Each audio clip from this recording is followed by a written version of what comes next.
say the color black without walking on eggshells.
I say hold up, cock my glizzy, bang bang.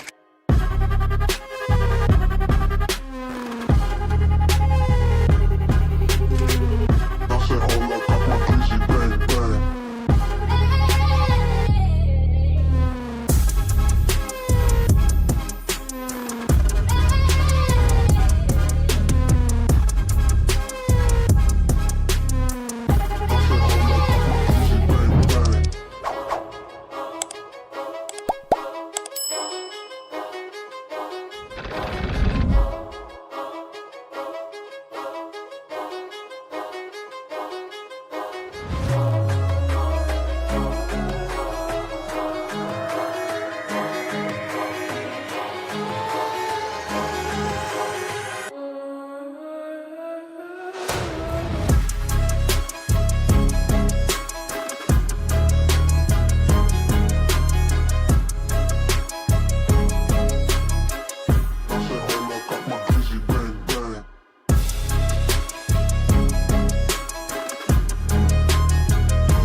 You're tuned into Tomfoolery. Make sure to hit the thumbs up button and subscribe. And consider donating with super chats, stickers, memberships, or you can even gift memberships to other chatters. Or use the tips link in the description to write a message for TTS that will be read on stream. Hit the like button, or you ain't black. And that's a fact. Jack. Enjoy the show.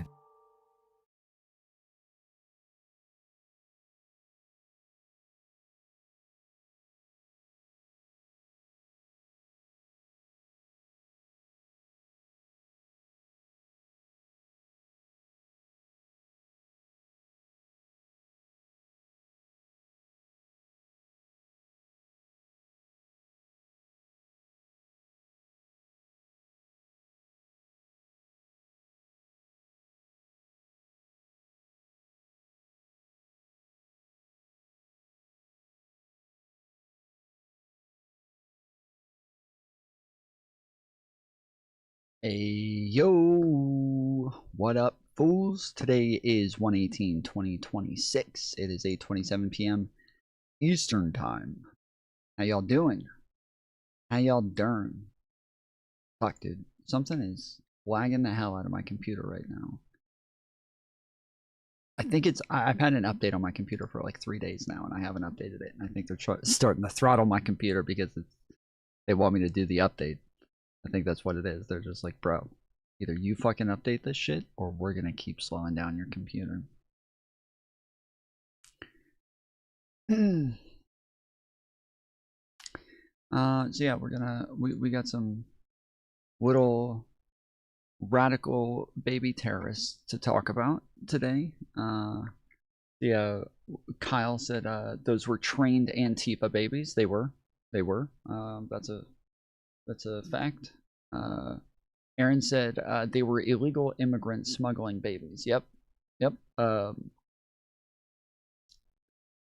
We do know that to be true. Kyle Kyle said they tried to ram ICE officers with their strollers. Yep. Yep. Yep, these babies fucking deserve that shit. Aaron said those babies obviously refused to show their papers. Yep. Yep. How do we know that those babies are citizens? Like, what the fuck? Why weren't they carrying their papers on them? They should have had their passports. Kyle said, and they were part of MS-13. Yep. You can tell by their tattoos. Yep.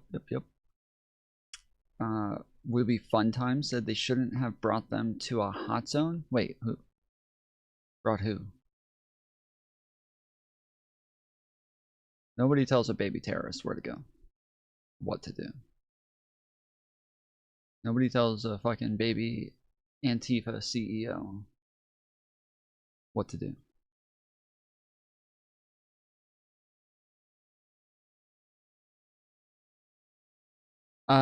Jerome Rowe said, let's be real, those babies were probably trans. Yep, the baby's probably encouraging other little babies to cut their penises off. Ozzy Welder said, do not drive home past ICE. They call it a hot zone. And gas and flashbang your car. Yeah. They're literally, like, when they say, like, they shouldn't have been in a hot zone, they're in a residential area, bro. The ICE is in a residential area. That's where homes are, bro. Like, I don't know what you're supposed to do. If you fucking live there, what the fuck are you supposed to do?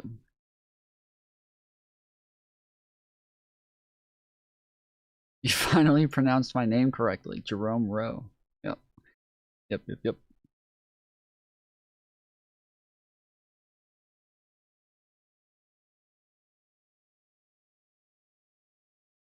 You think honey badgers don't give a fuck?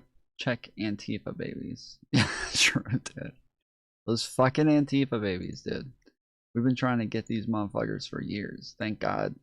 Thank God ICE finally put a stop to these motherfuckers, dude.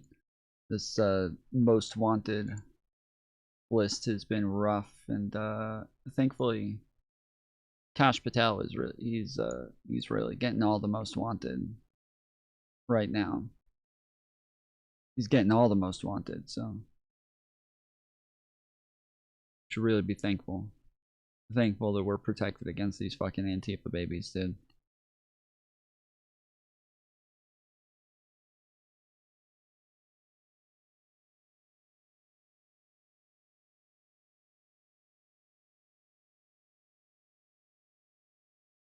Fucking rough, dude. Fucking rough.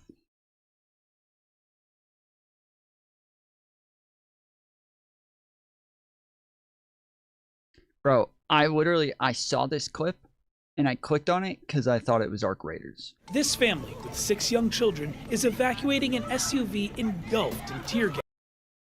I thought this was Arc Raiders. This is like the thumbnail.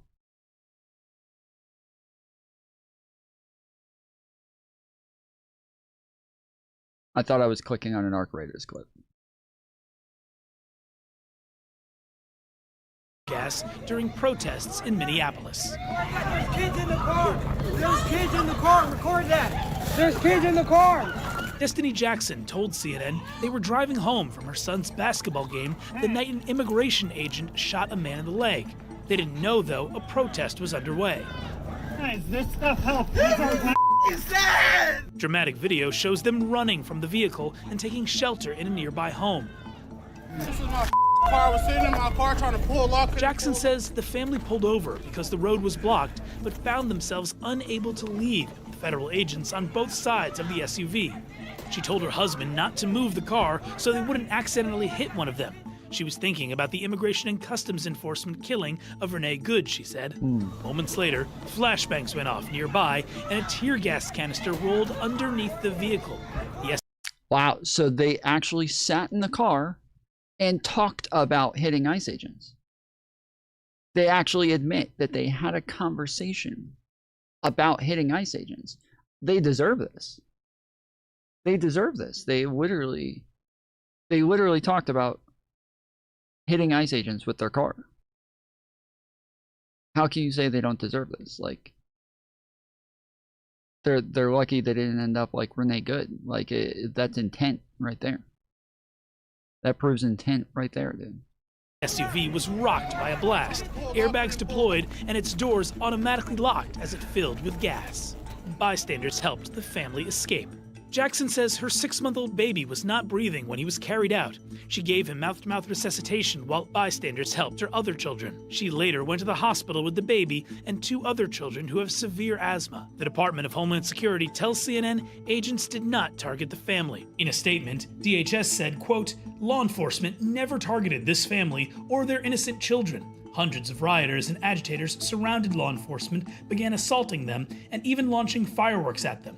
Agents followed their training and reasonably deployed crowd control measures. This is why rioting is dangerous." The city of Minneapolis said in a statement that the tear gas caused a 6-month-old infant inside the vehicle to experience breathing difficulties. When police and firefighters reached the family, the infant was breathing and stable, but in serious condition, according to the statement.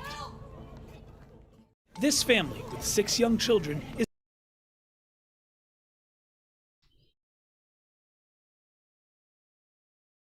I can't believe they discussed hitting agents in their car. That's so fucked up.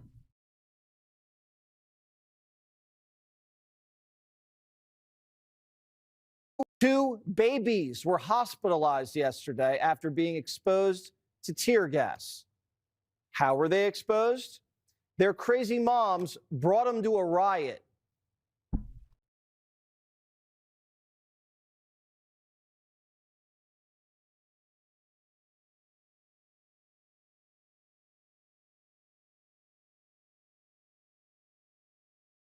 Who brings a baby anywhere near a riot at night in the freezing cold? Where's daddy to tell these women to wise up? Chaotic moments in North Minneapolis Wednesday night as chemical gas, flashbangs, and fireworks were exchanged. We were leaving South Minneapolis from our son's basketball game at Anderson Middle School. As the night unfolded, we started to see, lights and stuff. One North Minneapolis family trying to make their way home. Like, even trying to leave, I couldn't go backwards, forward. It was like I was stuck. Destiny and Sean. Oh, the father was driving. Oh, wow. Oh, so he just assumed because they were black babies that they didn't have a father. Jackson, along with their 6 kids, had just left a nearby grocery store after the game when they turned onto Lyndale. Sean says they tried to take a side street after they saw the crowds. There's nothing we can do if it's blocked off. Sean and Destiny say they were stuck between crowds of protesters and law enforcement. When law enforcement tried to disperse the crowd, all we heard was boom, and every airbag deployed. They say a flashbang went off near their car as tear gas enveloped them. And I was screaming to my oldest son, Sean, I'm like, get out, get out. Like, I can't, Mom, and I can't breathe. Destiny says bystanders pulled her into a home to check on her as she screamed that her 6-month-old child was still in the car. He was just like lifeless, like he had like foam like around his mouth, and he had tears coming out his eyes. I was giving him mouth to mouth, and I remember stopping and I said, I will give you all my breath till you get yours back, because nobody wants to see their kids like that. The family was taken to the hospital, all now okay. Like, my kids' stuff is still in the car. My son's school stuff. A family on their way home, caught in chaos. And the family says physically they are okay, but the mental side of things has been challenging for them. And financially, they say it will be tough to replace their vehicle. We have ways to help them right now over on care11.com. Julie. Oh, your heart goes out. Yeah, I don't know why you would ever bring your babies around officers during a Trump administration. You should know better than to ever have your babies around federal officers during a Trump administration. Like, where's the father at to tell you? The president right now is Donald Trump. These fucking people are crazy. There is no accountability. These fools wildin'.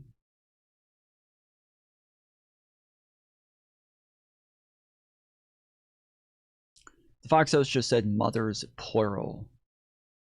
trying to lie and say it was another pair of married women. I don't know, dude. I have no fucking idea.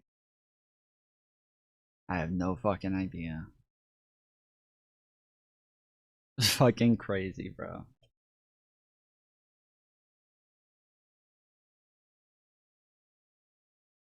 Well, I'm glad we got these babies. I'm glad we got them. I'm glad that they are not on the streets anymore and we don't have to worry about them terrorizing our neighborhoods.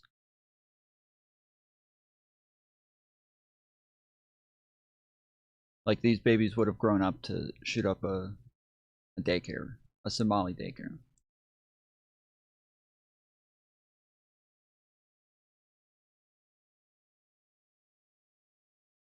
You don't want to see dead kids? Then don't have kids. Yeah. It's your fault for having kids in the first place.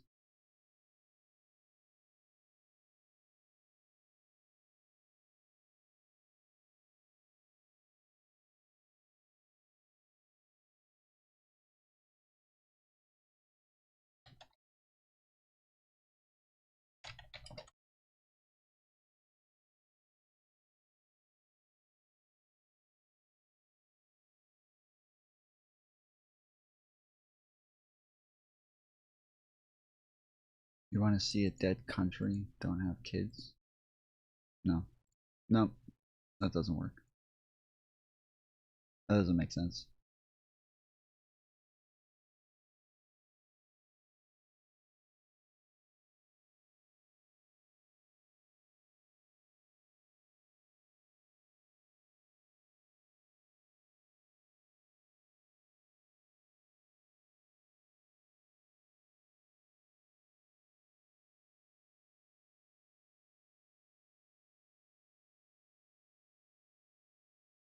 That'll make no sense.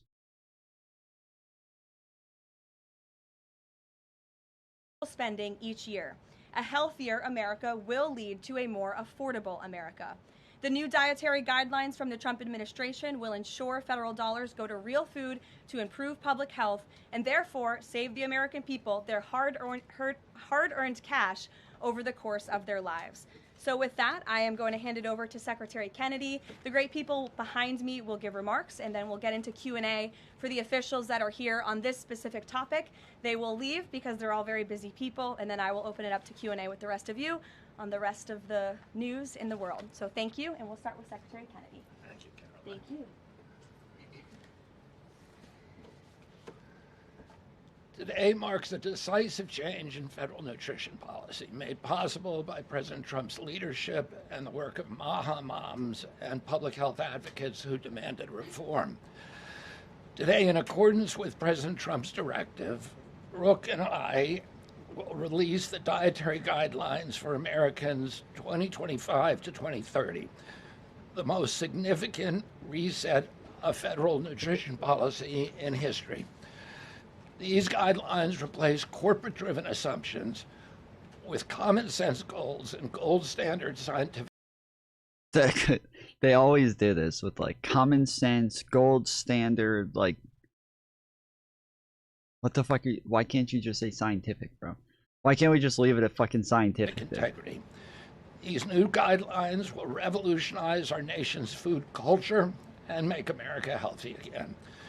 For decades, Americans have grown sicker while healthcare costs have soared.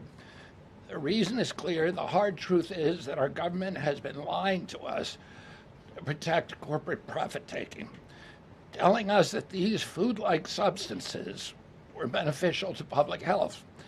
Federal policy promoted and subsidized highly processed foods and refined carbohydrates and turned a blind eye to the disastrous consequences. Today, the lies stop. The new guidelines recognize that whole, nutrient-dense food is the most effective path to better health and lower healthcare costs. Protein and healthy fats are essential and were wrongly discouraged in prior dietary guidelines. We are ending the war on saturated fats. The war on saturated fats.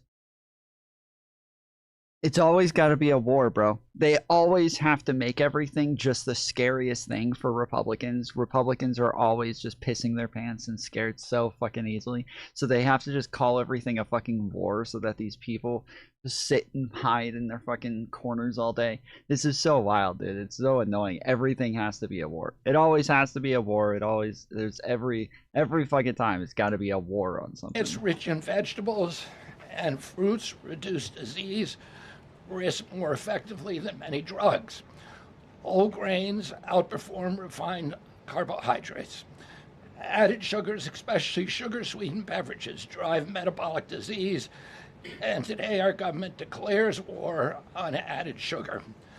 Highly processed foods loaded with additives, added sugar, and excess salt damage health and should be avoided. As Secretary of Health and Human Services, my message is clear: eat real food. Nothing matters more for healthcare outcomes, economic productivity, military readiness, and fiscal stability. The dietary guidelines shape dozens of federal feeding programs, including Head Start. Consume dairy straight out of the cow, raw dairy. That's what he says. You gotta drink raw milk. These standards affect 45 million school lunches every day, meals for 1.3 million active duty service members, and food served to 9 million veterans in VA hospitals. Today begins the work of aligning those programs with affordable, whole, nutrient-dense food. Implementation requires coordination across the government. I'm working with many of my fellow cabinet secretaries to deliver results. I want to thank Bobby Mukamala, thank you very much, who is the president of the American Medical Association, for committing to mobilize the medical community on nutrition. And I thank also the American Academy of Pediatrics for partnering on this effort. I also look forward to working with Dr. Jay Bhattacharya and Dr. Marty McCary to fund and prioritize rigorous nutrition research at the NIH and at the FDA. The stakes are measurable and severe. A Johns Hopkins analysis estimates that 48% of every federal taxpayer dollar now goes to healthcare. The CDC reports that 90% of healthcare spending treats chronic disease. That means that 40%, 40 cents of every dollar that taxpayers pay in this country is going to treat diseases that could be averted through good food. The United States has the highest obesity and type 2 diabetes rate in the developed world. We spend 3 times more per capita than the European Union on healthcare, yet our life expectancy is 5 years lower, largely due to diet-related chronic disease. Our childhood obesity rate is 5 times higher than countries like France. 1/3 of U.S. teens have prediabetes, over 35% are overweight or obese, and 20% of young adults have non-alcoholic fatty liver disease. Yeah, it's crazy. During the Obama administration, Michelle Obama did an entire campaign on how to get people to eat healthy. And it was Republicans who threw a fit over this and tried to say that they were communists who were trying to take away their food, and said that this was all like anti-constitution and that they have to have like freedom of food choice and bullshit like that. They just they threw a bunch of fucking fits, acting as though this was authoritarianism the entire time.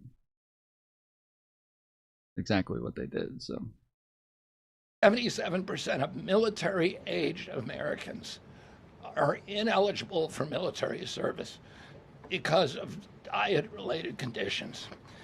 If a foreign adversary sought to destroy the health of our children, to cripple our economy, to weaken our national security, there would be no better strategy than to addict us to ultra-processed foods.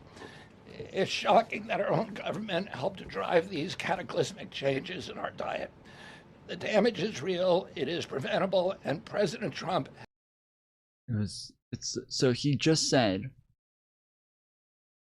that we have like the worst rate of any country. No other country has you know, this many people eating in this way or has this rate of obesity, but it's probably other countries that are trying to do this to us. That's what they're doing. They're doing it to us. Has ordered it to end. If the United States reduced obesity, type 2 diabetes, heart disease, and Alzheimer's to Japanese levels, we would save approximately $600 billion a year. About 50% of Medicare's projected long-term deficit, or $5,000 per family annually. Current policy worsens the problem. 42 million Americans rely on SNAP, where common purchases include sugary drinks, candy, and chips.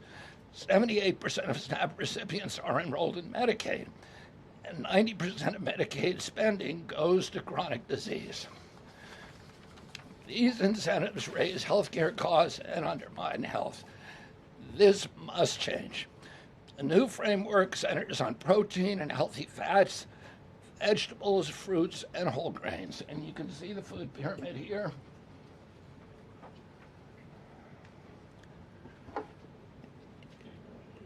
It's upside down, a lot of you will say. But it was actually upside down before, and we just righted it.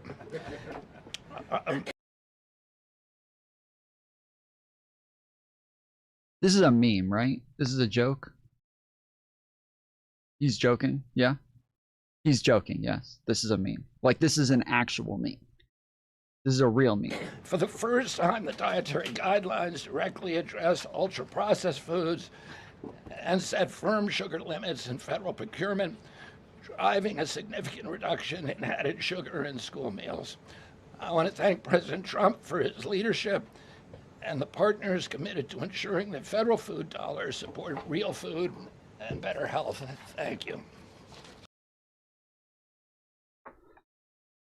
Okay, I thought he was. I thought maybe he was actually just referencing a meme, because this is an actual meme.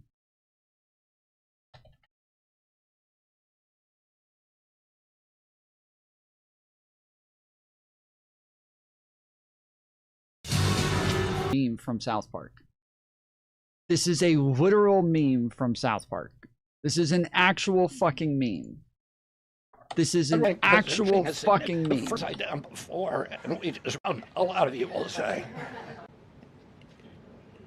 It's upside down, a lot of you will say. But it was actually upside down before, and we just righted it. For the first time, the dietary guidelines directly address ultra-processed foods and set firm sugar limits in federal procurement, driving a significant reduction in added sugar in school meals. This is an actual meme, bro. Like, they are, it's fucking wild when, like, this has been out for years, bro. This has been out for years. This is not, like, something that was new. This is not something, this has been out for years. I watched this episode years ago, dude.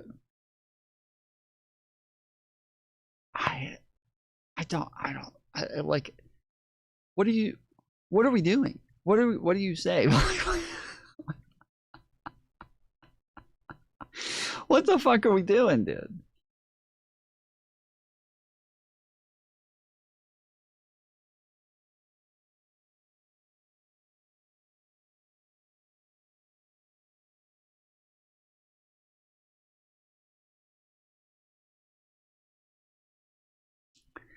All right. CNN Trump administration's latest EU ambassador holds emergency meeting after U.S. tariff threat over Greenland. At Olive Garden, we've spent years perfecting every cheesy twirl and saucy swirl. So where do we go from here? I don't know. Delivery? Olive Garden now delivers.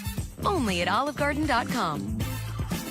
Richard, this strikes me as perhaps the greatest crisis in transatlantic relations, because, I mean, you have the NATO member state, the United States, essentially threatening to annex territory from another NATO member state.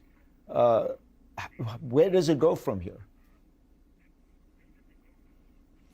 You know, Fareed, we talk about all sorts of difficult issues on your show, what to do about China, Gaza, Ukraine, Russia, Venezuela, what have you. This is not a difficult issue. Obviously, we want to have closer security and economic ties with Greenland, and I get it.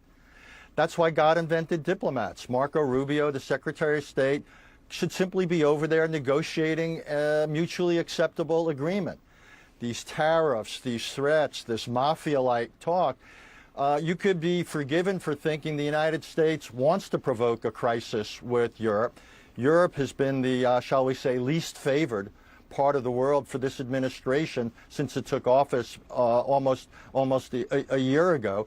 So the real question is whether the president backs down and we avoid, if you will, a crisis. But even if that happens, Fareed, let's be honest, a lot of damage is already baked into the cake.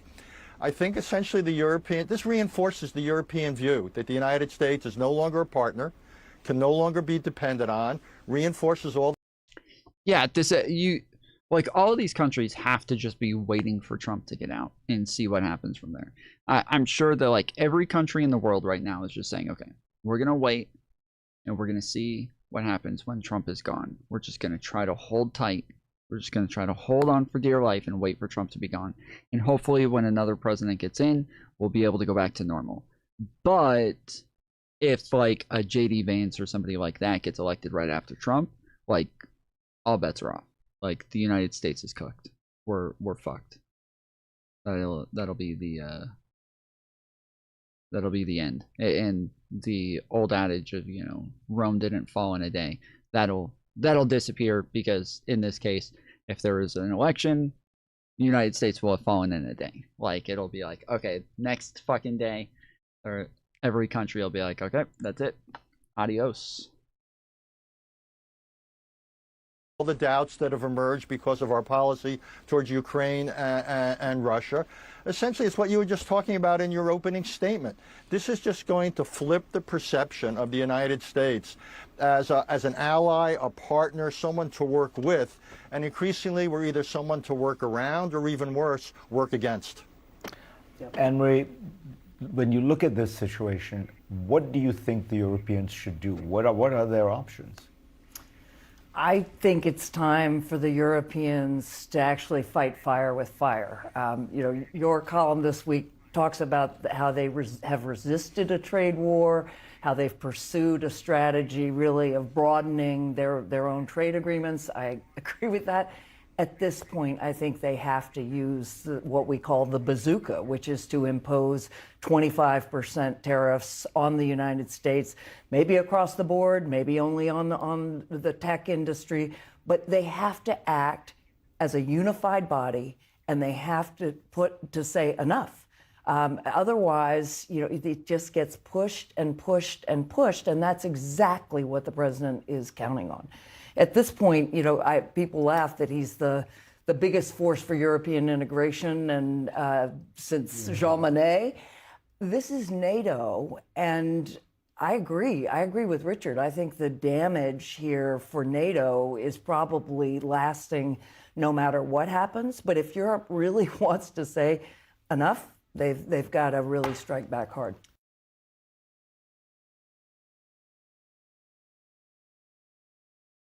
Well, y'all ready for a draft? Who's ready to be drafted? In tonight's deep dive, the growing rift between the Trump administration and some of the United States' historic allies in Europe over a potential U.S. takeover of Greenland. President Trump says that he wants to take control of the island, which is a Danish territory, for national security reasons. Leaders on the other side of the Atlantic have resoundingly condemned the idea, as well as the tariffs President Trump says he'll impose on European countries who don't go along. Now, UK Prime Minister Keir Starmer, who says he spoke with President Trump earlier today, also said that applying tariffs on allies for pursuing... I'm too old. We can change that. Okay, Google. What are drafting ages? On the website military.com, they say, elective service system, otherwise known as the military draft, requires almost all male U.S. citizens ages 18 through 25 to register with the government. Yeah, we can change that.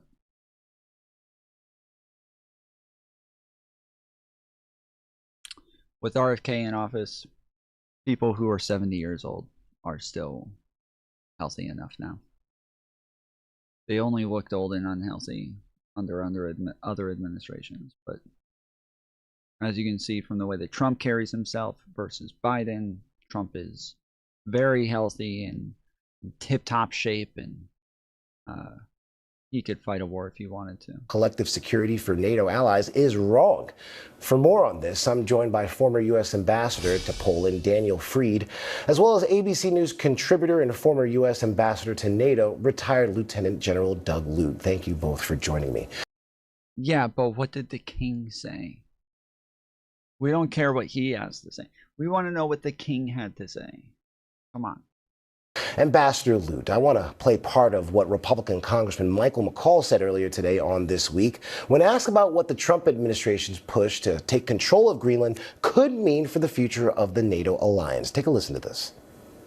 If he wants to purchase Greenland, that's one thing, but for him to militarily invade would turn Article 5 of NATO on its very head and, in essence, put us at war with NATO itself. It would end up abolishing NATO as we know it, an organization that has lasted for over 4 to 5 decades and protected us from world wars. Ambassador Lute, what impact do the president's threats have on the future of the NATO alliance? Well, as the congressman mentioned, NATO has counted for over 75 years, so since 1949, on two fundamentals.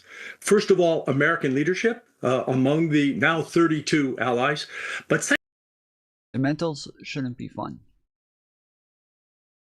This is serious business, okay? Dementals are serious shit, and they should not be fun. So we're not doing fundamentals anymore. second of all, a binding trust among the allies that they really have one another's backs. And I think the president's most recent threats of tariffs and potentially even military action against an ally in Greenland place both of those founding principles at risk. Now, Ambassador Fried, Denmark's foreign minister, said earlier today that the United States is more than just the president, and also that there's a system of checks and balances. What impact can members of Congress and the American public have on whether or not the Trump administration follows through on the threats of taking control of Greenland? I think Congress can have a major impact. There seems to be very little. This guy's creepy, bro. Holy shit, he is fucking creepy, dude. Is it just me? He's creepy as hell, right? This guy's fucking scary. He looks like he's from Scary Movie. He looks like he's about to tell me he needs to use his strong hand. What the fuck? Support in Congress for U.S. military action against an ally for no good reason. And there would be no good reason for attacking Greenland. There's no U.S. interest that we can better achieve through cooperation. In any event, Congress, there have been bills introduced bipartisan bills like you in and both the House Tony. and the Senate to block the use of funds for any military pressure against Greenland. Now, I don't know that these bills could get a veto-proof majority, but they seem to have a lot of momentum behind them, and I think that given the lack of support in Congress, that could make a difference. And the fact is that Americans don't support attacking a friend and an ally for no good reason. And there is no good reason. Every security interest of the United States in Greenland can be better achieved through cooperation with Greenland and Denmark. We already have the right to put forces in there if we want. We have the treaty that allows us to do this. So there's no good reason for any of this whatsoever. Now, Ambassador Lute, NATO has been strained over Russia's invasion of Ukraine. What impact might the Trump administration's actions have on that conflict? Well, I think one of the things that is still in question with regard to bringing a ceasefire to Ukraine is this question of security guarantees once the war has paused, right? And America is obviously in a position to contribute to that regime of security guarantees. However, I think if the president steps on Greenland, place in question our existing security guarantees, like the NATO treaty, then why is it that anyone would believe another security guarantee in the future with regard to Ukraine? So I think there's a fundamental connection here about American commitment and whether what we say is what we will do. Now, Ambassador Fried, you've served during both Democratic and Republican administrations. Do you see what's happening now as a typical shift in diplomacy when you often see the White House change hands? Or is this more significant than that? The threat to attack a NATO ally and for the purpose of conquering a country, conquering a people that doesn't want to be conquered, does not fit U.S. strategy as Republicans and Democrats for generations have practiced it. Roosevelt, Truman, Eisenhower, Reagan all had differences, but they all Tell that to Venezuela. supported an American grand strategy that said we're going to uphold a free world, and instead of the dictators and tyrants of Hitler and Stalin, we're going to have a better world. And for all our failings as Americans, we actually did a pretty good job in leadership of the free world. What Trump is doing for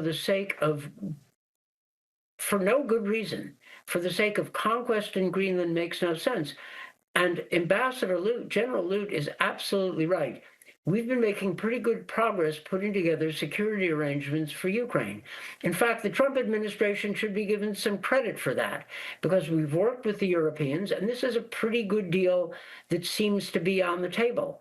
Now, the Ukrainians are ready to accept it, but why at that point start fighting with the very countries that are going to be front and center in providing security for Ukraine if we get to a deal? Again, there's no U.S. interest that is advanced by bullying Denmark or trying to grab Greenland when we already have all the security permissions we need to do what we need to do in Greenland. Striking questions there, Ambassador. Former Ambassador Daniel Fried and retired Lieutenant General Lute, thank you.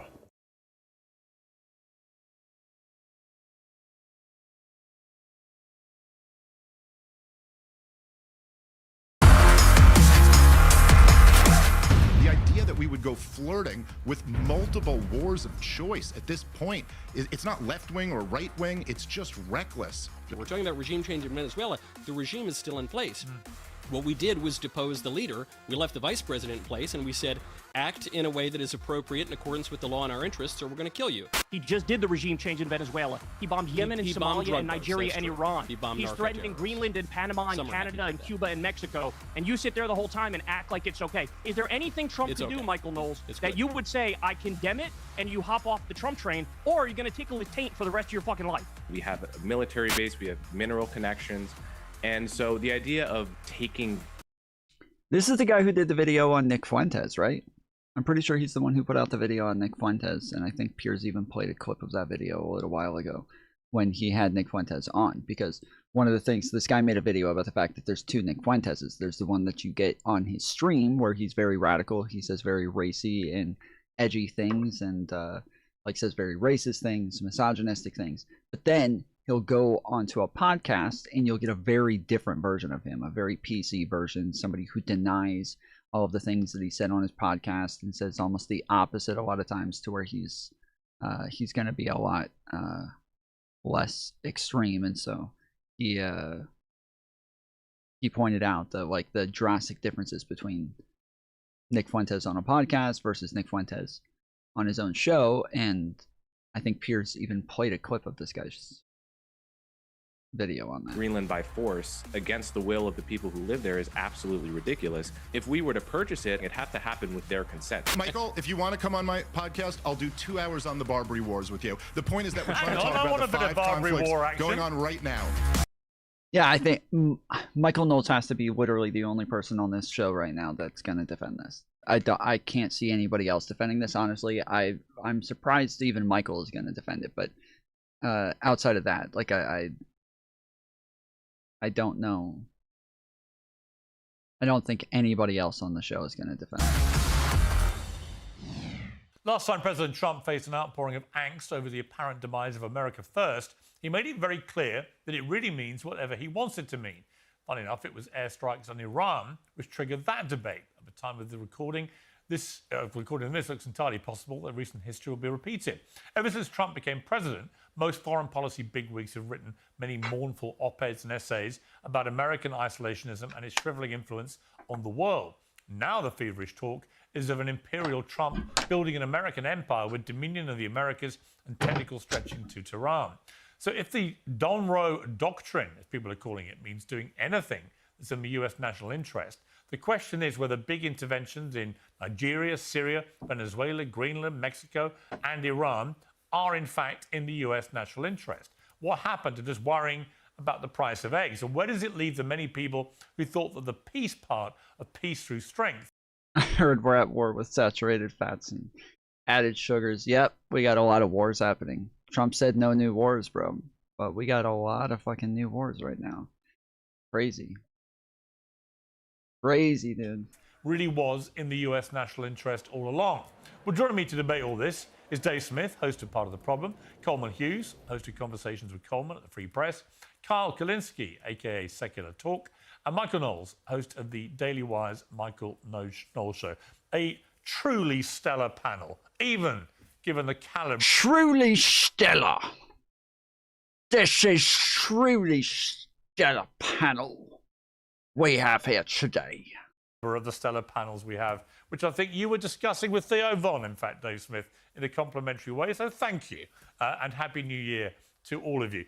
Dave Smith, let me start with you. Welcome back to Uncensored. Thank you. There's a lot going on. You know, I decided to have a week off after Christmas. Big mistake. Never have a week off in the Trump administration. It seemed like all hell was breaking loose. And yet, if you park the rhetoric, which can be very incendiary on all sides, and you cut to the presumed ideology of what Trump is trying to do here, I do see the argument. I may not agree with all of it, but I see the logic of what he's trying to do and why he thinks it's in America's interest. And that applies to whether it's Venezuela and getting rid of Maduro, or whether it's the Iran situation and so on. Do you see the logic, even if you don't agree with it all? No. Okay. I mean, no, I mean, Piers, it's, as you said, you know, Donald Trump can say America first means whatever I say it means, but if America first meant one thing to everybody who's ever uttered the phrase, and then he wants to change that to mean America first means regime changes all around the world, huge, enormous, unthinkable bloated defense budgets like he just requested from Congress. And if he's going to think that none of his supporters are going to have a problem with that, or that they're all just going to change their views because he decided to change his, I think he's going to find out how well that works for him in the midterms this year. And I think it's going to be a disaster. And, you know, obviously it's true, Pierce, as you said, and we all know Donald Trump will say all types of crazy things and then never follow through with that. But he also just asked Congress for a $1.5 trillion defense budget. And that, to me, does indicate that he is anticipating a real deal war coming up, or at least the possibility of it. And if he means the things that he says, I mean, I don't exactly know how you do that. I don't know how you say. I looked up Ark on the Steam store today. 40 bucks isn't bad. I'm telling you, dude. I'm telling you. This is the best game I have played in a very long time. Like, I have not been this stoked about a game since, I think I've said since Destiny. Since the game Destiny originally came out. That was just such a game changer and such a different style of things. And now this one is next level. Does it not have the fucking game on screen? What the fuck is happening?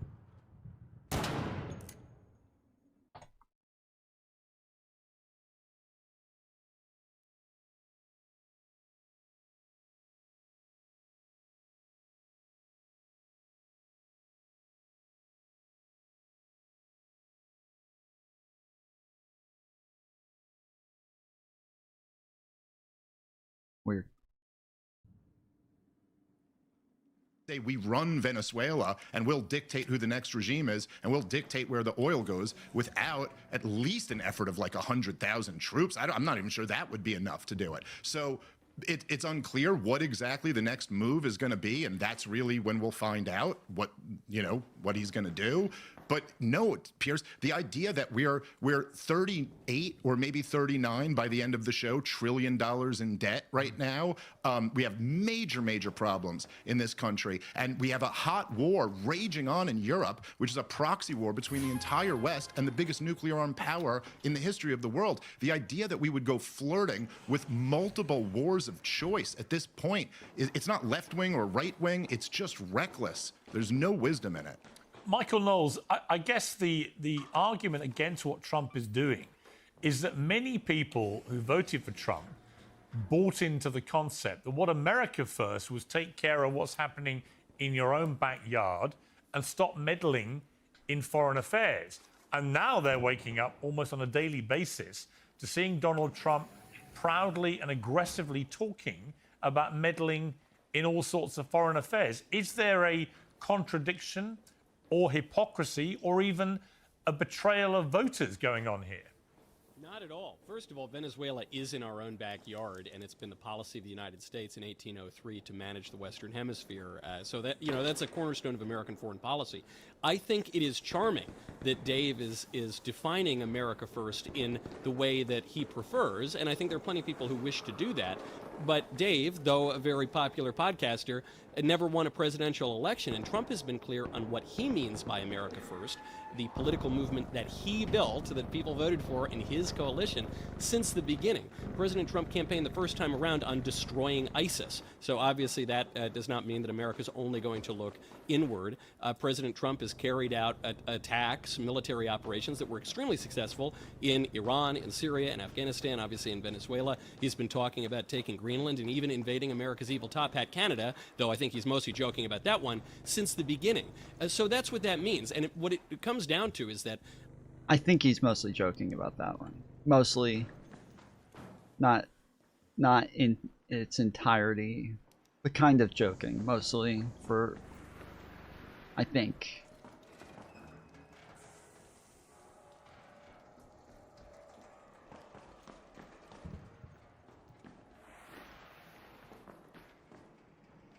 America is a global empire. We just are. People can be upset about that, but unless your geopolitics comes strictly from Reddit, if your geopolitics actually comes from history, you recognize that we've been an empire since the Louisiana Purchase, okay? And we've been a muscular global empire since the Second World War. So President Trump's vision, I think, actually rejects two extremes. It rejects a conservative isolationism, and it rejects a liberal internationalism, and it posits a conservative imperialism that says that we are going to recognize our role in the world, but we are going to pursue that role in limited ways with America's interest at heart. So there's been no regime change in Venezuela. We're talking about regime change in Venezuela. The regime is still in place.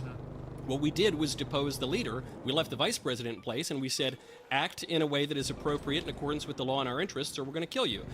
That's very different than a Bushy-era neocon regime change in Iraq. Even when we're talking about Iran, the Trump administration has not gone in a particularly overt way yet. But even there, we would be talking about a restoration of the Pahlavi regime, most likely. Tarkov Light. Do you even know what Tarkov is? I have no fucking idea what Tarkov is. I know that this is what everybody says. I have no fucking idea what it is. Oh shit, there's a gun bag here. What do we have here? Fuck, why is it always a Beretta, bro? Why is it always a Beretta?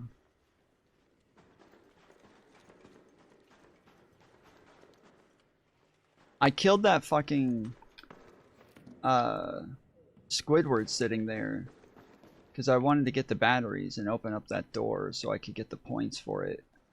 But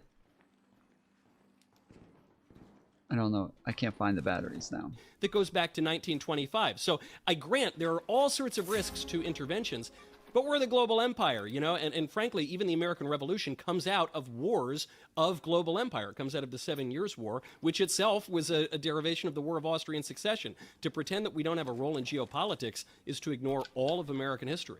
Okay, Carl Kalinske, I can see you grimacing through a lot of what Michael was saying there. You said Trump says the US will run Venezuela and he threatens Colombia and Mexico, arrests this psychotic motherfucker.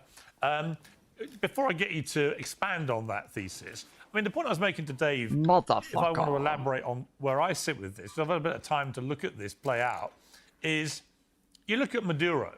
Everyone thought, my God, this is going to be World War III. Actually, Maduro's going to end up in a New York courtroom, and he's been got rid of. Everyone seems to agree that's a good thing for not just the Venezuelan people, but the world.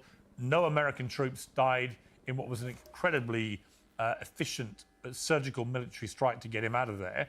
And if you have a more compliant leader of Venezuela, albeit part of the same regime, that can probably only be a good thing. If you look at the argument about Greenland, for example, I've been struck by some of the people that I didn't expect to think this was a good idea. It was a British general last week talking about this, saying that from a strategic security... Oh, you used to watch it? Okay. I'd never heard of Tarkov, I don't think, until this game.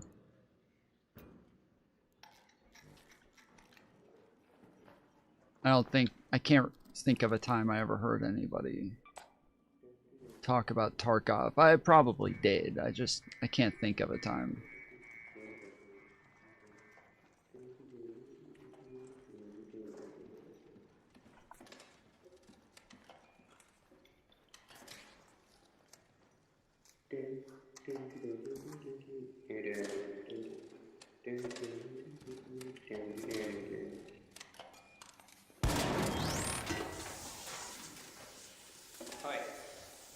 Sorry.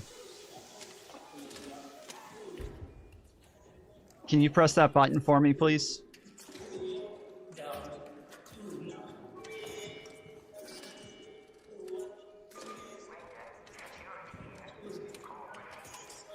What the fuck is this guy? This guy's blasting rap music, bro.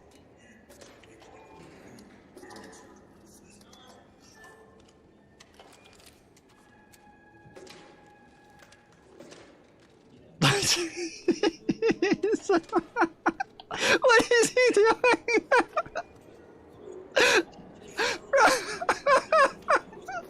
Bro, how many of those do you have, dude? Holy shit! Oh my goodness. Alright, well, good luck with that, bro. Appreciate it. Sorry for shooting them.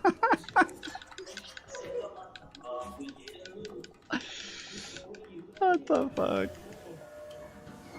Now I feel bad for shooting him, dude. I thought when I shot them, I thought he was trying to fuck with people, and that he was hoping he could set them up fast enough to like kill people and then run away. So I thought, okay, if I shoot this, he's gonna turn around and start fighting me because he wants to kill people. But then I shot it, and he just turns around and he's like, hey. And then turns right back around and immediately started just stacking them again. I don't know what the fuck he's thinking. I even thought, I didn't know what kind of grenades those were or what kind of mines those were. So I thought if I shot them, maybe it would hurt him or like shock him or blow him up or something. I thought that, but yeah, apparently not. So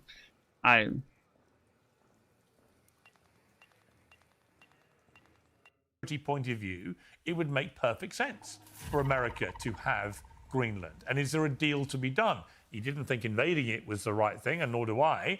But is there a deal to be done with 60,000 people who live in Greenland that could actually improve the security of the United States and the West against the obvious threat from China and Russia and so on?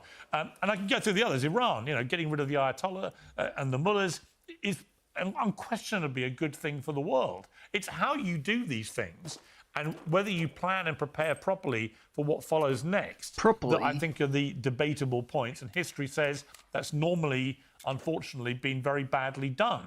But this is what I meant when I said to Dave that I understand the argument. I may not agree with all of it, but I do understand the logic to what Trump is doing here. Do you? No, because we don't have a right. I think everybody understands the logic. I don't think anybody's confused about this. That Trump is not like a high-level thinker. Okay, he's not a 40 chesser. Okay, he's doing the most simplistic shit. Everybody gets it. Maduro bad. We take him out. We're good. Like, this is not rocket science. Yeah, we all get it. So we're still against it. We still think it's bad. So we're still like, there's a lot of things that Maduro was doing that I understood the logic on. I think we all got it, but still thought it was bad. Still, we're not in favor of it. So it didn't really matter all that much that we understood the logic. Act like this around. I believe, though, because when he says, you know, do you understand the logic, Kyle Kowinski? And I'm sitting here like, yeah, everybody understands the logic. And then Kyle's like, no, I don't understand it. Like, okay, Kyle Kowinski is one person who is dumb enough to where I would believe he's not capable of understanding even something that Trump can understand. So fair enough. Kyle Kowinski is one person that is too fucking stupid to understand it. My bad. I should have remembered. Kyle Kowinski exists. Around the world. We're supposed to be a nation among nations, not a nation above nations. And they used to at least lie to us in the past and say that this is good for the world and we're spreading freedom and democracy. Now they don't even bother to lie. Now it's naked, rank, disgusting imperialism where they say, we're going to take the oil, and the point is that we're going to take the oil. We're going to take the minerals. We're going to take the precious metals. We're doing this for our corporations. We're doing it for the Epstein class, the billionaires. And this, to piggyback on what Dave Smith said, is frankly not what many of the MAGA voters thought they were signing up for. They thought America First actually meant America First. By the way, you also replaced the Maduro regime with the Maduro regime. Congratulations on that. It's also been now a week straight of pro-regime protests. Now you have roving gangs of Venezuelan militias that are kidnapping Americans. But again, I come back to the fundamental point, which is if you sign on to stuff like this, you're saying might makes right and the law of the jungle is back. What you're saying is China has a right to go into whatever smaller country they want and depose the leader and say we're doing it because we can and we have the right to do it and we have bigger guns and there's nothing you can do to stop it. So they're never going to address that fundamental question, which is why do we have a right? Do we actually believe in international law, or was that all a joke? Are we rolling the clock back to the 1700s and the 1800s, and we're going super primitive style here? And I think the answer to that is yes. They want to go super primitive style. Mantis, I don't know how much time you have, but I went and got 2 snitch scanners yesterday. And there's an event on, like, Bluegate right now. Today's show is sponsored by Oxford Natural, makers of the Optimum Day and Optimum Night all-natural supplements. Thousands of Brits and Americans are already taking them with incredible results. Optimum Day boosts your base with the code PEERS. International law goes back to antiquity. It's not some creation of modernity, whether we're talking about the 1700s or the 20th century. The Geneva Conventions, the Nuremberg Tribunal, excuse me, the Geneva Conventions. Tom likes abandoning his friends for inferior games. Hey, to be fair, this is Mantis's fault, okay? I just finished at the gym. Hey, my girl. Won't be on for another hour or so. Okay, I think the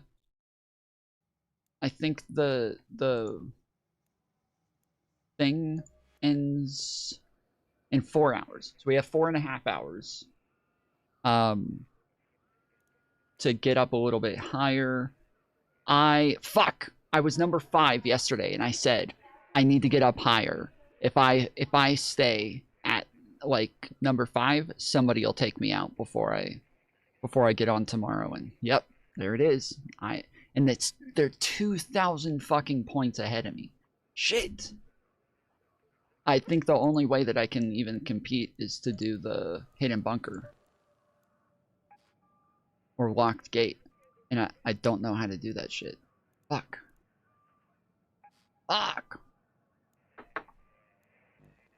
Conventions and the Nuremberg Tribunal? Yes, those exist, but II? international laws, the jus gentium goes back to antiquity. However, And the unfortunately, League a lot of of our Nations liberal was friends think useless, history so that's why began we had the a few UN. decades ago. The League of Nations was useless. It fell apart, and that's why we had the UN. That's why we had the Geneva Convention. Right, I'm talking about millennia ago, because we looked not at merely a piles century of ago. millions But it's true, of Woodrow dead Wilson bodies, failed and with we the said League of that's a Nations, bad idea.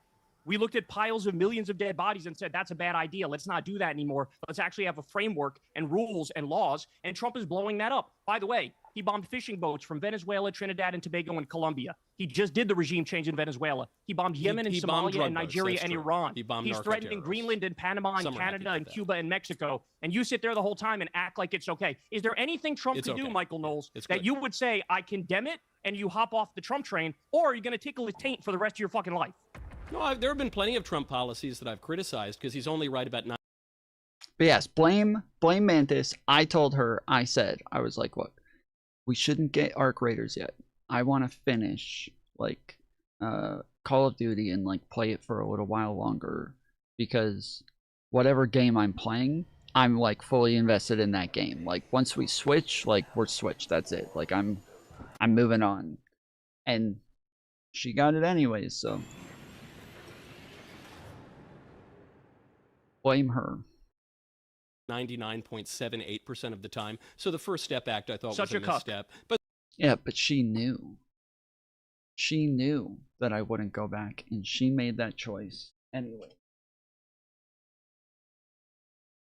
She made that choice for all of us, okay? She made that choice for all of us.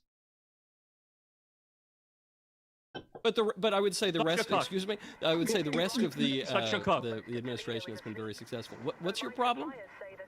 What's My your problem is that criticism? you're a cuck and you're a hack and you're not an independent thinker and you're meat riding Trump. Why do you and say you that? know that what he's doing in I just answered your and you don't care.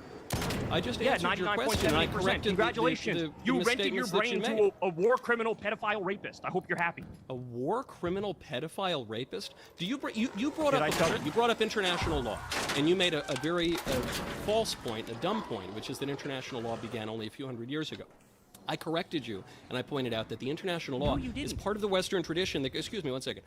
It goes back to antiquity. It's a principle of the jus gentium. And then you said, well, international law has failed because of the League of Nations failure, which I think is actually undermining your argument and proving my point and proving Trump's point, because the liberal internationalism that was established by people like Woodrow Wilson did in fact fail, which is why we need to restore an older and more classical conception of the international order, which is precisely what Trump's doing. So I think you've hoisted yourself with your own petard, and then you just make a lot of vulgar sort of non sequiturs because you don't have a leg to stand on. All right, let me bring in. Let me ask you this question. Hold on, Piers. hang- Let me ask him a question real quick. Tell me the name of the Minister of Defense in Venezuela. I don't know.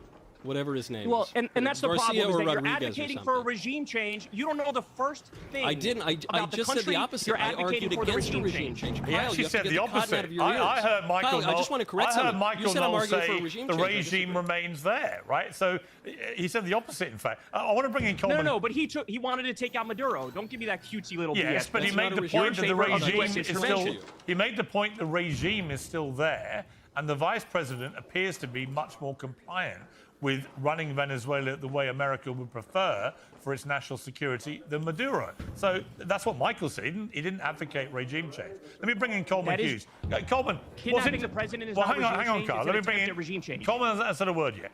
Coleman, what's interesting about you, I think, with this is you've been. Ah, fuck! I think, just took out striving the to be shredder. quite nuanced with your. I just took out the fucking shredder, and there's another one.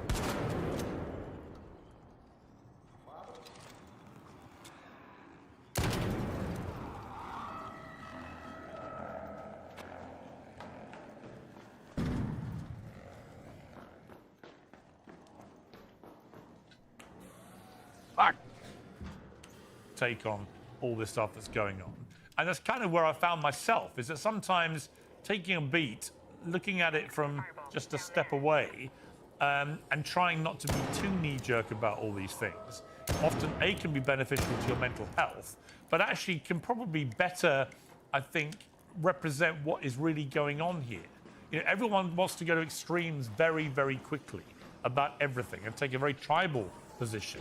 I've been struck by your, I think, you know, quite intellectually honest attempt to be more nuanced. So what do you think about all this?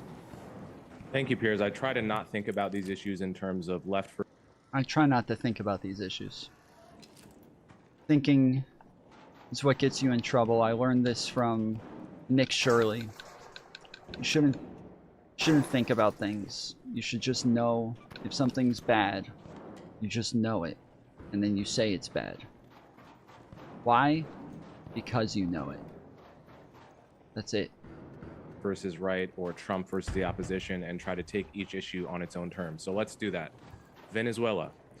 If the policy here is actual regime change, in other words, not just decapitating Maduro and replacing Maduro with a second worst alternative, if we were to actually effect regime change in Venezuela, that would almost certainly be a good thing for the people of Venezuela and for American interests. Now, if we're going to do this half measure where we just decapitate Maduro and replace him with someone just as bad and then get a bunch of oil, well, that would at best be probably neutral for the Venezuelan people. It would be an enormous waste of U.S. military resources, and I would be very critical of the Trump administration. The truth is, I don't know which path we're going down, right? It's very early. Right. We're getting different signals from Trump depending on the day, different signals from Rubio, and anyone who's confidently prognosticating that they know which path we're going down probably doesn't know what they're talking about. As for Greenland, I think the truth is Trump is extraordinarily reckless in his rhetoric here. We have a situation where we have an ally in Denmark, a NATO ally. We have deep relationships with Greenland already. We have a military base, we have mineral connections.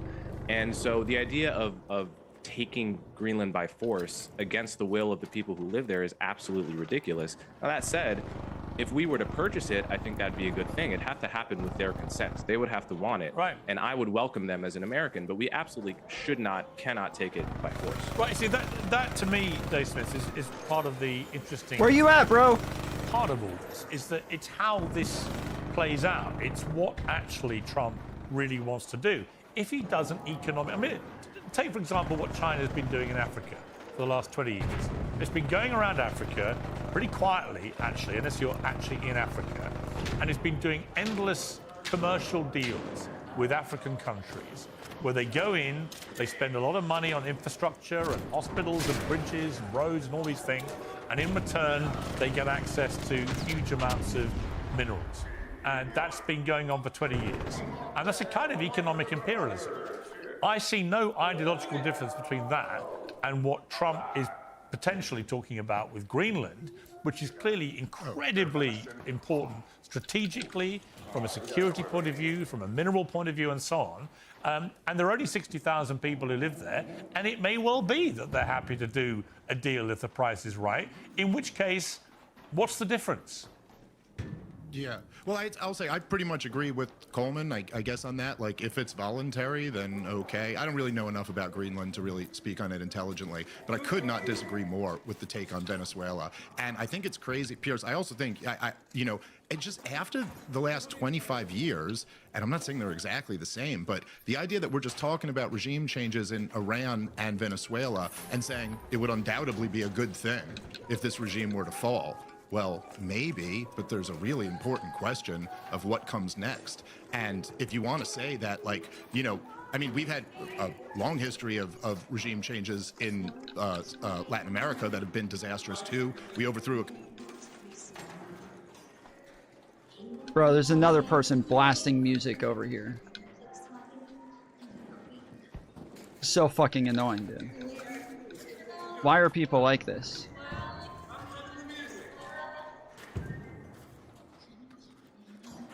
Okay, this is the ball. You guys want to play Bastion Ball?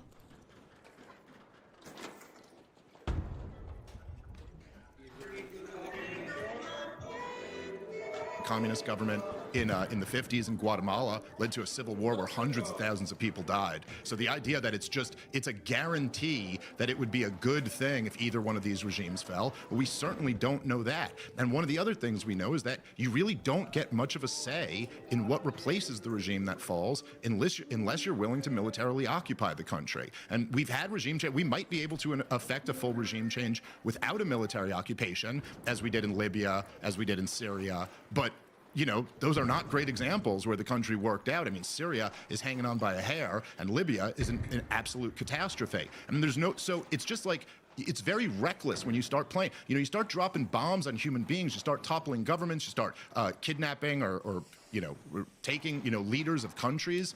There's unintended consequences that come with all of these things. That's probably the one lesson in all of this military history, is that nobody is smart enough to predict exactly what's going to come next. And so I just think it's, you know, I see this with the situation in Iran. I say Michael Knowles are there. It's like, guys, it's like you hoist up the mission accomplished banner 2 days after the strike. We have absolutely no idea what's going to come of this. Obviously, in the situation in Iran, just right in front of all of our eyes, Pierce, what the goalposts have moved from 60% enriched uranium, which is what me and Coleman were arguing about a few months ago. That's out the window now, right? Nobody even cares about or is pretending there's a nuclear threat. Donald Trump's bragging about how it's obliterated. Then both Benjamin Netanyahu and Donald Trump moved the goalpost to intercontinental ballistic missiles, and then that was the war propaganda for a couple months there. Now it's over whether they shoot protesters or rioters. Not even like an accusation that they're committing a genocide or are a threat to another country. They invaded their neighbor, nothing like that. So I would just say, I think one of the most important lessons, and Michael, who's a history buff, would know that every last one of the founders of this country talked about this all the time, is that you want to be sober and calm and rational. You want to not intervene when you don't need to. There's all types of unintended consequences that can come from these things. And that's why the advice of the founders was, be friends with the world, don't get into entangling alliances, don't search for monsters to destroy, to fight unnecessary wars. These are all wars of choice. Every new year, I think about what a real fresh start looks like. Yeah, I don't think... it's hard to... It's hard, like, I do think it's complicated for a lot of people because, as I've said, almost every administration has had some sort of war that they've been in, and some sort of scenarios that are similar to an extent. I do think that the way that Trump is doing these things is just, it is dissimilar.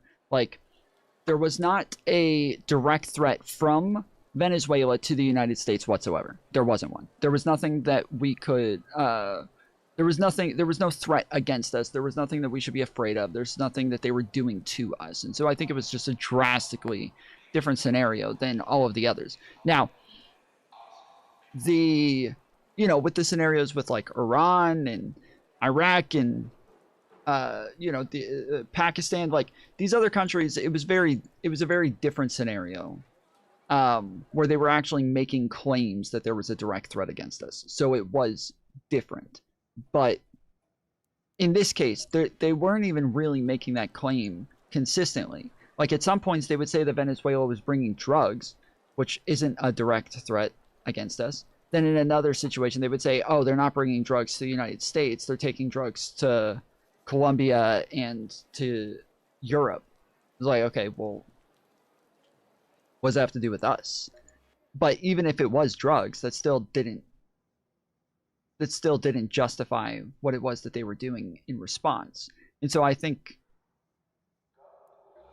it's just drastically different when we talk about like invading a sovereign country and blah blah blah. Like it's not as simple as like you can't go against the sovereign leader. It's you have to have some sort of direct threat in order to do something like this. And you can't just say, oh, well, this country's bad or their leader was bad. I asked a bunch of guys on a panel last week when we were on TikTok. I said, you know, this is a sovereign country. They have a sovereign leader. And they're like, no, he stole the election, so he's not a sovereign leader. And I said, okay, if Trump got away with stealing the election in 2020, would you be okay with another country coming in? Would you be okay with Maduro coming in and kidnapping Trump? And they all said yes. Yeah, we would be. It's like, okay, I don't even like Trump, and I wouldn't be okay with that shit. Like, I don't even like this motherfucker, and I wouldn't be okay with that shit. That's fucking insane. Looks like, and for me, it always begins at home. Cozy Earth is my go-to for a winter sap. All the Cozy Earth mentioning, you heard about Cozy Earth right here. Well, speaking of the founders and the American relation to foreign affairs, what was our first big international war? Was it the Iraq War? Was it the Gulf War? Yeah, you're talking about the Barbary pirates or whatever. I don't know. You're right. I'm talking about 1801, Dave, and it was actually our founding fathers who waged that war. Okay, but Dave, So it goes back to Thomas Jefferson waged the war. Whatever. We don't have real time to get into that, but sure, we got 5 wars here. We have plenty of time, Dave, but you don't want to get into it because it undercuts your argument. No, I'm happy, Michael. If you want to come on my podcast, I'll do 2 hours on the Barbary Wars with you. The point is that we're trying to talk about the 5 conflicts going on right now. Sure. Dave, let me address the Venezuela point. Sure. Dave. Let me see. Coleman might have something smart to say. Yeah. So you're totally right. There is always a risk to regime change, and I don't mean to downplay that. But you have to factor in there is a risk to letting rogue regimes that, for instance, in the case of Venezuela, invite Hezbollah into the country, buy weapons from all of our adversaries, Iran, China, Russia, etc. Dave Smith belongs with us on the left. I don't agree. I think he's fucking stupid. He's a libertarian, and so sometimes he'll say things that agree with us. But he is libertarian, and he is just one of the dumbest fucking people. Like, I'm pretty sure he voted for Trump. And so if you're a libertarian, you're this anti-war, you're this anti-conflict, and you voted for Trump, like, you're just fucking stupid. you're just a dumb fuck. A regime that has literally run this country, which used to be one of the wealthier countries in Latin America, into the ground, to the point that people are literally eating wildlife. They're breaking into zoos, eating cats and dogs because this regime has totally destroyed the country. There is a risk to allowing a country like that to just continue doing whatever it's going to do. And so the idea that inaction has no risks is one thing I want to flag as a false argument. And the second thing I want to say is you're quick to reach for analogies to the Middle East. And I understand that. I mean, the American public has lost so much faith in the American political class because of our interventions in the Middle East. And the lesson I think you've drawn and other people have drawn is that therefore regime change is always wrong. I don't think that that's the right lesson. I mean, to me, that's analogous to taking the lesson from World War II that regime change is always right because it worked in Japan and Germany. The truth is it's different depending on the situation on the ground.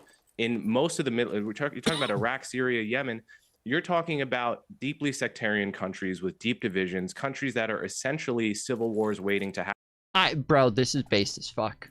This is based as fuck. I am impressed. I'm actually really impressed with this guy. That is based as fuck, dude.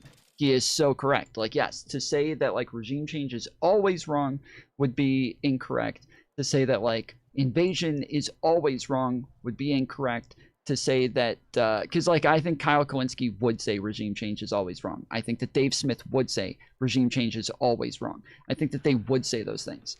But this guy's actually, like, he's based as fuck. He's like, no, it's about the circumstance. Sometimes it's good, sometimes it's bad. You just got to look at the circumstances and make a decision based on what's going on at the time. I'm very impressed with this guy.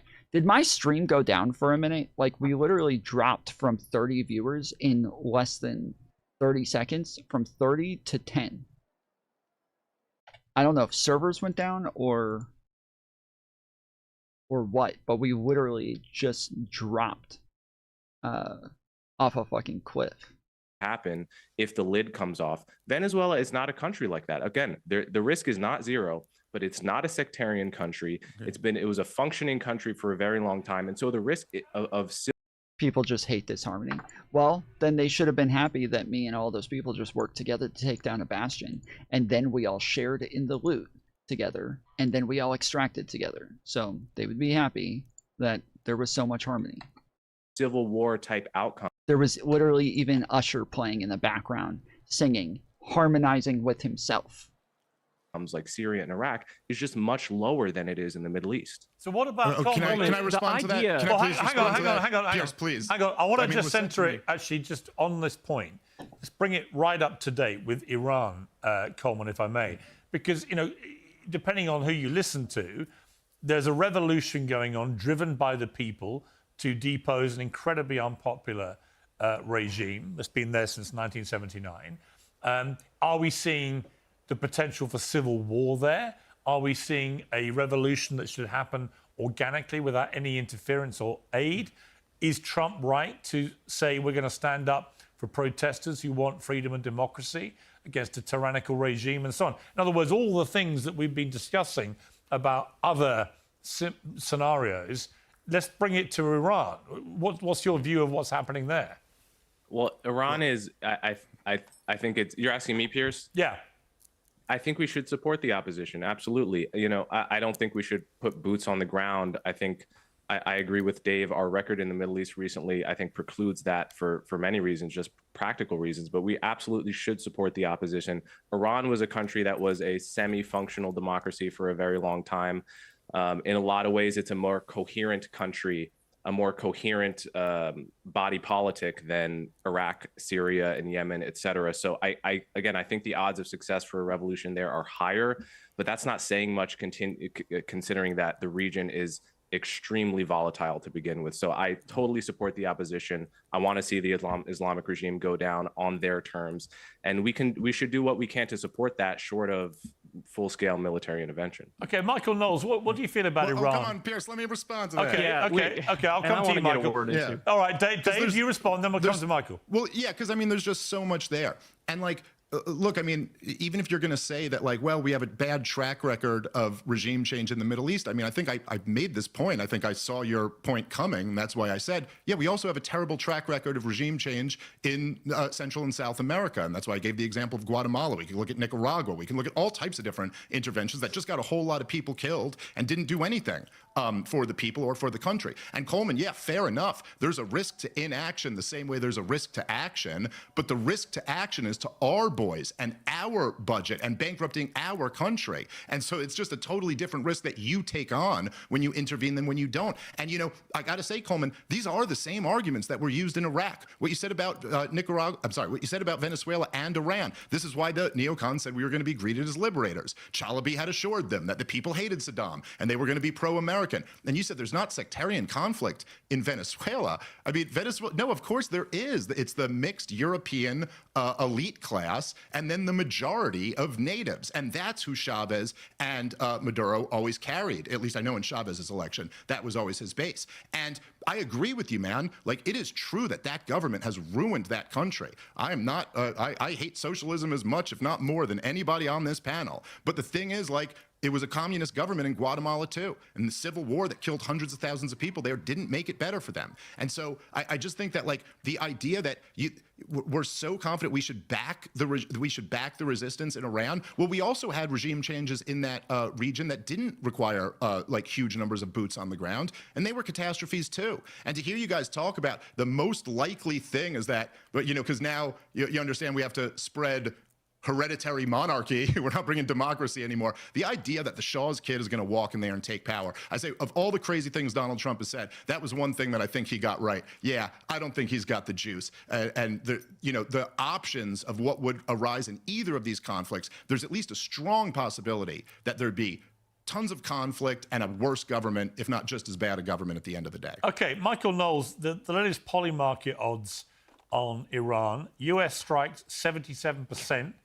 Likelihood. It's wild that we're actually like reading Polymarket shit as legitimate news and shit now. Like, this is, I guess it's almost like a source of polling at this point. It's wild. Good. Khomeini, the Ayatollah, out by end of January. I think is now up to 24%. Fall of the Iranian regime by 2028, 47%. So the money's moving in the predictive world to suggesting that this is the beginning, as the Chancellor of Germany says, this is the beginning of the end of that regime. But we have been on this rodeo a few times in Iran, and it's been brutally repressed in the past. What do you think is going to happen here? And in terms of that point Dave makes, when things happen organically, you know, the fall of the Berlin Wall, we all remember watching that and how good that felt. And it didn't need outside direct military intervention. Is it not better for America to sit back and watch the Iranian people determine their own future in the way that appears to be happening than potentially cause mayhem by directly interfering on their behalf? Well, I think those are two separate points, and I think my friends on this panel are taken with a lot of abstract ideology, whether it's libertarianism or leftism. I'm a little more interested in practical politics. So what I think is most important here is that Iran remains orderly and does not descend into total chaos. Iran is a real country with more of a unified history, and also that the Iranian people do better. Obviously, the Islamic Revolution was terrible for them. It destroyed their material conditions, led to a huge erosion of their rights and liberties, and so it's worth remembering that the policy of the United States has been for regime change in Iran since 1979. So the Iranians have been undermining our interests all around the world for a very long time, not just looking at the recent Iraq war where they killed over 600 Americans, but going all the way back to the 1983 Beirut barracks bombings, going back to the attack on U.S. troops in Saudi Arabia in 1996.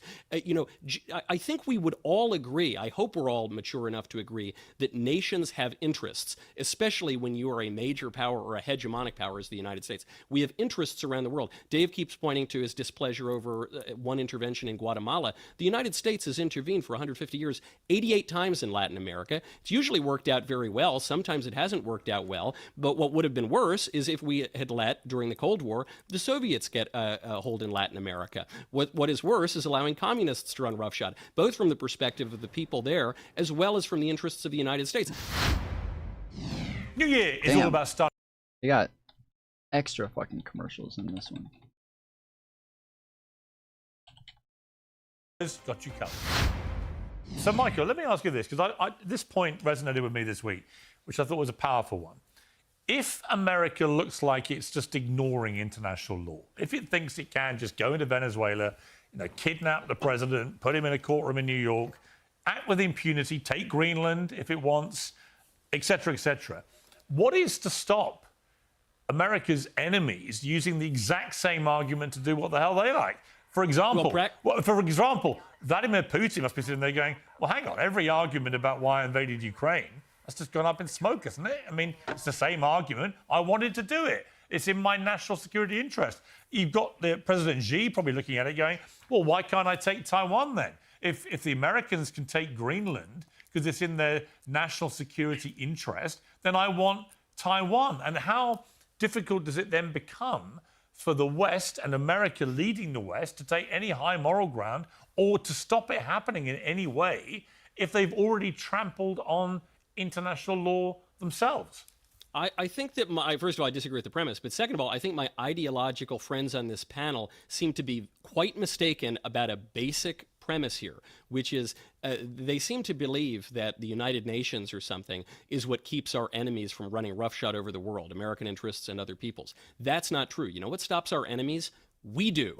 The might of the United States is what stops us. Now, the reason I disagree with your fundamental premise is I don't think that we violated international law in the removal of Maduro. First of all, the Monroe Doctrine, now the Donroe Doctrine, has been the cornerstone of American foreign policy basically since the beginning. But two, there was a legal predicate for the removal of Maduro that goes back to a court order in 2020, and this has really gone back about 25 years now. Let us not forget it was the Biden-Harris administration and Tony Blinken, the Secretary of State, who called for the arrest of Maduro and actually offered $25 million to anyone who could advance it. So the only difference between the Republican action here and what the Democrats called for just 1 year ago is that Trump was actually able to do it, and he saved $25 million doing why it. So but by that logic, the argument. But That's by that, the argument that Trump got logic, Biden's policy done. Well, by that logic, Michael, why should President Xi not be able to go into Taiwan and take the leader and put him in a Chinese courtroom? By that logic. Can I address that, Piers? He's got no answer, Piers. I'm happy to answer. Well, let Michael answer. We can stop interrupting before. Yes.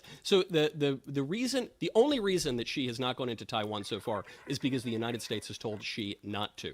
From the point of international law, there is also another confusion because international law is a real thing. Many of my fellow conservatives want to pretend that there is no such thing as international law and that might merely makes right, but that's not true. Law is an ordinance of reason, so we can actually know something about it and it objectively exists even though it's not material. However, what passes for international law these days, specifically over the last 100 or so years, is a bunch of liberal gobbledygook nonsense, which even my friend here, Kyle Kulinski, points out doesn't work, which is why the League of Nations failed and the UN has largely failed. So there is such a thing as natural law, but it is effected through political powers. And right now, the only thing stopping Xi from going into Taiwan, the only thing that has stopped Vladimir Putin from running roughshod over Ukraine is not some abstract concept in the clouds. It's the might of the United States empire and our allies around the world. And that is what will continue to stop them. But I don't think, Carl, I will bring you in now, but I don't think that it has stopped Putin running roughshod over Ukraine. He just invaded he hasn't taken the country. I feel like he almost has to say Putin every show. Like, I don't know if somebody's paying him to say it, but I'm glad they do. Every time he says it, it's just exhilarating to hear him say Putin. Putin. Country yet. Well, he invaded it, took as much as he could, but the Ukrainians have put up a much bigger fight than he thought they could. But I don't think Putin's intentions have been remotely thwarted. I don't think America's well, he only invaded because of Biden. So, frankly, had Trump stayed, I don't think he would have even invaded. But it's true. He did he was able to run some roughshod over it during Joe Biden. But there was no floating international law. Let's not forget, he invaded before the supposedly awful attack on Venezuela. But he has. I mean, look. Yeah, but the thing is, Michael, Putin has continued to act with total impunity in Ukraine, regardless of anything Donald Trump has said publicly, either in a friendly or unfriendly manner. He doesn't seem to care. I think if Putin could take the whole of Ukraine tomorrow, he'd take it. I think that's always been his ambition. That's my point, I guess. That's my point. I don't think that America's very successful strike on Venezuela is going to do one thing. Now, it will not change one iota of Putin's calculation. No, but that's my point. My point to you is that when it comes to Taiwan, I'm not sure that American power is the limiting factor for the calculations by people who run countries like Russia and China that you seem to think it is. Because I think Xi would have looked at Ukraine and thought, well, what's America actually done to stop Putin taking as much as he can? Do you think that international law is going to limit Chairman Xi? Well, no, I don't actually. I do think the concept of international law has been twisted and torn apart so badly that I'm actually uncertain what it really means anymore. Because people don't seem to... I mean, if you look at what Israel's done in Gaza, I would say they've trampled over international law with utter impunity, and they don't care. Reasonable minds can differ, but I agree that's a good point on the they can't. Murkiness of international law. Yeah, okay, Carl. Not reasonable minds. Yeah, well, I mean, I find this whole conversation preposterous because the idea that we're the moral arbiter of anything is honestly laughable. Trump is himself a criminal. I'm here to find sentinels. I just found one up there. And I don't know how the fuck to get up there. And there's fucking bastions all around me right now, so... I already fucked it up with some grenades, and now... I need to figure out how the fuck to get there. Criminal. He was best friends with Jeffrey Epstein. He's covering for a billionaire pedophile cabal as we speak. We armed and funded a genocide in Gaza. We also armed and funded a genocide committed by Saudi Arabia in Yemen. If there's any country on earth where there's some semblance of a sound argument to do regime change, it's our regime being changed. So I don't want to open the door to this might makes right, law of the jungle nonsense. And everybody else except Dave, seemingly on the panel, is in favor of that.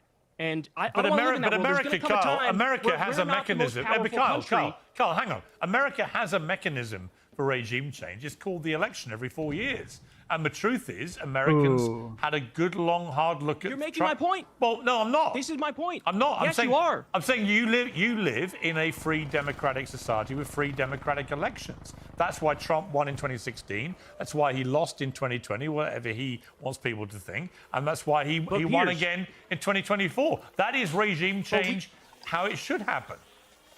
We back 73% of the world's dictatorships. The idea that we say, here's the dictator we don't like, we're going to overthrow them, is ridiculous. By any objective standard, Netanyahu is worse than Maduro, and we're not overthrowing him. So the whole conversation is absurd. We're in no position to be the world police or the moral arbiters. In fact, Trump himself literally says, this is about the oil. It's about the natural resources. It's about stealing that for the corporations and the billionaires. So the whole conversation about you know, well, I think other it can be. high-minded I ideals actually think is useless. well, okay. Look, I think Venezuela can be about a number of things at the same time. That's why I think nuance is an important factor in these things. It can be. But that's hang on, Kyle. Can it just be? It can be about oil. It can be about oil. It can be about Maduro being a gangster. It can be about a number of things. This was Trump's a gangster. Trump's a gangster. All right.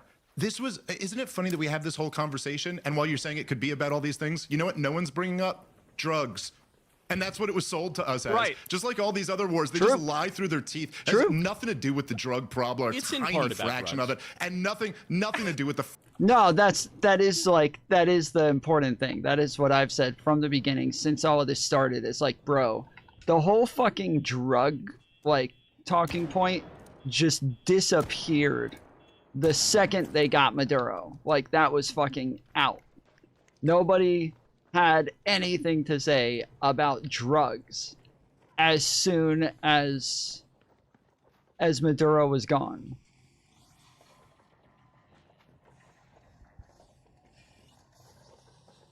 Fentanyl problem, which is the real crisis. It's a total pretext for war. How the fuck do I get up there? I gotta say, man, by the way, I kind of agree with Michael on the concept of international law.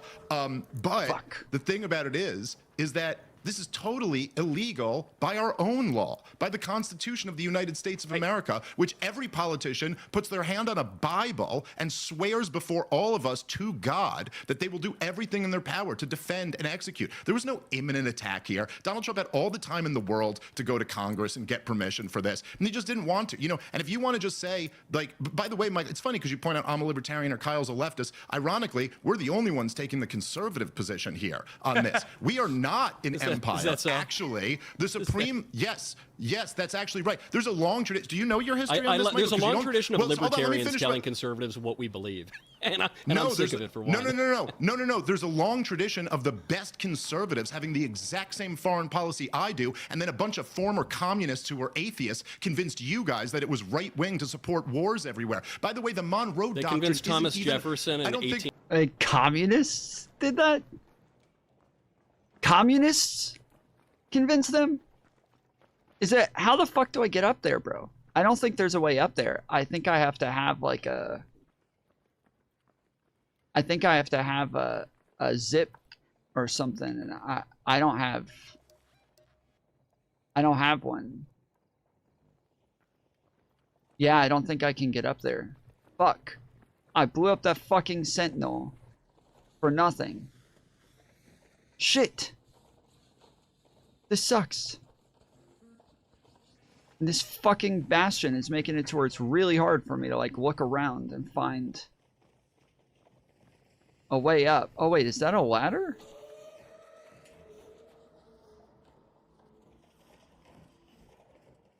No, that's not a ladder.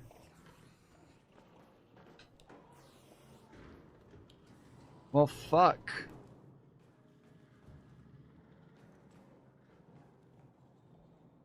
I don't know about that. No. I'm not talking about the Barbary Wars. Okay, anyway. Or the Monroe administration, or the Roosevelt administration. Dude, do you even know what the Monroe Doctrine is? You say the Monroe Doctrine means that we get to run our hemisphere? No, it doesn't. No, the Monroe Doctrine. We keep our Michael, let me finish a thought, and then you can respond to it. No, that's not actually true. It meant that Europe couldn't have any more colonies here, and in turn, we wouldn't interfere in Europe. By the way, it's not a law. It's something a president said once in a speech, and it hasn't been the cornerstone of our... That's why it's called a doctrine. That's what a doctrine is.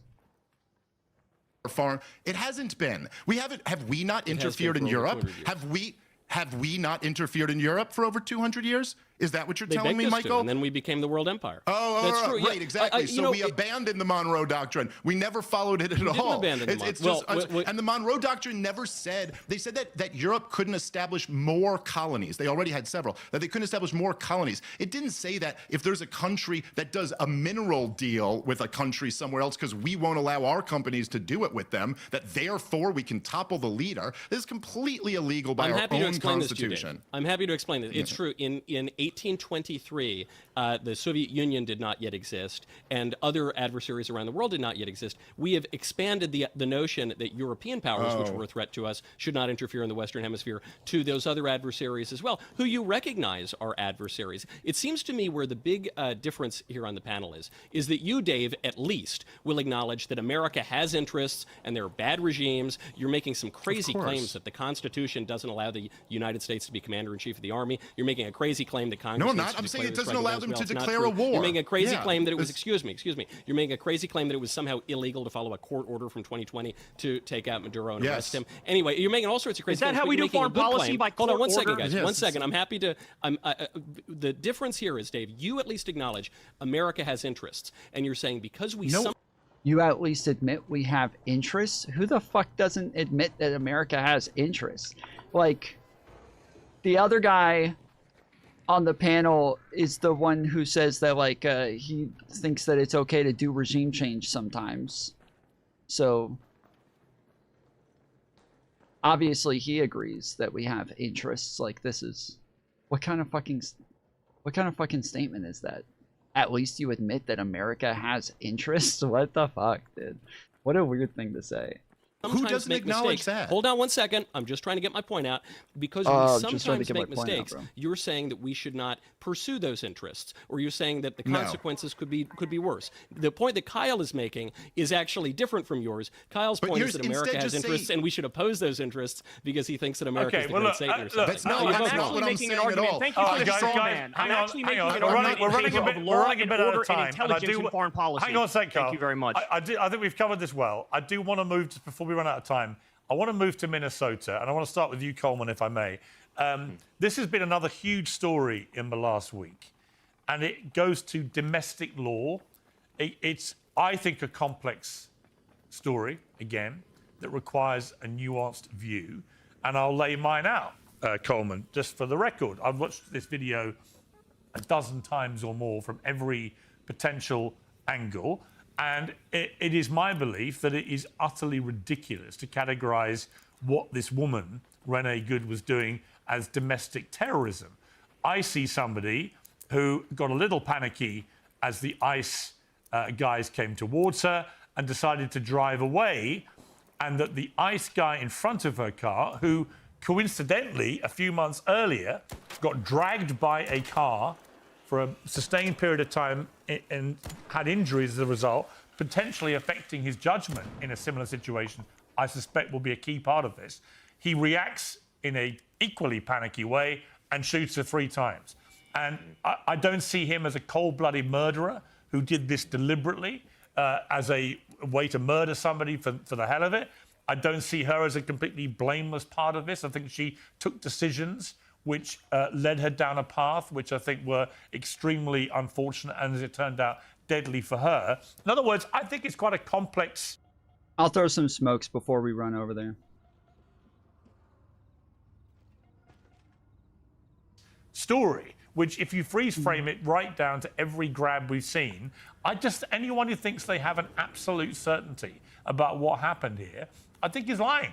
And I think they're just, again, moving to the tribal place.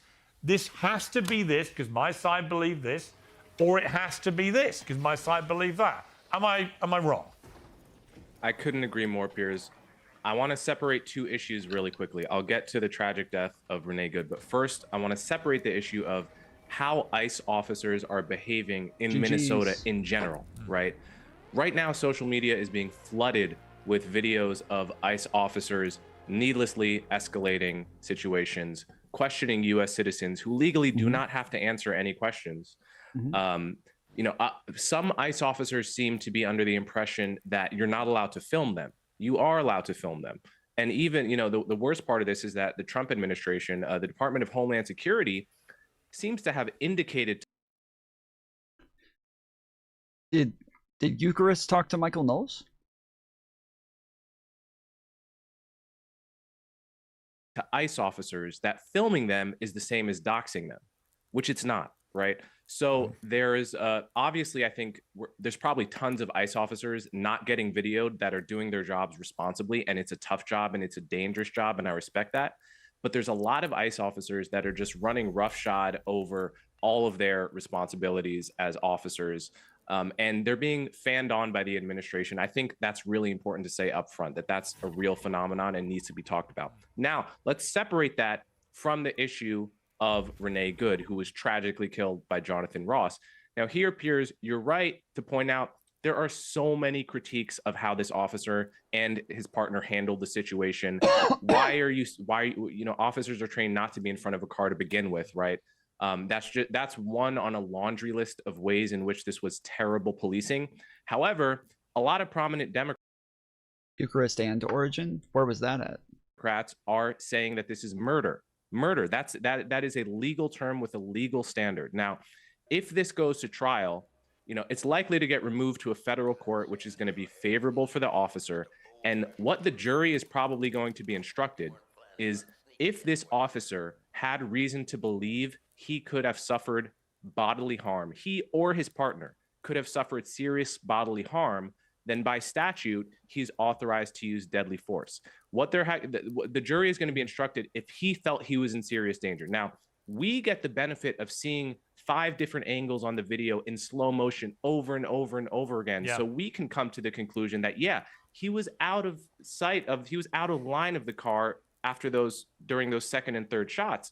But he didn't have that advantage. He experienced that in real time, in the blur of real life. The whole interaction was less than 2 seconds, and he had 1 shot at it. Not only that, his partner had his hand through the window, which, as you said, is precisely the situation that had put him in the hospital 6 months prior. Yeah. It's going to be tough to convince a jury that he didn't have reason to believe he was in risk, or his partner, of serious bodily harm. I think from a legal perspective, I think you're probably right. And I think a jury may well end up making that determination based on the application of the law. But Kyle, I talked about both sides taking sort of implacable, incendiary positions. You compared ICE agents to Nazis, described the officer as an ICE thug who murdered a woman on camera by shooting her in the face. I mean, you're determining there that what we have watched with our own eyes, because we got the benefit of seeing all the videos, is somebody making a deliberate calculation to murder that woman for no reason. I think he did. And Why I think would you if you do study that? the video closely, well, I'll explain it to you. So first of all, these guys are all roided up freaks. Let's point that out, that these are like Proud Boys and white nationalists and, the dregs of society who have now been given a gun and a badge. Well, that's a ridiculous generalization. And again, I don't think that helps. Let me finish but that talking, kind of and then you can talk. generalization You wanna doesn't help disrupt your the point? argument. It makes you sound equally but I don't- deranged. No. I don't care about convincing Much you more guys deranged. with your cult of fake nuance. I care about speaking to the American people who saw with God their eyes forbid we what's should have happening. nuance. Yeah. He said fake nuance. He said fake nuance, just to be clear. He said fake nuance, not that being nuanced is bad, but he said fake nuance. So,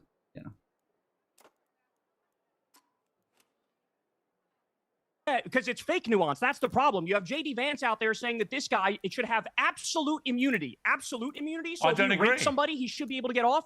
This is fucking I mean, she hit ridiculous. him with her Absolute car. immunity. I don't we went agree. from nobody's above the law in this country. Nor do I think, Kyle, nor do I think that Renee Good was deliberately trying to run over this ICE officer. I just don't think that there's and the any guy was evidence trying to kill her. that she was trying to do that or to cause him Correct, bodily she harm. wasn't. I think it was quite clear from the wheel positioning that she was trying to drive away. And the guy on, Piers, was you're ignoring right. his training That's right. And to here's the stand thing, in front Piers, of her, if you and watch he had closely- a past incident which probably in the moment made him fear the same thing was going to happen. Piers, and he hold shot on. her. We have to have one you factual watch correction closely- here. All right, Michael. Again, though, I think that's from my understanding. I believe that is like what makes it unreasonable. That is not a reasonable person. If he has some sort of like past trauma, that this is not a reasonable thing anymore. Just one little bit to inject some I facts. literally One second, never Kyle. even made We the just need fucking one little point I was correction trying here. to All make right, at the don't talk at the beginning. same time. And The you guys are wheels talking were over aimed me. at the cop when Let she me- accelerated. All right, Kyle, wheels I'll were come aimed back at to you. the cop Let- when she accelerated. Kyle, I will come back to you. Let Michael just interject on this one point. Michael. This is really important because I feel sorry for the woman. It's very sad that she died. I'm not in any way happy that she died. She was in that position, one, because her lesbian partner said, "Drive, baby, drive, drive." The lesbian partner then said, "It's my fault. I told Why her is to it be out relevant here." that she's a lesbian, Hold on one Michael? second. Why I is was that- about to say it is weird that he keeps saying lesbian partner. on. because she's But the partner, Michael, and I don't know you how interrupt it's me, described. Kyle, She's not a husband. Why is it relevant that she's a One lesbian? second, Kyle. I'm just trying to have actually, a conversation. I would say that is. I would say it's irrelevant that she's a lesbian. Secondly, drive can be an entreaty to drive away, which is what I think she was doing. Thirdly, the demeanor of Renee Good in the final video that came out shows somebody pretty calm, certainly not confrontational, certainly doesn't look to me like somebody intent on mowing down an ICE officer. I think she just wanted to get... Oh, you did the like the bar thing?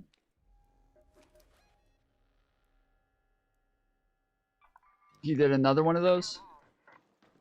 I actually like watching all of those. Every time he does it, I enjoy reviewing those, so. Yeah, if you can send that to me, I definitely want to see that. Get out of there. Are you suggesting, Piers, hold on, are you suggesting that because a woman says, I'm not mad, that means she isn't mad? I think anyone who's ever interacted with a woman knows that's not what that phrase means. Second of all, we don't have to just judge by her... Yo! He's not wrong there, bro. He's not wrong there, dude. You gotta give it to him on that one, bro. That's, that is a fair fucking statement. You can't even be mad at that fucking one. You can't even be mad at him for that one, bro. That is true as fuck. Just because a woman said, I'm not mad, doesn't mean she's not fucking mad, dude. That don't mean shit. Why? Because women are lying pieces of shit. That's why. Because they're a bunch of lying pieces of fucking shit. And they have no accountability. And they think they can just lie with impunity because a bunch of simps allow them to get away with this shit.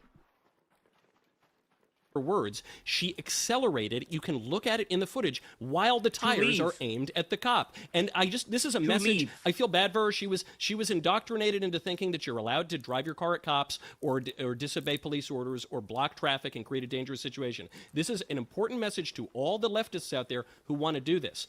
You cannot drive your SUV into a police officer. If you do that, you will be shot in the face and deserve it, and it will be very, very sad. All right, Kyle, back to you. I love that we're now doing character assassination of a 37-year-old soccer mom who got shot in the face 3 times. You're fucking disgusting for doing that, and you know that you're disgusting for doing that. And if you watch the video closely, he switches hands with his phone to prepare to grab his gun before he was in any danger whatsoever. Okay, so this guy, he knew what he was doing. He knew what he was getting himself into. These people are looking for trouble. They are going to Minneapolis. They are cracking skulls. They are rounding up innocent people. They absolutely are Trump's Gestapo, and everybody knows it. All right, let me bring in Dave Smith. Dave Smith, what's your view of this?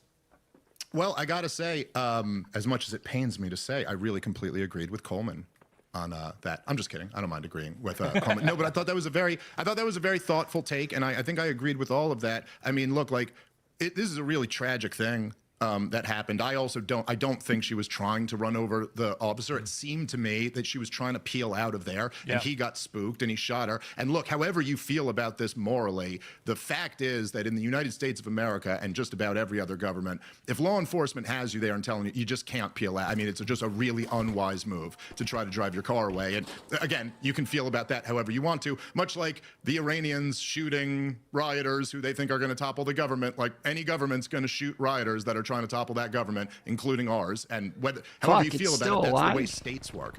I do think there's like a broader thing that I would really think that Trump supporters, right-wingers in this country might want to think about. And I say this as someone who's I'm a real immigration restrictionist. I mean, to me, that I don't think everyone in the world has a right to enter the United States of America. I think that the American people have a right to take in whoever we want or whoever we don't want, in the same way that I have a right to, have whoever I want at my house for any reason that I choose to.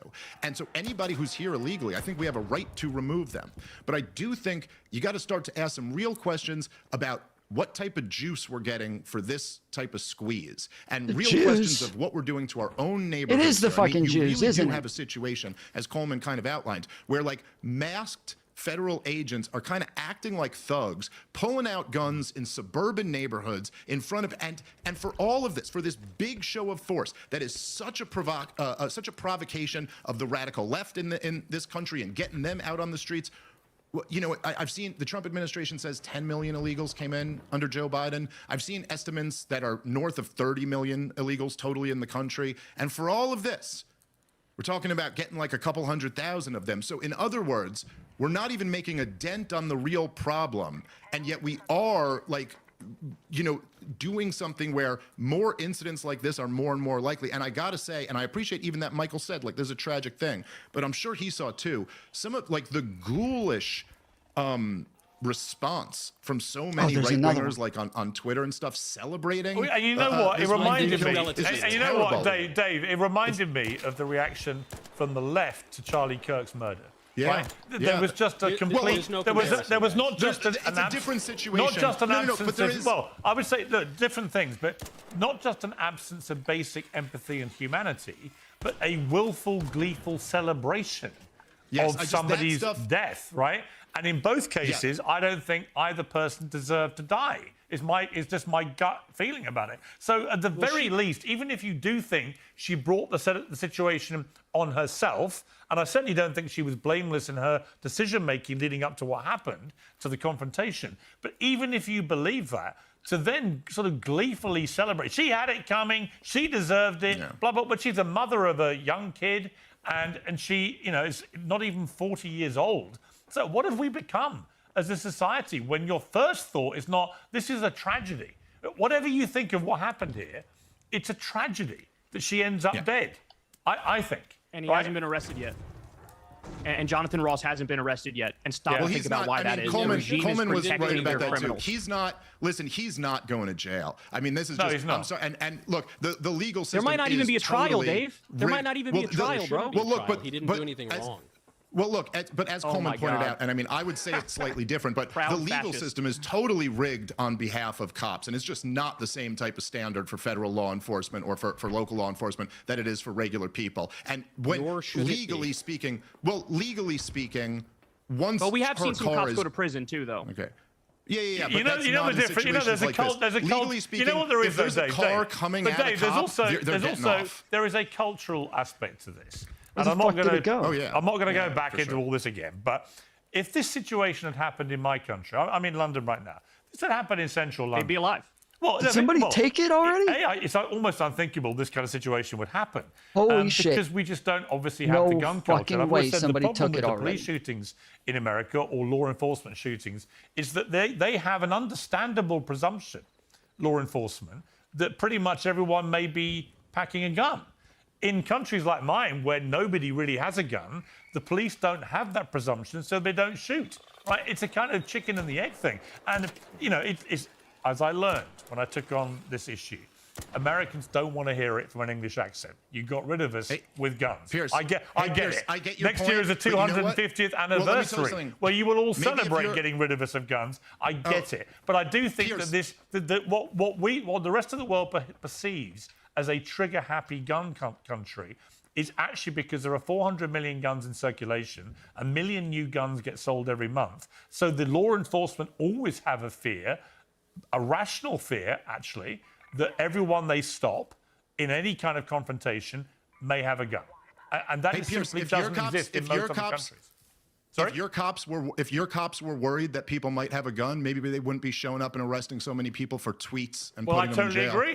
I totally agree. It was revealed yesterday 12,000 people have been arrested for social media posts. It's absolutely bloody ridiculous. But you know what? I'd rather that than young mothers getting shot dead for doing a right-hand turn to get away from, you know, ICE officers shouting at her. But she did a left-hand turn first.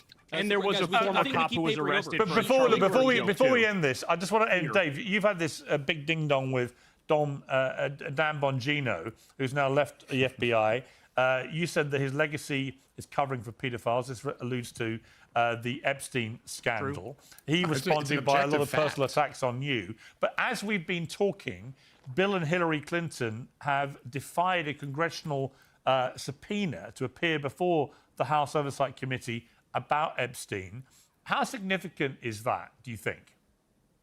Well, it certainly doesn't look good for them, but I mean, you know, if former presidents are ever held accountable for anything, aside from Donald Trump on the ridiculous trumped-up charges, but like if we're actually holding politicians accountable for the crimes that they've committed in the past, well, that'll be the first time that I've ever seen it. So I don't know what Congress is going to do next. My guess is that they'll probably just do nothing because that's what Congress typically ends up doing in these situations. But yeah, Dan Bongino, listen, I don't know what to say. Dan Bongino is in this like impossible situation here, which is why he like spazzed out and started talking about my kids and my family and stuff.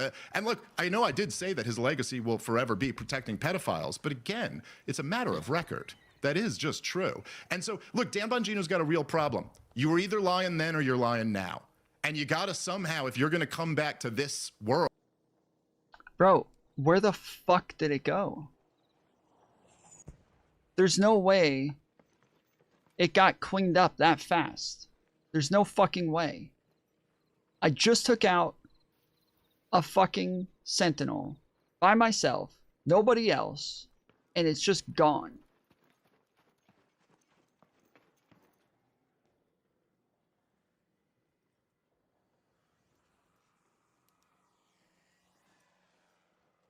It just straight disappeared. World of doing these shows on the internet, you're going to have to explain that to people at some point. Like, you made this one claim, got in there, turned around, and gave a hostage video where you said none of that exists at all. And now the stuff's been declassified. So he said he read through the entire files, and he knows for a fact that Jeffrey Epstein killed himself. But we just found out there's like 5 million documents in the entire file. So, like, what exactly is he claiming that he read? And what did he see? It's all declassified now. Yes, sure. But I'm just saying it's all declassified now. But also, so now the bottom line, he can explain what he saw. Yeah, and the bottom line is people on the MAGA side and the Trump administration, they can all say whatever they want. The truth is, they took us all up the hill of full and total transparency should they win the last election. And then suddenly, earlier this in 2025, suddenly the shutters came down.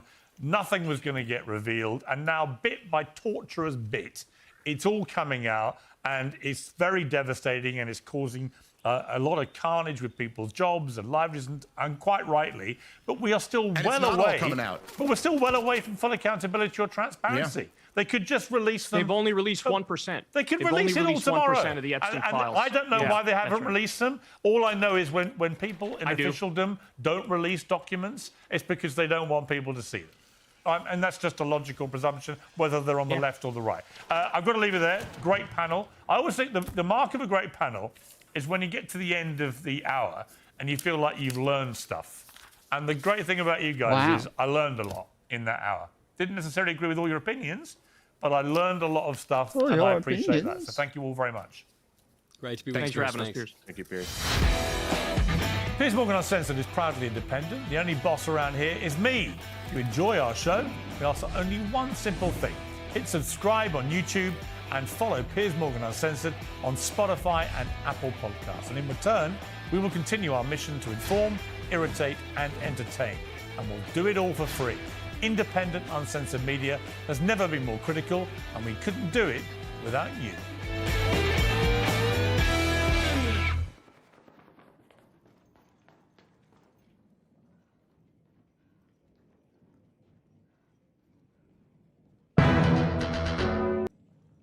All right, we're gonna find the Michael Knowles podcast here in a second and pull that up.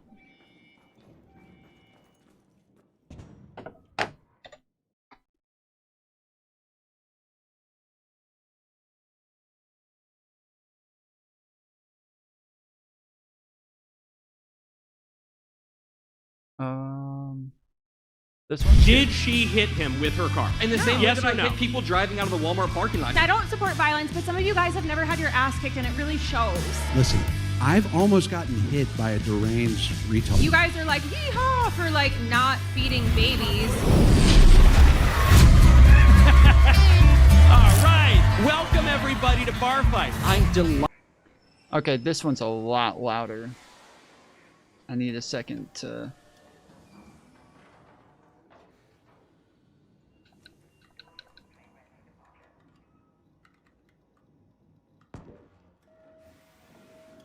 I DM'd you a video ages ago. What does that mean, ages ago? Like hours ago, or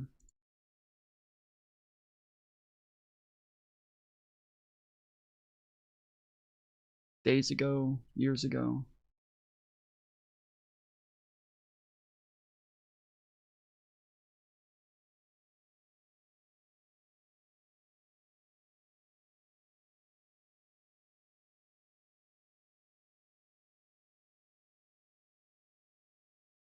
When we were teenagers. I DM'd you a video before you were born. Sheesh.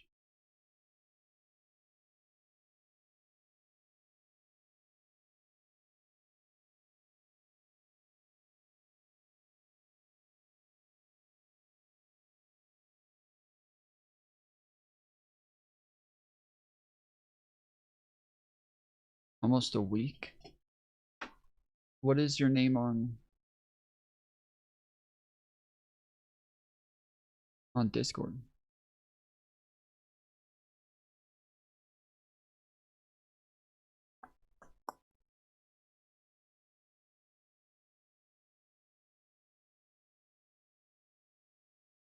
Delighted to be joined by our 2 esteemed guests, including our first ever returning fighter. He's dusted himself off, Adam Mockler. You guys are quite literally taking an 80-20 position on this. Because they've been lied to about what happened. If you want a job where you can go terrorize ISIS for you. Our second guest.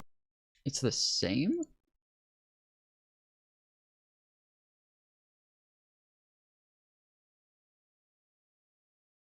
Fuck. I just went through like every person that sent me a DM this week, but it's like 70 different fucking accounts.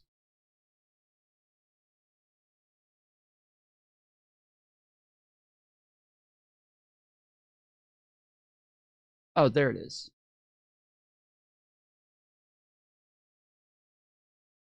Wait, the song? I played that when you sent it to me. Till my beat, this shit gonna be fire.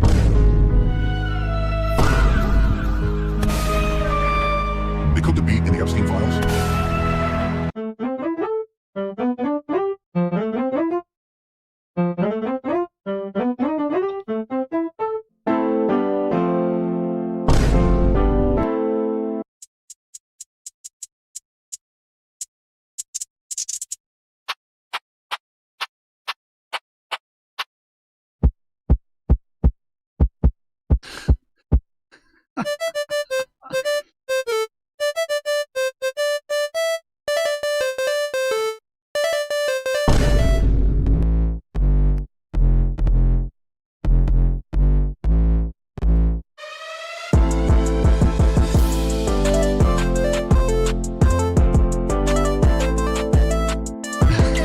Till my beat, this shit gonna be.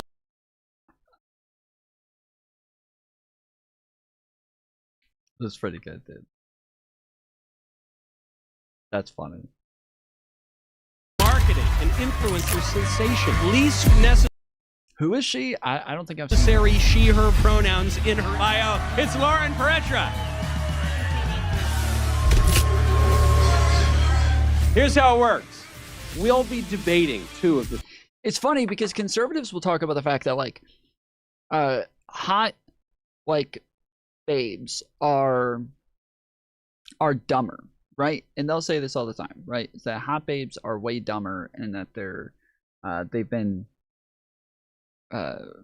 pampered and they've been able to get away with everything to where they never had to be smart, they never had to work hard at anything, they've always just been handed everything and given everything. But all of the hot blondes are doing politics on the right. They're all doing politics on the right. That like there's not a ton of like super hot babes on the left doing politics, but all of these like Barbie looking chicks, they're all on the fucking right. Every fucking time they're all on the right. The 3 most controversial topics of our day. And that's only the ones that are doing politics. All the ones that are like modeling and, you know, acting and, you know, doing what God made them to do. They're all on the left.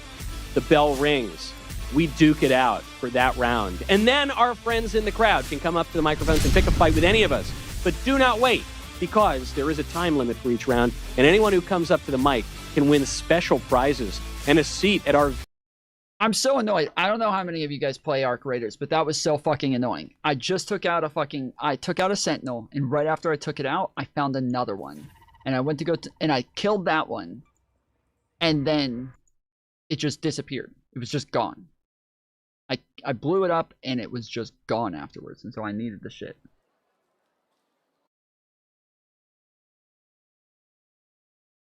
Drinking screwdrivers while Eucharist was drinking gin and tonics.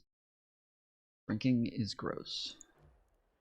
VIP table, sponsored by Redneck Riviera Whiskey. Lady and gentlemen, are you ready?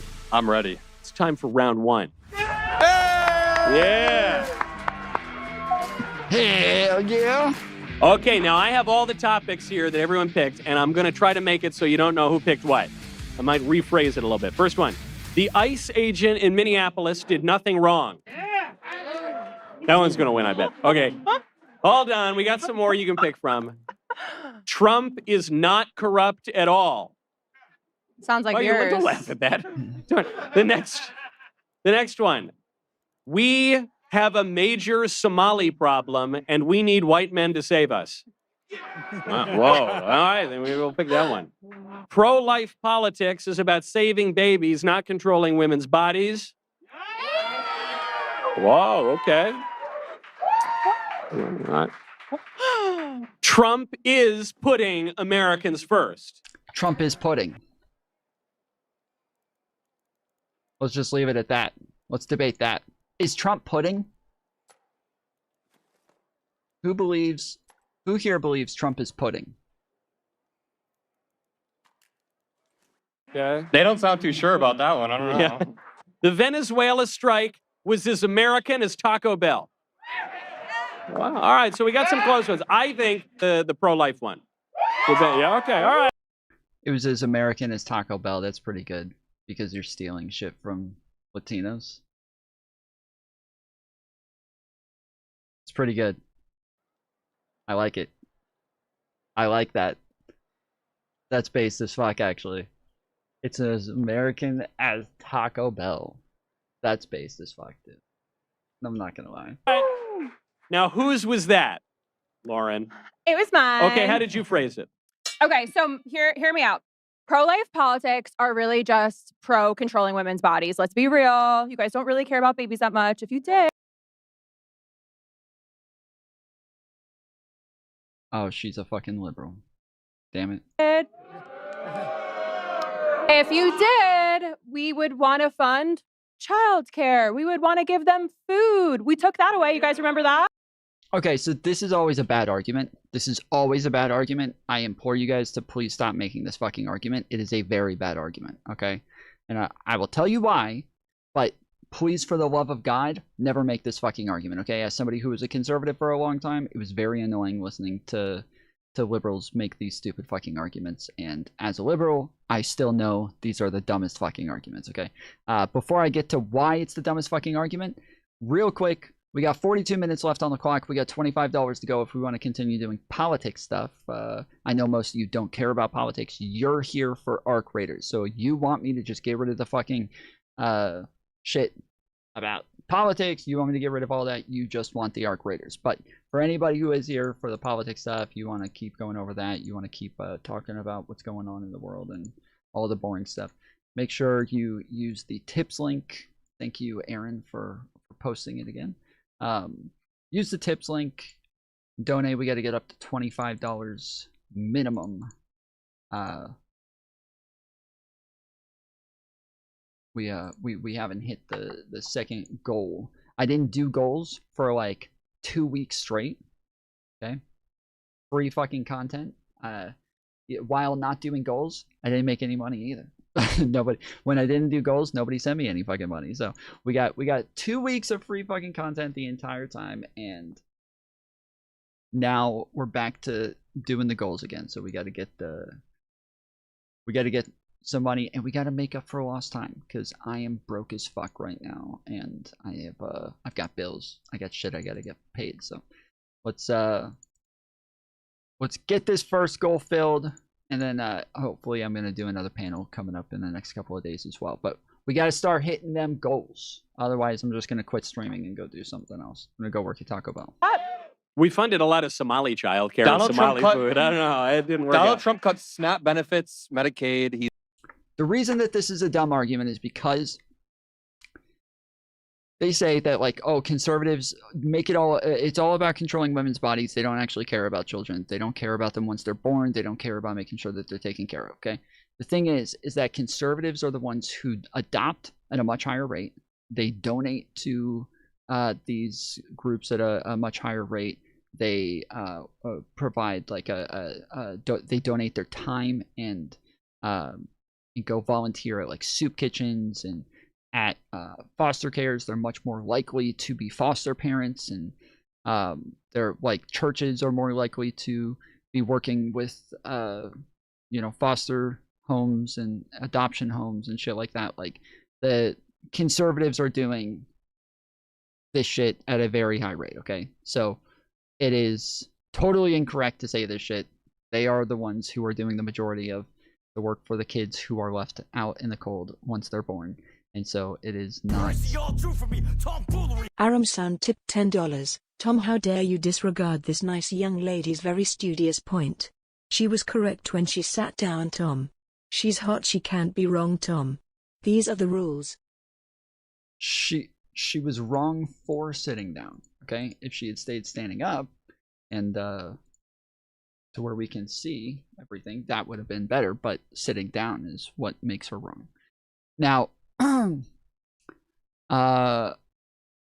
what's the panel going to be about? Probably the same thing. So I have a guy who was an ICE agent on the right who was invited to the first panel. He wasn't able to make it, and he asked me to do it again. And there were a number of people who were upset that they couldn't make the first one. So I think I might just do the same fucking panel again. We'll see. But like I said, it's kind of been exhausted at this point, but it is a topic that a lot of people want to get in on, and there's not a whole lot of other, like, topics that are brewing right now to where we could do those instead. Like, this is still the biggest topic right now, and so I feel like doing another panel on it kind of makes sense.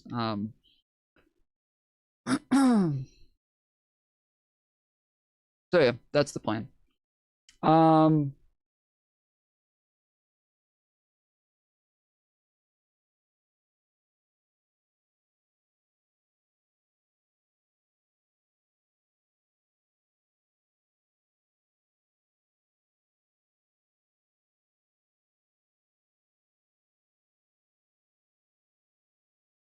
This is not the biggest topic. It's just the most talked about. There's plenty of other news. What do you think biggest topic means? What do you think that means? He's not the tallest person. He's just the one with the most inches in feet. He just measures the highest point. He's not taller than anybody else.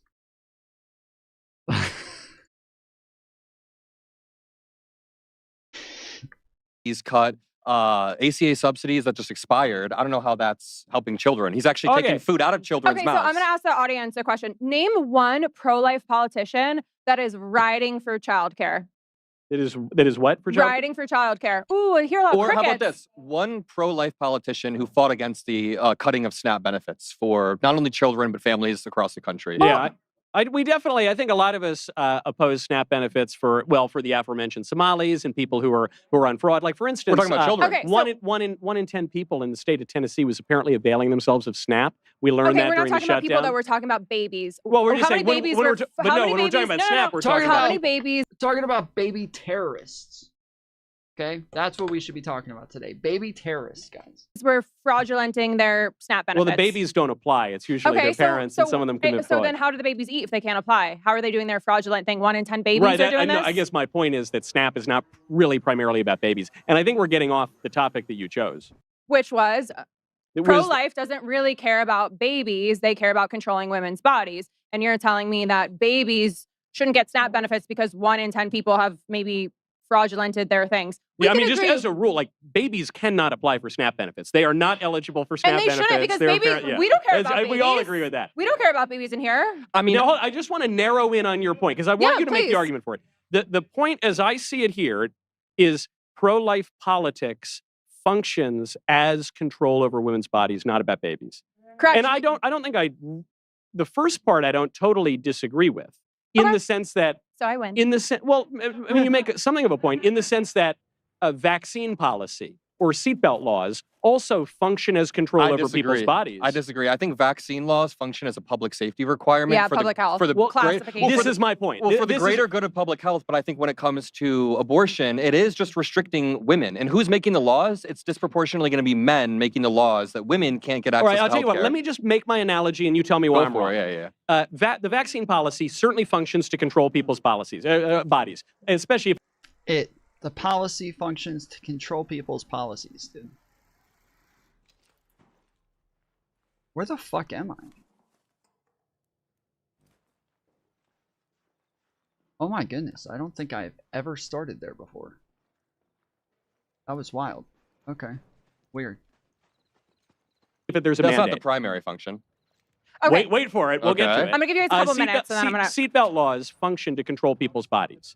No. They do. You have to lock it in or you could get a ticket. Are we really here to talk about seatbelt laws? I agree with you, Adam. Yeah. That's not what they're for. That's not their chief objective. And it is the case that abortion laws, like not letting people have abortions, does control women's bodies to some degree. I won. But what it's for is saving babies. It's not about the control. Okay, but what's the difference between a baby and a fetus? Have you ever spit in your hand? No. That's what a fetus looks like at like 6 weeks old. Yeah, that's not what a fetus looks Google like. it. Okay, you guys need to go back to science class, okay? Maybe we should fund that in Tennessee. I have 3 kids. I've gotten ultrasounds at 8 weeks old. You don't do them so much at 6. They don't look like you spit in their hand. You can make out all their little parts. You can even figure out if they're boys or girls at 8 weeks. No, you can't. And you Not can't at do 8 that weeks. with your spit. Can I ask you, when do you That's think life begins? Well, by definition, at conception. You think so? So how do you define life? A human life or just life generally? No, life from a human. What qualities do you use to define life? Is described by various attributes. So growth, metabolism, organic matter, movement. And so we see these qualities and the potential for these qualities at the beginning. So, for instance... When they're a fetus, they can... Yeah. So, okay, I'm going to cut you guys Fetus off just for a second. means offspring. Why are we riding so hard for like a fictional fetus versus... I don't care about fictional finish. fetuses. I let you finish. I'm going to finish now. A fictional fetus versus real life human babies and SNAP benefits and childcare and healthcare and taking care of the babies we actually have. Yeah, so I guess my point, my very narrow point on abortion is I think you're partially right. Abortion laws do involve controlling women's bodies because we say you can't kill the kid. It is rare that somebody even says that. So he is being pretty good faith and charitable by even saying, well, I'll grant you it does control their bodies. Like that's something that I just never hear conservatives even admit, which is something that I've always felt like I was like the only like pro-life person who would ever say like, yeah, it does control women's bodies. Like that's not the reason for it. That's not what it's that's not the goal. Is not like, oh, we're dying to control women's bodies, but it is a subsequent, outcome of the policy. But it's like it's just like any other where you say like, oh, well, we don't want people to steal. Is this taking away your right to steal from somebody else? Yeah, sure. It's like it's taking away, it's limiting you on what it is you can do. It's limiting you on your capabilities. It's limiting you on freedoms. Sure.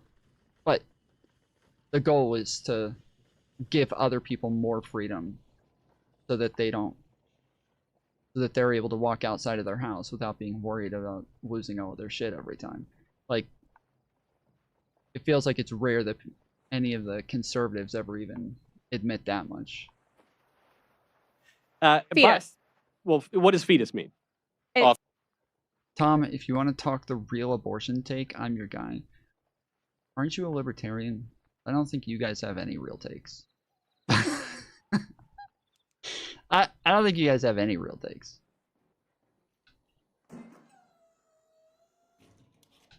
A fetus. It means it's a offspring. baby once Yeah. it's alive.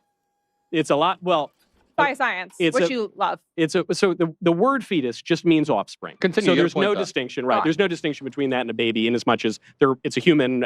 You had a point a second ago. Yes. So the very narrow point on abortion that I'm making, and I'm open to all sorts of talk. If you want to talk, you can hop on. We can get into it. I don't mind. On welfare programs and all that. That's fine. I'm not some Okay, like we love libertarian that. extremist. However, my only point is it would seem to me that we should not kill innocent babies in the womb or out of the womb. That's Okay. my whole point. Okay, yes. I'm not for killing babies outside of the womb. I'm for feeding them and providing the kids with access So to then you agree healthcare. we shouldn't kill them, we should not have abortion, and we should have welfare later on. Here's what I'll agree. Okay. Okay, that's fine. Here's what I'll agree on. You don't want an abortion, which you don't seem to be able to have the ability to have a baby yourself. You don't have to get one. Your partner, your wife, doesn't want an abortion. She doesn't have to get one. So therefore, choice. Can we agree on that? Yeah, okay. So I think, for instance, No. look, I'm not going to engage in an honor killing of my wife if she apostatizes from Islam. Am I jumping in voice or calling in Discord?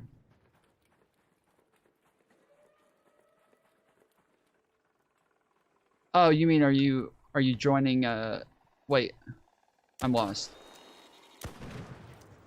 Are you asking if you should jump in the Discord call or call me? Or like are you asking if you should jump in the VC or call me on Discord or what? I'm sorry. It's Discord either way. I'm not sure if that's your question.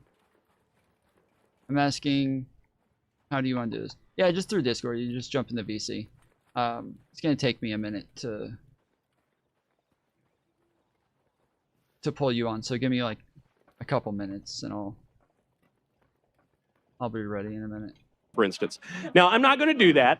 And look, if a Muslim immigrant to America, as many have done actually, wants to kill his wife in an honor killing because she has apostatized from Islam, that's his business, right? And it's not your business, and stop sticking your nose in it.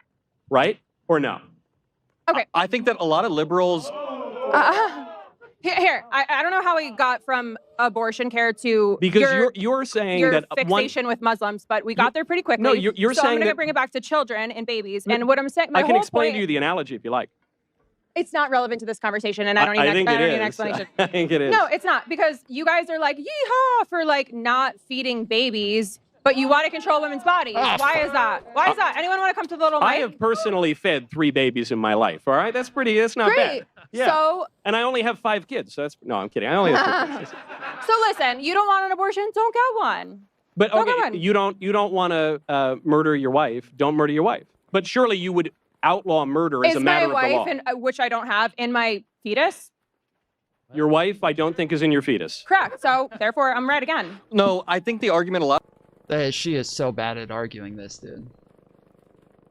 She is fucking so bad at arguing this. This is rough. So I'm right again. Like what? Were you guys arguing over whether or not the wife was in the fucking fetus? Was that the fucking argument? What the fuck?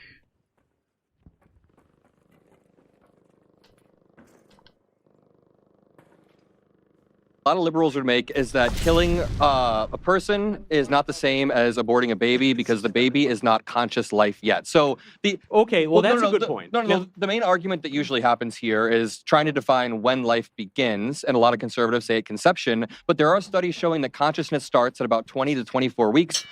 So hold on, Adam makes a great point. I just want to push it one more so you can finish your argument. If your argument then would seem to be that being killed or not being killed, having those legal protections, is predicated on consciousness. So my question is, do you have the right to go into a hospital ward and kill somebody who's in a coma? It's based on... No, I don't think so. There you go. Yeah. All right, we agree. Now, we have questions from the audience. How's it going, Michael? Big fan. Wait, I've seen that guy before. Yeah, big fan, Michael. Don't be fooled. He looks like a Republican, but Exactly. don't be fooled. I'm just code switching. If you want to donate me money, I promise I'll put it towards all your charitable policies. Anyway, I have a question for you, Michael, and it's specifically regarding the topic of abortion. And if you have a lot, if you let me expand upon this line of questioning, couple questions. First one, do you think that abortion is morally comparable to something like the Holocaust, something that, conservatives talk about a lot? Would you agree with that premise that abortion, in the case of Charlie Kirk, he said it was 8 times worse than the Holocaust because of the death or the amount of abortion that have occurred since Roe was legalized? Yeah, I would passed. say. Do you say so? Abortion is the killing of innocent human life intentionally. And the Holocaust, as all genocides, entails the killing of innocent human life. And so in that way, yes.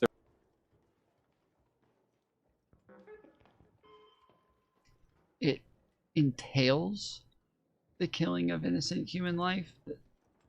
That's it? It just has to entail the killing of innocent human life? And then that's it? Then it's a Holocaust?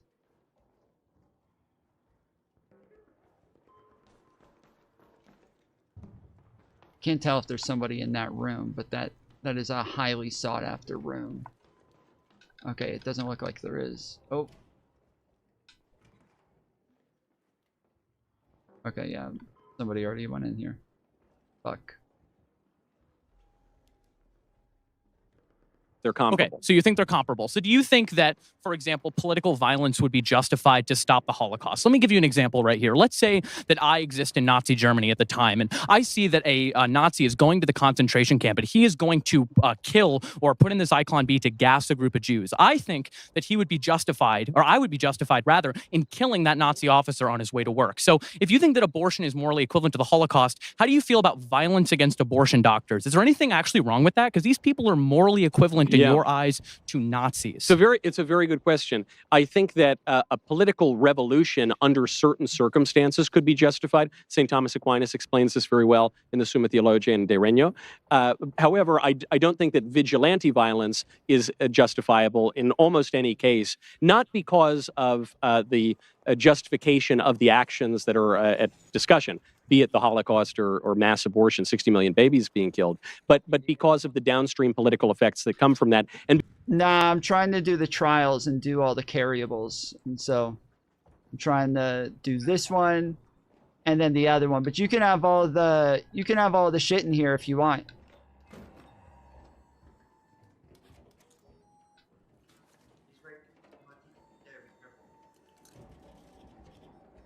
Okay.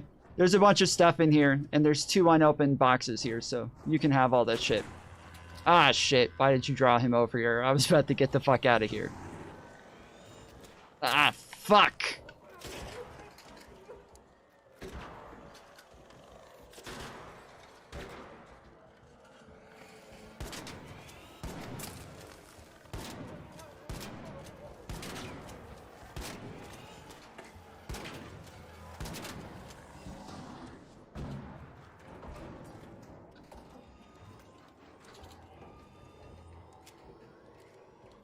Fuck, this guy just drew this thing over here. I'm trying to get the fuck out of here as quick as possible. He's like, oh, be careful, that thing's right over there. And I'm like, yeah, it's all good. And then he starts shooting it. Like, shit, dude. I don't want to deal with this fucking shit right now. Well done, sir. Alright, I'm getting the fuck out of here. because there is such a thing as a civil authority. So in the extreme case where revolution would be justified, there would still have to be order to be undertaken so that greater evils would not abound from an act that could be justified. I understand that. But do you think that when the Holocaust happened, do you think that it would have been wrong for someone to kill a Nazi officer on his way to the concentration camp to gas a bunch of Jews? Would it have been wrong or not? Well, in the case of the Holocaust, we're speaking specifically of war conditions. So you're in. Okay, where is the other? There's one more field depot somewhere like in the far north over here somewhere. And I don't know where it is.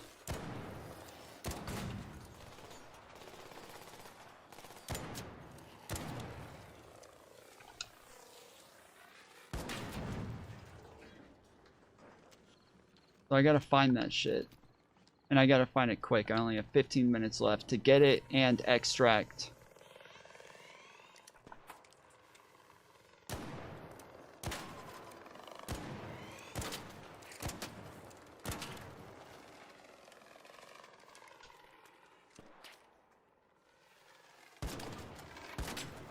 Dude, I've hit the play button 3 times and it won't fucking play. Be fired.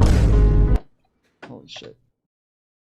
You're in the midst of a massive war, both within Germany and Let's say it throughout wasn't a war, all of the Michael. world. Engage with the question. If it, I am in engaging fact, with the question. If it in So, fact yes, was the I case, think yes, it would be justified. My point here is rather that I don't really think that you think abortion is morally equivalent to the Holocaust, or you're not believing that it would be justified for people to kill abortion doctors. I'm saying Should that people be able different to kill rules apply abortion during doctors? times of war than during times of peace. So if the president suddenly declared it was a time of war against women who get abortions, then suddenly it's justified for people to go out and war kill. against women. Okay, That's not- fine, Michael. Very good. Against abortion, however you want to call it. You Do could think outlaw then it would be abortion. That justified? wouldn't be a war, It's though. outlawed. A war is when belligerent parties fight each other for territory and for political I think control. that Michael's evading the question because his I'm line not, of I'm reasoning, answering. I'm his trying line, to his describe line to of, you the re- difference his between line war of and peace. reasoning leads to the conclusion that it is actually morally permissible to commit political violence. No, when I it seems don't like he's think it against is. that. I- You in don't. most- And in even most during circumstances, and I don't think it is. most circumstances. So this is not comparable to the Holocaust. It is because comparable oh, it to is. the Holocaust. It's comparable. It is comparable. But As it's I different. mentioned to you, in the respect of both of these things entailing the killing of innocent human life, it is comparable. In respect to the fact that one is in a polity during a time of peace and one is during a time of war, they're not comparable. It's just not very So they're optical. not. They're in different respects. You would address them differently. Okay. All right.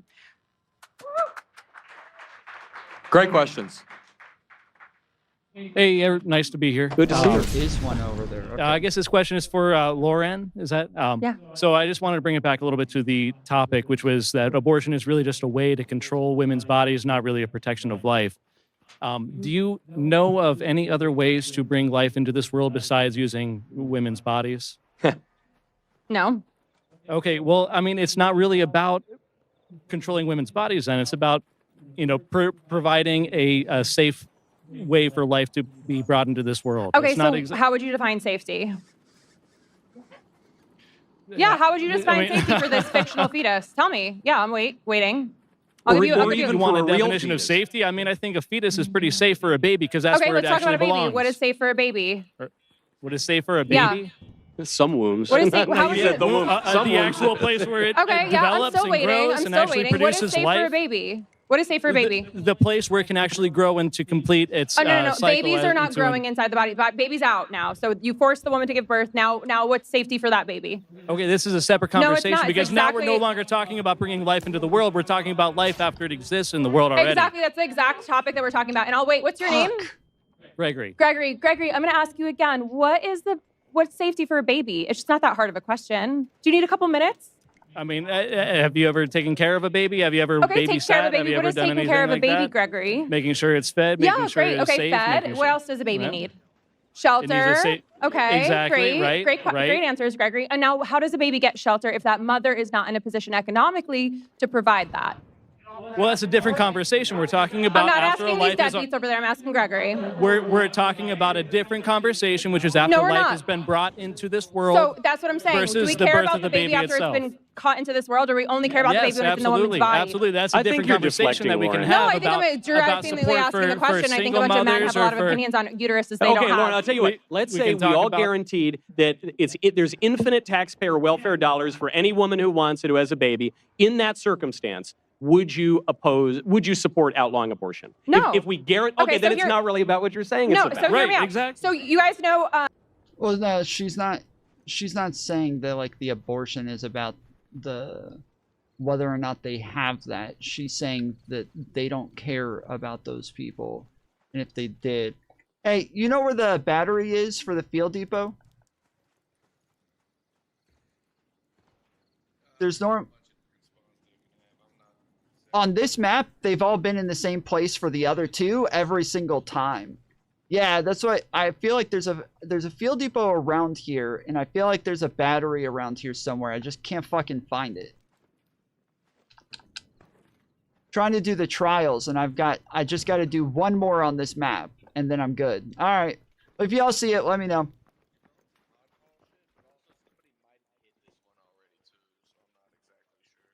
Okay.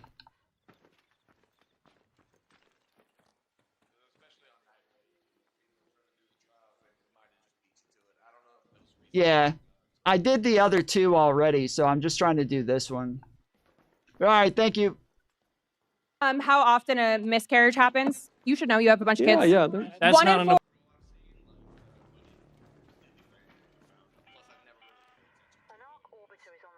Yeah, they seem to spawn in literally the same place every time. Like, I've memorized where the other two go, and so I'm just trying to... I've never done this one before, so now I'm just trying to find it.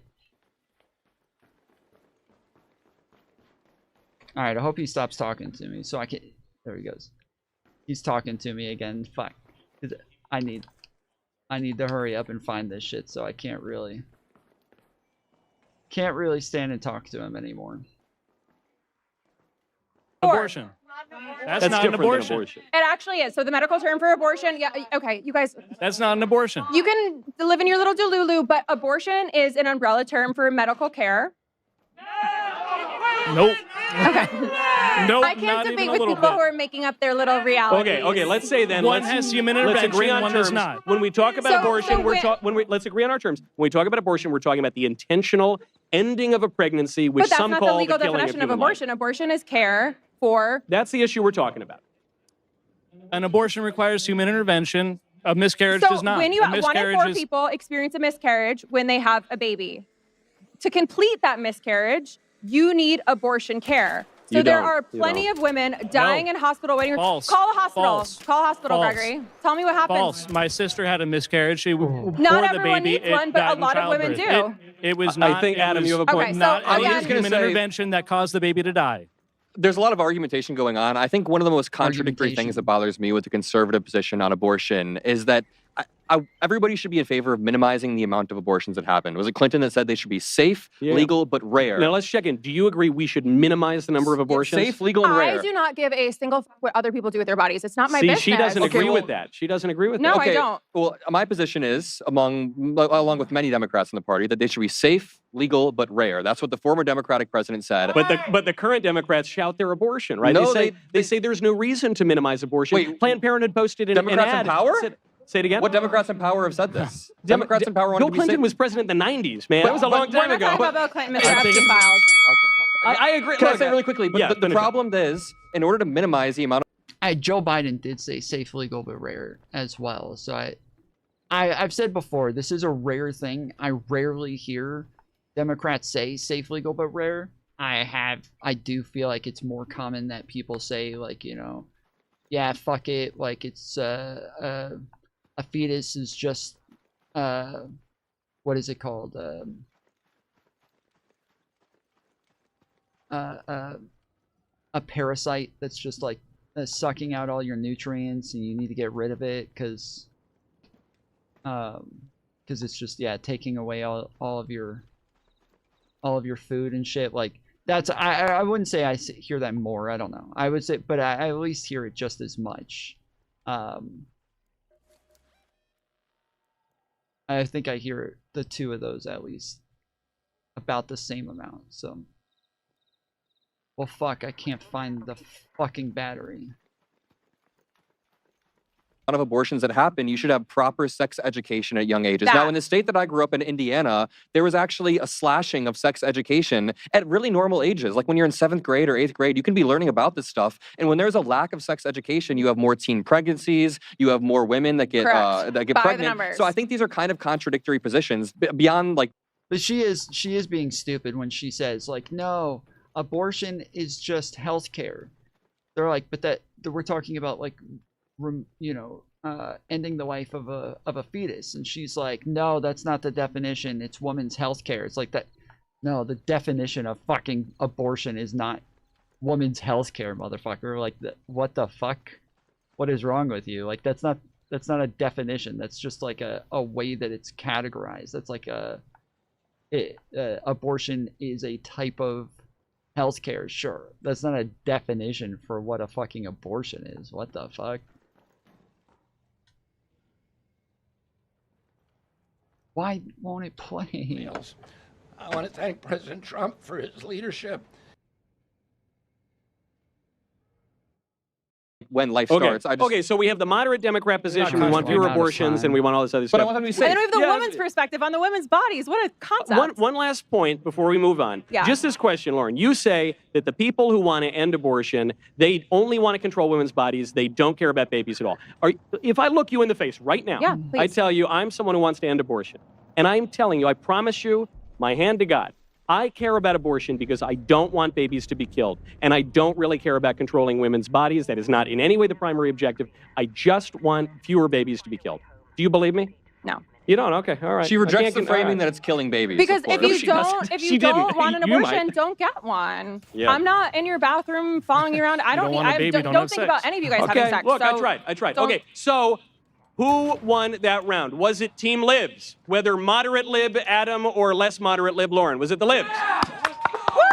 No. Was it the me? Look at Gregory's. All right, there we go. Okay, all right. I don't see it. I don't see it. Yeah, it's ambiguous. I can't tell. I Okay, wish I was more that important delusional. question. Who won the round of questions?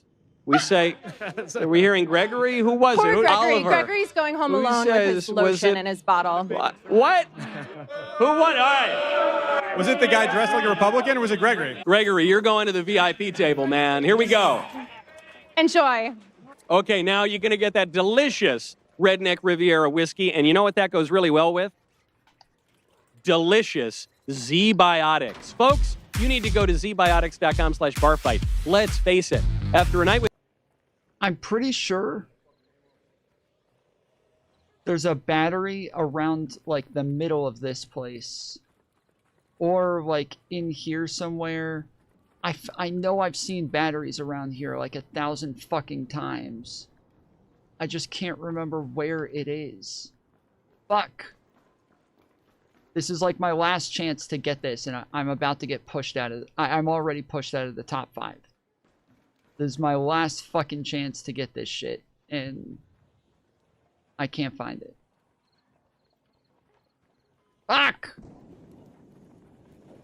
with drinks, I don't bounce back the next day like I used to. I'm an old man now, 35 years old, got grays on my head. I have to make a choice. I can either have a great night or a great next day. That is, until I found Z-Biotics pre-alcohol. Z-Biotics pre-alcohol drink is the world's first genetically engineered probiotic. It was invented by PhD scientists to tackle rough mornings after drinking. And the science behind it is fascinating. So here's how it works. When you drink it, alcohol gets converted into a toxic byproduct in the gut. Now it's the buildup of this byproduct, not dehydration, that is to blame for rough days after drinking, which I had no idea about until I read this ad. Free alcohol produces an enzyme to break this byproduct down. So you are actually addressing the root cause. Just remember to make free alcohol your first drink of the night. Drink responsibly. You will feel your best tomorrow. Trust me, when you've got nights like this, you have to be up early in the morning podcasting, carrying the Daily Wire on your shoulders. You want that free alcohol, okay? Head on over there right now, zbiotics.com/barfight. You get 15% off your first order when you use code BARFIGHT. It's backed by 100% money-back guarantees. There's no risk. It's the longest ad ever. Subscriptions are also available for maximum consistency. Remember to head to zbiotics.com/barfight. Use code BARFIGHT at checkout for 15% off. Can I offer any of you a pre-alcohol from Z-Biotics? I'm happy. Romero tipped $15. Bums. Fucking bums, dude. Wait, no! I fucking pressed the button, no! You fucking fucks.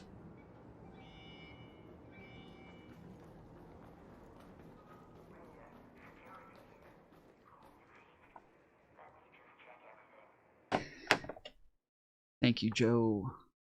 Let's fucking go.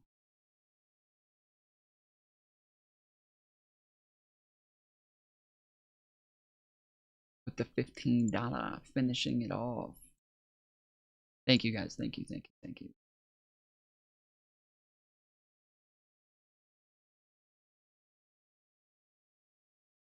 Appreciate it. With 7 minutes to go. Alright, I'm sorry, Caveman. Give me just a minute. I'm really sorry. I've been trying to finish this thing, and now I gotta go to the fucking bathroom really bad. So I'm really sorry. Let me just run to the restroom real quick, and then I'll be ready, okay? Los Cientos. Los Cientos. Muchos Los Cientos. Okay.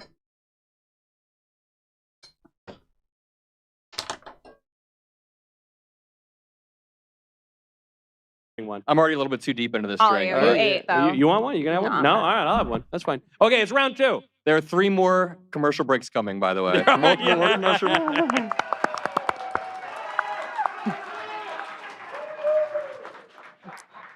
All right, now we pick the next topic.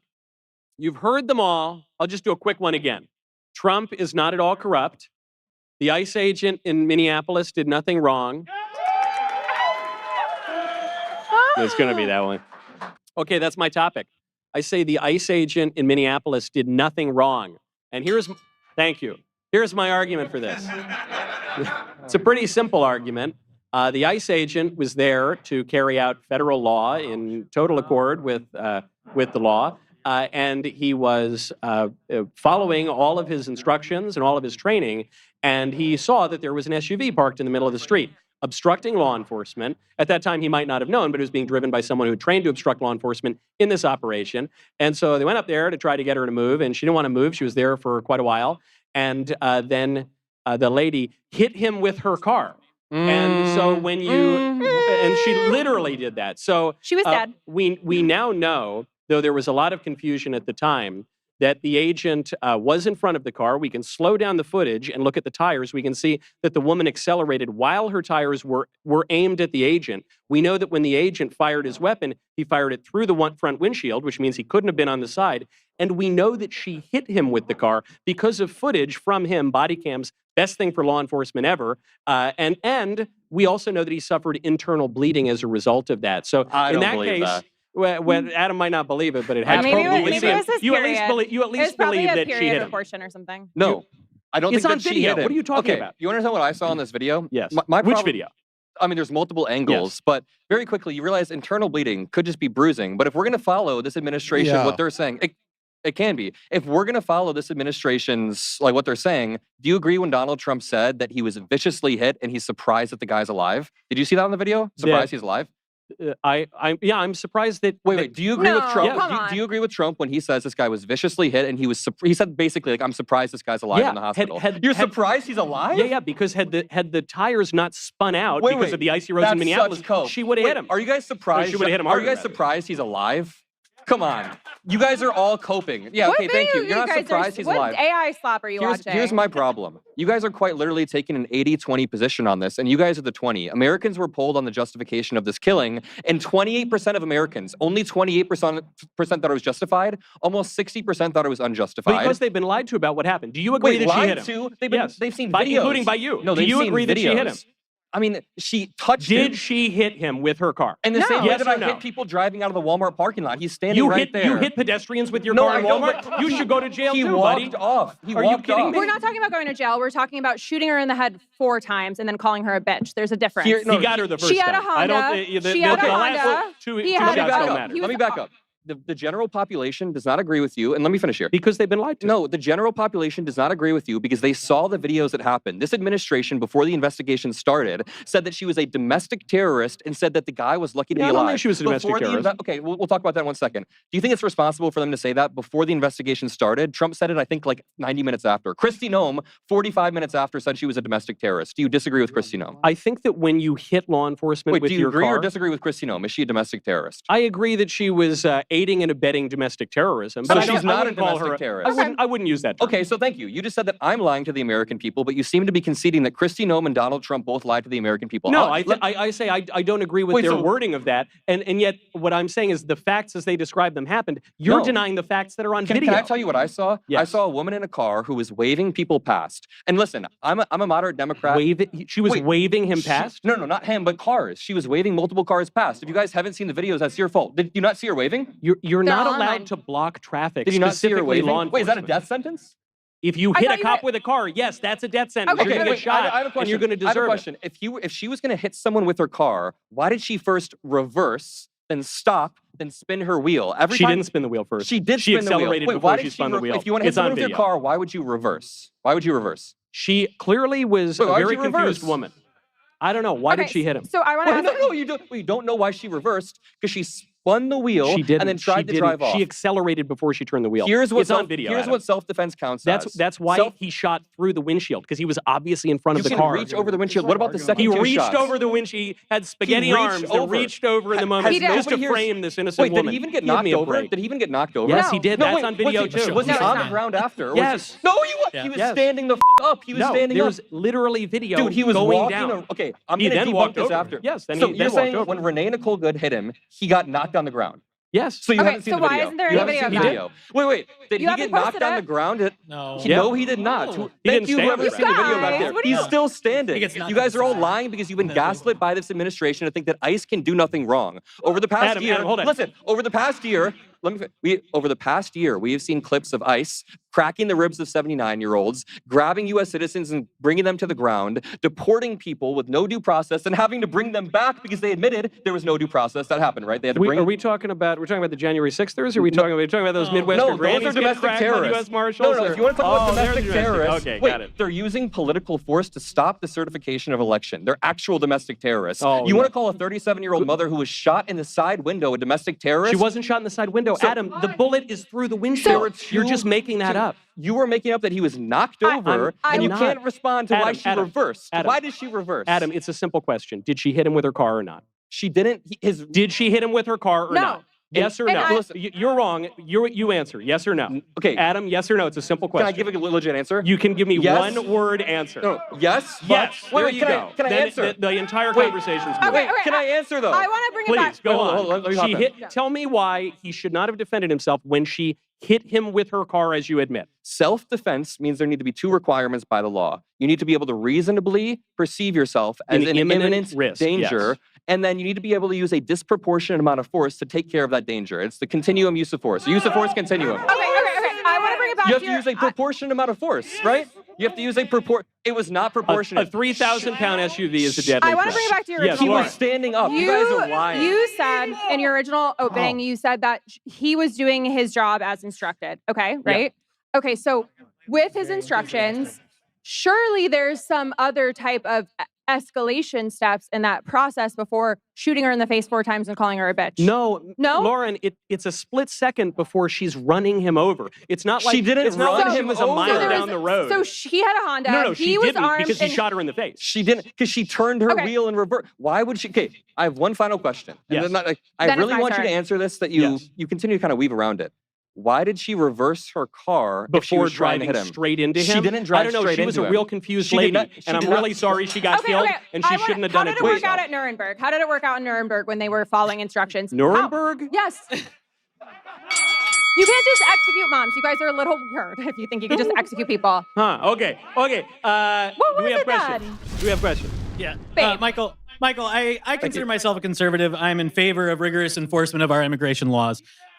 But I want to ask you a question about tactics. Yes. Okay, so even setting aside, I think there are legitimate legal issues here that we could ask about, Fourth Amendment issues, et cetera. But I just want to ask you, let's assume that sort of the public backlash to what's going on right now with ICE, stopping people in the street, pulling them out of the cars, going door to door, is sufficient to cause some sort of landslide in the midterms against the Republicans. Let's assume that leads to Donald Trump getting impeached. Let's assume that leads to maybe by the end of the Trump term, deporting fewer people than we saw under Obama. Would you not admit that maybe tactically mistakes have been made, that this is bad optically at the very least, even if you dismiss the legal issues? Yeah, I don't think so, because I don't know what the alternative is. Well, what the people voted for is mass deportations. What we've gotten so far, the Obama numbers are Executions. Did they vote for that? The Obama, well, when people are trying to run over cops, I voted for that. Okay, so I thought you loved due process, no? But so was she guilty of? You don't get due process when you're running someone over. You just get to. That's not true. Okay, there's so then no why trial. won't they let the DOJ do an investigation then if they're so right and correct? There will be an investigation. No, they're not. They shut it down. There will be an investigation. No, there's not. So answer the question. Why won't they then? Hold on, I'm answering his question Oh, okay, first. so that's a deflection. Let's go back to it. No, it's not your turn to speak. It's his turn. It's my turn to speak because we're not really following those rules. So what is the? I'm following those rules. Okay, so,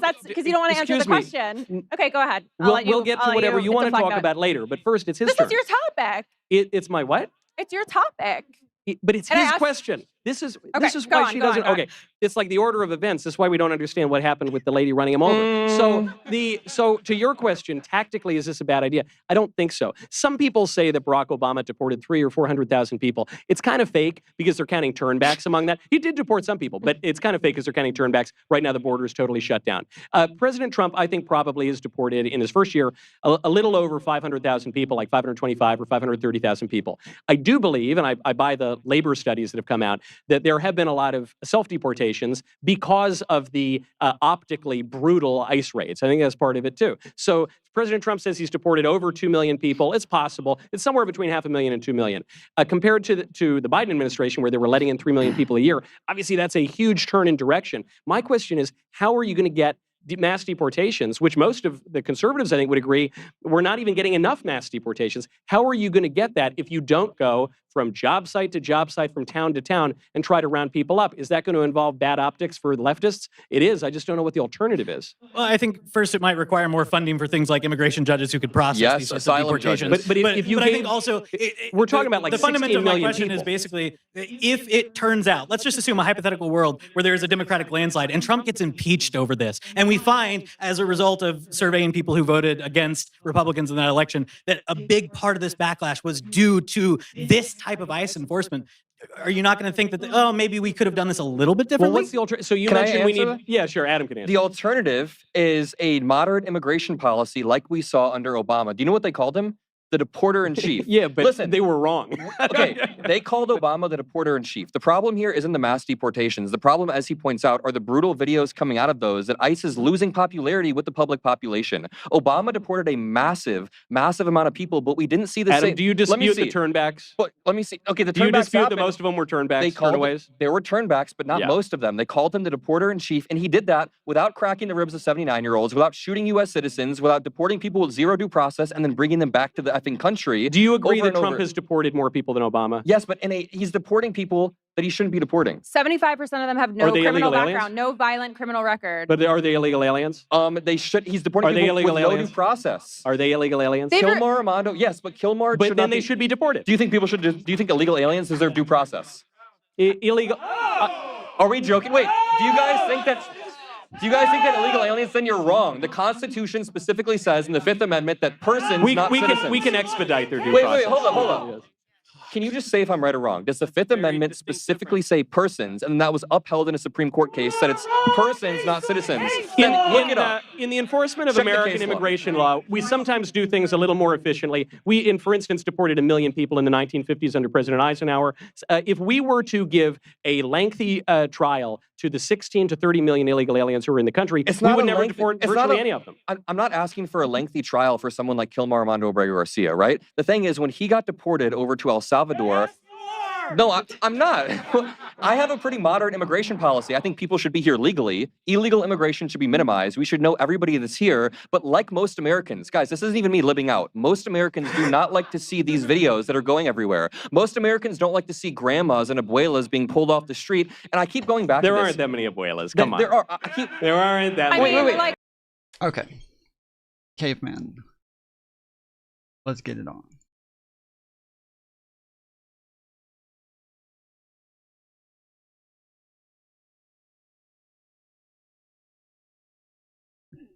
Oh, fuck.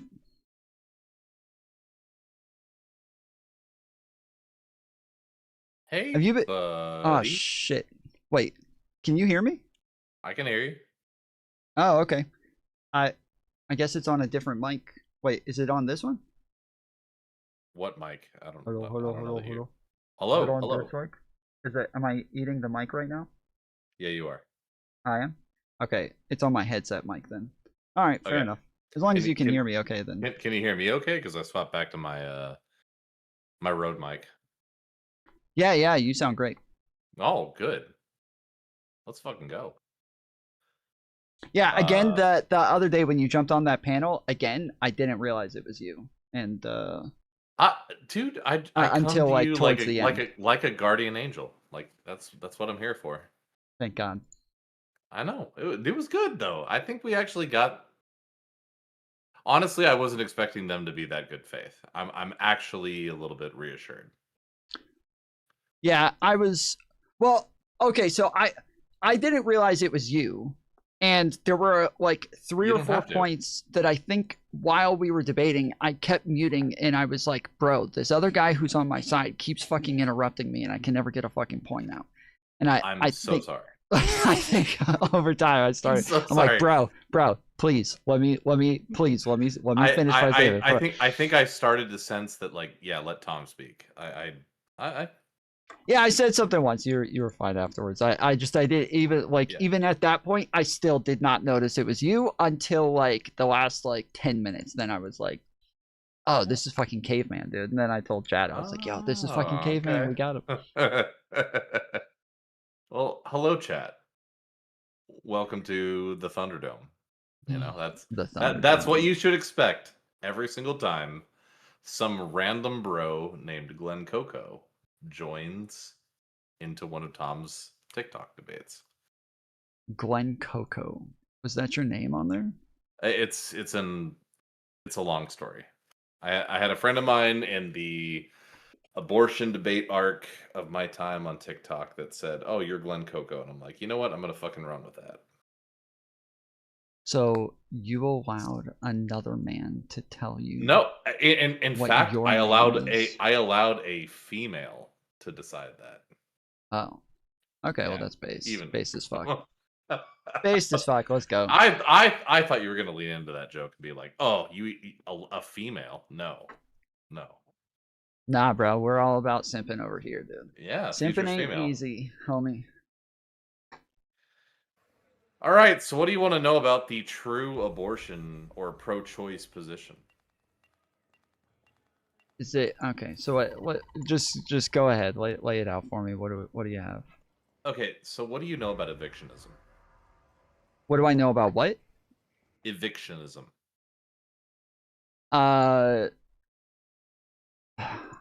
I don't know. Just give me your argument. Okay. So you understand that libertarians believe in the primacy of natural rights, correct? Like life, liberty, property, and like the natural downstreams of those, correct? Of course. Okay. Okay, cool. You also understand that,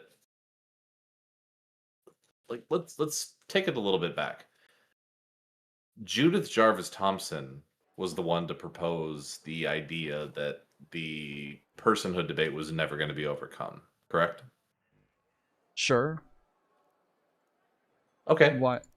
There's I think it's to me that's kind of like intuitive. Like I think that's kind of obvious. It's a subjective claim that has a lot leaning on it. So it's I think it's kind of obvious that that's going to be the case. So what an evictionist would essentially say is that, you know, the fetus isn't determined to be not a rights-bearing individual. And if it wasn't a rights-bearing individual, then any consideration of its, you know, like how the personhood debate goes over it, if it wasn't considered to be a rights-bearing individual, then any concern about its life or its, you know, its freedom or like anything like that, that wouldn't be a concern. You only give moral consideration to those individuals that you know what my take is on this, right? Like, you know, my argument on why I say I'm pro-life. I kind of say like a similar thing is that there's a spectrum of personhood that like we all recognize there is a spectrum of personhood, and that like when somebody is like a 5-year-old, we don't give them the same agency and personhood that we give a 35-year-old.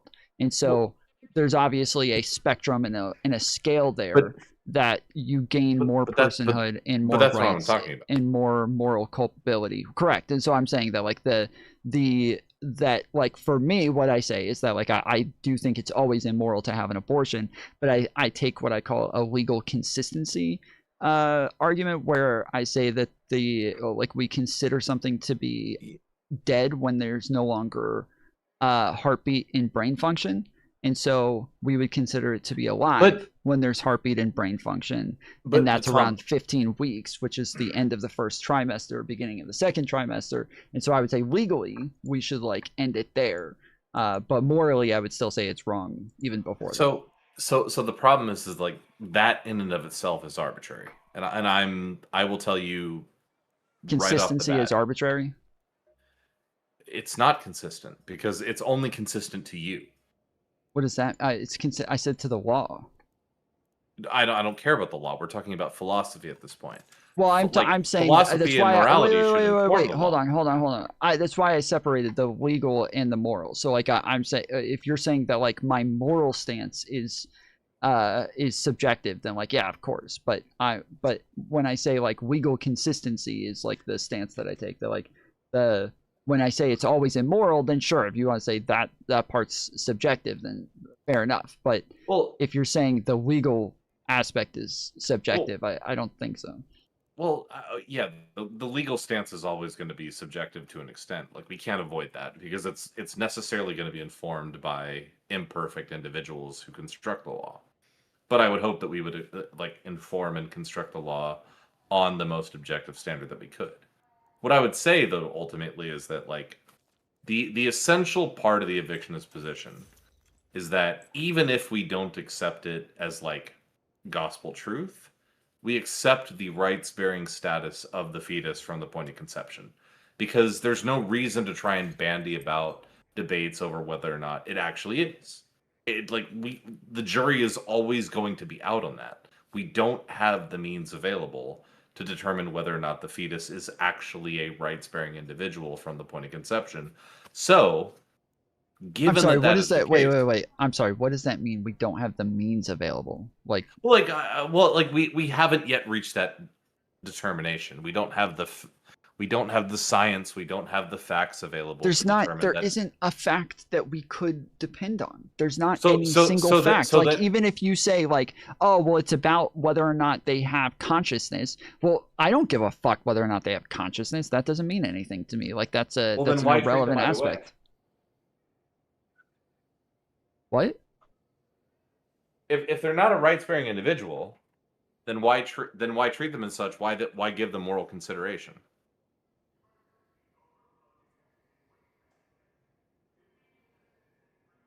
I'm sorry. Hold on. Yeah, sorry. I said consciousness. I don't care. I don't care about consciousness. Wait, but hold on. Wait. Hold on. Okay.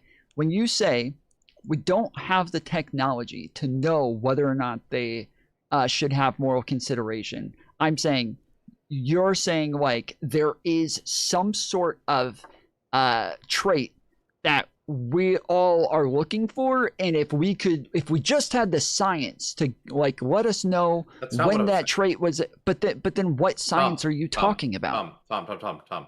Let me simplify this as best as possible. You can give me other contentions if you feel they're necessary.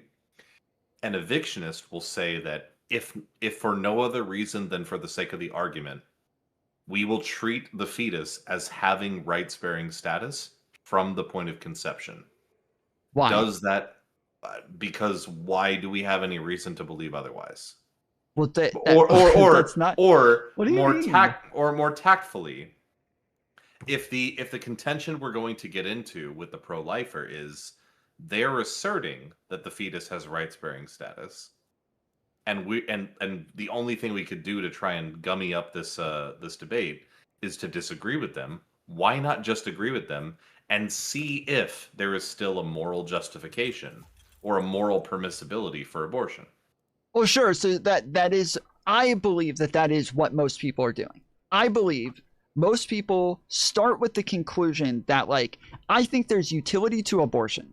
I think having abortion is better for society. And so then they say, okay, how can I like use some sort of argument to work backwards so that I can make sure I end up at this conclusion? And I think that's like what Destiny does, where he uses the consciousness argument, or what people do where they use the If I ever get the opportunity, if I ever get the privilege to talk to Steven, do you know the one thing that I'll bring up with him is, I think your position on abortion is fucking retarded.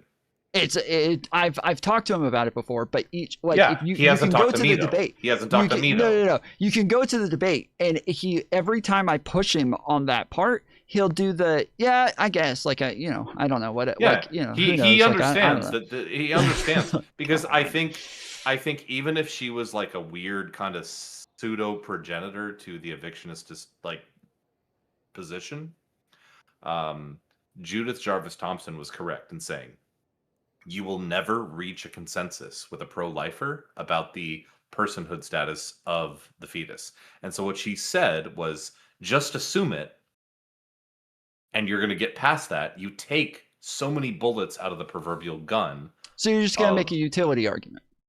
No. Trust me when I say, as a libertarian, there is a group of individuals I hate more than Republicans, and it's utilitarians. Well, but there's different types of utilitarians. Like there's rule utilitarian, act utilitarian. There's different aspects that are still going to have pretty much the same principles as everybody else. A.B. Clay, true. We love quoting our scripture. I'm not saying that you're a utilitarian. I'm saying that you would make a utility argument, meaning that you're going to say that okay, so we can grant that this thing has personhood, but we still think that society is better off with abortion, and so we don't even need to have that argument. I never make that argument. Okay, so what is the argument? If my opponent wants to engage in that avenue, I will say, well, if we're going to just prescribe ourselves to utility arguments, then I will say that, well, here are the facts. Abortion is better serving to a better functioning society. But I never lean on that argument. I only use that as a gotcha. And I use that not as a gotcha to try and win the argument.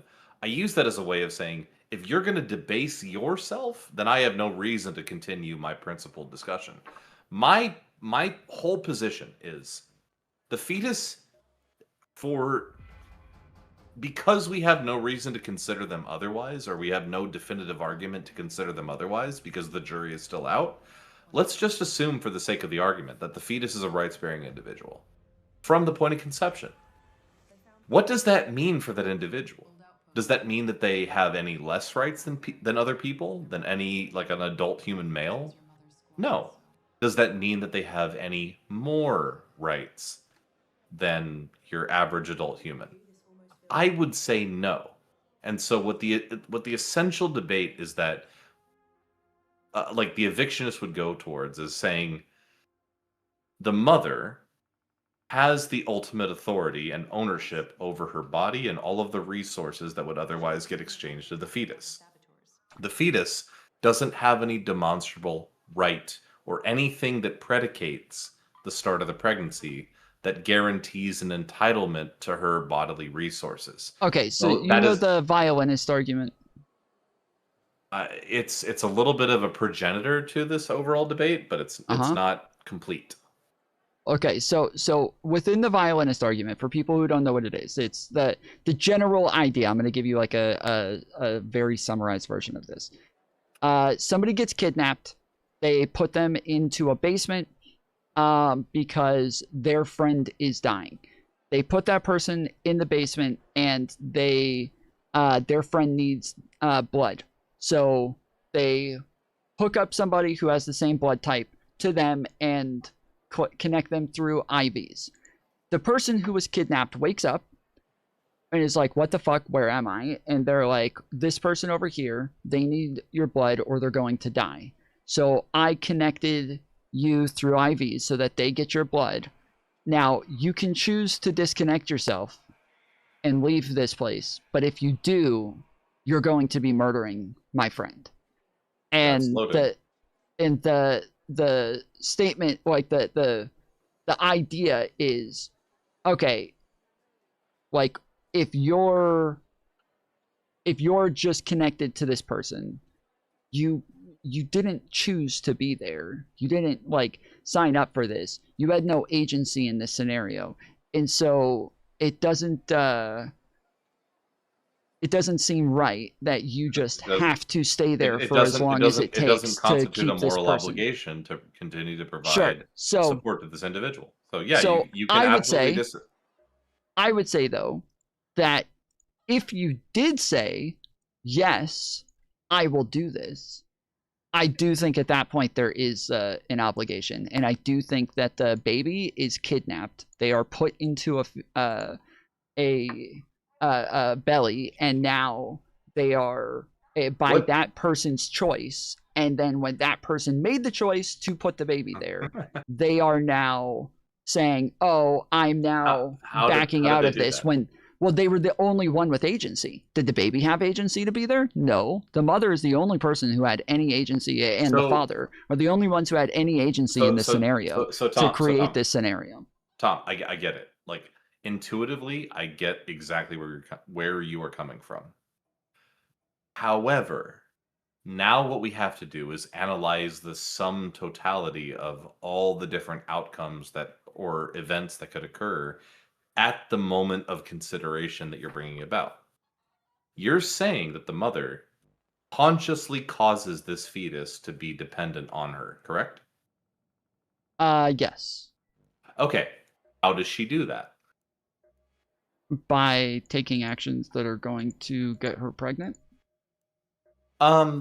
Sure. We can talk about that. What I would say though is that unfortunately for you, if we're just going to analyze the implantation part of things, because that is one of the two major crux events that happen leading up to the pregnancy. Like, you could say that she didn't do anything to intervene, the fetus implanted on her uterus, and therefore the pregnancy started. How much agency does she have over the implantation? And how much agency does she have over the other alternative, which is not implantation?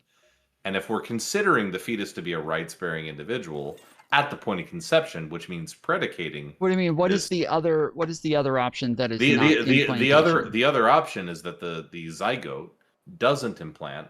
It still has rights-bearing status, because we're talking about an individual who has rights-bearing status from the point of conception, which happens prior to this consideration, dies as a result of not implanting. Does the mother have control over the non-implantation any less than she does over the implantation? I'm sorry, what is the non-implantation? I'm so lost. What the fuck does that mean? The non-implantation is that biological processes that would otherwise determine whether or not the zygote implants or doesn't.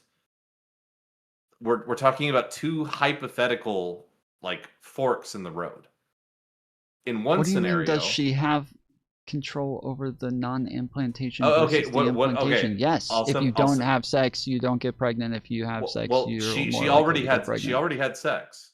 Well, no, that's not. No. She didn't already have sex. That is part of the process of making a choice within your agency to put yourself in scenarios where this is the case. I can't say oh, I decided to drive drunk, and now that I'm driving drunk, I just happened to hit somebody. No, you made the fucking choice to get in the car and behind the wheel after drinking in the first place. Tom, you didn't bring up the conception as the key issue here. You brought up the dependency, the forcing to be reliant on one's bodily resources as the key issue here. No, I did not. Okay. No, I brought up the agency. Okay. I brought up, just to be clear, I brought up the violinist scenario to say that the violinist scenario is different because this person had no agency in this scenario, whereas the person who gets pregnant does have agency. That was the difference, is one is making a choice to put themselves in the scenario, the other one is not. Yeah. And I would say that we could hypothetically, again, I can talk about this. We could hypothetically put ourselves into any number of situations that ultimately downstream result in the dependency of an individual upon ourselves or someone else. Are we to be held morally culpable for that? It depends, yeah. Lots of times. It fucking depends. It depends on whether, I would say, outside of either a voluntary act of charity or a situation in which I violate your rights or someone else's rights, there is no conceivable situation in which I am expected to owe my property to someone else. There is. Yeah. Why? So like, so if I go, you have a house that you want to sell, and I go and I just move into your house, you have every fucking right to evict me right away. Like I have no right to this place whatsoever. But if instead you and I sign a contract and I'm supposed to be paying rent, but over time I'm not capable of paying rent, most states will make it to where like I get like 6 months before you can evict me or something like that, right?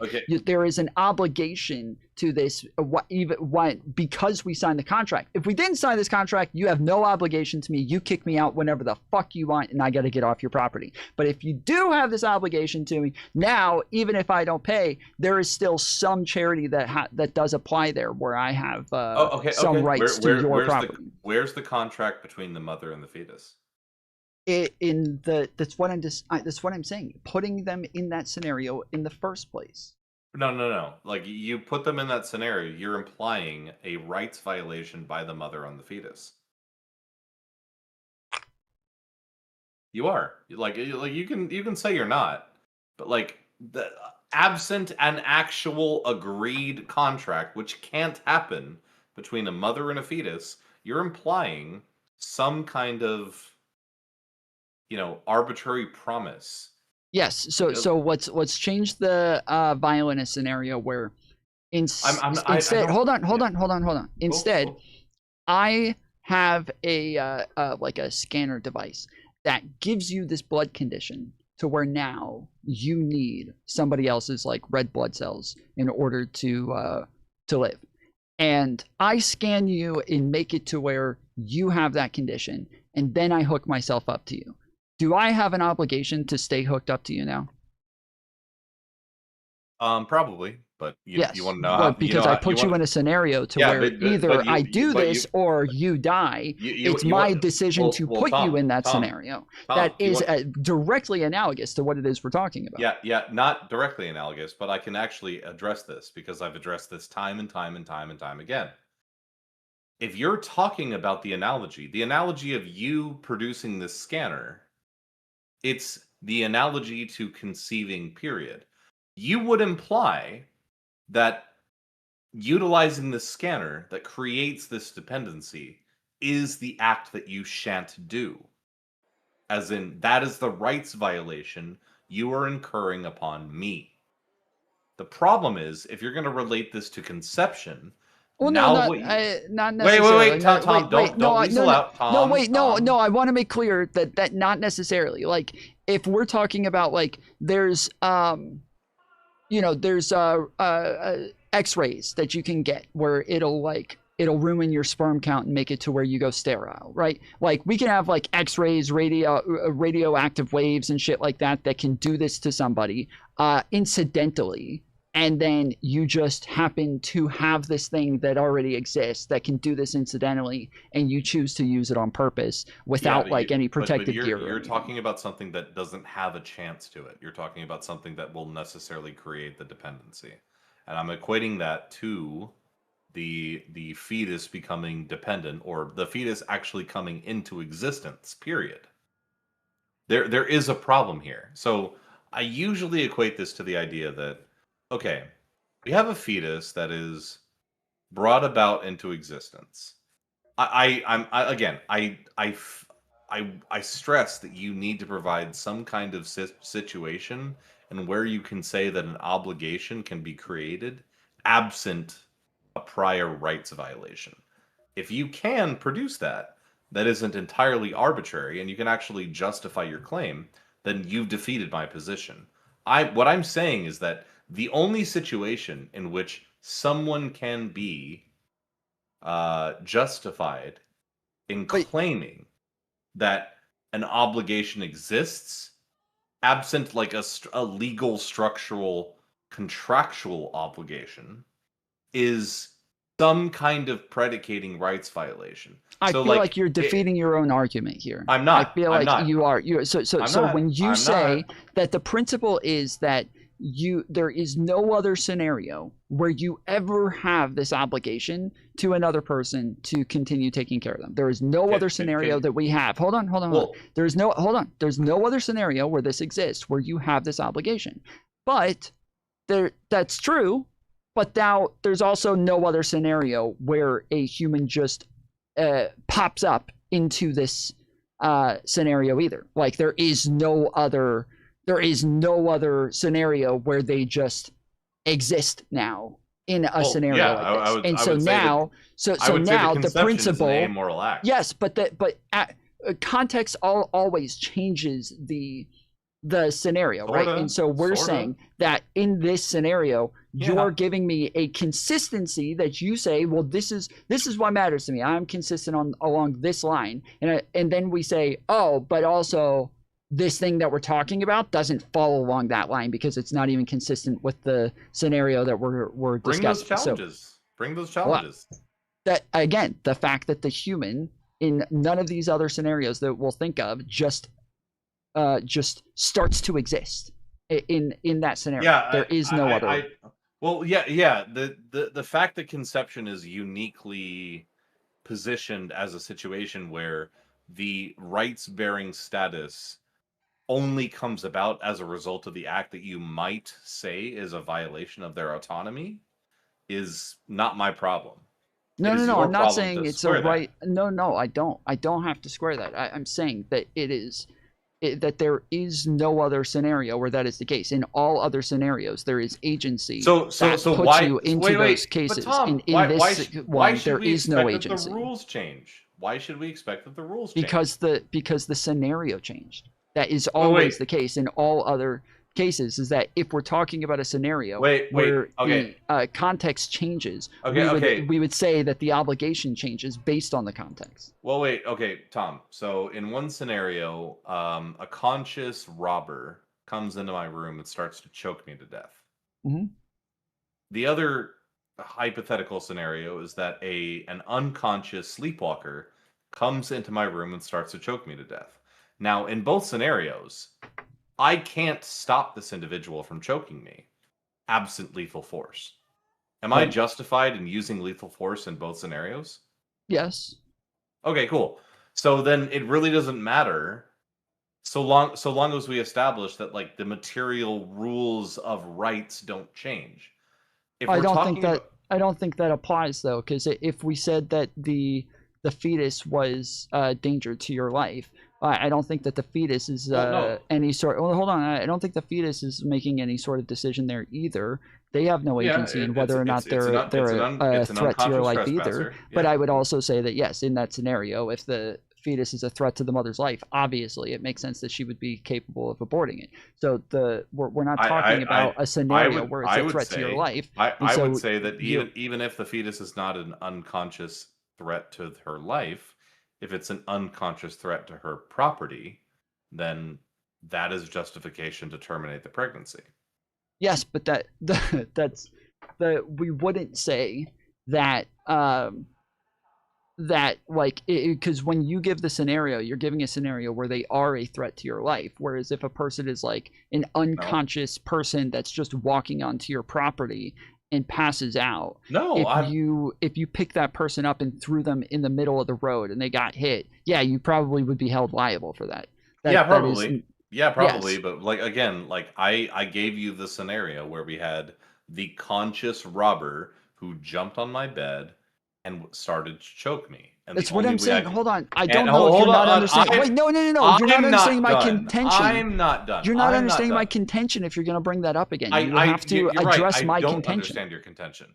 The contention is that in your scenario, you're giving one where it's a threat to your life, and that is specifically different than like a property violation. And so when we're talking about a threat to your life, I am consistent on the threat to your life. That even if they unconsciously are a threat to your life, I agree, you can abort the fetus. So with the threat to your life scenario, I agree. But when we're talking about a threat to your property or a threat to you as a being, just like being on your property, no, you don't get to just do something that would cause this person to die. Tom, what do you think is more important? A threat to your life or a threat to your property? A threat to your life. Obviously, that's why I think that's that you the can. problem with your consideration. That is the fundamental problem with your consideration. If a right is a right, it's inviolable, which means that even if a living being threatens your right to property, and the minimally necessary counterforce is one that is lethal, that is justifiable counterforce. That's the problem here, is that you're putting right to life as superior to right to property or liberty. Do you think that if the only way that a slave You could are too, though. escape... No, I'm not. I'm putting them on equal grounds. Don't You're not. ever accuse... Just a Don't second ever ago, I accuse me just of said, that. I just Don't said that ever if an accuse me of that. unconscious person is on your property and they are laying in your grass, you don't get to pick that person up and throw them in the middle of the road just because they were on your Yeah, property. you know why? And you You know agree why? with that because the threat to their life is more important than the threat to your property. You know why? Because we would analyze on a different standard than proportional force. We would analyze minimally necessary force consistent with stopping the aggression. The only factor that we need to care about is stopping the aggression, stopping the imposition on our rights. That's how my entire position on abortion actually comes about. Which is why I would say that, yes, you can, quote unquote, abort at all 9 months. But you know what? You can't actually use a lethal abortion past the point of viability. See, if you'd actually taken the time to ask what evictionism actually means... Bro, I asked like 3 times, so don't shut the fuck up. So what eviction... Shut the fuck up. Yeah, fair. Okay. We got a little bit off track. I didn't actually take the time to force the issue. What I would say that evictionism means is that the fetus is treated because it is a rights-bearing individual, and we can't treat it as necessarily inferior or superior. I get to the any other argument. individual. You're saying that it is a rights-bearing individual just as anybody else, meaning And that it- if and it just doesn't have anybody a right else to the is mother's bodily inflicting property. upon, yes, if any other rights-bearing individual is encroaching on your bodily autonomy, you would be able to end them in the same way that you can end a fetus. I No, understand the you argument. would be able to take steps to stop the aggression on your rights. Then we would look at what is the minimally necessary amount of force consistent with stopping the aggression. And we in would this case, the say- minimally amount of force is tearing their limb from limb and then No, extracting them in I'd 10 actually pieces. say, hold on, Tom.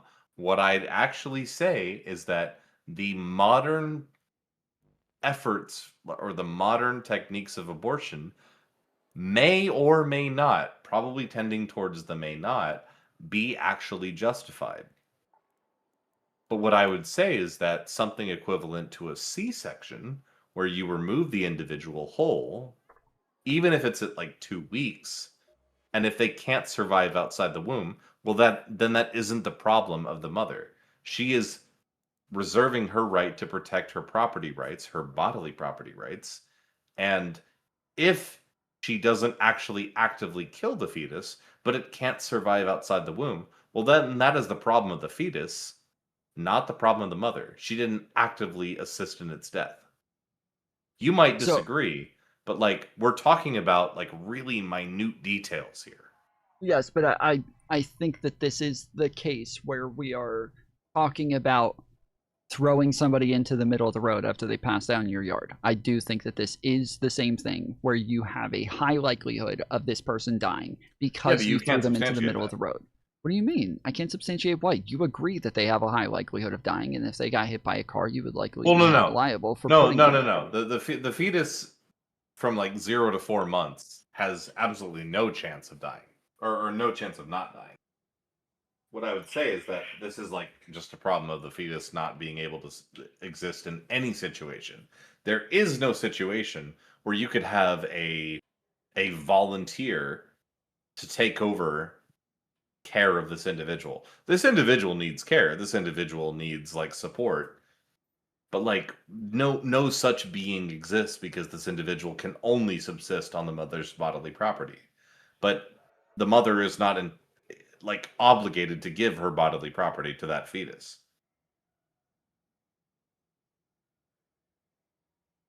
I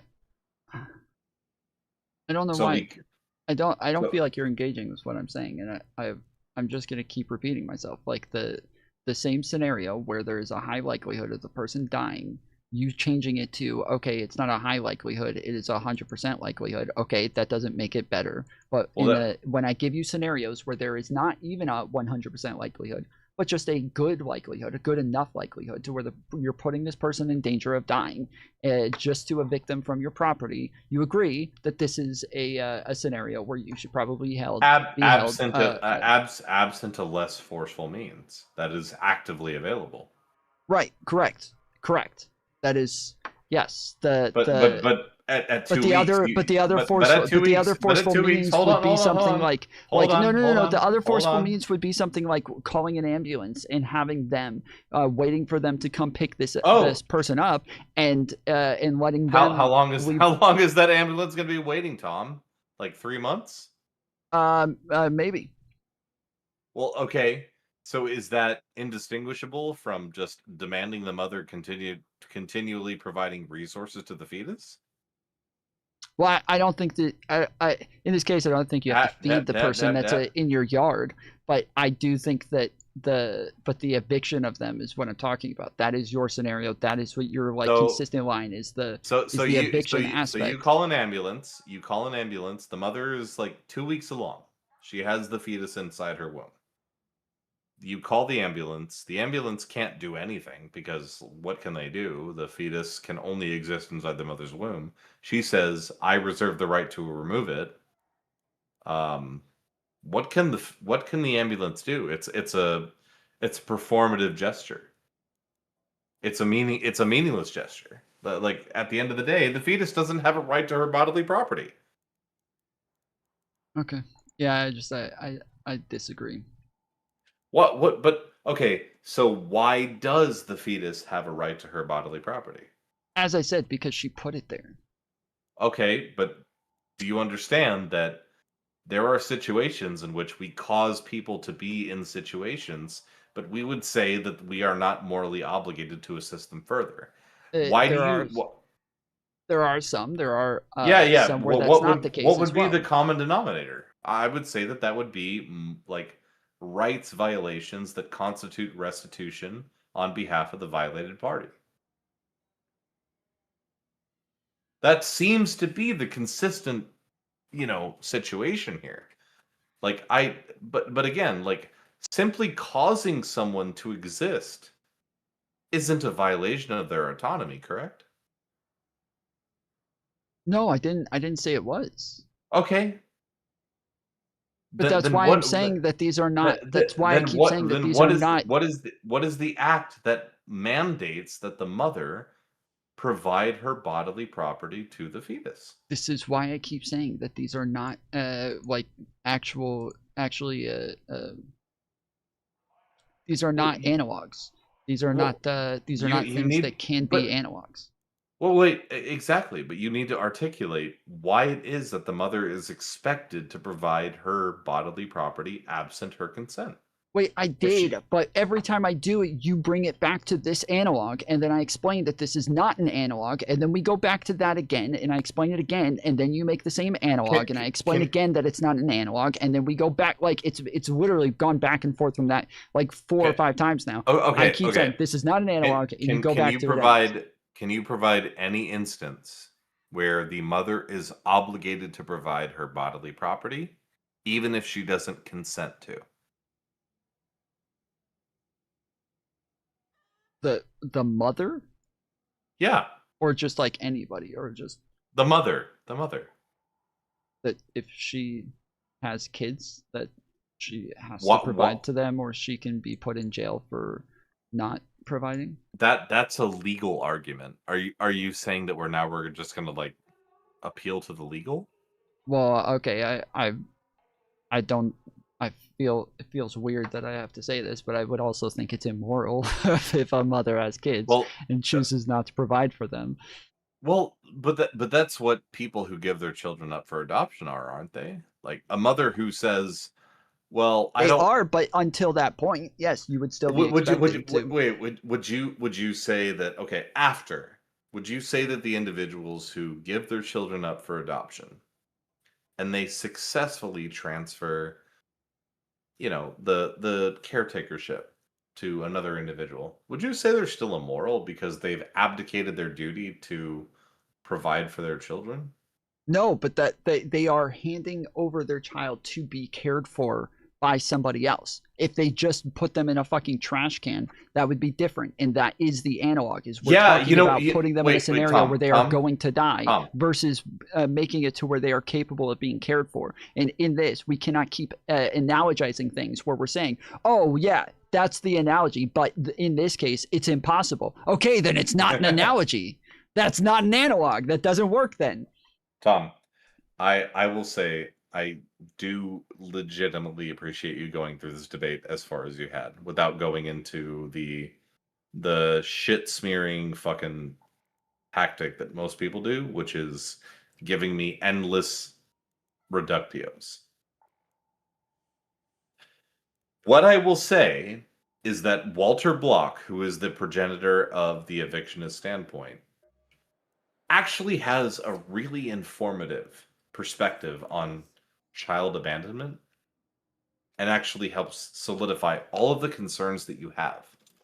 But what I will say is that at no point does he ever give credence to the idea that the mother is under any obligation to give her bodily property to another rights-bearing individual, namely the fetus. The fetus is not entitled to that bodily property because it's considered to be a self-sufficient agent like any other with no more but no less rights.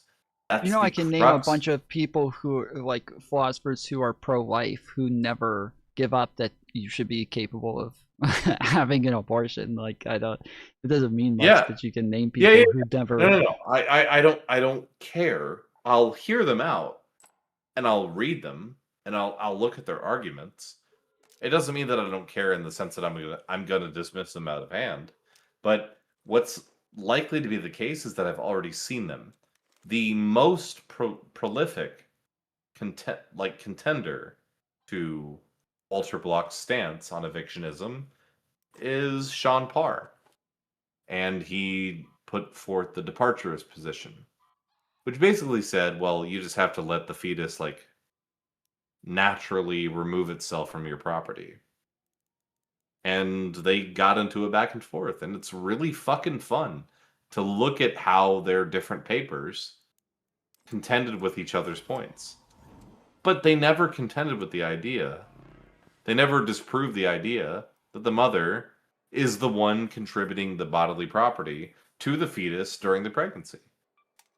Well, yeah, of course. Nobody would ever contend with that. That's ridiculous. So then what we would have to agree on is that the fetus has no entitlement to the mother's bodily property. But that's not. That's like saying oh well. Well, there are some people who would say otherwise. We generally give personhood to anyone that is a human and that is alive. And nobody's ever contended that a fetus has human DNA and that it has life. And so Tom, this is to just say that nobody contended with the thing that you're calling the principal aspect doesn't mean I've taken the bullets out of your proverbial gun because I've said that fetuses at the point of conception, the point that the sperm meets the egg, that's when they gain moral status. Sure, but you haven't though, because I'm saying that to somebody who is pro-choice and says that it's all just about bodily autonomy or it's all about consciousness or anything like that, they wouldn't care that nobody contended with what that person holds as a principal aspect when they don't hold that principle in the same way because they don't think it's analogous. Tom, do you think I give a rat's ass what those people think? I'm saying that no. I'm saying that you are bringing up something that doesn't matter. I'm saying that everybody. What am I bringing up that doesn't matter? I'm saying this is the case for all people who have a stance on being pro-choice or pro-life or anything. Like all of them have a stance. They all have a principle. Nobody's disproven the principle because they all took obvious blatant principles that like. People should have bodily autonomy. Everybody agrees we should have bodily autonomy, or that humans should have personhood. We all agree people should have personhood. You're stating something that's like, nobody's disagreed with this. No, duh, because nobody does disagree with that. That's not where the disagreement lies. Wait, Tom, I'm agreeing that the fetus doesn't deserve any special rights. Oh my That's goodness! Like I think you're missing what I'm saying. Like I don't know how. I legitimately am. I don't know how, but I'm saying that you're saying this thing hasn't been disproven. Personhood pro-lifers, I say the fetus has rights-bearing status from the point of conception. Yes. Okay. Okay, which means it has the right to life, liberty, and property. It doesn't have the right to demand the property of the mother. To sustain itself. As I said, everybody agrees with the they don't. Hold on. Everybody agrees with the other people's principles stances. So when they say, when one side says, I believe in bodily autonomy, the other side says, yes, I also believe in bodily autonomy. When one side says, I believe somebody who's human and alive should have personhood, the other side says, yes, I also believe that somebody who's human and alive should have personhood. Like they don't disagree on those principles. No, the principle is never the thing that is disagreed on. So when you give me this principle and say nobody's ever even disproven this or disagreed with it, yeah, because they don't. That we all agree on the principle aspects. That's always the things that we agree on. No, like Tom, I actually agree with you. They don't disagree on the principles. They don't disagree on the foundations of the argument. What they disagree on is the implications. So if you were to ask Lila or some other pro-choice cunt like that, she would probably not have a leg to stand on. Well, they normally disagree on the analogs. Like they're normally disagreeing on like where the consistency is drawn. And I would be happy to engage in the analogs or the hypotheticals. I've done that. I've done that for years. Where do you think I came from when I was engaging in the pro-choice debates? Yes, that's all of us have. Like literally all of us who do pro.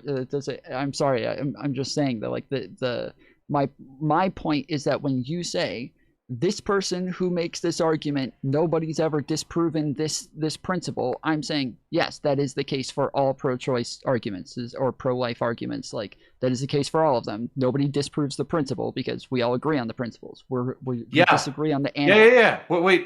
But Tom, don't you think that's rather telling?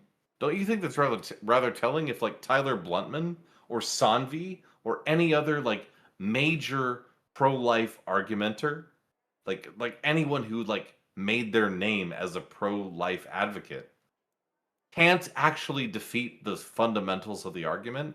They just like disagree on the implications. Holy shit!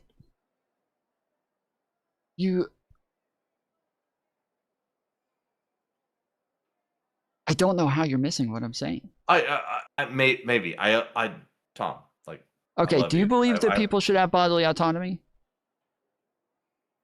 I believe people do have control over their bodily property. Okay. So yes. So do you not think that that's a problem that you haven't like actually disproven the idea of bodily autonomy? Like doesn't that mean that they're right?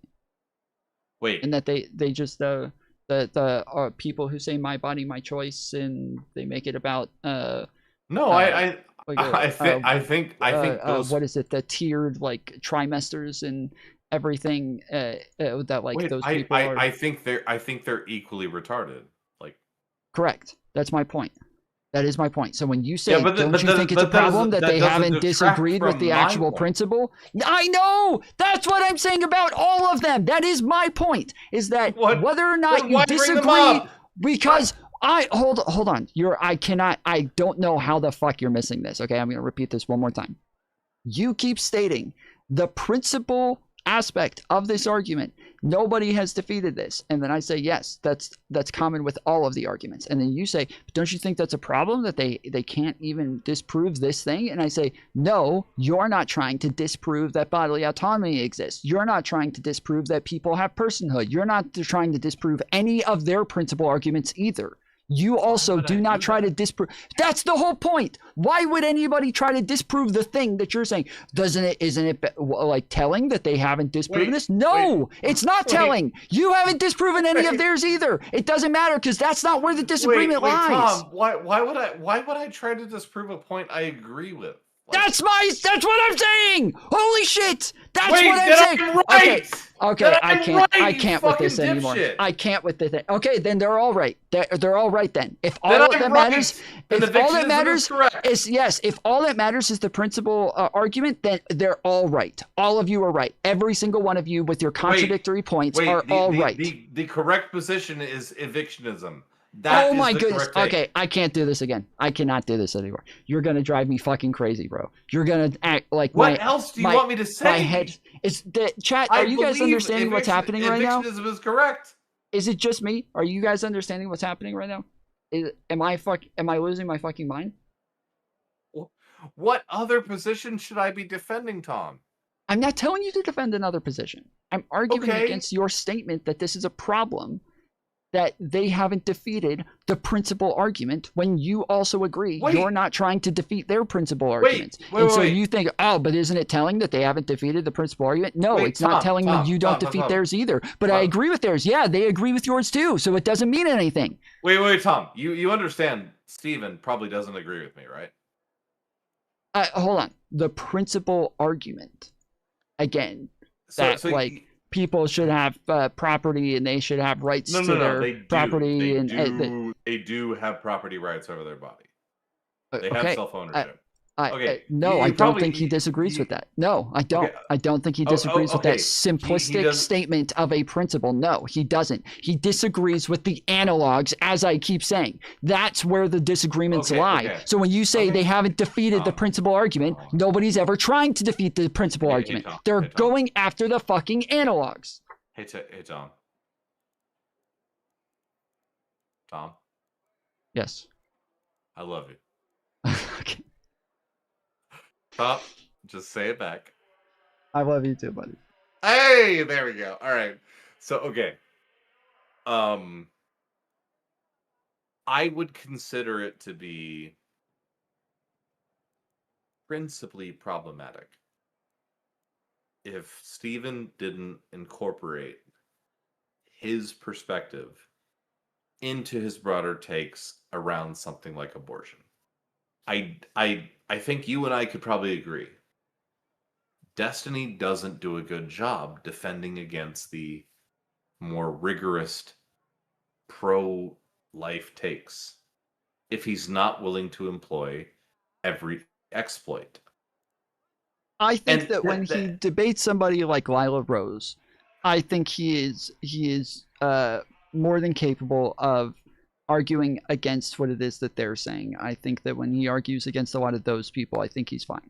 The issue that I took with him is that the term consciousness, I think, is a very subjective thing. I don't think we actually know what that means, or human consciousness, not just consciousness, human consciousness. I don't think we actually understand it well enough to like say this is our like principal marker to where this is what makes a difference, what gives somebody personhood, what says where the line is drawn and where it's not drawn. I don't think that we even have like a coherent understanding of what consciousness is to draw that line. And that he says, well, okay, so the thing that I think matters is whether or not you're able to reciprocate morality. And he's like, that's like the main thing is that like if I'm going to be a moral agent and I'm going to do things within the realm of our morality, I expect you to do the same. But if you're not like, if you don't have human consciousness, you're not capable of doing that. And so I'm going to treat you differently based on whether or not you're capable of doing that. And so I think you're capable of doing that when you have human consciousness. But again, what that is, I don't think makes sense. So if you just leave it at, if you're capable of reciprocating human morality, Well, that to me is where the fucking line is drawn. That is the thing that we're looking for, and that means you just have to be human and alive. And now you are on that you're on that spectrum. Obviously, a fucking 5-year-old isn't capable of being a moral agent in the same way that a 35-year-old is. So, but we still expect them to develop into somebody who can. And so we are. I think that argument also applies to a fetus, who is somebody who can't reciprocate morality, but we do expect them to develop into somebody who can. That is my argument with him. And so I say the only thing that matters is just whether or not they're human. That's it. That's the end of the story. If somebody's a chimpanzee, like when we look at chimpanzees, they all reciprocate morality. They all have their own code. They all have their own like way of doing things, but they only care if you're a fucking chimpanzee who's in their clan. Like, that's it. You just have to be part of their group, and that's that. Like, and now you get that morality reciprocated, just the same as for us. Which I'd agree. Like, trust me, I'd agree with you. All I'm saying is that I'm saying Destiny, I don't think, does a poor job at engaging with the majority of pro-life arguments. I think that the argument that I have, I feel like it doesn't. The contention that I just gave is not a contention that any of those people are giving, because they're normally coming from a religious background, and so I think that it's pretty easy for him to contend with those people. Well, but you'd agree that, like, my contention as to whether or not that individual deserves some kind of protection, absent the consent of the individual who owns the property they use to continue gestating. There's no substantiation to demand that the woman continue to provide her resources. That's all that's important. Your contention. Yeah, that's all that's important. If she doesn't want to continue providing those resources, and the fetus doesn't have a demonstrable claim, either that they can express or someone can express on their behalf, to demand those resources absent her consent, then the mother reserves the right to stop the exchange of those resources. I understand your argument. Do you understand my issue with your argument and where I'm saying it's not analogous? That in all those scenarios where we're talking about something like this, either we say that the person who has the autonomy either put them in that scenario and therefore does have some sort of obligation, or they didn't put them in that scenario and therefore have zero obligation. It is one of those two things in all of these scenarios. But in the scenario where we're talking about a fetus, it is neither of those. Okay. It is neither one. You're saying it's neither one?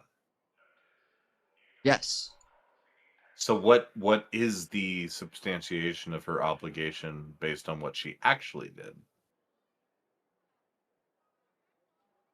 So I would say that she did put them in that scenario. Yeah. Oh, okay. I would say that she did. Yeah. So why does that mandate that she provide resources?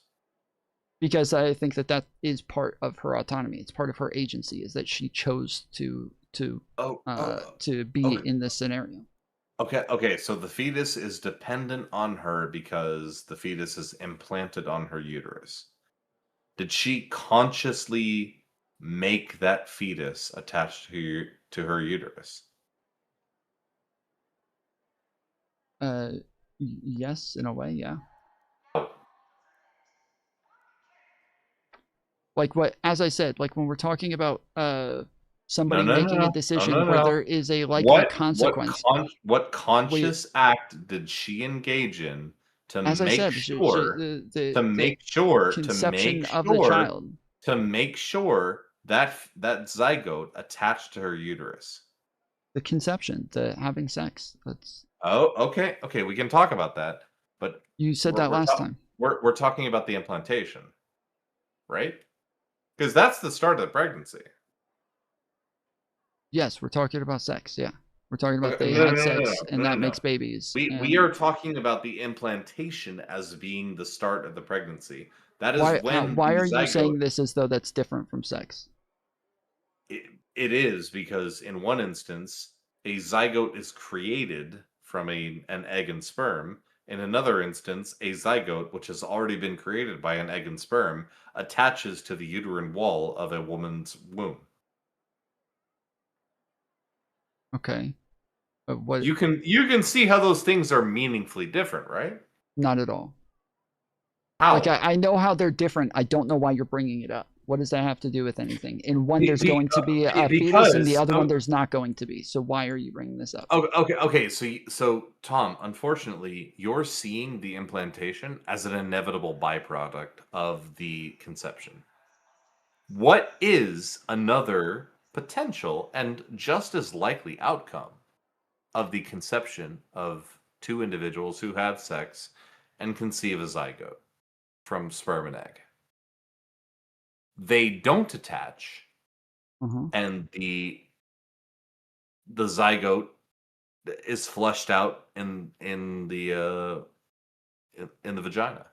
Okay. And now, okay, here's the thing. In most circumstances, people think that to be like, just not that big of a deal. But if you're talking from the pro-life perspective, that individual zygote that is flushed out along with the discharge is a rights-bearing individual from the point of conception. The conception happens prior to that event. So that individual, that rights-bearing individual, died. Okay. So do we think that maybe the mother has some culpability and that individual I feel like you died? have not had this argument before. I feel like you have not had pro-life arguments before. This is wild. I've had this, Tom. This is a Facebook argument. Tom, you have no idea the individuals I've had this debate with. Okay, so obviously no, because there is not a conscious decision being made that makes the zygote not implant. Yes. Wait, Tom, I'm about to blow your fucking mind. Is there any conscious effort the mother makes to make the zygote implant? Well, I mean, there's said to be, but it doesn't, not necessarily. No. Tom, there doesn't have to be. No. Tom, you were just about to say there's no conscious effort the mother exhibits to make the fetus not implant. So, okay. Wait, and I wasn't just about to say that. I did say that. Wait, you did say that. So yeah, I wasn't about to say that. I did say it. So is there any conscious effort the mother makes to make the zygote implant?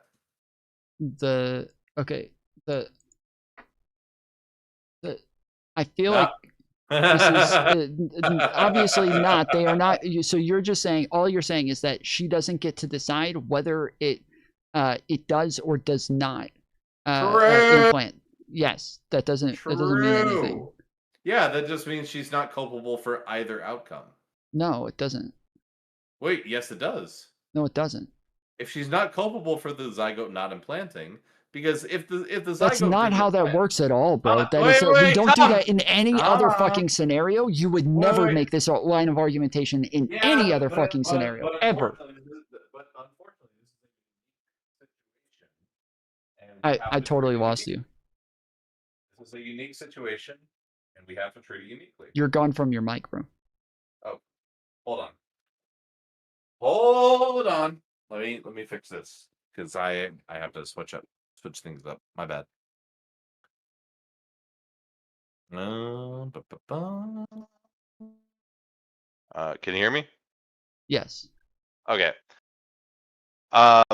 Yeah, unfortunately, like we can't just like say, well, in one instance, like she's responsible, in one instance she's not. Like, no, I'm not. No. I didn't say for whether she was responsible for whether or not it attaches. I did not say that. I never fucking said that. I said sex. You changed the topic to that because you had your little fucking line of argumentation that on something totally different than what I said. I said sex. You changed it to something else. So if you want to go back to sex, we can say that. But if we're talking about whether or not you take an action where there is a likely outcome in all fucking scenarios, yes, we would say that you are culpable. We would not say that somebody who is drunk and gets into a car, they did not purposefully run over somebody. And so whether they run over the person or not, they're not culpable either way. No, we would never fucking say that. We would say that if you get into the fucking car drunk behind the wheel, that you are culpable when you hit somebody because you made the conscious choice to make the first action that was likely going to have the other one later. We would always fucking say this every fucking time, and you're changing it from having sex to whether or not it aligns in a fucking natural process. Tom, apologize. Yes, those are very distinct situations. The situation in which you would say that the mother is culpable because she forced that individual fetus into a state of dependency is different from simply causing it to exist in the first place. Does the mother force the fetus into a state of dependency simply by creating it to exist? Yes. Okay. Would you say that that is a rights violation against the fetus? No. Why? Because as I said, this is why it's not analogous to anything else, is because there is no other scenario where there is something like this. Okay. So does the mother do anything that constitutes, like, why is it, do you think that the mother simply You would have to say that, because if with your argumentation of like, oh well, this is the same, as evictions and property rights and stuff like that. Well, yeah, if you force somebody into the scenario where they have to be there, then yes, you would say that you have kidnapped this person and gone against their bodily autonomy. But I don't say that, because I don't think that that's actually analogous to how this works. So you would have to. Just because you don't think that doesn't mean that it isn't actually the case. What I'm saying though is that, like, why would you say that simply bringing someone into existence is something that you're beholden to? Like, if I pressed a button and I caused Tom to exist, do I owe you $50,000 because I caused you to exist? Where did the $50,000 thing come from? Well, I'm just saying, like, $50,000 is probably a pretty good, like, amount of money to help you get started. I press a button and I cause Tom to exist. Tom, you exist now. And you're like, well, okay, I'm Tom. I have Tom knowledge, but now I need money to be able to survive in the world. Do I owe you that money? Maybe. Why? If you get a woman pregnant and then you don't stay and take care of the kid, then yeah, like you should have to pay child support. Well, Tom, I'm just talking about, like, causing you to exist. Like, I caused you to exist. The father caused what do you think the mother did it by herself? Do you think she made it in a lab? Yes, the father was part of it. He owes the fucking money. Or if, let's say, the mother also doesn't take care of it, and the father does, then yes, the mother owes child support as well. Well, Tom, I press a button, and that button activates a machine, and out of that machine comes a Tom. Mm-hmm. And it's all of you. You're just as smart. You're a very smart guy, by the way. I don't know where you're getting $50,000 from. Yes, I think you have responsibility to take care of that person. But why? Like, did I do anything to aggress upon you? You mean aggress upon them? No, but you caused them to exist. Oh, okay. Okay, so I cause you to exist, and I cause you to need $500. I give you $500. Do I now owe you $5,000? Because you need $5,000 down the road? Hold on. I didn't say anything about money. You keep asking about money. I keep saying I don't know where the fuck you're getting money from. I'm saying, but you do have a responsibility. Some kind of obligation. Where does as I said, you have an obligation to help them, to take care of them. Where does it come from? What do you mean? From causing them to exist? Why? Okay, if a mother has a child that's 5 years old, right? Does she have an obligation to feed that child? Inherently, no. Why not? Like you're saying she can give it up for adoption or something like that, but she's still making sure that it's taken care of. So in this other scenario, if you're making sure that this person is still taken, if you're making sure that this person is still taken, if you're making sure that this other person is still taken care of in some way, and that they're still living and like getting everything they need, then that's fine. That's a totally different scenario. But we're not talking about Like we're in this scenario, you're saying no. either you take care of them be... or you don't, and they die. And I'm saying yes, in that scenario, yes, you have an obligation to take care of them in some way, meaning that you can give them to somebody else who's going to take care of them, or you take care of them yourself. But it's one or the other, obviously. No, but unfortunately, like you could say, like, okay, this individual, you made every effort to give the minimal amount of support necessary until some individual could take over responsibility, because you are inherently obligated to provide for any individual, regardless of their age or regardless of whether or not they're your biological offspring.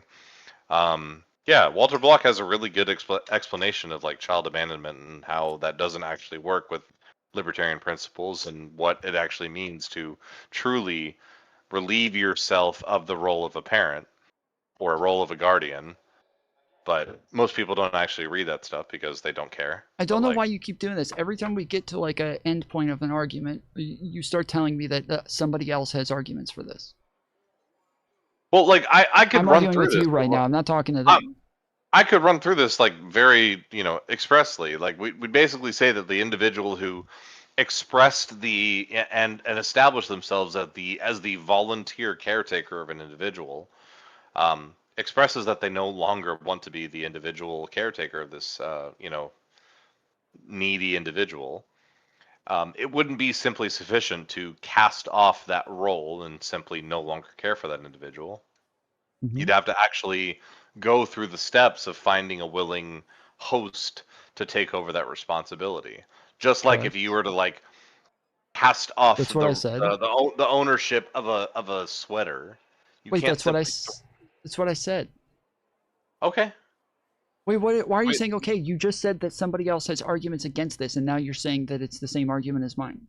Well, if it's the same argument and you don't disagree with the principles, like you'd say like, okay, I do well disagree then, with the principles. We're not talking about the principles right now. You gave me a scenario where you press a button. Hold on. You gave me a scenario where you press a button and cause somebody to exist. And then you said, do you owe this person money? And I said, not money, but you do owe some sort of like caretaking to this person, whether it's you doing it or somebody else. I don't think you owe them any caretaking. I would just say money was the most effective analog. Hold on. You just said that the other person's argument is that either you're giving them caretaking or at least until somebody else can. If you've already volunteered to be their caretaker. And I'm saying you did. By pressing the button. But you're under no like inherent obligation to be their caretaker. But I'm saying you are. But I'd say that no, I'd actually disagree with you. Pressing the button to cause them to be existent doesn't count as you being their caretaker. Again, I said if I press the button and a Tom came about, you're Tom. You're already a fully functioning adult. Okay. Would I be beholden to you if you were a fully functioning adult? Yes. Why? What means do I have to take care of myself as just because I'm a fully functioning adult if I just came to be? Full faculties and education about the world. Like I do have education, I do have those things. Okay, and so and I have like no money or no like way to like do anything outside of like going and getting a job and then maybe being homeless for like 6 months until I can like find it. Yeah, no, yeah, I think you have an obligation to me until I'm capable of doing that. Why? Because I simply created you? Did I violate your rights by creating you? No. Okay, then I have no obligation to support you. I didn't say you violated my rights. You still have an obligation to me. Why?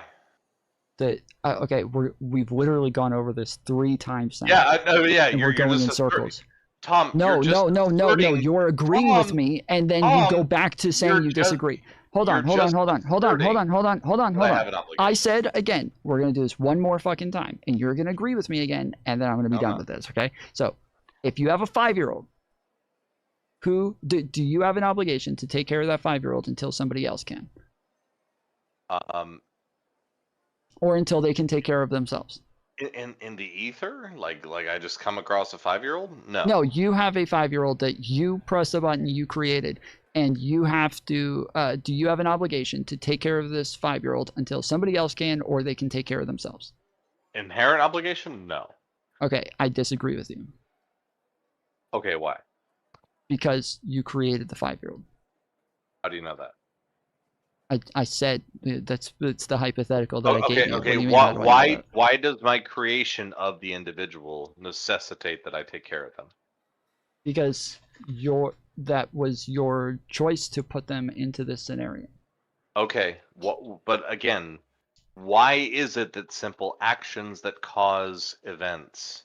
Like, what is the differentiating factor between situations in which I cause some events that don't seem to imply that I have any obligation to take care of that individual, differentiate into instances where I do have to take care of that individual? Because if you make decisions that are going to cause loss on other people, you have a responsibility to make them whole. I think that that's pretty Okay. standard. I make a decision to go out and, like, Mr. Beast style, give $500 to my local homeless guy, but unfortunately that display causes that individual to need, support because all of his money and his belongings are taken. Like, he was made a target by my generosity. Do I owe him any more money? What? Wait, why was he made a target? Well, just absent-mindedly, like no actual conscious situation. Like you made a video, Well, and now all of the other homeless people saw the video, and now they want to go and attack him and take his money and shit like that. The downstream effects are I caused him to be in that situation. Do I owe him more money? It depends. I think that, like, if you did just record a video handing him money and then disappearing, and then you put that video on the internet, and yes, he starts to get, like, attacked and robbed and shit like that. No, I don't think you owe him more money because he's back in this position that he was before you gave him the money. But if you create somebody and then just walk off, they are not back in the position that they were before you created them. Now they're obviously suffering. This is a drastically different scenario. Yeah, what I would say is the common denominator here is in situations where I owe people property that I otherwise don't wish to part with, I would be morally obligated to do so if I violated the rights of the individual in the first place. It doesn't seem to make sense that absent a rights violation, I am obligated to part with property that I own. Okay, so what you keep saying inherently, so why do you not think that a mother who has a child, raises that child, they're 5 years old, and now they don't want to take care of this child anymore? You're saying they do not inherently have any responsibility to make sure that this child is taken care of until they are able to take care of themselves, or until somebody else can take care of them. Why don't you think that they have that obligation? I would say that in order to transfer parenthood or guardianship, they would need to fulfill some kind of prerequisite to adequately fill the need of, like, abdicating the responsibility that comes about if you'd previously, like, agreed to being a parent for a child. But I don't think in any circumstance is any person obligated to give parenthood to any individual. Hold on, I'm sorry. It sounds like you're saying again, just until somebody else can take over. Like, it sounds like you're agreeing with me again. What I would agree with is that children do need parents. It's an observable fact of the situation. That doesn't mean that they are entitled to a particular parent. It doesn't mean that they're entitled. That's not what I said. Hold on, stop. You're doing this again. You are agreeing with me again. I'm going to state this again. When I say until somebody else can take care of them, or they can take care of themselves, I'm saying either they grow up, they're 18 years old, they should be able to take care of themselves at this point, or you allow somebody else to adopt them or take them to an adoption center or something like that, and now somebody else is capable of taking care of them. But until you have handed them off to somebody else who's capable of taking care of them, you can't just take them into a fucking desert and then just walk away from them there. That you cannot do that. That you do have to at least have that, like, a handoff to the other person who is going to take care of them. It sounds like you're agreeing with that they can hand them off to somebody else, but they have to take care of them until they hand them off to somebody else. Yes, I would agree with that, but the disagreement we would get into is the why. That's again, you may think that's not important. You may think that's unimportant. By the way, I do want to point out, Cassius Beryllium. I have very loving parents. Again, I the disagreements we're getting into are like strictly philosophical here. Like at the end of the day, our disagreements are going to be pretty minimal. Like Tom and I are pretty on point.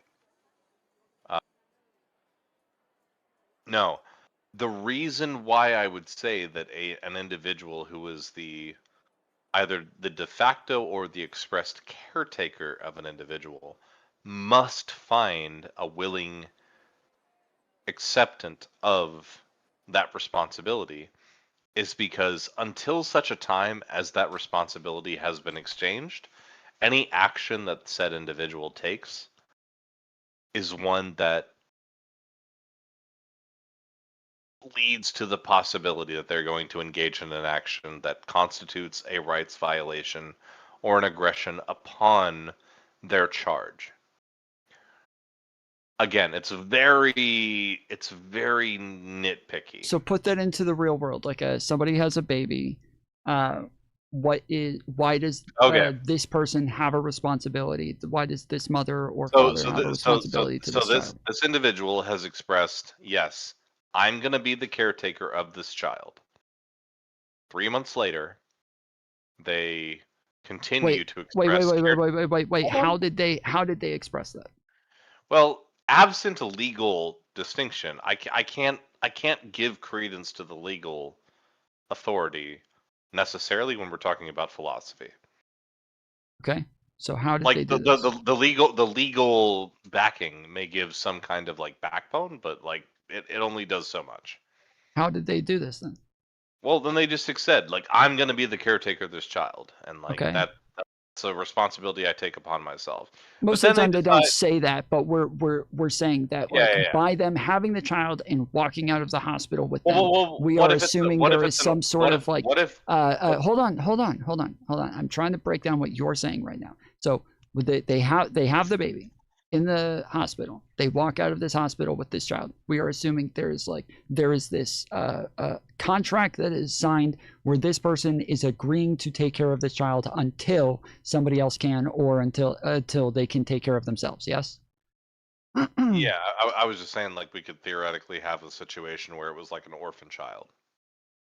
Sure, that as well, but that is what I'm saying as well. Is that when you press the button, you are putting this person into the scenario where that is the case. That like when just the same as if a pregnant mother decided to go have a baby out in the middle of the fucking desert and then just left the baby there, I would say that is fucking wrong. Why? Because she chose to bring this baby into the world and she cannot just leave it there. She either has to take care of it herself, take care of it, until it can take care of itself, or hand it off to somebody else who is willing to take care of it. And you keep disagreeing with that. But again, as I said, we have come back to the same exact conclusion where you agree with me again. As I've said 3 times now in a row, you keep saying I'm wrong, and then you end up agreeing with literally everything that I say at the end of it. This has happened for the 3rd fucking time. Okay. I don't know why we keep doing this. This is driving me crazy. Well, I don't disagree with the what. I disagree with the why. But we don't though. I'm saying the same thing. I'm saying that like, yes, if they go through the process of doing this, that there is this like this contract, this assumed contract that they are signing in the process of having the child and walking out with it in the hospital, or but you just said there is. You just said there is. You literally just said there is. I didn't. I don't think there's such a thing as an implied contract. You can't have an implied contract with an individual who can't consent to a contract. Okay. So then you need to give me. And I asked you that question. You said yes when I said by them walking out with them in the hospital, they have this implied contract. You said yes. So what is the reason if you're changing? No, they've expressed ownership over the role, the property of being a caretaker for this individual. But that's what I'm saying as well. It's the same thing. It's Okay, like fine. when I say contract, Okay, like then I'm saying contract with splitting society, hairs. like, you know. But I just, again, Tom, I just don't like the verbiage. Like saying fine. implied contract, social okay. contract. I just don't like the verbiage. It just Okay, fine. bad blood. Okay. So we're going back to having sex. What I believe that is the same thing. That you are doing the same thing as walking out of the hospital with this child when you have sex. I disagree. Now, you can walk out of the hospital with this child, and this child could end up having like fucking terminal cancer and dying like right after, right? And you have no fucking idea, right? But that's not your problem. You didn't do that to them. You didn't make them have this. You didn't do anything to cause this cancer. So it's not now your problem. Just the same as if the like egg doesn't attach and it doesn't actually create a fetus, like you didn't do anything to cause that, but like you did cause, if the baby is born, you did do something to cause the baby to be born, and so that or to be to start growing as a fetus, you did do things to do that. You did make decisions that make this happen. You did start that process. You chose to start that process. You did press that button to create this human. You did do that.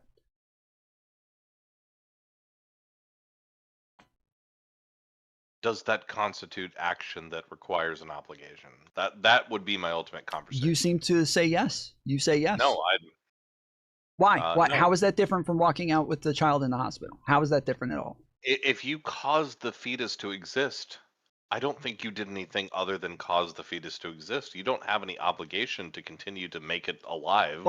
But in this scenario where we're saying, because if you had the baby in the desert, you didn't do anything to cause this baby to come out. Like, you can just leave it in the middle of the desert. Why do you have any responsibility to that baby when it's in the desert?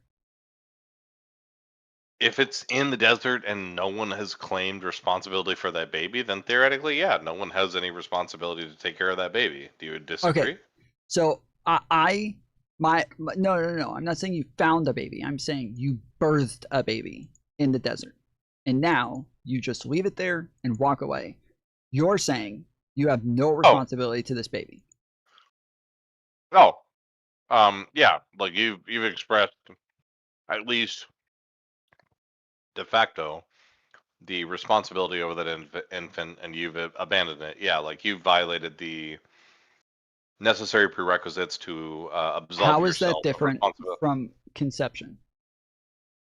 Because conception doesn't imply an obligation. Why? Because conception is just bringing an individual into existence. That doesn't mean that you necessarily like count yourself the necessary caretaker of that individual. Why not, though? That's what you're just repeating what you already said. I'm asking, why is that different from the desert example? How are these two things different? Because until such a time as you express the caretakership of that individual, which would follow after the point where there might be more than one caretaker, possibly, for said fetus. So that's the key point. If you choose to engage in an abortive procedure from 0 to 4 months, relative to the age of the zygote or the fetus, then what you're doing is talking about only you as a potential caretaker for said individual. Like, it doesn't matter how many people would offer themselves up and say, I want to take care of that baby. They can't do it. They aren't qualified as potential caretakers.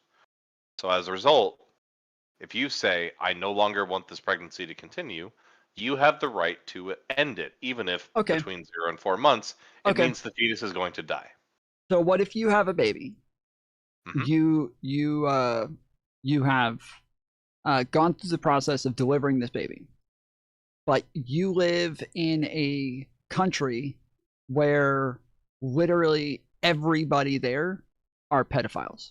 They're all pedophiles. This is a country of only pedophiles, and you want to give this baby up for adoption, but none of them are capable of taking care of it because, like, the law prohibits them from taking care of this baby. What are you have no options here. Like, you can't give it to anybody. There's nobody who's willing to take it. Can you leave it in the desert now? No, because you'd still imagine that there would be a situation where people could take care of that individual outside of your society that aren't pedophiles. So I'm saying there isn't. I'm saying there's nobody who's capable of taking care of this baby. Oh, on the planet, like in existence? Yeah, just anywhere. Like there's. Oh, or then yeah, there's no you're way under for no you to. obligation. Like, then you're under no obligation to take care of that You individual. can just leave but it in that, the desert. But that would be a moral failing of every individual who could potentially take care of that individual, not just you. So Sure, but I'm saying that, like, yeah, yes, you're like, saying in this case Walter they Block can leave actually, it in the desert. Walter Block actually like expresses that pretty clearly. Like again, and again, Okay. like everybody can say like, oh my god, he's such a fucking monster.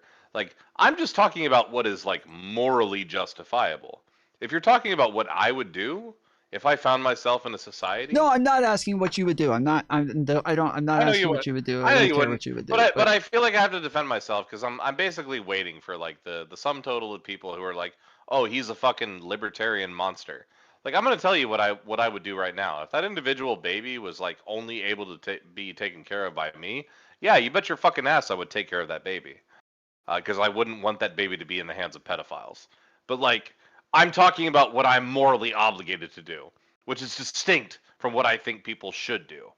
That's the point I'm fucking trying to make in all of this. Is I don't think you have a moral obligation to take care of anybody but yourself. But I think you fucking should. And as a result, that's where my defense of abortion. Wait, what is a should if not a moral statement? As in, I think it would be better if you did, but not. But that's my subjective fucking opinion. Yeah, Okay. it's like I don't care. I don't care about engaging in like subjective or like utilitarian considerations if it's just like what we basically agree with. Like that's what I would agree with is like take care of your fellow man and make the world better than when you found it. I'm okay with that if that's a suggestion. I disagree with that if people propose that as an obligation. I can get into. So just for people in chat, I know that a lot of people are lost. So his original argument is about like what the fact that he's saying that if you are impregnated, you don't have a responsibility to the fetus, though he does believe the fetus has personhood and he can just grant the fetus has personhood. It doesn't matter whether or not it has personhood because there is no other human on earth where you would ever have an obligation to take care of that person or allow them to attach to your body indefinitely or for 9 months. If you wanted them to be gone, like they would always have to be detached from you because you all, whether or not they have personhood doesn't matter. You have your own agency to decide what does or does not happen with your own body. And so I gave these hypotheticals to kind of like test that, because I do think that yes, like when you have a baby, like you are like taking on this this responsibility, this contract that you're kind of signing with society or whatever, but you are saying that like, yes, I am responsible for this child and I am at least responsible for them until somebody else can be responsible for them or they're capable of being responsible for themselves. But like I am responsible for this child. And he's and I think that if there is nobody else who's responsible for this person or can be responsible for this person, then you just ought to be responsible for them because you brought them into existence. Like you chose to bring this person into existence. So you have a moral responsibility to be responsible for them. He doesn't. That's where we diverge. He's saying, yes, just because you brought them into existence, if there is nobody else who can take care of them, you do not have a moral responsibility to take care of this child. You are able to abandon them. The part where it's if nobody else can take care of them, that part is analogous to while the person is pregnant, because while somebody's pregnant, nobody else can take care of this child. Nobody else can take on this fetus and, put them in their belly and allow them to continue developing. Nobody's capable of doing that. So if we're saying nobody else can take care of them, or they're all pedophiles or what, that's where we're saying nobody else is able to take on this responsibility. You're not able to hand them off to anybody else. So do you still have a responsibility?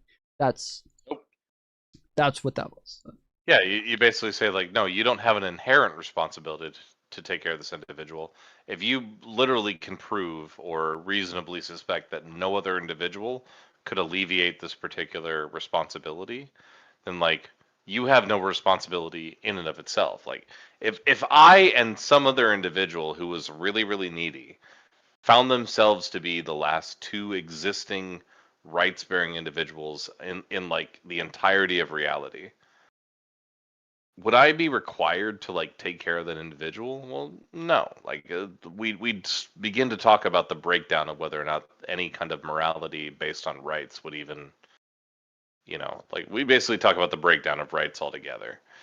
What I would say is that like no, I don't have any inherent obligation to take care of this individual.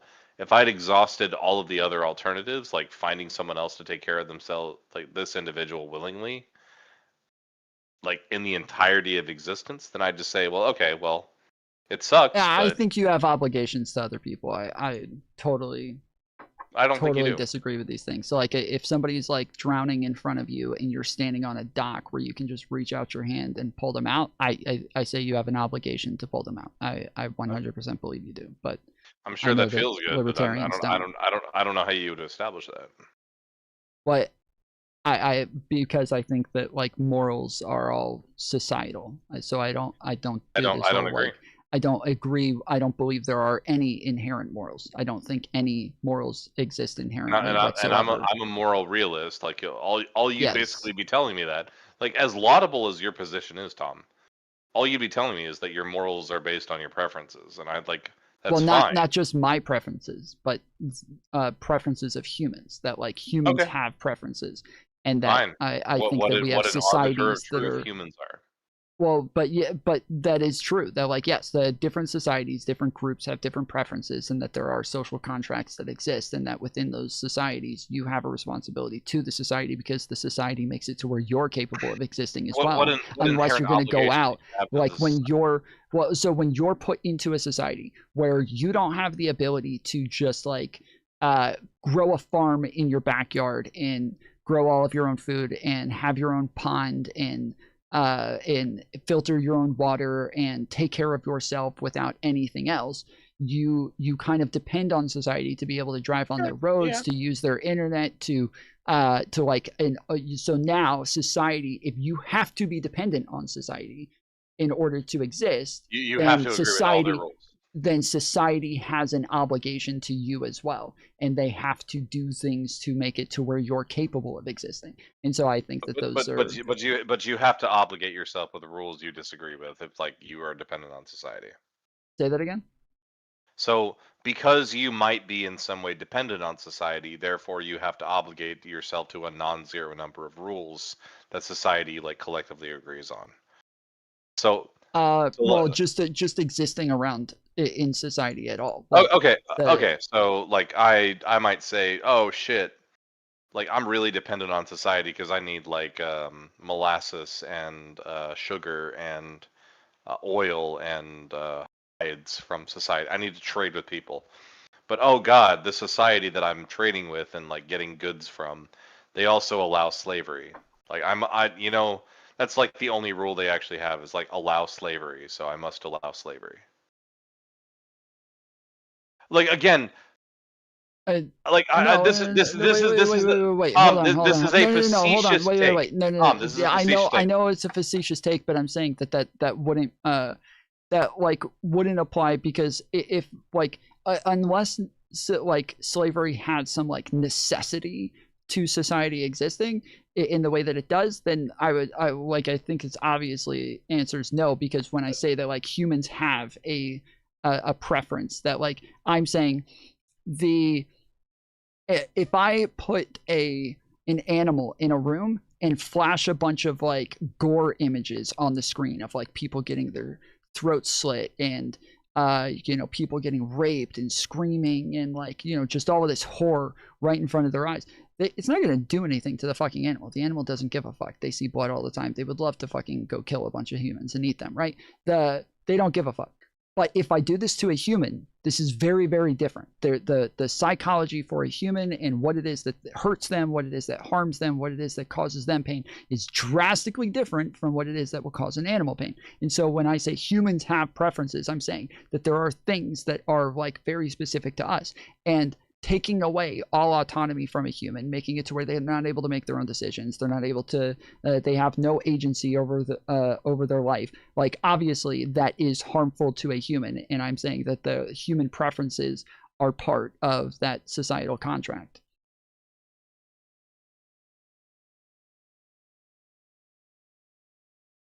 I hate to engage in a little bit of a cop out, but I'm like, where does this contract come from? Like, where is it substantiated? Well, it's as I said, like I think it's implied. It's the social contract theory, and it's like, okay, well, yes, that's what I said. I said that there is a social contract. That's what yeah, I said. that's fine if you want to focus on like an isolated circumstance of like a particular society, and everybody kind of gives That's their not what I. implicit consent No, those to no, a no, no, series no, of no. rules. That's not what I'm saying. No. That, as I said earlier, like chimpanzees, like within their group, they have their own code, they have their tribe, they have their shit, and like they all choose to make different decisions because they are social animals. They choose to make decisions so that they're capable of working together and getting along, and they are able to have their own little societies and make things work like that. But they don't abide by like some other chimpanzees rules. There's different cultures, they have different codes and different groups and different leaders and shit like that. They are different, but they all have similar preferences. And so by far the majority of the way that they interact and the way that they talk and the way that they hunt and all these things are going to be very, very similar because they're all chimpanzees. And like nobody's going to sit there and be like, yeah, but where did they ever agree to have this hierarchy within their chimpanzee society? And when did they that would be the question, though, is that do simple like predilections towards cooperation necessarily imply that there is a moral or ethical obligation? Like, you can't do otherwise in order to be consistent. But that's what when I'm saying that the morals are like human preferences. Do this thing. But that's what I'm saying is when we're talking about morality and I'm saying that they are just like about human preferences, that the chimpanzees like scenarios when the way that they interact in their code is going to be about the chimpanzees' preferences because they are social animals. With the fucking leopards, they'll fucking kill each other because leopards are not social animals. They will fucking eat each other and not give a fuck, right? But for chimpanzees, they are social animals. They do depend on each other. They do need to interact with one another. Just as humans, we have to interact with one another. We have social preferences, and it is even harmful for us to not interact with other humans and not have any sort of communication with other people. I'll end on this because I think like we're talking past each other to an extent. Like, I think that the preferences and the desires of a social species to engage with one another and support one another, absolutely laudable. And I will not only laud those particular actions, I'll even engage in them because that's my overarching like personal philosophy. Is like, I hold the door open for people. I provide a charity when I think it's relevant. I help people when they need help on the side of the road. Like, I'm just giving like very like minute but not all-encompassing examples of how I actually contribute to my society. But I do those things because I choose to. I don't think that those things constitute a moral obligation. I would even go so far as to say, saying that those kinds of altruistic actions, if you were to say that there's something that I have to do, that I am forced to do, that I am required to do because of morality, that would cheapen the impact that would have upon my fellow man. And so what I would say is that same with parenthood. Like, I think parenthood is a laudable and celebrated sacrifice that people make that they don't otherwise have to do. And they may feel like they are compelled to do because of soft pressure within their society. That's problematic, but not like defeatist. There's a biological drive to do it. I think that And it may most be, people. and it may be. That doesn't mean that it's an obligation. It doesn't I mean don't it's think like there's a an moral obligation. requirement. I Yeah, don't think there's an obligation to have yeah, sex. and I would say that it only contributes to the betterment of society, which is like, again, I said I hate utilitarians. I hate utilitarians because they're the ones who are going to make moral prescriptions based on utilitarian outcomes. I don't hate utilitarians in weighing that like the betterment of society is things that most of us would desire. I agree with them. I just say Yeah, like I think I am anyone who likely says like an act rule utilitarian. I am probably an act rule utilitarian that is yeah, and believes in social I contract. would say I'm strictly deontological, like probably threshold deontological, but my Oh, threshold is man. probably about You would as have high to as be you to could be a ever. libertarian. Yeah, I am a libertarian. But my threshold is about as high as could possibly be. It'd basically be like one person needs to die in order to save all of humanity from existing, period. That's probably my like minimal threshold. But that's the thing is like but I'm saying that like I do value cooperation. I do value our existence as a social species. And I actually celebrate that people have a choice to continue being parents, to continue sacrificing themselves for their children. Because if it was an obligation, it would ultimately cheapen the experience in and of itself. So that's all I'm saying. Is like everybody can fucking hate me. Mantis, you know, if you want to talk about this, ignore all libertarians. Like you've agreed with me on many other circumstances before. Well, the liberals and libertarians agree on most things. Yeah, like I again respect decrease for you too because you're going to be that absolutist about how you like engage with positions you disagree with.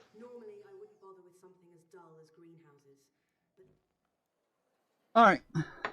Well, I'm gonna move on, but I appreciate you So, coming on. yeah, no. All I'd say is the fetus doesn't have a right to the mother's bodily property. The mother can engage in like ending the pregnancy at any time. And then we just basically weigh like what is minimal force necessary consistent with stopping the like imposition on her rights. That's basically it. So like 0 to 4 months, she can use removal that maybe doesn't strictly end the right or the life of the fetus, but like if it dies as a result of the removal, then that's not her problem. After that point, if they can be removed non-lethally, then you have to remove them non-lethally. That's basically it. Okay. All right. All right. I appreciate it. Later, bro. Hey, later, buddy.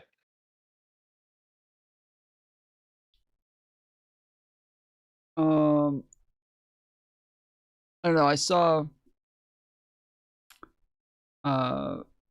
agnostic saying like, you know, the like, oh, like what are your core values sort of arguments, like, oh, the core value arguments are important. Now I understand not everybody needs to get into core arguments, like core values.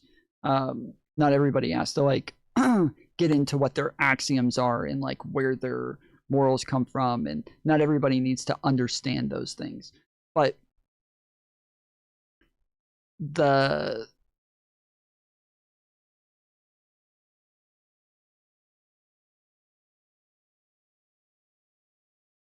those conversations like do have to be had by people in order for there to be some sort of outcome. I like we didn't end up with societies without people actually engaging in like what the axiomatic arguments were in order to get these conclusions. Like we didn't end up with like where we're at without these conversations ever being had. We don't develop, we don't continue to progress without people actually discussing them. So are you talking about my ultimate grounding comment? Yes, that's what I'm talking about.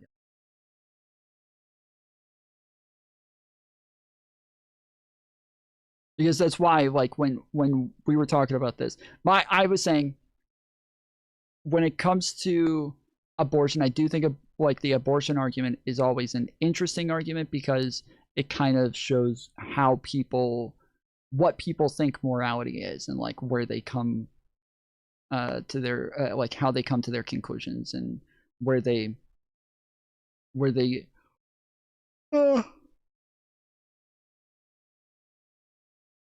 get these ideas from. But I think, like, yeah, they're always interesting for that reason, but they're also kind of like useless for that reason as well, because when they're coming to different conclusions, it's almost always because they have different starting points, and it's like impossible to like argue somebody out of a starting point. Like, it's very hard to kind of argue somebody out of that, and so they end up being useless, because you can't convince somebody of another position if it doesn't align with their moral system. Like, you can't convince them of this. It'll be inconsistent for them. They will they would be wrong for doing so. And so, yeah, they just end up being like very useless as far as convincing somebody of the actual conclusion, but they're useful as far as like understanding where their starting points are. So for my position is on abortion is that I think that for legally, I have a different position for legality and morality. I think legally, there's like I take what I call a legal consistency position, where I say that I think that people have personhood if they are alive and human. Like, you just have to be a human who is alive, and you have some sort of personhood. And the reason that I say that is because I think that we generally take away your rights and personhood once you're dead. Like, you don't have a whole lot of consideration when you're fucking dead. We can put you into a box and bury you in the fucking ground, and none of that matters anymore, because like, you're fucking dead. You're not alive anymore. You might be human to an extent, but you're not alive, so it doesn't really matter. But if you were alive, we can't just put you in a fucking box and bury you. We can't do that to you. That would be fucked up. So, well, once you're dead, it doesn't matter anymore, right? Legally, you don't have rights. You don't have consideration anymore. When does human or personhood? Wait, what? When does human or personhood?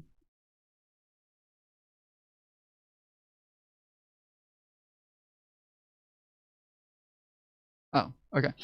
And so, yeah, I would say that a fetus is alive, and they are human. They have human DNA.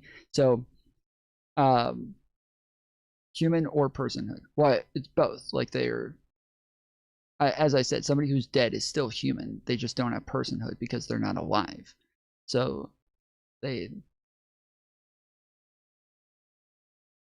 obviously they're asking, what is the distinction? Oh, personhood is like having rights, having some sort of like rights or moral consideration that is personhood. We're saying like you are a personhood. When does personhood start? Well, if that's when it ends, is when like you don't have life. If being having personhood means that you're alive and human, then yes, it's once you're alive and human. And I would say that a fetus is alive and it's human, so therefore it has personhood. But that legally, like, you would, if we're going to be consistent on this, that you're not alive anymore when you don't have a heartbeat and brain function. Like, those are the two things. Like, you could be brain dead and you're still alive, right? You don't really have brain function in the same way, but you're still alive. So that heartbeat and brain function, that's what makes you alive. Like, that's the thing. And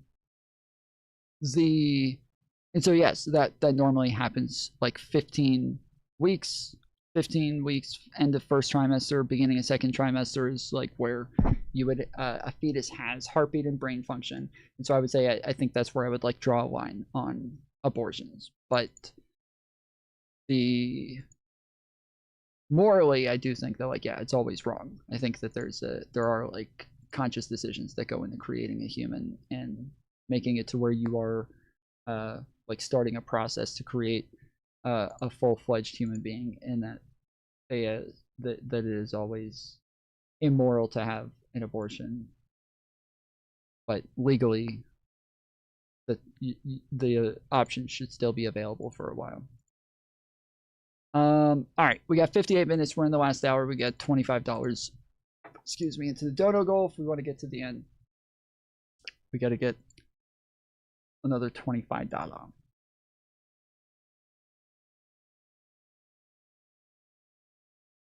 Wait, are you okay with the U.S. citizen?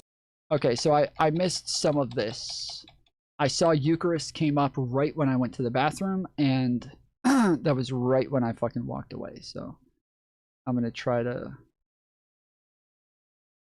find when Eucharist came up, and we'll rewatch that part real quick.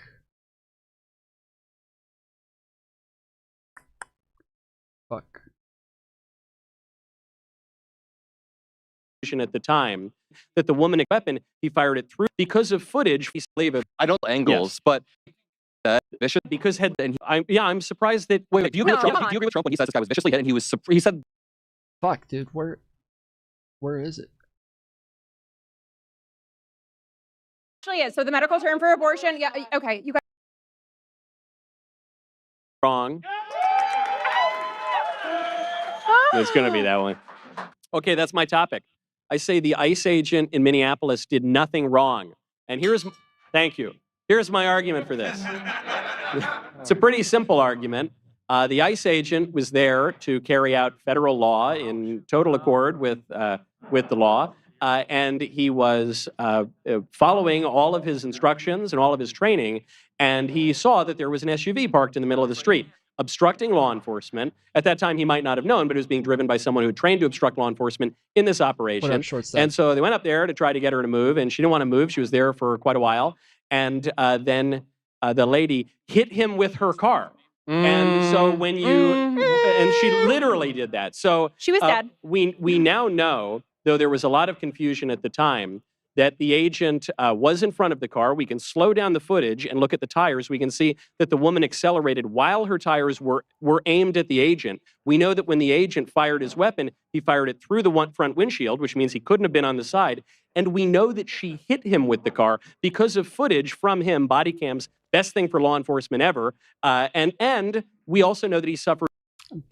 He didn't have a body cam. I am glad that he thinks body cams are the best thing for law enforcement forever, because they weren't wearing body cams. Donald Trump got rid of body cams for federal officers. So hopefully somebody pushes him on that point, because that's obviously fucked up. I agree with him. I do think that body cams have been more beneficial for cops than for citizens. I think the majority of the time it ends up clearing cops in proving that, like, citizens are lying about what it is that cops are doing. But that's not a good reason to get rid of them either. Like, you still want body cams. So. For internal bleeding as a result of that. So in that case, well, Adam might not believe it, but it happened. Maybe it was this you period. At least believe that she hit him. Abortion or something. No, I don't think it's on that she video. hit him. What are you talking okay, about? You understand what I saw in this video? Yes. Which video? I mean, there's multiple angles, but very quickly you realize internal bleeding could just be bruising. But if we're going to follow this administration, what they're saying, it can be. If we're going to follow this administration's, like, what they're saying. Well, not only can it be, but when they were asked, so anonymous officials said to CBS that it said anonymous officials who were familiar with the medical statements from the doctors is that he had internal bleeding. That's not normally how these are put out. You're not normally, like, if an officer in a very public scenario was injured on the job, they don't normally have anonymous officials familiar with the medical paperwork put out a statement to to CBS or something like that. That is not normally how that's done. It is normally a public statement from the actual department. Like ICE officials have come out and made a public statement saying X, Y, and Z or something like that. This isn't a normal situation. So okay, so give me the scenario where it makes sense that we have them do it anonymously. This not based on the fact that this situation isn't normal. So the abnormality of this situation makes it to where we need anonymous officials to come out and say this. But I haven't finished yet. Anonymous officials said this, which is odd. But then when they were returned and asked what the severity of the internal bleeding was, because internal bleeding could just be a bruise or it could be something very serious. There's a very big spectrum on internal bleeding and what that means, what that entails. They did not get a response. There was no response on the severity of the internal bleeding.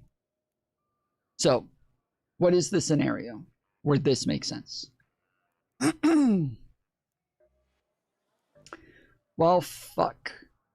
I don't have time. I only have 27 minutes left, and all I really need to do is get like money up, or I don't have many options on the fucking trials. Shit. And I'm out of the top 10 right now. Or out of the top 5, sorry. I'm in 6th, and I need to just get into that top 5. Right there.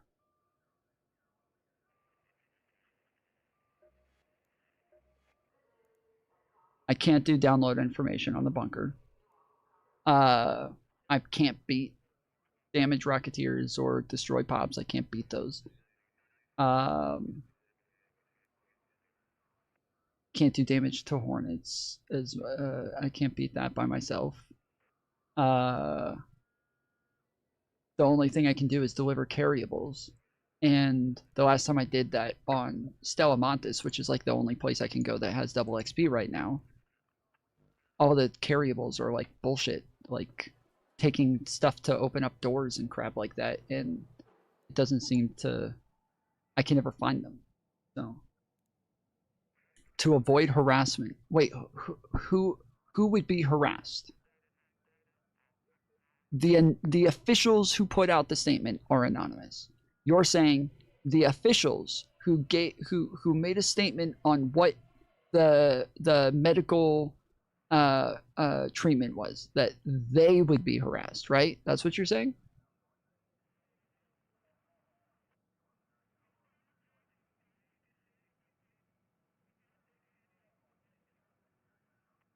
We're not talking about the officer being anonymous in this situation. The ICE officer who shot her, that's not anonymous. We're talking about the officials within the ICE agency who put out the statement on his medical scenario.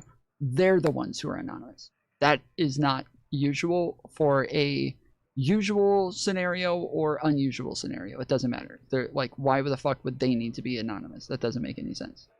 Yes, the officials, obviously. Why?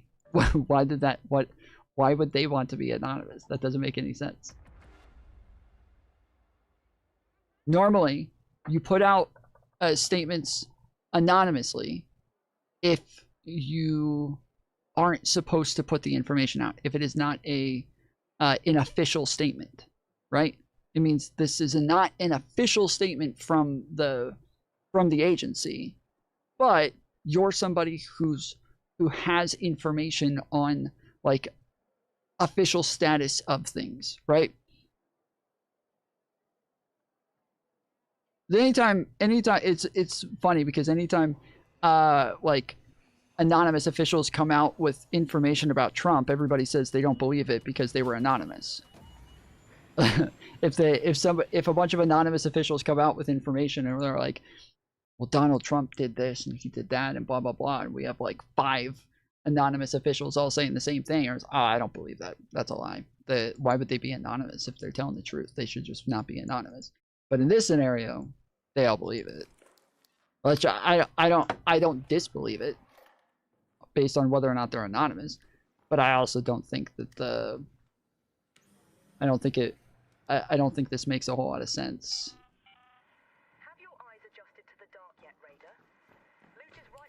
Do you agree when Donald Trump said that he was viciously hit and he's surprised that the guy's alive? Did you see that on the video? Surprised he's alive? I'm surprised that. Wait. Do you agree with Trump? Come Do you agree with Trump when he says this guy was viciously hit and he said basically like, I'm surprised this guy's alive in the hospital? You're surprised he's alive? Yeah, because had the tires not spun out because of the icy roads in Minneapolis, she would have hit him. Are you guys surprised? She would have hit him. Are you guys surprised he's alive? Come on. You guys are all coping. Yeah, okay, thank you. You're not surprised he's alive. What AI slap are you watching? Here's my problem. You guys are quite literally taking an 80-20 position on this, and you guys are the 20. Americans were polled on the justification of this killing, and 28% of Americans, only 28% thought it was justified, almost 60% thought it was unjustified. Because they've been lied to about what happened. Do you agree that she hit him? They've seen videos. Including by you. No, do you agree that she hit him? I mean... Yeah, everybody's watched it. You can't say they were lied to about what happened. Everybody watched it with their own fucking eyes. They were lied to by their own lying eyes? Like, is that who lied to them? Is their fucking lying eyes? She touched him. Did she hit him with her car? And the same way that I hit people driving out of the Walmart parking lot. He's standing right there. You hit pedestrians with your car in Walmart? You should go to jail, buddy. Are you kidding me? We're not talking about going to jail. We're talking about shooting her in the head 4 times and then calling her a bitch. There's a difference. He got her the first time. She had a Honda. She had a Honda. Let me back up. The general population does not agree with you, and let me finish here. Because they've been lied to. No, the general population does not agree with you because they saw the videos that happened. This administration, before the investigation started, said that she was a domestic terrorist and said that the guy was lucky to be alive. I don't think she was a domestic terrorist. Okay, we'll talk about that in 1 second. Do you think it's responsible for them to say that before the investigation started? Trump said it, I think, like 90 minutes after. Kristi Noem, 45 minutes after, said she was a domestic terrorist. Do you disagree with Kristi Noem? I think that when you hit law enforcement with your car... do you agree or disagree with Kristi Noem? Is she a domestic terrorist? I agree that she was aiding and abetting domestic terrorism. So But she's not a domestic terrorist. I wouldn't use that term. Okay, so thank you. You just said that I'm lying to the American people, but you seem to be conceding that Kristi Noem and Donald Trump both lied to the American people. No, I say I don't agree with their wording of that. And yet what I'm saying is the facts as they describe them happened. You're denying the facts that are on video. Can I tell you what I saw? Yes. I saw a woman in a car who was waving people past. And listen, I'm a moderate Democrat. She was waving him past? No, not him, but cars. She was waving multiple cars past. If you guys haven't seen the videos, that's your fault. Did you not see her waving? You're not allowed to block traffic. Did you not see her waving? Law enforcement. Wait, is that a death sentence? If you hit a cop with a car, yes, that's a death sentence. Okay, you're going to get shot, I have a question. and you're going to deserve I have a question. If she was going to hit someone with her car, why did she first reverse, then stop, then spin her wheel? She didn't spin the wheel first. She did. She spin the wheel. accelerated before she spun the wheel. If you want to hit someone with your car, why would you reverse? What the fuck? Why would you reverse? She clearly was a very confused woman. I don't know. Why did she hit him? So I want to ask... No, you don't know why she reversed, because she spun the wheel and then tried to drive off. She accelerated before she turned the wheel. It's on video. Here's what self-defense counts as. That's why he shot through the windshield, because he was obviously in front of the car. You can reach over the windshield. What about the second two shots? He reached over the windshield. He had spaghetti arms that reached over in the moment just to frame this innocent woman. Did he even get knocked over? Did he even get knocked over? Yes, he did. That's on video too. Was he on the ground after? Yes. No, he was standing the up. He was standing up. There's literally... No, he did not fall over. He did not fall over. He did not get knocked over. He was standing up the entire fucking time. It's bullshit. Dude, he was going walking down. Okay, I'm going to debunk this after. Yes, then so he you're walked saying over. when Renee Nicole Good hit him, he got knocked on the ground? Yes. So you haven't seen the video. Why isn't there any video of that? Wait. Did he get knocked on the ground? No. No, he did not. Thank you, whoever's seen the video back there. He's still standing. You guys are all lying because you've been gaslit by this administration to think that ICE can do nothing wrong. Over the past year, listen, over the past year, over the past year, we have seen clips of ICE cracking the ribs of 79-year-olds, grabbing U.S. citizens and bringing them to the ground, deporting people with no due process, and having to bring them back because they admitted there was no due process. That happened, right? They had to bring. Are we talking about? We're talking about the January 6thers? Or are we talking about those Midwestern grannies? No, those are domestic terrorists. US Marshals, no, if you want to talk about domestic terrorists, okay, wait, they're using political force to stop the certification of election. They're actual domestic terrorists. You want to call a 37-year-old mother who was shot in the side window a domestic terrorist? She wasn't shot in the side window. So, Adam, the bullet is through the windshield. You're just making that up. You were making up that he was knocked over, and you can't respond to why she reversed. Why did she reverse? Adam, it's a simple question. Did she hit him with her car or not? She didn't. Did she hit him with her car or not? Yes or no? You're wrong. You answer. Yes or no? Okay. Adam, yes or no? It's a simple question. Can I give a legit answer? You can give me Yes. one-word answer. No. Yes. Yes. Wait, There you go. Can I Then answer? The entire Wait. conversation's Okay, moved. wait, can I answer though? I want to bring it back. Please, go on. Hold on, let me hop in. Tell me why he should not have defended himself when she hit him with her car, as you admit. Self-defense means there need to be two requirements by the law. You need to be able to reasonably perceive yourself as In an imminent risk, danger, yes. and then you need to be able to use a disproportionate amount of force to take care of that danger. It's the Well, no, a proportionate amount, not a disproportionate. Wait, what? A proportionate amount of force, not a disproportionate amount of force. I think he misspoke, but that is there's a big difference. continuum use of force. Use of force continuum. Okay. I want to bring it back You have to use a proportionate amount of force, right? You have to use a It was not proportionate. A 3,000-pound SUV is a deadly I want to threat. bring it back to your Yes, original He Laura. was standing up. You guys are lying. You said in your original opening, you said that he was doing his job as instructed. Okay, right? Okay, so with his instructions, surely there's some other type of escalation steps in that process before shooting her in the face 4 times and calling her a bitch. No, No? Lauren, it's a split second before she's running him over. It's not like She didn't it's not run like she him was a over. mile So there down was- the road. So he had a Honda. no, he she was didn't armed because he and- shot her in the face. She didn't, because she turned her Okay. wheel in reverse. Why would she? Okay, I have one final question. And Yes. then I Then it's really my want you turn. to answer this. That you continue to kind of weave around it. Why did she reverse her car if she Before was trying to driving hit him? straight into him? She didn't drive I don't know. straight She was into a him. real confused She did lady, not- she and I'm did really not- sorry she got killed, and she shouldn't have done How it did to it work herself. out at Nuremberg? How did it work out in Nuremberg when they were following instructions? Nuremberg? Yes. You can't just execute moms. You guys are a little weird if you think you can just execute people. Huh? Okay. What Do was we have it questions? then? Do we have questions? Yeah. Babe. Michael, I consider myself a conservative. I'm in favor of. Okay, so this is oh shit, the fucking shredder's right there. This is Eucharist. He's been on the show a bunch of times in the past. Dude, I think that thing's stuck there. There's a shredder stuck over there.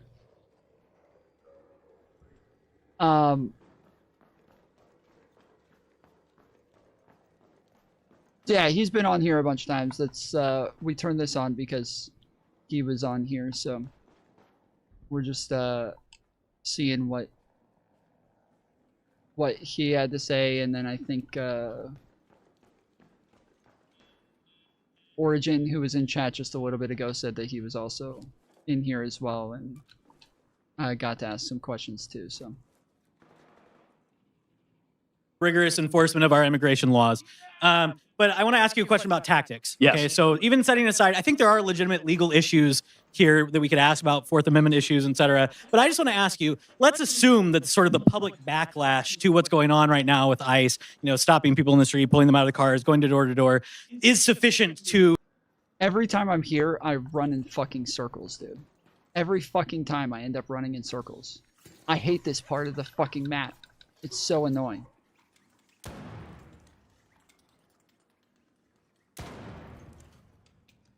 There's a certain part of the fucking map I'm trying to get to. It's like a red room that has like winding stairs going up and shit like that. And I always have trouble finding it. Like I have trouble finding it every fucking time. And it's so annoying because I end up running around forever trying to find this shit.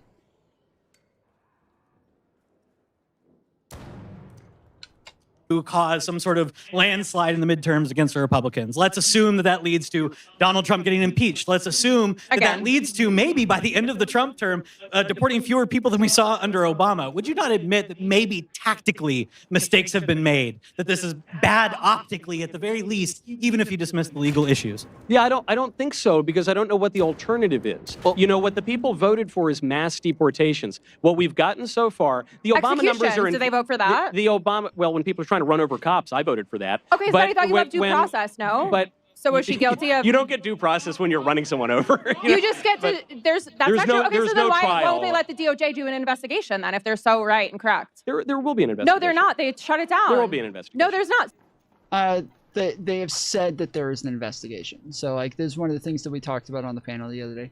They did say that they are investigating, that the FBI is investigating, and so we don't really know. We know that we know that there are DOJ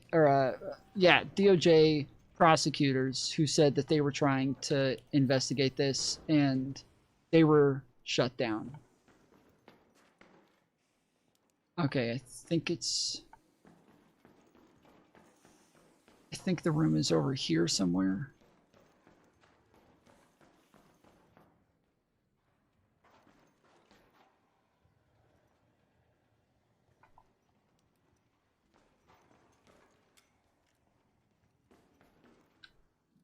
So answer the question. Why won't they then? Hold on, I'm answering his question first. Okay, so that's a deflection. Let's go back to it. No, it's not your turn to speak. It's his turn. It's my turn to speak because we're not really following those rules. So what is the... I'm following those rules. Okay, so, because you don't want to answer the question. Okay, go ahead. We'll get to whatever you want to talk about later, but first it's his turn. This is your topic. It's my what? It's your topic. But it's his question. This is why she doesn't. Okay, it's like the order of events. This is why we don't understand what happened with the lady running him over.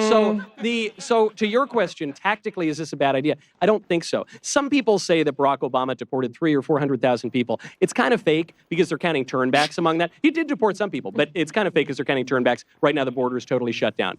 President Trump, I think, probably has deported in his first year a little over 500,000 people, like 525 or 530,000 people. I do believe, and I buy the labor studies that have come out, that there have been a lot of self-deportations because of the optically brutal ICE raids. I think that's part of it, too. So President Trump says he's deported over 2 million people. It's possible. It's somewhere between 500,000 and 2 million.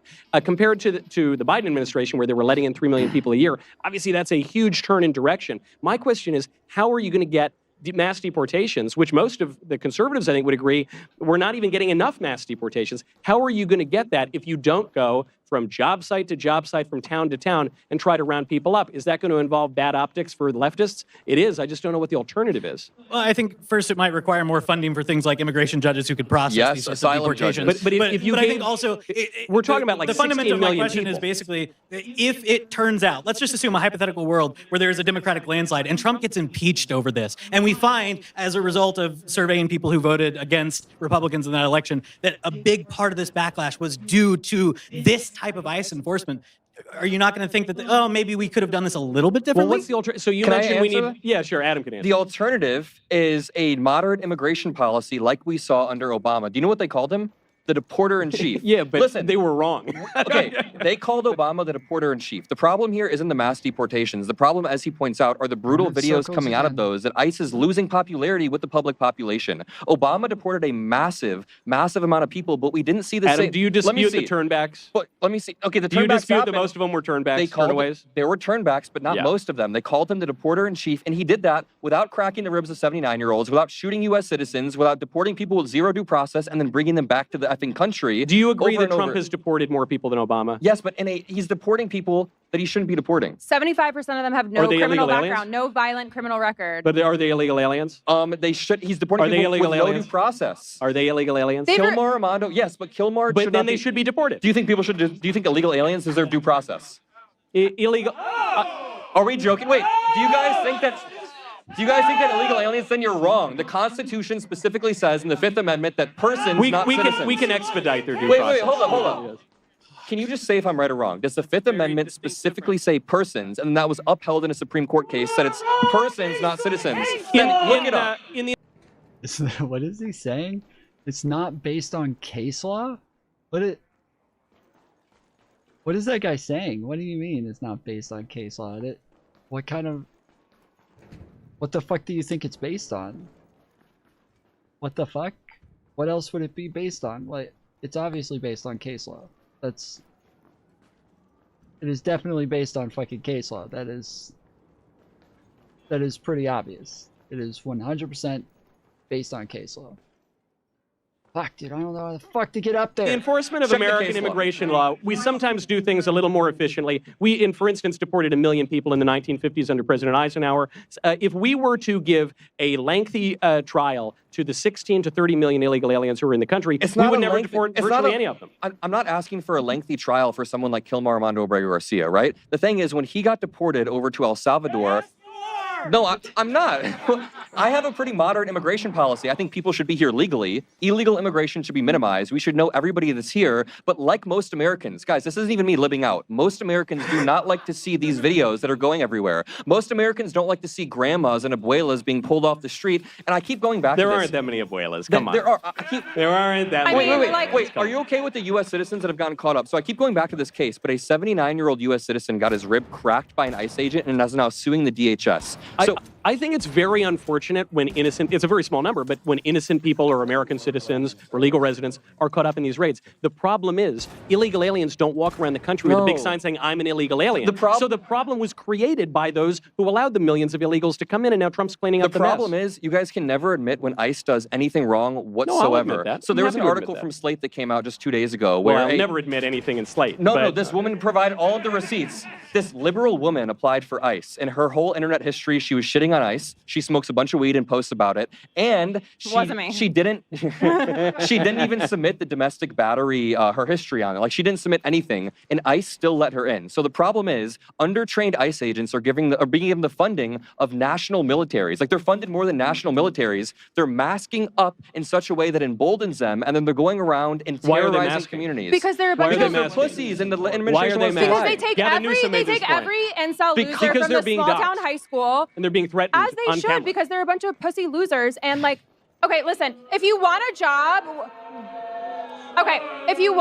where you can go terrorize elementary school students and pepper spray them, ICE is for you. What did they do? Roosevelt High School. What did they do after Roosevelt?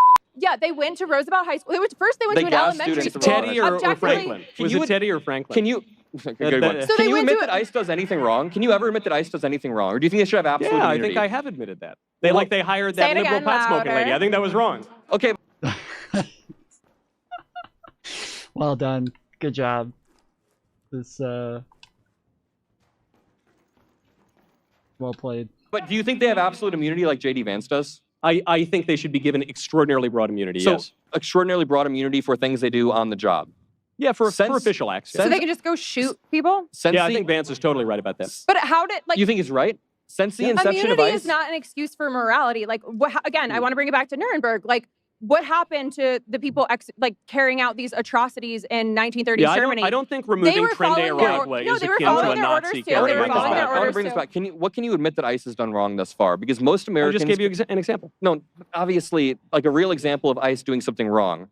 You mean not vetting people enough? I can't think of a particular example. So were you serious about the pot smoker? Do you think ICE should be vetting people more for ideological reasons? If they can. The problem is, the problem is so massive because there are 16 to 30 million people, and ICE was so understaffed. That's a massive range, bro. 16 to 30 million they're illegal. We don't know where they are. You call them undocumented. That's the problem. We don't have any documents. I don't care what you call them, dude. I think that the administration... I'm just saying that's why we have a broad range. We don't know how many of them there are.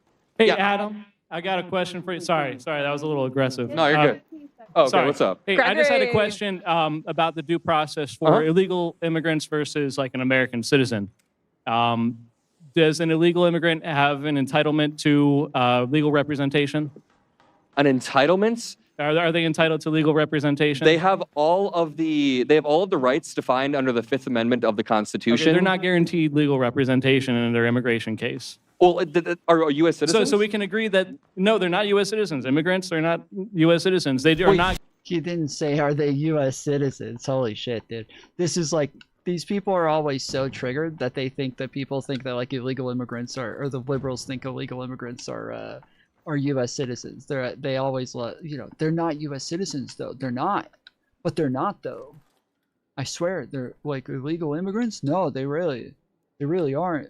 CNN lied to you guys and told you guys that they're citizens, but illegal immigrants, they're not citizens actually. It turns out if you look it up, it'll tell you that illegal immigrants, yeah, the ones that are here illegally, yeah, they're actually not citizens, dude. It's crazy. Illegal aliens. They're not guaranteed. Can I ask you? They're not guaranteed legal representation. Wait, can I ask you? Do you think only citizens or persons? Any person in the United States deserves due process? That's not the question. That's no. I'm asking you a question. An illegal immigrant in an immigration case, someone is being deported for being here illegally. But are they guaranteed legal representation? No, but that is not all that there is to due process. Due process is a broad we thing. can agree that due process looks different for immigrants versus American citizens, right? Wait, but it looks a little different for immigrants versus American citizens. They're saying that immigrants get no due process. No, Wait, do you guys think immigrants should get any due process? He's just arguing that due process for the illegal alien deportation cases is markedly different from an ordinary. In a lot of different ways. That's totally fine. But what I'm arguing is that That's a good point. That's totally fine. What you're saying is true. But what I'm saying is there was no due process for the cases like Kilmore, Armando, Abrego, Garcia. There was no. What was but then Chris Van Hollen went and cried at a romantic lunch. No, Do we have a question over here? I've got a question. You can make jokes when you're cornered. I will make jokes about Kilmore, Abrego, Garcia. Yes. What's your question? He's back in the U.S., buddy. Yeah, what the this guy on the right, you're a big boomer guy. He's a boomer? A boomer? He's a trans boomer. Don't He talk to identifies Adam as a like boomer. that. Trans What's your boomer? name again? The blonde girl, what's your name? My name? Yeah. Lauren. Yours? All right, Michael, my name's Whitfield. Michael, my question is for you. Do you think that Lauren prefers anthropomorphic Minotaur smut novels or AI-generated ice romance novels? Thank you for the question. It's good. I don't know what the first one was. Well, okay, then it's the second. I say it's the second then. Is that fair? Ice porn? There was a millennial lady who went on TV, or she went on TikTok or whatever, and maybe I'm the boomer. I say she went on TV. And she goes there, she says, you know... Sorry, what? Do you know where the seed vault is? The seed vault. Yeah. Oh shit. We're kind of a little low on time, but I can get you there real quick. All right. Yeah, let's go this way.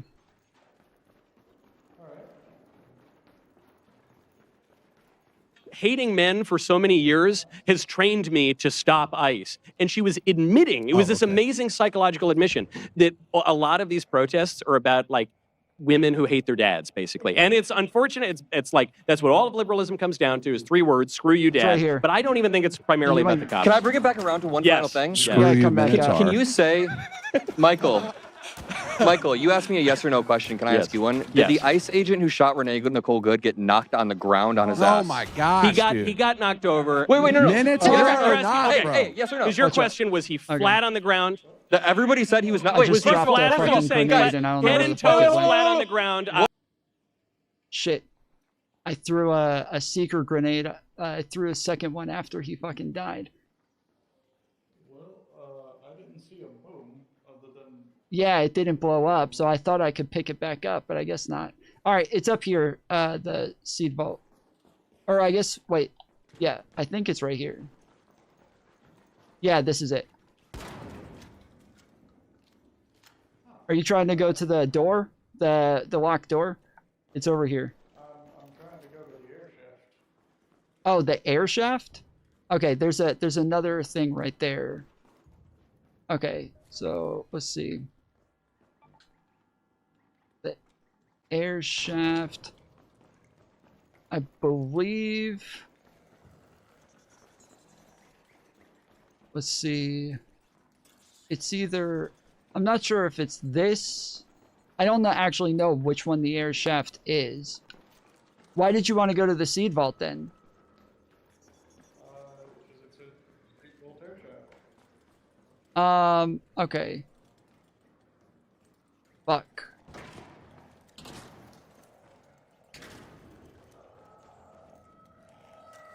Shit, get inside. Close the door. Shit. Yeah, I gotta recharge my shield in just a second. This is normally a locked room, so there's normally a lot of shit in here if you want to look around for a second, but I gotta start heading towards the exit. Yeah,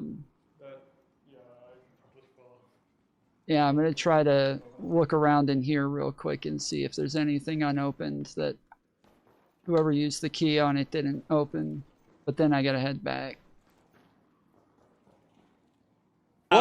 Was he knocked on his ass? Okay, He was he knocked on his ass? He was knocked over. He was not Okay, flat can I on show the you? ground. He was not flat Can on I the ground. please have the honor? He's a Minotaur guy. Let's be real. I'm granting your point. I'm granting your point.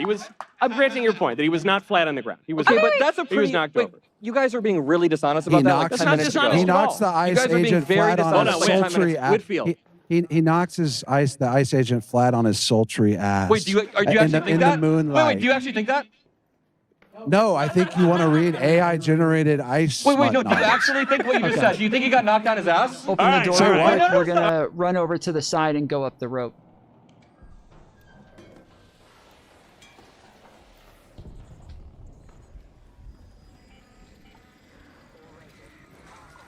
Fuck! No! I'm about to fucking die. Shit.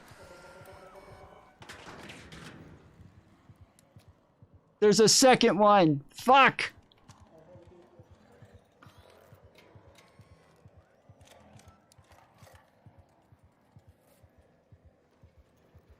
Okay, I'm going back the other way.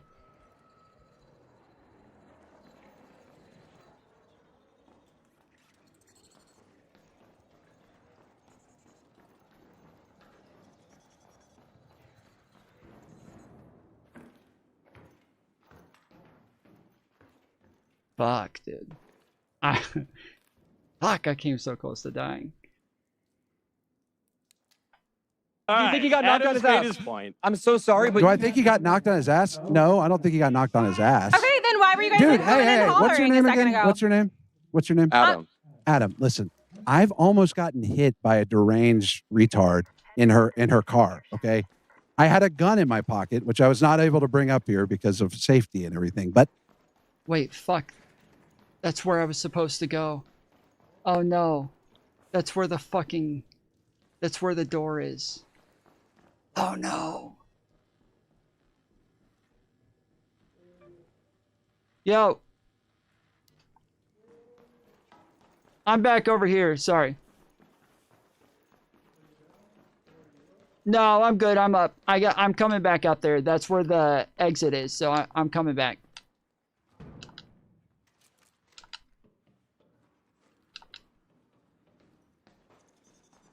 Okay, we gotta go back out the way that we came.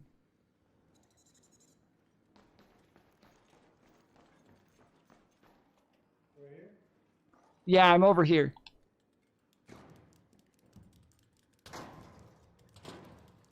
You see my flashlight? Yeah, okay, we gotta go back this way. Fuck you.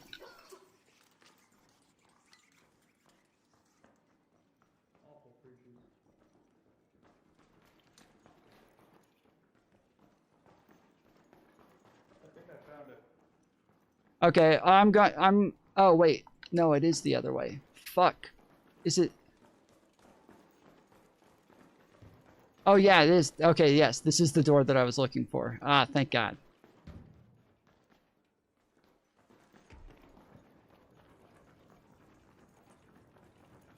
And I had to contemplate, am I going to shoot this black chick or not? As a 6'4" white guy, when a woman who was let out on the street by Gerald Ford and Ronald Reagan to take some lithium instead of going to a state-run mental institution, decided to drive up to Nashville at 8 a.m. in the morning and try to run me over. So I know about cars menacing you.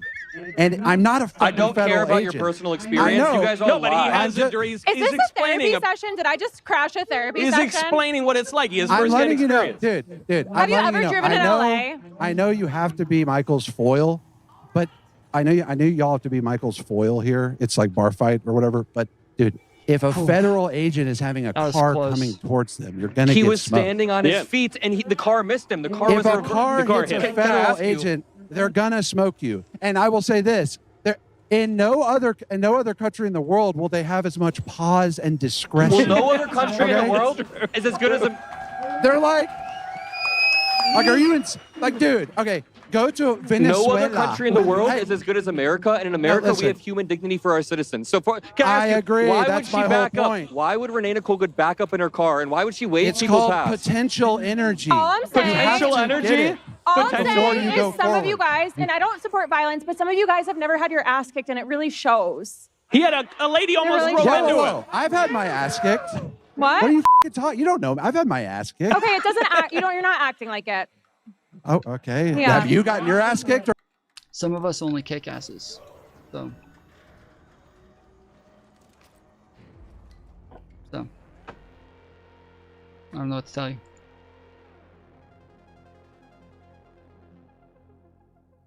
They said if someone hits someone with their car, there should be no due process. Yes, or if you go into a country illegally, no due process. How do we know that you're illegal? Who knows? But we're not going to use any due process to find out. So, because protected you I your mean, whole have you life. ever driven in LA? I'm not. If women, Yes, if women LA pulled, sucks let me ass. stop. If women pulled a gun every time they felt unsafe, none of you would be here. None of you would be here, except for Adam. That's not Adam, true. Yeah, it's true. And Aaron. Now, I will say this, because you remind me a lot of my wife, and Michael and you arguing Ew. really reminds Ew, me your of that. poor wife. Hey, you said it. Okay. Am I your husband? If my wife was being menaced by a car and it hit her thigh, and she had a gun and she was a man and could draw quickly, Okay, she what would if your shoot woman? you. What if your wife was the one in the car? What if- Yeah, because she's not a federal agent, and if she was in a fucking gay state like California, She would, maybe she would. she would get charged with manslaughter anywhere. And you're saying that the ICE agent. What was your name again? Dude, you wouldn't get charged with manslaughter in the state of Tennessee. If it touched her thigh, yes. If it fucking bumped Well, you can up also get against her married and as a child hit in her. Tennessee, so anything goes here, you know? So can you in California. No, you I looked can't. it Not in up. California. Only in the Bible Belt. Google it. Okay. Yeah. All right. I don't fucking care. So let's Shot? do a Go little, for it, let's do a Lauren. little Go role for it. play. I'm ready to hear it. No, Oh, no, shit. no, All right, Okay. all right, You all let me right. go. Break it up, you two. The tension. Nighty-night, You baby. can cut the tension with a knife. I Now we know. have to pick. We should write a novel We together. should write a novel about that. We should. Now we got to pick who won the round. Before we get to the more important question of who won the question round, I think I know the winner. So who here thinks that the libs won the debate on that topic? You got to put your cards up. Blue cards I'm up, sensing okay? some audience bias here. Not a lot. We got one blue. We got one I love a blue. democracy, Okay. though, to be honest. Now, how many think that I won that debate? Okay. All right. We got two. All right. That's great. Listen, this happened the Liars. first time. The first time he was here, it was all very reasonable people. So I kept winning everything. And then on the next few debates, there were a bunch of libs that came in. Oh, And so it really? was more Oh. like 50-50. But today, The I don't libs know. pulled Now up. we have to figure. yeah, he got his audience back. He got the bias back. Let's fucking go. Figure out who won the question round. I think. I'm not going to say. We know. I think we know. Okay. Mr. Whitfield, would you please go over to the John Rich Redneck Riviera VIP Oh, table? shit. Is that my prize for That's your mobbing prize. this guy? That's your prize. You can write the novel while you're over there. Okay. Now it's round 3. Yeah, there we go. Now it's on.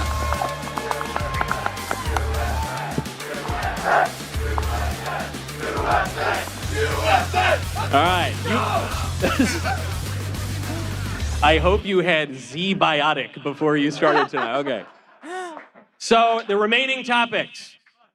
Trump is a great president and not at all corrupt. Brain dead is death legally and medically, since organs can function for hours after brain death. Other than that, I'd say your position is somewhat consistent. No, not. So if you're brain dead, right? Normally you have like a bunch of computers that are hooked up to you that are like kind of keeping you alive, or like machines that are hooked up to you. And a lot of times people will stay alive for years when they're brain dead. I believe there's even been people who have recovered, but like this is when like the family has the decision to pull the plug, right? And they're able to kind of like make a decision about whether or not they're going to keep you around for a while. And so that's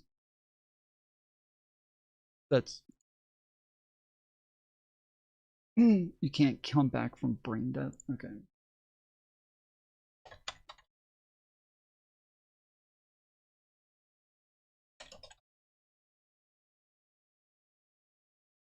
Oh, this already knew what I was going to ask based. No, in the medical and legal sense, a person declared brain dead has irreversibly ceased all brain function and is legally dead, meaning recovery is impossible. However, there are documented highly unusual cases where patients presumed brain dead due to severe injury actually showed signs of life, leading to reevaluation and sometimes recovery, though these often challenge the definition or application. I was about to say this is just like a difference in semantics on the term brain dead, because it's people are called brain dead when they may not be like what is medically considered brain dead, but even like doctors will call them brain dead. So it's there's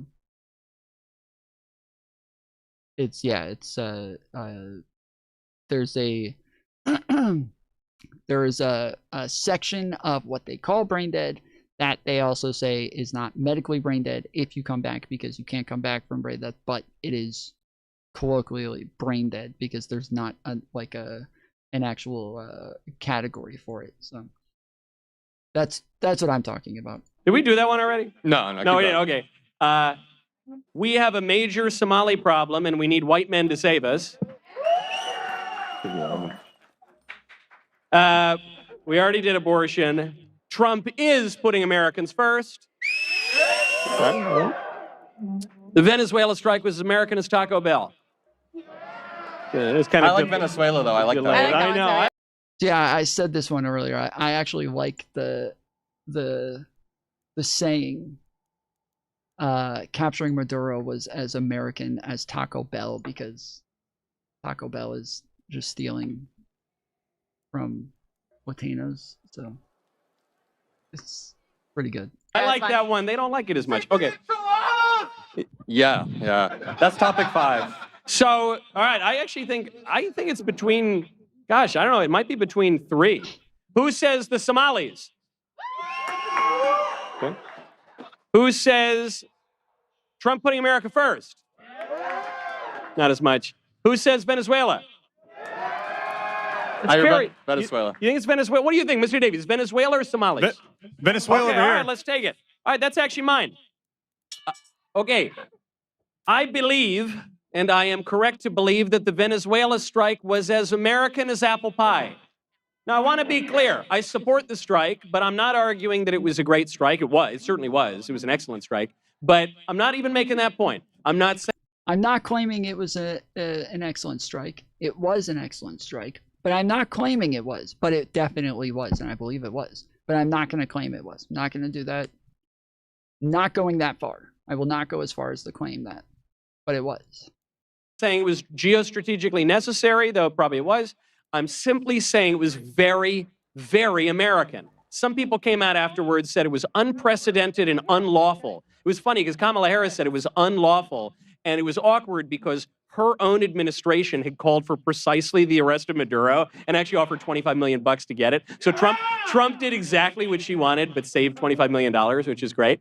But it was very, very American. And this is because we have been intervening in Latin America since 1846, really going back to 1823 with the Monroe Doctrine, but actively since the Mexican-American War, 1846. We have intervened 88 times in that period, now 89 times, I guess, because of Venezuela. We did it something like 7 times in the 19th century. We did it a little more than that, 77 times in the 20th century. We've done it 4 times in the 21st century. It was awesome. It did the founding fathers proud. And it's very, very American. Wait, can I ask you a question? Yes. Following up on that, you just named a lot of the regime changes, or at least removals of leaders in Latin America and the Middle East. Can you name a single time in the past 50 years it's gone well for us, for the United States? Yeah. Quite recently. In Panama, it was great. We got Noriega out just 30 years ago. Worked out great. So I think part of the problem is that the prompt that you sent me. I was curious. Yeah. Can you admit?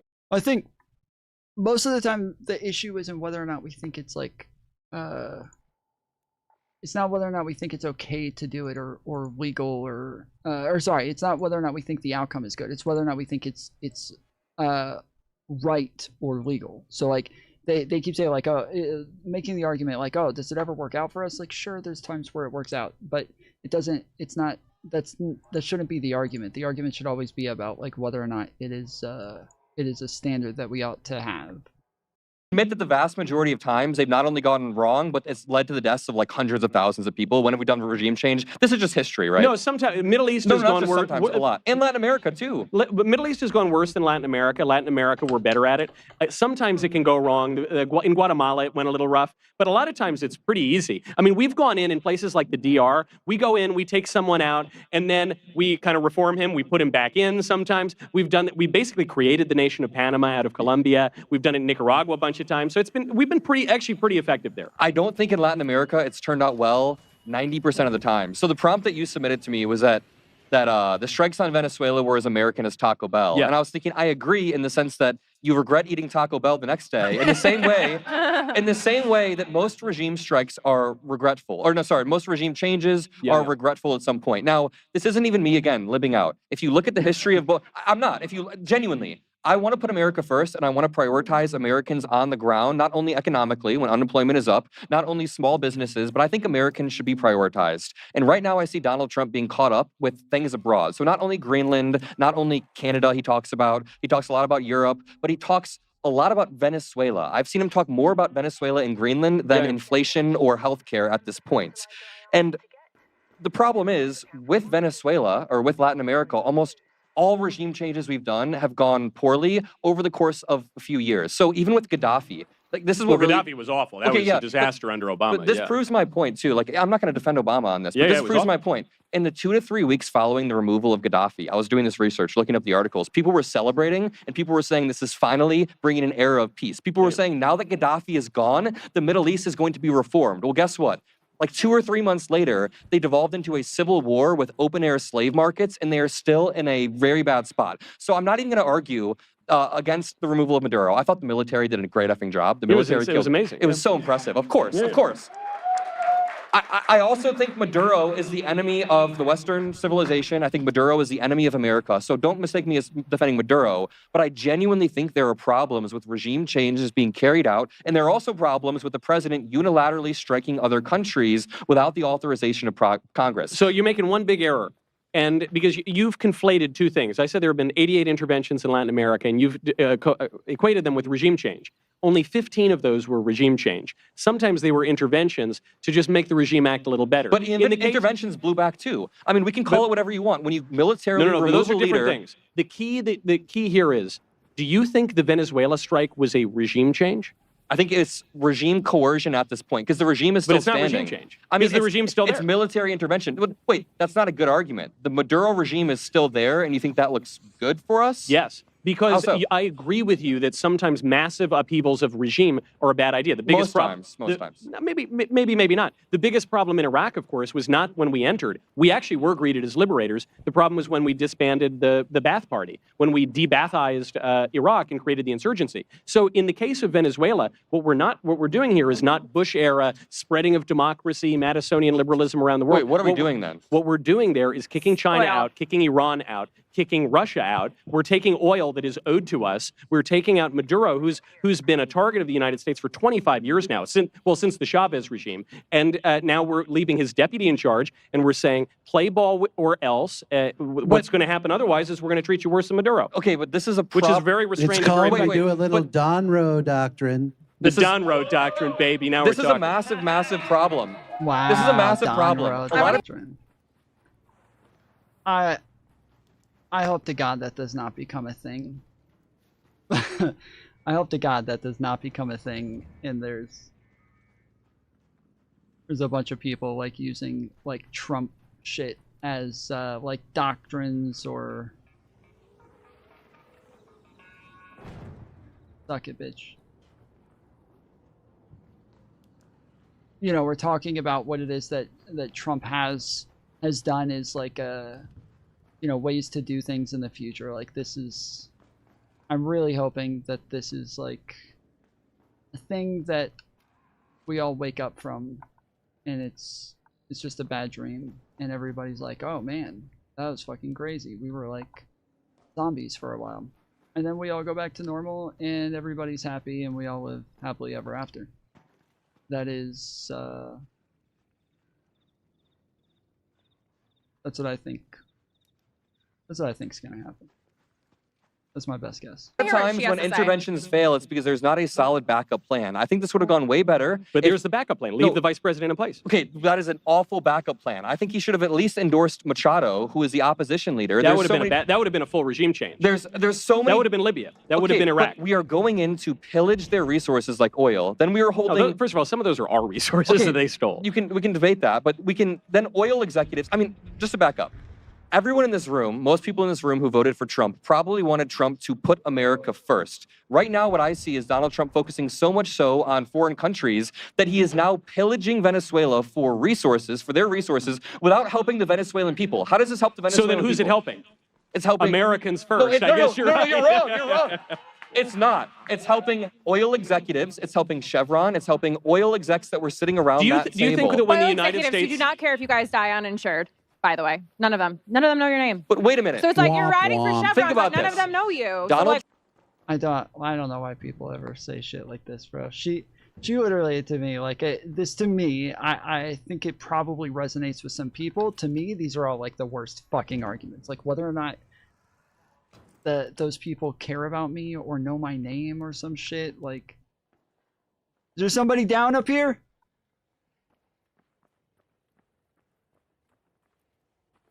I heard a flare go off. Somebody down up here?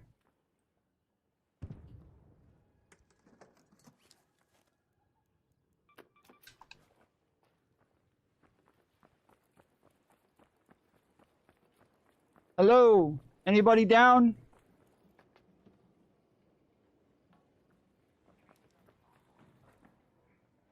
Okay. why are we like, woo, Donald Chevron? Trump put U.S. troops' lives at risk during this operation just to make oil executives rich. No, Can you guys that pay is for that? absolutely true. Adam, you know, there was a legal order going back 5 years for the arrest of Nicolas Maduro. That's not an illegal. I'm not making an illegal argument, a legality argument. The previous administration called for this very action. I'm not making a legality argument. No, you're saying that. Do you think that the Biden-Harris administration only called for that policy? Do you think the judge who issued the arrest warrant only did so to make oil executives rich? No, I think that exactly. No, there you go. And Trump didn't do it either. No, I have a better answer. I think that Biden would have at least encouraged. Yeah, I believe what Biden did was he tried to get people from those countries to do it themselves. He tried to get them, because that is like how this the law works, is that you are supposed to let the country do it themselves. And like if you say, hey, we want the arrest of this person, the officials in that country, the like executives in that country, the like all of them, they can choose to get that person and arrest them. And Biden put up like, I think it was like a $50 million reward for anybody who helped them arrest Maduro. And so like that is the way that you're supposed to do it. You're supposed to get the other country to choose to get rid of that leader themselves, and yeah, you can just incentivize them to take part in it. But you're not supposed to go in and kidnap them. That is a thing generally. I think for the most part, we're kind of against kidnap. From what I heard, and I'm not a huge history buff, so I could be wrong, but from what I've heard, the law is generally not in favor of kidnapping. You guys can let me know if I'm way off on that. Encouraged Machado to step into power and then help the Venezuelan people. Your problem is, so can you admit that can't even say Machado, bro. What? We are subjecting the Venezuelan people to take their oil to just benefit us. This is not a good precedent to set. You're not making a good argument here. No. How does this benefit the Venezuelan people at all? The dictator of Venezuela was inviting our enemies into the hemisphere: China, Russia, and Iran. They were sending illegal aliens by the busload, much more than the busload, into the United States, especially under Joe Biden. They were sending drugs into the United States. They were funding terrorism.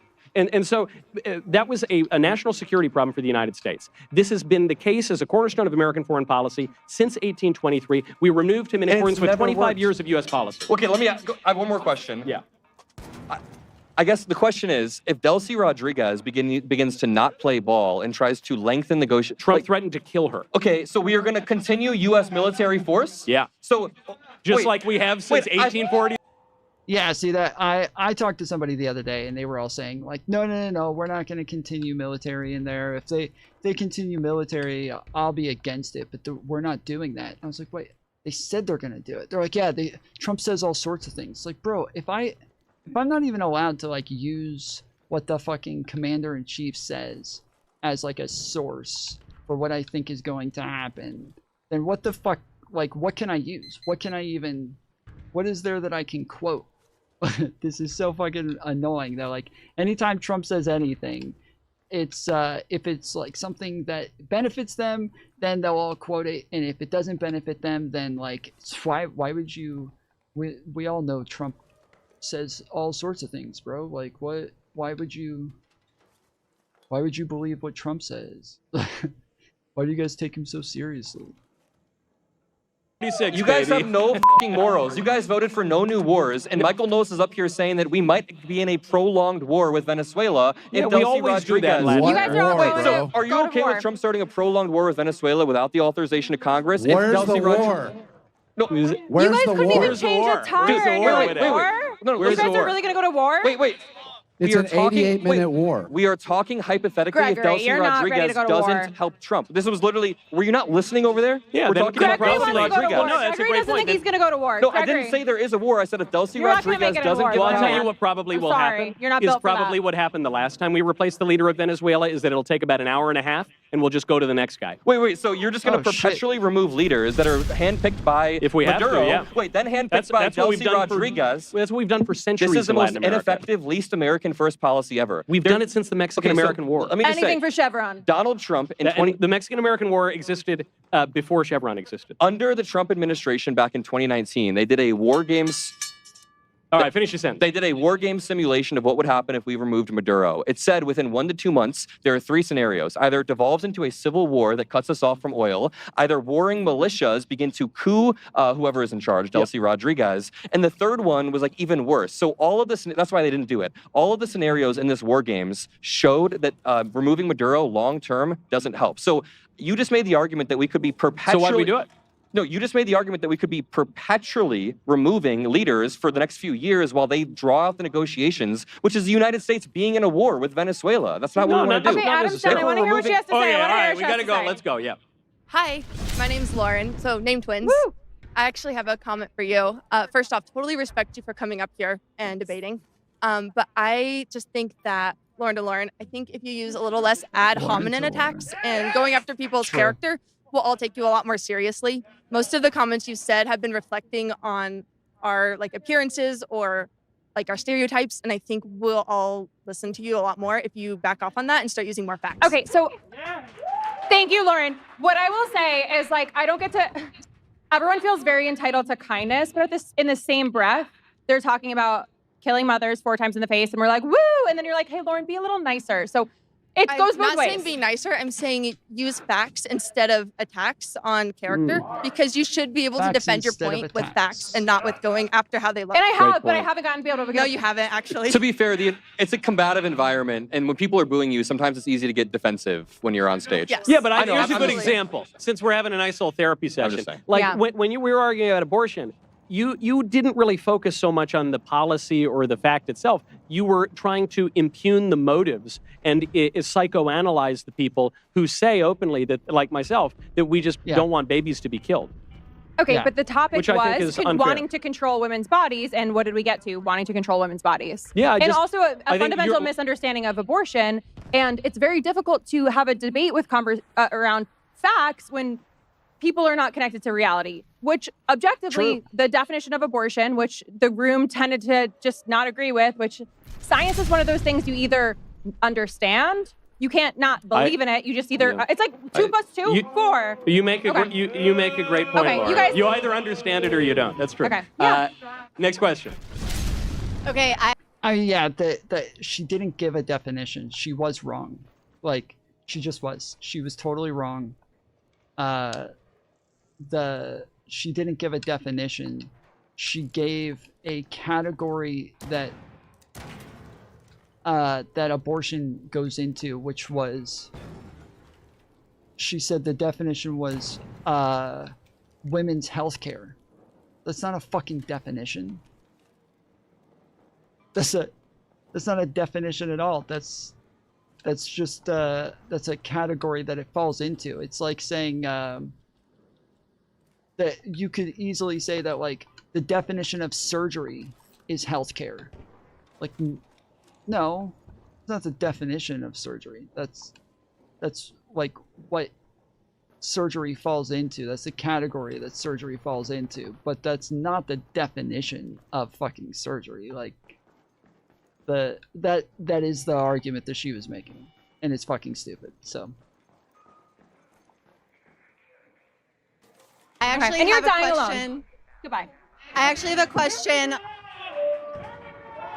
I have a question for Lauren on the abortion topic, actually. Perfect. My first question leading into this is, do you believe that Black Lives Matter? Yes. Okay. oh, I know. Who knows where this is going? Who knows where this is going? Hands? Let me see a show of hands. Who knows exactly where this is going?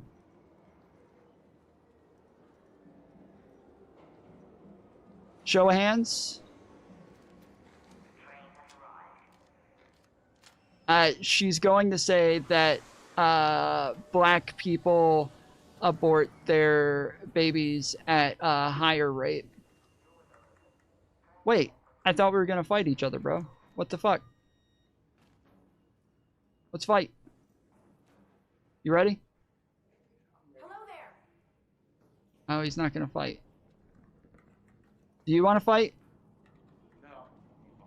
Nobody wants to fight? Fuck.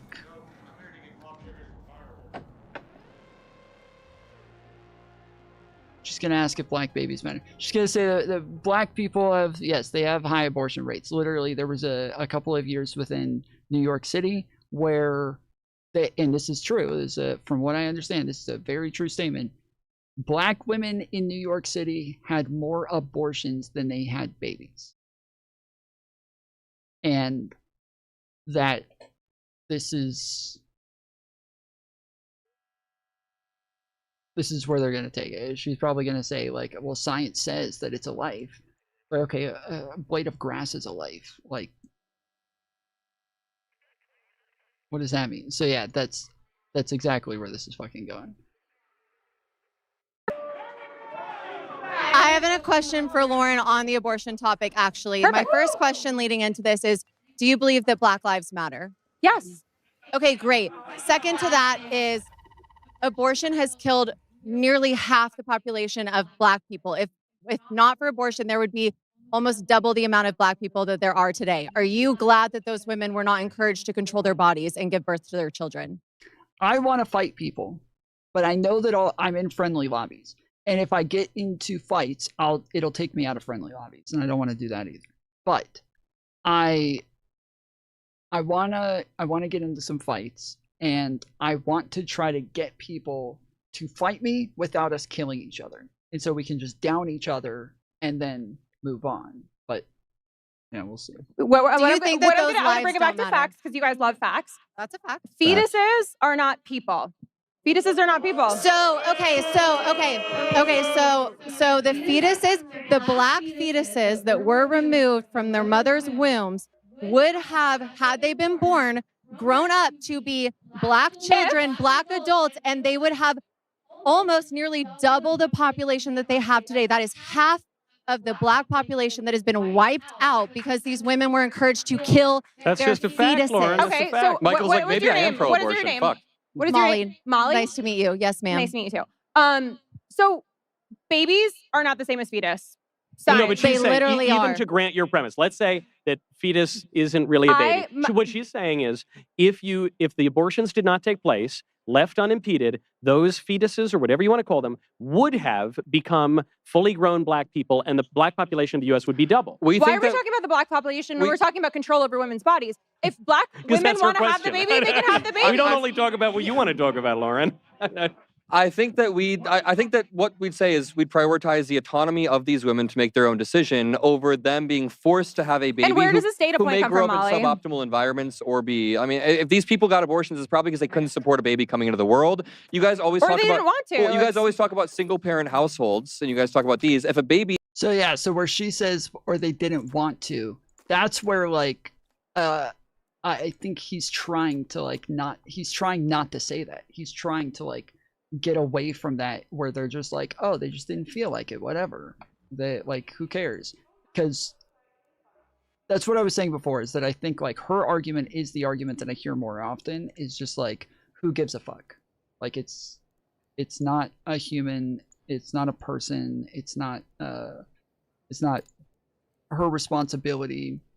So, like, who gives a fuck? Abort it, and then go and abort it again. Like, whatever. And he's trying to say, well, no, we want, like, you know, safe but rare, you know, accessible but rare, safe but rare, whatever the statement is. I don't remember. But, like, he's trying to say, like, yes, we want this, not that. And she's kind of fucking it up by continuing to say this shit instead. He is going to be born to a mother whose father left, and he decides to abort, or she decides to abort it. I think that she's making a decision to prioritize herself over a baby that we born to a shitty situation. That's the argument that we make. Do you think that a baby who has been born to a single mother should be open to a post-birth abortion? In other words, of course he's going to grow up in a bad environment, all these problems that you're ascribing to these young black women, and we all know that, but he's been born, but he's going to have a really tough life, you think. Wouldn't it be better for that child to be killed? No, of course not. No, Then why would it be better for the baby said, 5 minutes earlier in the womb to be killed? Nobody wants a post-life abortion. That's a murder. What? When a person is born, yes. That's murder. That's homicide, you guys. Come on. I guess the point that Adam's making is interesting to me because it's kind of like the Freakonomics argument. You know, like they said crime rates went down because abortion rates went up, which is a pretty ghoulish argument, if it is even true. But I guess my point, if the crime rates went down because black people were all aborting their babies. Okay. Now I get it. premise of your argument is that a kid growing up in tough circumstances justifies just killing that kid in the first place. I'm not saying I justify that. I said the bodily autonomy of women. That's probably the argument that we make. That women, the bodily autonomy of women. No, mainly the bodily autonomy of women to make the decision for their own situation. So is what it's I'm really saying. because those are totally different. Really, I think you're saying the body. The two libs seem to have different priorities on abortion. I think that's all. Like anytime you get two libs in a room, they're likely going to have two different takes on abortion. There's too many different variations of the abortion argument to have like a whole lot of consistency. It is rare that you have people who agree on abortion. Bodily autonomy is what it's all about, but also they grow up in bad situations. But if we only isolate the latter one, you would throw that argument out. I'm saying the argument that she's trying to make basically is that women are prioritizing bodily autonomy over some nebulous idea of the black population growing. I think they're prioritizing it over their own babies. Yeah, I think that's wrong. Okay, then yeah, we Well, don't. then, We think that here's the bodily my autonomy is whole good. thing is if you don't want an abortion, don't get one. Whatever happened to accountability? How many people does it take to make a baby? But there are long-term consequences to choosing to control your own body, whatever it is you're saying. There are long-term consequences, and half of the black population not being here today is a consequence of all of those women choosing for themselves not to give birth to their babies. There is a consequence to that. It's not just like, okay. So what's the fixation with black women's abortions? Because it's proven. It's a statistic. Well, it's because you said Black Lives Matter. That's that's why. It's because they're making it about the Black Lives Matter thing, but she didn't do a good job at hitting that home. So she just asked if Black Lives Matter, and then brought up the stat about black women abortions, and then didn't really go back to like her rhetorical point about that shit. So.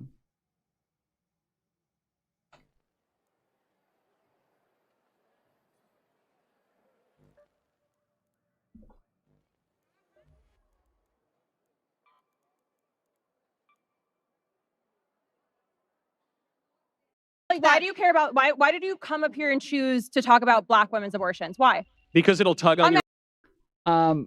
I can't invite Corey. I don't have him as a friend. I don't know if you can invite him either. So you would have had to have invited both of us. I can start a party though. Yeah, you'll have to just do it. Okay. How do I leave? I don't know how to leave. You do it all the time, and I don't know how to do it. Yeah, well, fuck. I just wanted her to tell me how to do it. Okay, I just wanted you to tell me how to leave. Hello? Hey. Can you hear me? Yeah. Okay, I just wanted you to tell me how to leave. Oh, if you, I don't know if you leave. Oh, so you press. Because even yesterday when you were the party leader and you had me and Destron, and we were trying to switch it to me being the party leader, you just left. And Yeah, you just press the chat button, like the start button, and then it's on the left there, leave party. Oh, it is. Okay. All right. Thank you. Yeah. All right. Why do we have to kill people? Okay, so I've done all the. I don't care about the weekly trials anymore. Not this one. We'll do it for the. We'll try hard for the next week. Well, this one's over. It's starting in. Even better. It's starting in like 30 minutes. All right, even better. So I am in my solo lobbies. It's really peaceful and whatever, and I never get PvP. So I Right. just want to get better at PvP now. Well, that's why I said I was like, what we should do is we should go into things in like doubles, and then just like pair you up with somebody and just go find nice people and be like, hey, like she wants to fight you. Whoever dies, like, or whoever gets downed, we'll pick you up, and then you get to practice. Jump in. It's nothing like the real thing to get you better. Okay, but then we're gonna go. Nothing like beating rats at their own game. Well, but see, that's the thing, is that like either we have to become rats and like stalk people and shoot them in the back, or we go tell people and say like, hey, we're coming in and we're about to fucking fight you guys. Like, get ready. We can do that. It's happening now. We can, with 3 of us. There's a little bit more help there. We can just charge. Like I'm we were not going to playing be it. prox chatting anyone.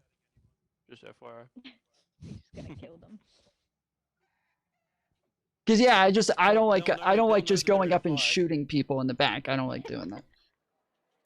We don't. No. Hang on. No, I don't shoot people from the back. Well, depends on the direction they're facing, but.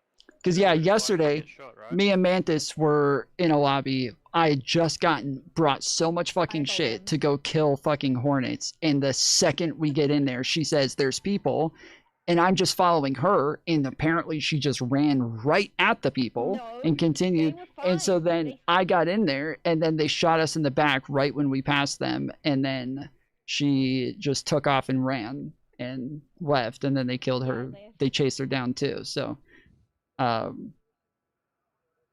I'm like, the whole thing is like, damn, dude, like you guys just fucking shot me in the back and then thirsted me. Shot in the back all the time. I get shot from every fucking angle all the time from randoms that I never see, and I'm just sitting there looting. It's time I get some motherfucking payback. All right. Everyone is a target.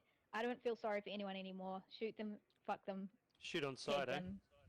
On site. All right, let's do it. I just got a. I just leveled up my gun station or whatever, and I got an Aphelion. Yeah. What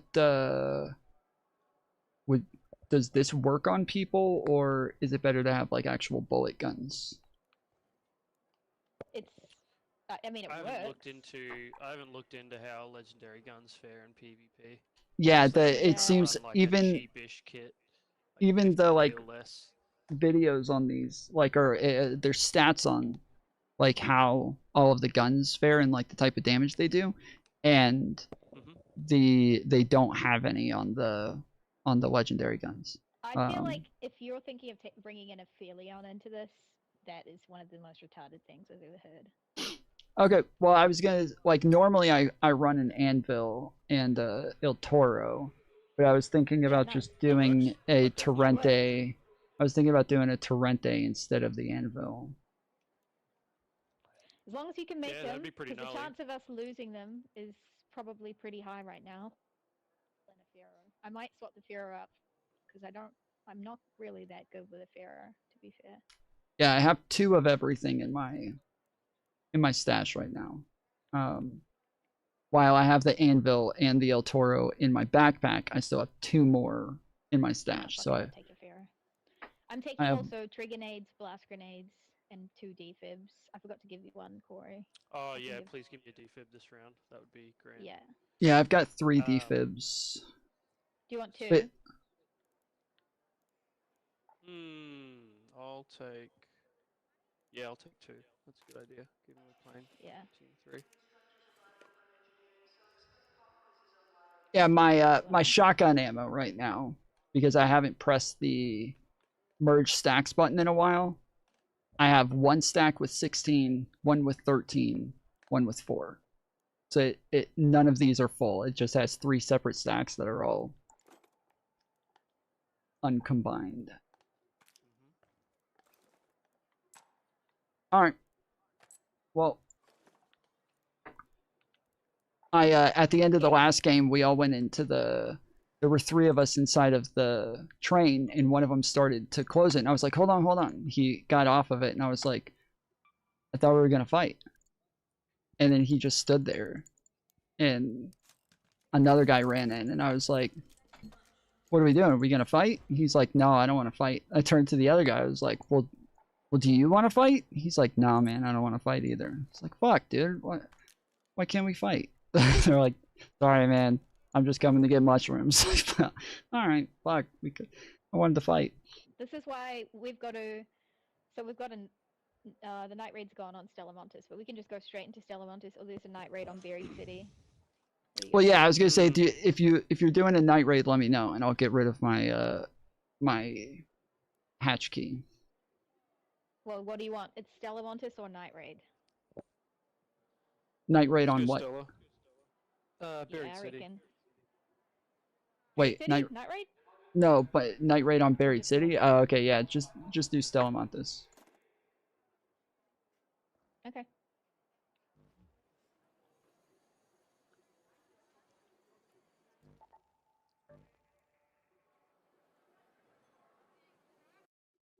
All right, chat. We didn't. Sorry, I'll turn my mic off. We didn't hit the goal, so I'm gonna move on to just playing video games for the remainder of stream. We have run out of time, and we are.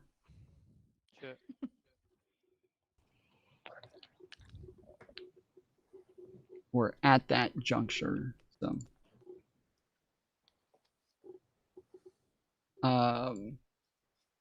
But make sure you guys hit the thumbs up, and also, you guys can still donate. Let's go!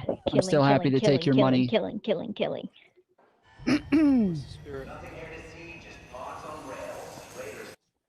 Thanks, Nico.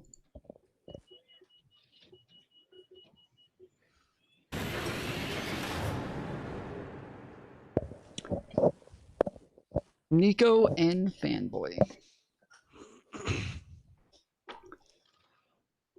Like John F. Kennedy. Okay. Start a raid. Oh, we buy the seed vault. Oh yeah, we can get to lobby pretty quickly from here. That's probably where most of them yeah, there's normally a shotgun ammo in there for you, Tom. There's normally a couple what do you call it? Oh, there's grenades here. Oh, never mind. There's just ammo. There's an ammo bag. Oh, here I'll grab if those anybody wants defibs it. too, Mantis. Oh yeah. Yeah, there's normally a shredder out here, so just be careful. Yeah. Can't hear one, so I think we're okay. I hear it. We can open this door. I know where the battery is, if you want. Wait, is this extract closed? No, it's not closed. Okay. I was about to say, what the fuck? Yeah. Coming, Tom? Where are we going? There's people behind you. Don't shoot! What? They're yelling friendly.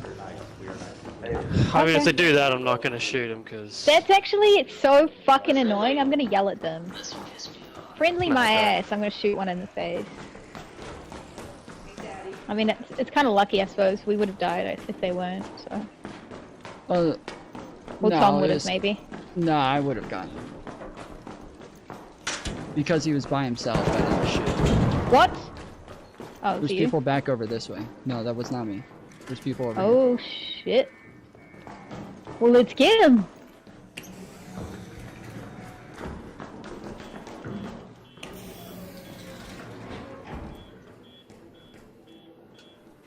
Do you see him? Oh, and there's a pop or a fireball.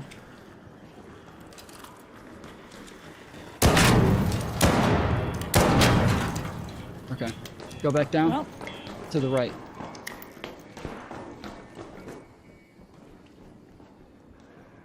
Back down again?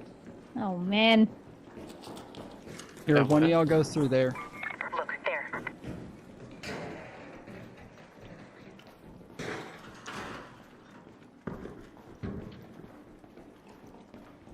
Which way? Where am I going? Well, just to see if they're there. We can scooch through this door here now if you're keen.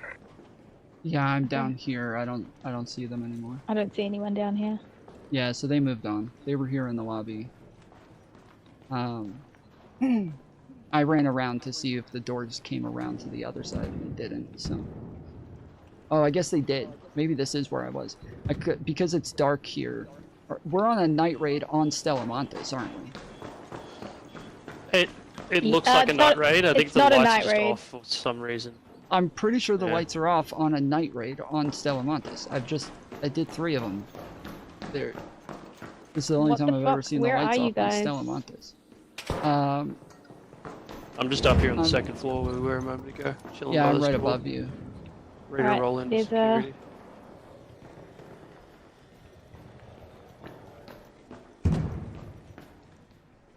I hear rollers down there where you're at this, but Yeah, there's one right with me, I think, coming. I also see Prox chat lighting up. loving it. Yeah, okay. Yeah. Oh, you hear them? Are they up with you? They're somewhere in that direction over there. How do I get up to you guys? I'm fucking lost now. You have to go back where you came from. Okay.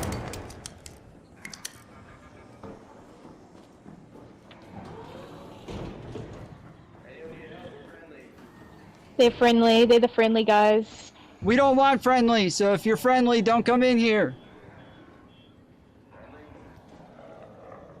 We're not friendly. Don't come in here if you're friendly. Don't come in here if you're friendly, bro.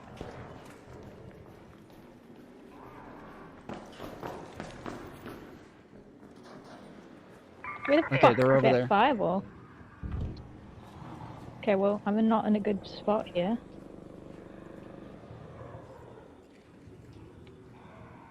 The fireballs are probably working their way up the stairs right now. So they're gonna come up. Cause yeah, they heard us, so they're definitely gonna come up.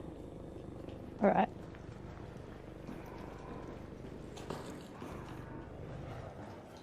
Or they're above us. They were down with me. The fireballs? Yeah, there was one on the staircase, just rolling around, so it's Oh, probably why that one. didn't you shoot them? Because I wasn't going that way, it was rolling all the way down. Found a sea grenade BP down here. Oh shit. Oof, and complex gunfire. Come on, let's make some fucking noise, dude. I don't want to sit around. Get some fuckers to come out this way. Alright, well I got the roly-poly. I got one as well. Hold on, I heard somebody. Down there. I think there's another roller. I see a yellow light. Dude, but I found a nothing's heavy moving. fuse grenade and a tagging grenade. Nice. There should be a rope, like, right over here to drop down on. I don't see it. Ah, fuck. What? The door's barred closed. Well, let's breach it. Alright, go ahead.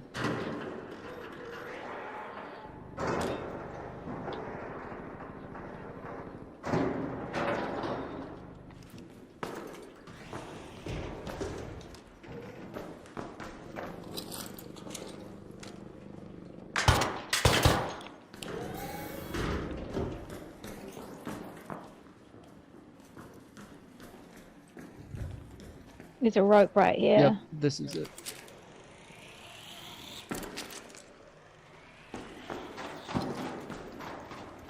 There's normally a bunch of shit in here, and this is normally Oh one yeah, of the this is first a good rooms people room. go in. Because Yeah, I'm it's normally surprised got no like a one's bunch here. of fruits and shit in crazy. it. Can you all hear a breach, by the way? That's me That's breaching. Tom. Oh, it is? Okay. He's gone into the security room. Yep. Too easy. It's already been looted. How's that? You must be. have You can no come from that. fucking You can come from idea. upstairs. Oh, wait, this door's locked? Security checkpoint key. Huh. So wait, is this where I was trying to go earlier? Let me check the map. Oh, I just looted all that because I went down the stairs rather than breaching the door. Oh, You would. fucker. Okay. Yeah, I got a Seeker blueprint and complex gun parts. Hell Yeah, But I I only have already one have safe the pocket. secret blueprint. Oh. Wait, see, I think I Do you hear people? Yeah, I see them on I the do. prox I chat. do.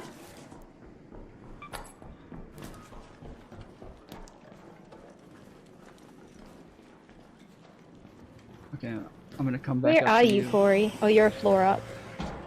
Yep.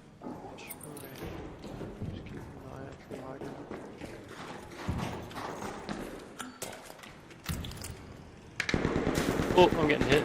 Yep, we're coming, we're coming, we're coming. Oh fuck, we should have gone up higher. It's alright. I think I'm decently far away from They're it right now. here on...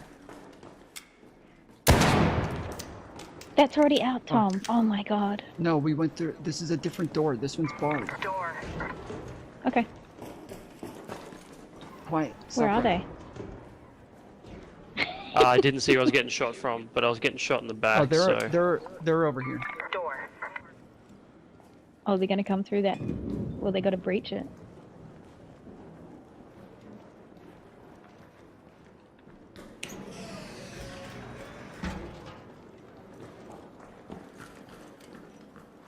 Okay.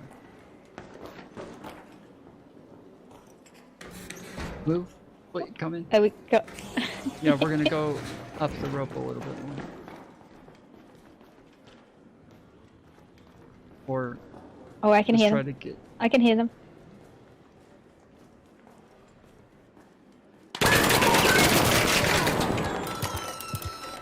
Oh, okay. He's in the middle of the bridge up I top. still don't know.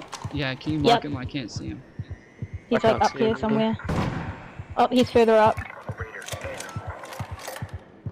Shit, he's gonna come through I this dropped breach one. door. I just downed one. Oh, hell yeah. That's handy. Gotta Oh, keep- on me. Oh, I'm shit. getting hit. Shit, Up shit, above shit. again. That's alright. It's all good. Yeah, they're 2 floors up. Oh, I'm down. Can somebody, defib me per chance?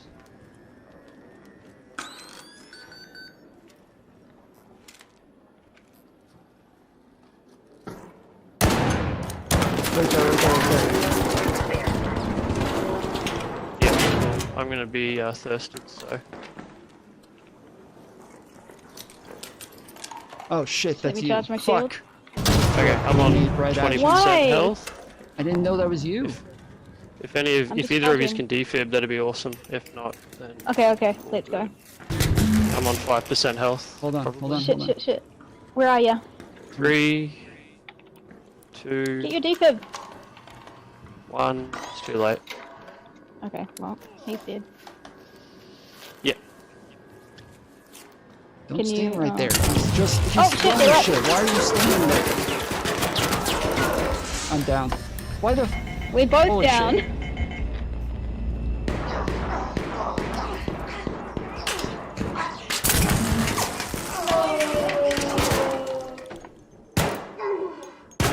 You're just standing right in front of the fucking open door, dude. I got stuck in my inventory trying to move a fucking defib. Oh, were you moving while in your inventory? Yeah, do you know how it does that? Yes. Okay, that makes sense. I'm like, what the fuck are you doing? You should be watching the other door. Holy shit. Like, I just got done healing myself, and I look up, and there you are just standing right there. I was like, wait. Yeah, You I not think know they I just threw was trying grenades in here? I was trying to put a defib in and run to Corey. Oh shit. Did I just... Am I still here? I got 120 XP on damaged raider. I fucked up that guy who was shooting at you, Mantis. I don't know if you even... Did you even hit him? Dude. Corey said he's taking a break. Oh, did you tell him we're already dead? I hit a guy. He probably thinks that we're still in there and he didn't want to wait on us. Nah, he saw. Okay. He's just taking a break. That's cool. I was shooting another guy who was up the top, a floor above us across, and he was aiming at me. So I shot him. I got damage on him, and then he was shooting me, and that's why I ran back. Ooh, Ryan wants to come. Okay. You have to invite him. You're the party leader.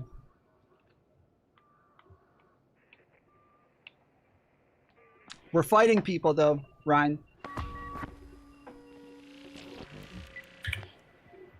Yo, what's up? What up? We want to fight people, though. Are you prepared for FLPD to be on the case? It's free loadout. Oh. Yeah. I'm probably gonna have to sell some shit to make room really quick, but yeah, I'm down. Well, you don't have to bring a free loadout. I just went in with I'm not like doing a cheap loadout. Yeah, I'm not doing free loadouts. I'm taking shit to kill people. Like, I'm going in fully ready to fucking go. All right, well, I'm gonna go free because I'm a bit nervous, and I'm trying to get good at this. I know I shouldn't. I should actually bring shit, but the chances of me dying are pretty high. Okay, so did you actually shoot that guy? I didn't. I shot a guy. Okay, so the guy who came up on the rope, I shot him. No, I didn't shoot him. Oh. There was because I came around to try and shoot him, and there was another guy aiming at me from above on the balcony. So I shot at him because I thought you could get the zipline guy. No, I said I'm healing. I'm going into this room to heal, and right after they, I opened the door and ran in there, and as I was like recharging my shield, he zipped up, and so I hit him with the anvil, but then thought, fuck, this gun is so slow, it's shooting again, and I can't see him, and so I just I left the door open for you to come in. And then he started throwing nades, and so I got fucked up again and had to recharge my shield again. So I went to the end of the hall, and then I was just hoping, all right, I got to recharge again, so hopefully she'll be watching the other side while I watch this door. And then you just walked right in front of the door. Did you see that, Ryan? I was watching that. It looks fine for you guys observing, but when I'm in a room thinking it's fine and I can just grab it deep, like I would have got shot anyway because I was going to run out and get Corey. That was my He was plan, already gone. To put the defib in my inventory, and then I got stuck walking, and I got stuck in my inventory. But he was already gone. No, he wasn't, Tom. This was before that.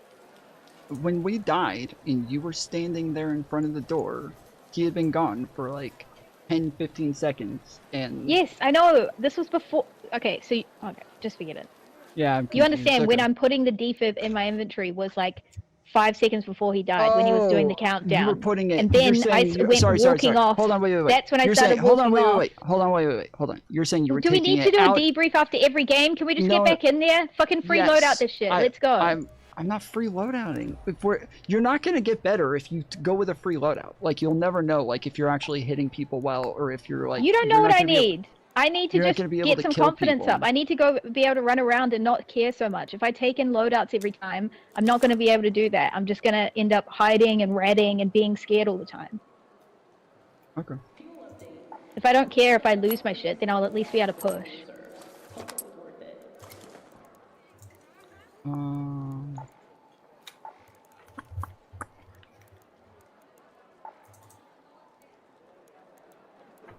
Well, yeah, I think grenades is like the main thing. Like, when we killed all of those other people, on those other days, like we were killing them because we kept nading the fuck out of them. Well, just and that's what they were trying to do. So they kept hitting us with nades. Okay, so there's nothing. There's only hidden bunker right now, so we can go anywhere. Oh, we can't go. There's not another night on Nah, Stella there's not Montes? another special thing on anywhere else. Well, we can just go back to Stella Montes. I mean, okay. I have to Yeah, if remake you- some of my gear real quick. If you're going to fight people, that's the place to go. Yeah, like Stella Montes is the best place to kind of go and fight. Okay, well, I'll do a little bit of looting so I can see if I can pick up some extra shit on the way. Fuck. All right, I have to make a number of things to make this apparently. Okay, advanced component.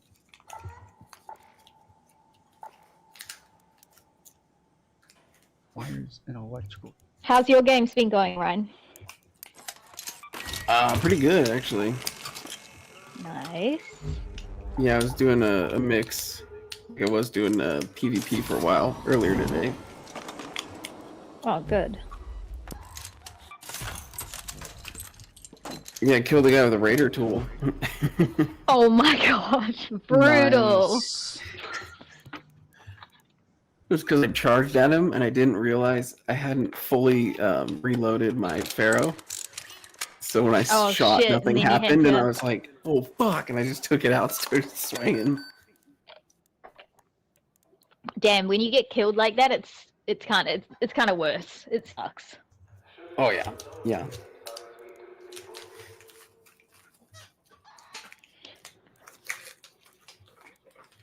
Okay, so I'm gonna try the Venator this time because it shoots a bit faster. Fingers crossed if I get a Stitcher. Or a Kittle or something. I mean, all of the basic guns are actually pretty good at fighting with kinda, like... It's not a Torrente, obviously, but... I feel like the Rattler is like the shittiest one to get. I agree, I don't like the Rattler. Yeah, not versus people. Yeah,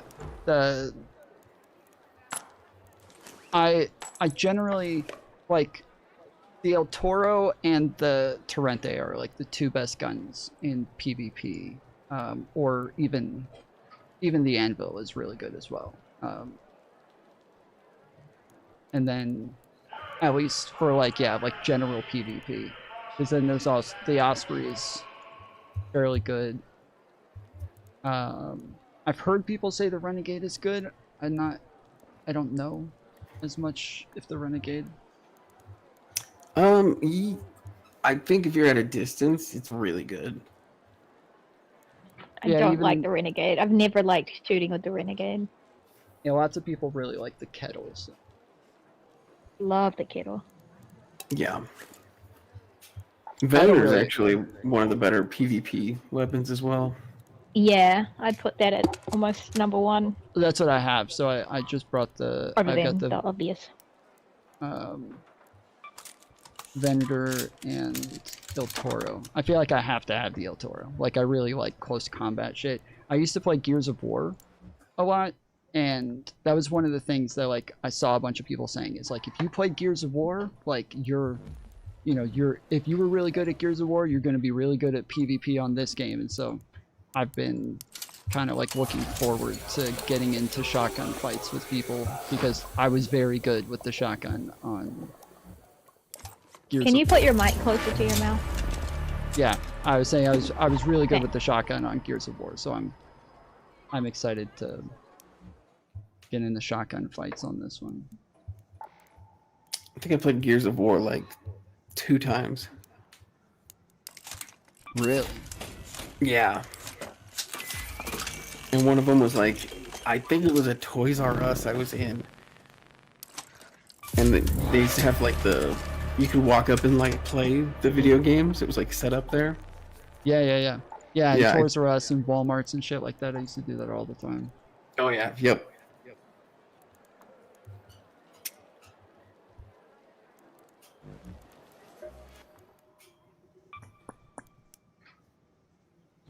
Oh, fuck. You gotta be kidding. Alright, I'm almost Oh, you done. sent 5 memberships, Ryan. Whoopee! Oh, he did? Oh, yeah. Thank you. I did. Based as fuck, dude. Yeah, we got like 15 over the last couple of days. It used to be like I would get like 5 a day or some shit, and it was common.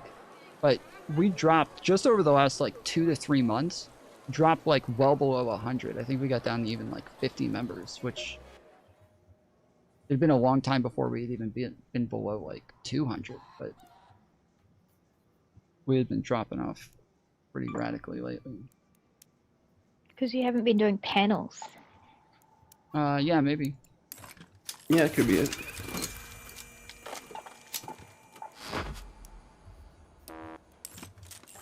Do you do the fatty one every Friday? Or... Not every Friday. They didn't even invite me for a while, and they may not invite me for a while again now. After the last one. Oh, did it get spicy? No, I he was on. fine. I gave him. I challenged them afterwards. They came onto Tom's show and had a chat with him, and they were being dicks. So I went on there and I probably ruined it for Tom.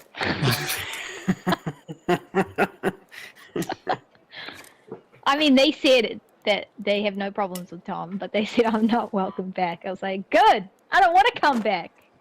Jesus. Fuck your rules. I think the last thing I said was fuck your rules, and then they. Yeah, she said fuck your rules, and that's when they were like, well, you'll never come back on the show. Which is exactly what I would do as well. It's like if people are like, fuck your rules, then I'm like, okay, you're not allowed here ever again. Yeah, it's fair enough. I mean, it's not like I was wanting to go back on a panel, so. Those panels are just fucking AIDS, cancer. Yeah, I was gonna say, they're pretty painful to watch sometimes. Okay, I'm ready. Sorry, I had to...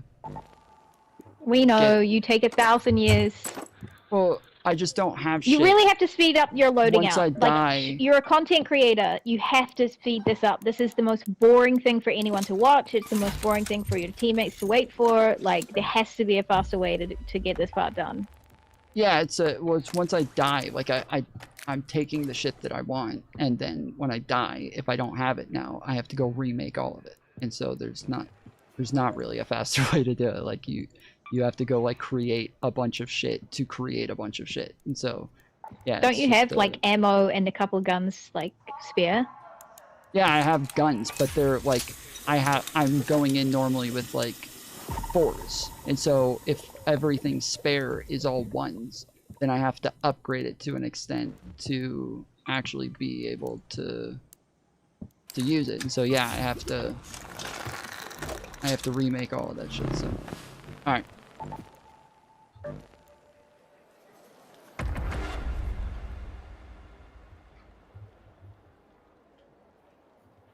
But yeah, like one of the things, showstoppers are like a must in PvP to me. Like when somebody catches me off guard, instead of ever shooting them, the first thing I do is move, because they'd already have like a bunch of shots on me to start out.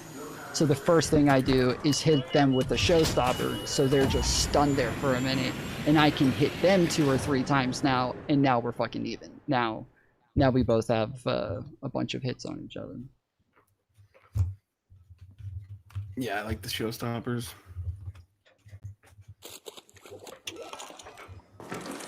Okay, we're in assembly. Oh, nice. So that's a good spawn spot, right? Yes. Well, for loot anyways. Yeah, for loot. I need to check for loot, because I got a Stitcher. Yay. Nice. Oh yeah, Ooh. this is the beginning of the fucking match. Pink things. Microscope. Oh, I should have brought a raid key. I didn't even think of that. Oh yeah, we can. We're not. This isn't a night raid this time. Oh shit, yeah, I would have brought one too. Oh my god, there's a fucking ball. Yeah, fuck, I was about to shoot it, and now it rolled out of my view, so I can't hit it anymore. I'll get it, just stay there. Hang on, come back. Oh, there he is. Bro, Stitcher is fucking good. I'm a fan. Wait, what? Did you shoot that thing? Yeah. Oh, I thought I only shot it. So wait, that took me 4 shots to fucking kill that thing, and you hit it too? There's another one. What the fuck? Where the fuck is that? There it is. Camera? Yeah. Bro, my camera's stuck. You know when your camera gets stuck? It's stuck! Oh shit! No! What do I do? What do I do? Fuck. What do you mean? Like you can't turn left or right or what? Yes. There's someone at the door. Got it. I'm gonna go around.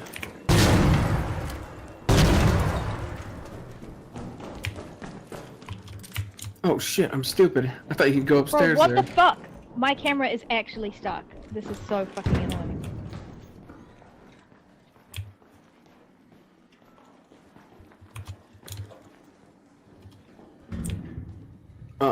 What? I don't know where he went.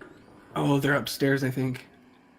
Dude, I need to get my camera fixed. I need to open something. Okay, All right, it's fixed. Let's see if they're hanging out up here. Oh, yep. Wow. I thought he was gonna be at the very top of the stairs. I grabbed the trailblazer. Oh, there's another guy right here. Yeah, he's right here. He's one coming from downstairs too. I mean, up the stairs. Yeah, we got fucked there. Dude, I did it again. Literally everything that I pressed fucked it up. Literally every fucking thing that I pressed, I fucked up. The whole fucking time. Everything.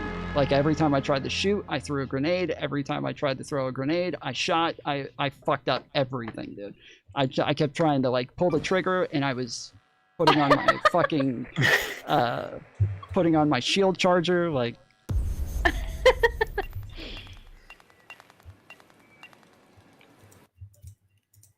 We're gonna try that again. Yes. Yep. I need to clear some shit out of my inventory anyway, so. Hell yeah.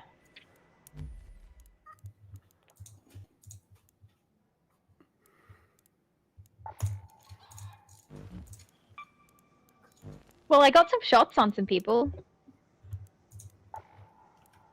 Oh, I didn't even check if. I don't think it didn't. I don't think it gave me a summary again. Oh yeah, it did.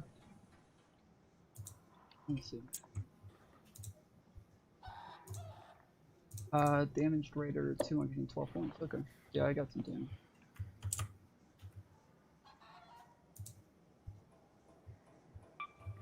Yeah, I fucked that up royally, dude. I could have killed him so fucking easily. I could have fucking killed that guy so fucking easily. I fucked it up. I got a blaze grenade as in my free loadout. Should have thrown that. Yeah, I threw 2 grenades and hurt the guy, and I think that's what I hurt him with was the grenades, but.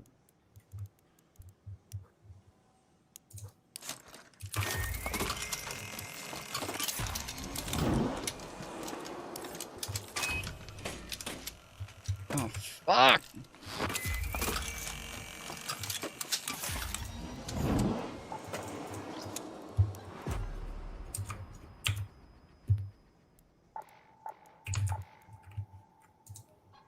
Oh, no way. We can't make processors. You can buy them, I think. Yes, if you have seeds, you can buy them. I'm gonna be so fucked if I lose this one and don't get any more processors then. Be a good neighbor and don't make too much noise after hours. 'Cause yeah, apparently I have to have those to make my augment.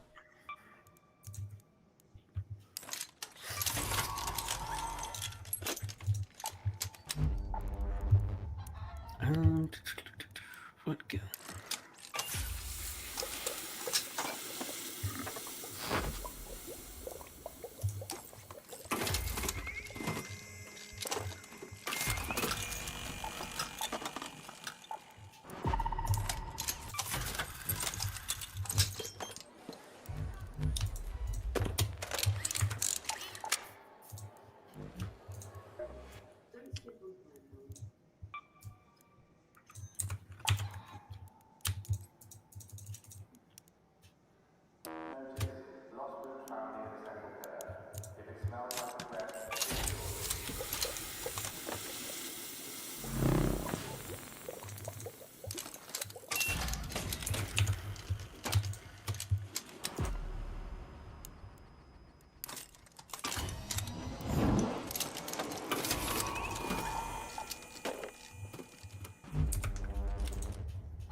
Fuck.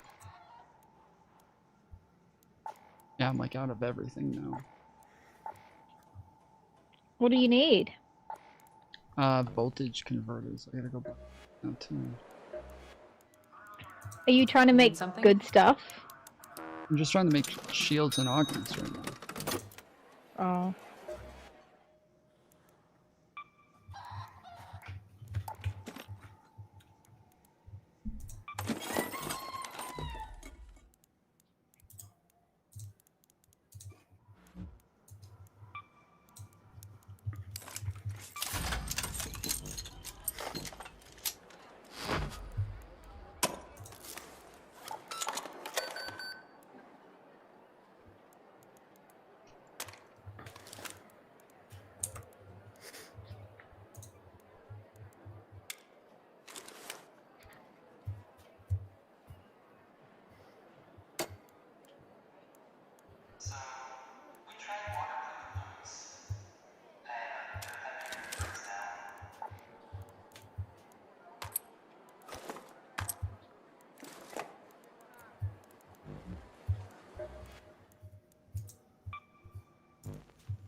Fuck! Stop.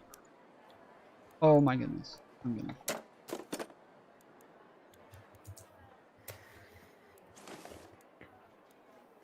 We ran out of plates, so forks for everyone.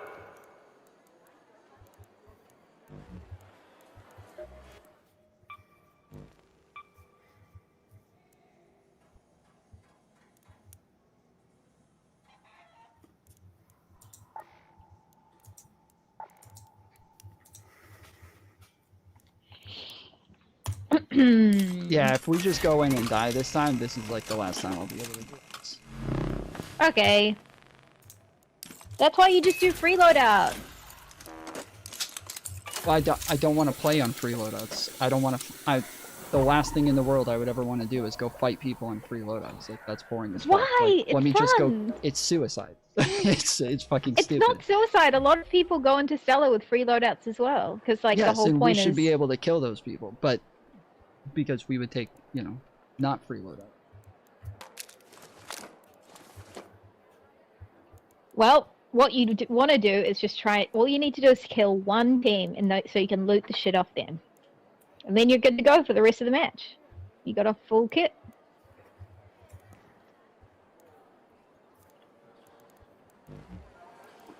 Am I right, Ryan?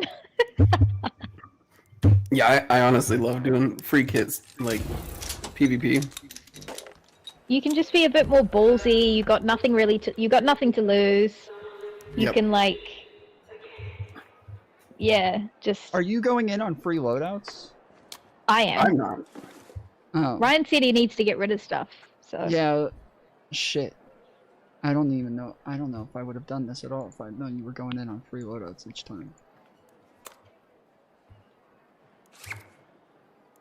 Wait, just Mantis is doing Only free I loadout. am. Okay. Yeah. Yeah, if it as long as it's just her, I guess it's not that bad.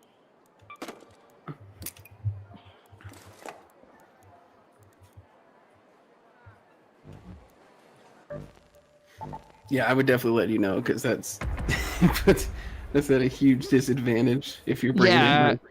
Yeah, if you're the I only just one. feel like we're just dying immediately, and I'm thinking, fuck, dude, like I I keep getting hit and then healing, hit and healing, but everybody else just getting hit and dying. And now I'm wondering, fuck, am I the only one who's capable of getting hit and not dying?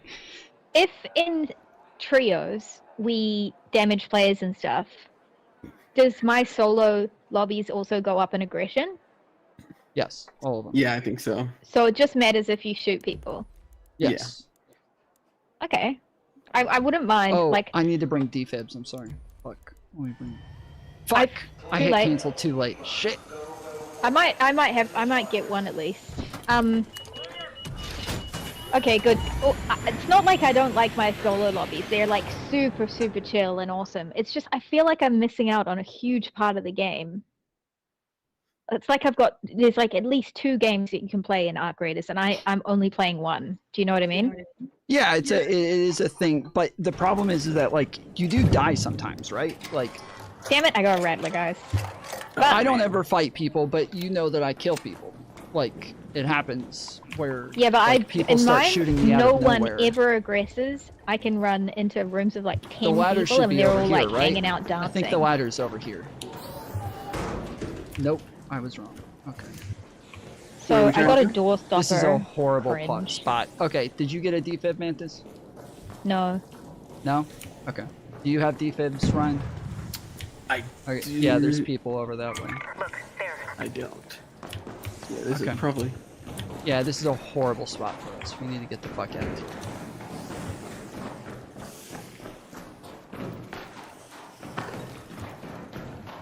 Oh, I just saw a flare right here. Oh. Yep. Flare's up there. Hmm. And there's a fucking turret. Turret, yeah. Turret up there. Yeah, this is a shit spot to spawn. Yeah, we're fucked. We're totally fucked. Should we? Oh, someone got the turret. Turret's gone. Right here. There's people. Oh shit! Ryan's already on him. Yeah. I don't see him. They were Did you up mark 'em? here. One of them dropped down. I don't know On the which side stairs? he moved. Yeah, he's down with us. Oh, he's over here.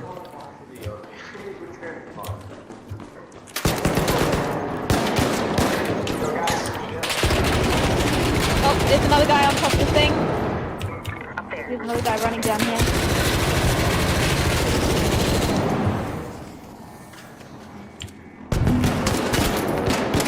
Sergeant.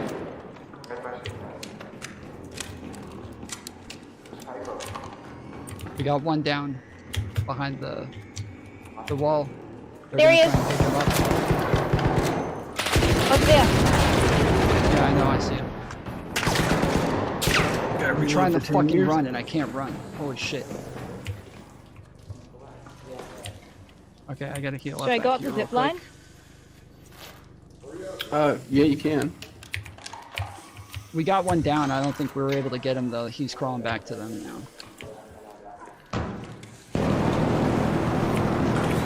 Got him. Got him? Yeah. I cracked him right there. He's running in between the things. God, I'm so low. Sorry. Get a heal. How do I come back down? Should I use the zip line? You can, yeah. I wouldn't even try Okay. to come back down.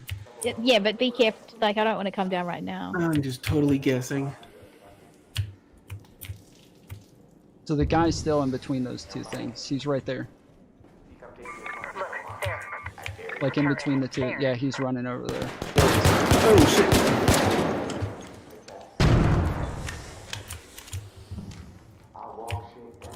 You see him behind that pillar? I don't see him yet, but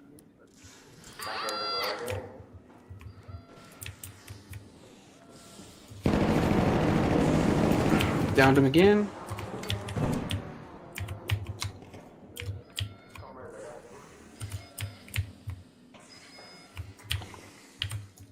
Gosh damn, so low. Right. I really hope somebody Oh doesn't shit! come I just fucking got behind fucking me. hit. Damn it! I have no shield left, so he can Oh, see shit, me. shit. No, I've got flared. Damn it. Ooh, they're thirsting. Damn, are they above us? There might be people above us. Or above me? You're above me, Ron. Oh shit, he's punching me. Damn it. He's coming, he's Right, coming, I'm going Mantis. up. He's coming, he's coming, he's coming, he's coming, he's coming, he's coming. He's coming. Yeah, I know. Behind you. I'm upstairs. I just took the zip. Okay. Well, there's another one right there.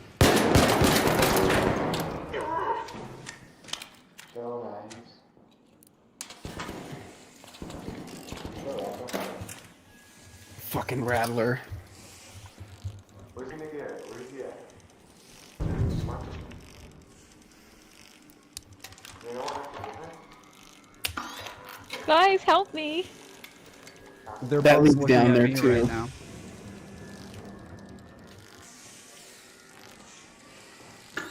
I'm probably gonna have to run. If you get got, Mantis, I'm gonna have to just take off. Yeah, that's probably your best bet. Okay.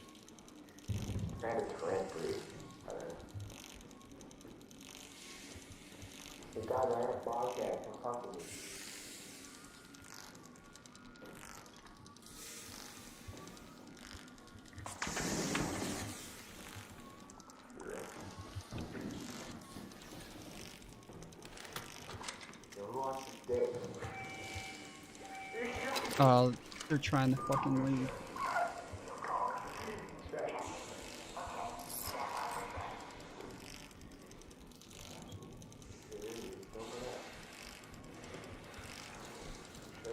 I actually had some really clean shots on him and I couldn't get him. Okay, they seem to be... I see one of them over here. I can't see the other one.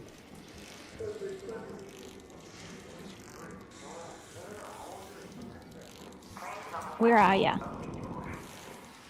They moved on. They're leaving, but they're not like gone yet. So they're off over there. Over there.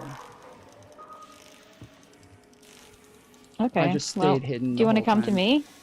Yeah, I was gonna say I'll try to get to you because that'll probably be a better position for us.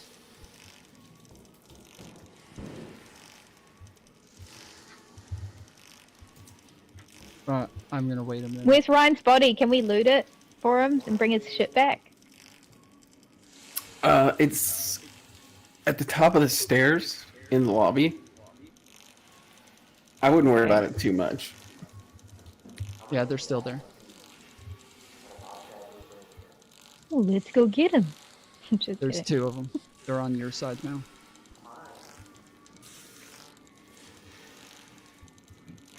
There's the 3rd. There's the you just hit the wall. Yeah. Did they just get on the train? Mantis, can you see them? Did they get on the train? No, I am not there anymore. What? I had to... She had to bail. They came up the stairs and I went put shots on one and then I had to run.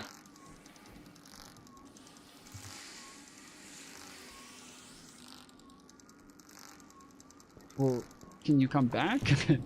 I want to know if they're gone. I'm not going to come to you and do me versus 3. I don't know how. I don't know how to get to you. You're below me. No, now, you don't need somehow. to get to me. I need you to see if they're gone from up top. Well, I'm gonna get killed, but...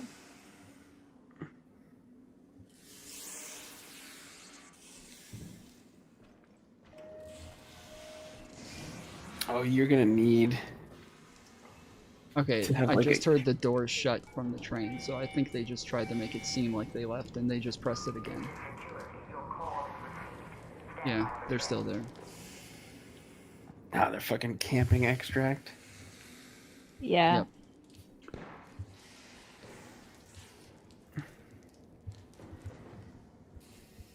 I wish I was still in that little spot. Yeah, you can...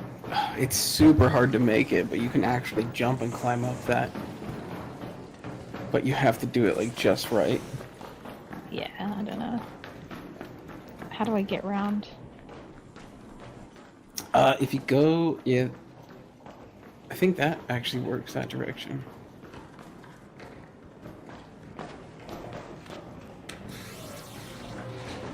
Fucking hell.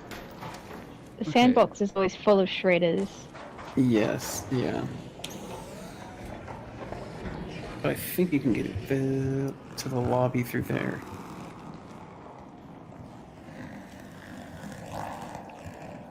This goes down to the sandbox, doesn't it? Yeah, I'm at the sandbox right now. Alright, yeah, I can see you.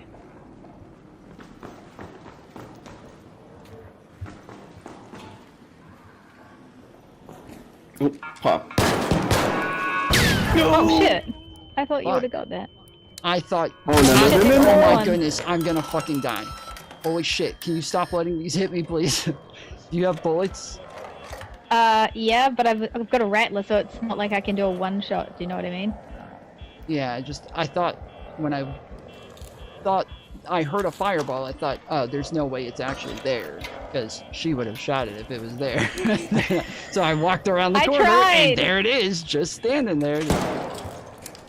Okay, is that another one over here, or was that a person? Okay, yes, that's another fireball, or a popper coming down.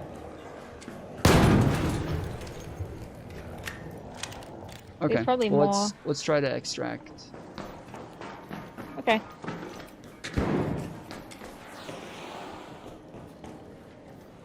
I think I just saw a person in front, like run across. Oh my in there. goodness! In here? I saw something move. It could have Fuck, been. this one closes in 16 seconds. We don't have time. Okay. Let's go to another one. Okay, I'm gonna look at the map. You don't let any fireballs in. So the other Roll one in is I think the one that we just came from, right? Is that, no. Yeah. That's, no, we that came is from the one. assembly.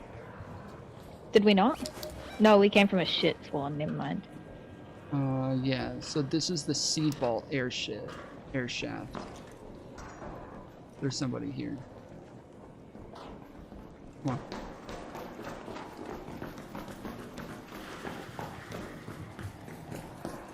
There's a turret up there. But yeah, if you guys go like forward and left. Oh shit! I didn't mean to press that. No!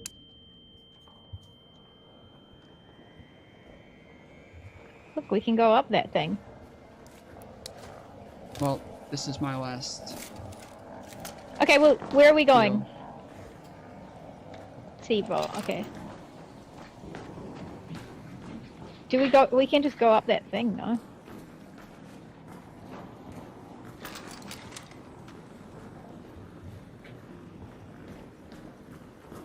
I don't know what you're talking about. That thing I just called down? We can go up I don't it know to what the... you're talking about. It's an elevator. Or It's an elevator. Yeah, there's... Hold on. What is that? There's people over here as well. Incredible. They can get us from both ways.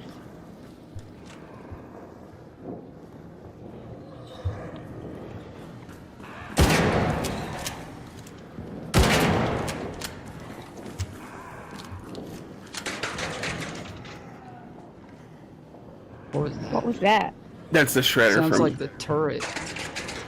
It's the Oh, is that shredder from the other upstairs? side of the wall, I think. Well, the turret's still over here, so that's good.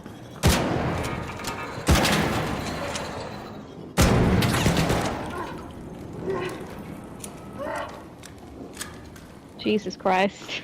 Dude, I cannot stop getting fucked up. There's another popper over here too. I need to heal. Okay. Oh, I gotta wait for my free heal to come back. Oh, the pop's coming. Fuck me! I suck! Fuck! Okay. We should go up this elevator. Unless that shredder Alright, is hold like... on. I need to charge my shield. Just give me a second.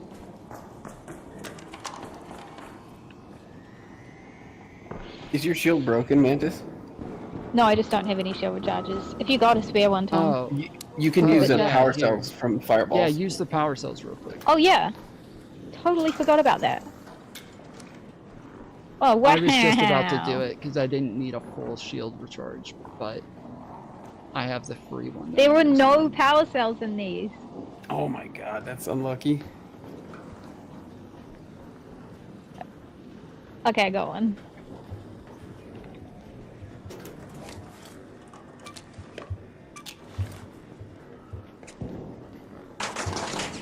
Oh yeah, that's the shredder. Okay. All right, wait, did you charge your shield, Mantis? I am now. I was gonna say, otherwise we can just hang here until this cooldown is done. The longer we on my wait, the harder free it one. is to extract. Okay, where are we going? I'm ready. So. If you guys put go it on on the the seed seed? vault, Yeah. You said you wanted me to go on an elevator somewhere, so I don't know what that is. Do you have I've any never spare seen bandages? an elevator around here before. No, I'm out of bandages. Oh wait, I do Okay, have well- one. I think you guys have to go. I'm following you. You want me to go on an elevator? I don't know. I've never seen an elevator, so I don't know. What you're That doing. one's gonna close in 3 minutes, so it's that one, or we have to go all the way up to the lobby metro. Well, that's where we came from. We did come from the lobby metro where those guys are camping. So we got to get to this one in 3 minutes then. Okay, we got 2 minutes and 57 seconds. Okay, so. what It's elevator? super are you close. talking about? You go. Should we take that elevator? Hurry! I don't know. Oh, this. Okay, a Come lift. on! Holy shit! I kept The saying turret I've might never see us. seen an elevator on here before, so I I don't don't know know what you're talking about. I don't know if we're upstairs or downstairs, but It's this gonna feels be like at least we downstairs. can I get. don't know if this leads. Oh boy! Go, go, go, go, go, go, go, go, go, go, go. Get in, get in. Okay, I dropped down. There we go. An arc orbiter is en route. The safe window is closed. There's another one here. There's another one 10 here. minutes to return to Speranza. This person's I dead. repeat, 10 minutes. We got a Okay, body let me here. search him. We can probably try to get some heals off of him because I need them badly. And you do too.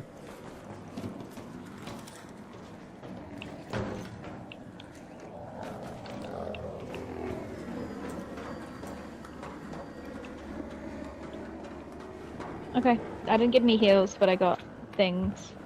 There's almost definitely gonna be a shredder in front of this. Oh shit! There's a fucking another one here. Holy shit! So we're just surrounded by shredders. Okay, well we have to make a run for it in one direction Let's or just. the other. I've got a noisemaker. Do they follow those? Yes, they do. Okay, where do I throw it? Over there. Which way are we going? Over. You're we're going to the left.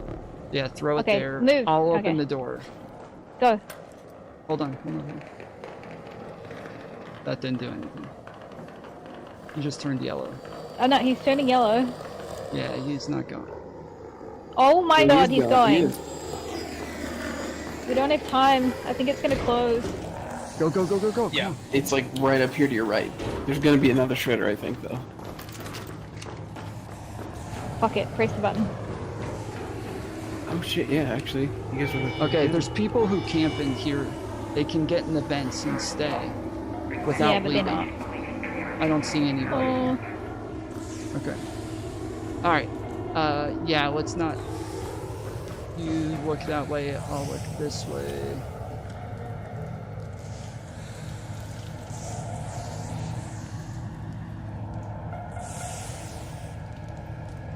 Here, let me charge your shield real quick. Come here. Come here. We're about to go. Yeah, it's a free shield recharger, so it's not like I'm using anything. It's just in case. Like I said, I was just waiting for the cooldown, so... Alright, let's go. You press the button. Yay! Oh my Nice. God.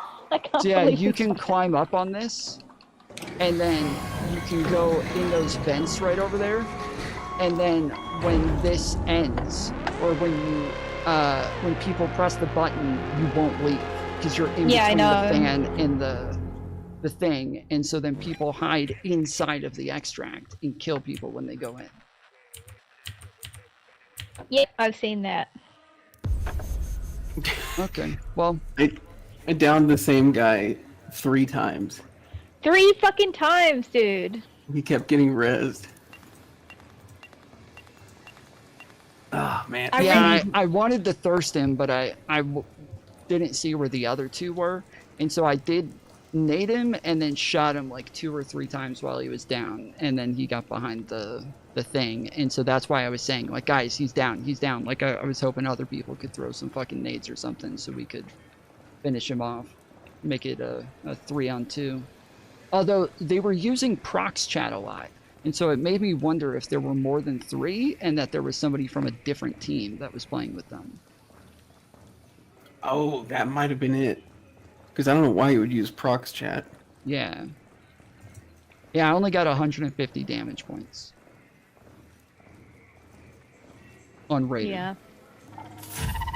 What did you get, Mantis? Did you get some? I didn't look. How do you go back and look? You can't go back. Oh, never mind. Yeah. I'm lucky that lots of times I don't notice that the thing is. Normally I'm mad when I die, and I just skim through everything real quick, and then afterwards I'm like, fuck, I don't know if I got an end screen, or a summary, but I can just go back and look at it on my stream. So true. Okay.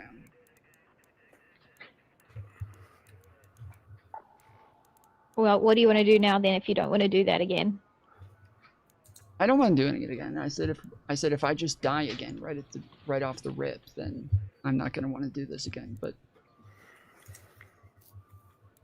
that's I got do it again. a bunch of heavy ammo and a Pharaoh off someone at the end there.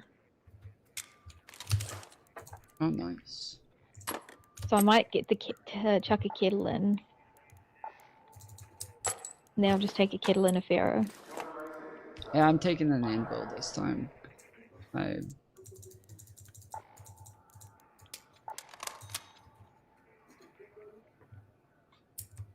feel like I would have been much better off hitting those guys with anvils than with the Venator, because one hit from the anvil each time I saw them would have been much better than trying to hit them 5 times with the fucking Venator.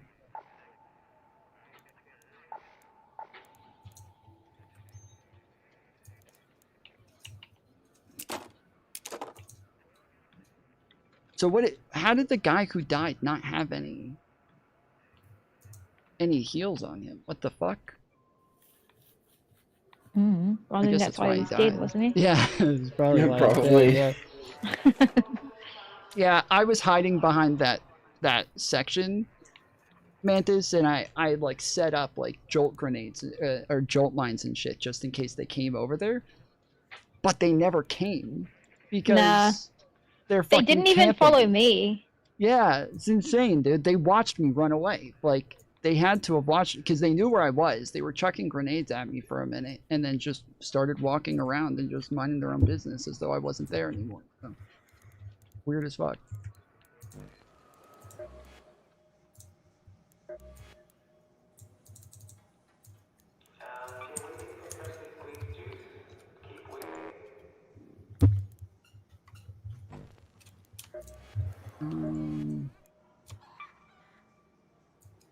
Yeah, I love that this fucking AUG comes with a like free recharge thing.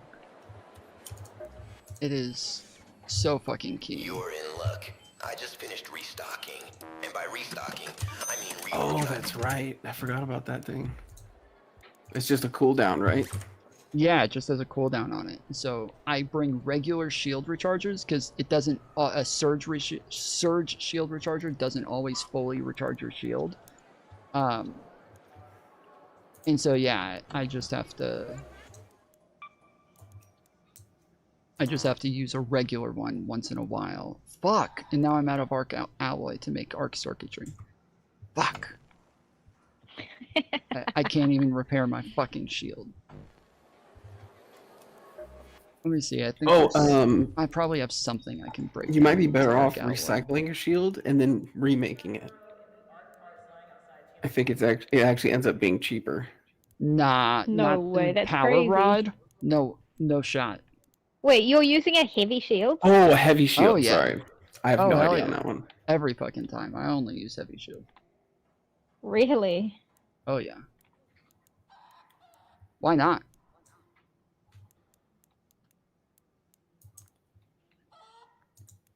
Now I'm curious. To repair it, you need 2 circuitry and 1 voltage.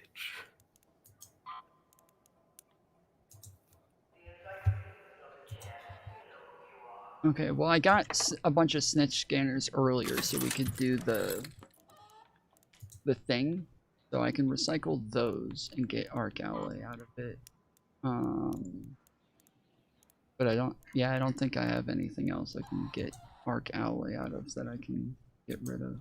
So I found out how you get the 292 stash space, Tom. You have to do the expedition.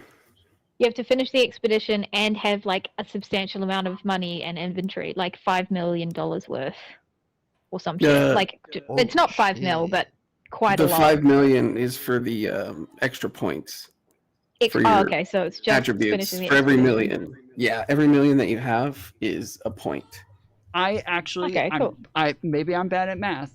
I'm pretty sure I have 76. 76 what? 76 points on my guy. I'm level 75, but I'm fairly certain. Again, I might just be really bad at math, but I'm fairly certain I have 76. I wonder if you start with a free total one. points. No, so there was a day where I got 2 points on number 69. Like I got it as soon as I hit 69, and then we went into a match, and I came out, and they gave me another one, and I didn't get to 70. I have 76. You do too? You're right. I have 76 as well, yeah. Yeah, weird as fuck, dude. I did not notice that. You can get up to 80. Yeah, so it's. I thought that's what he was saying, is that you can at least do 5 more with a million. Yeah. Are we doing Stellamontes again? I'm happy to do whatever, but I do need to be able to repair my fucking shield. And So wait, let me. When you go to recycle that shield, how much does it recycle for? it just gives you like 1 arc or 1 One what? 2 arc circuitry and 1 voltage converter. Which Are you away from your mic again? Which I think gives you 1 arc circuitry and 1 voltage converter, which I believe is what it takes to make a power rod. Okay. No, sorry, it's 2 advanced electrical components and 2 arc circuitry to make a power rod. So yeah, it's not.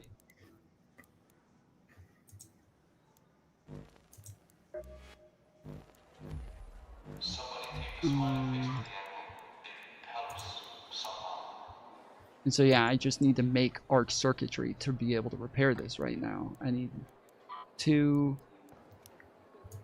arc circuitry and 2 voltage converters, which is exactly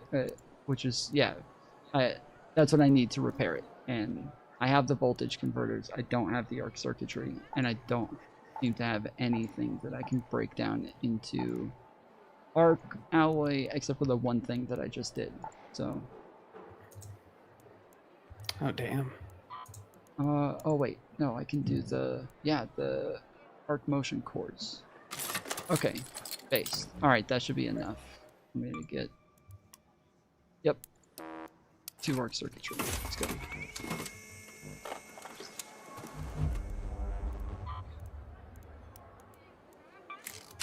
Damn, it only got me to 81 out of 100. Fuck. Okay, 1 more Stellamontes, okay, and then we don't have to do it again. Sounds good to me.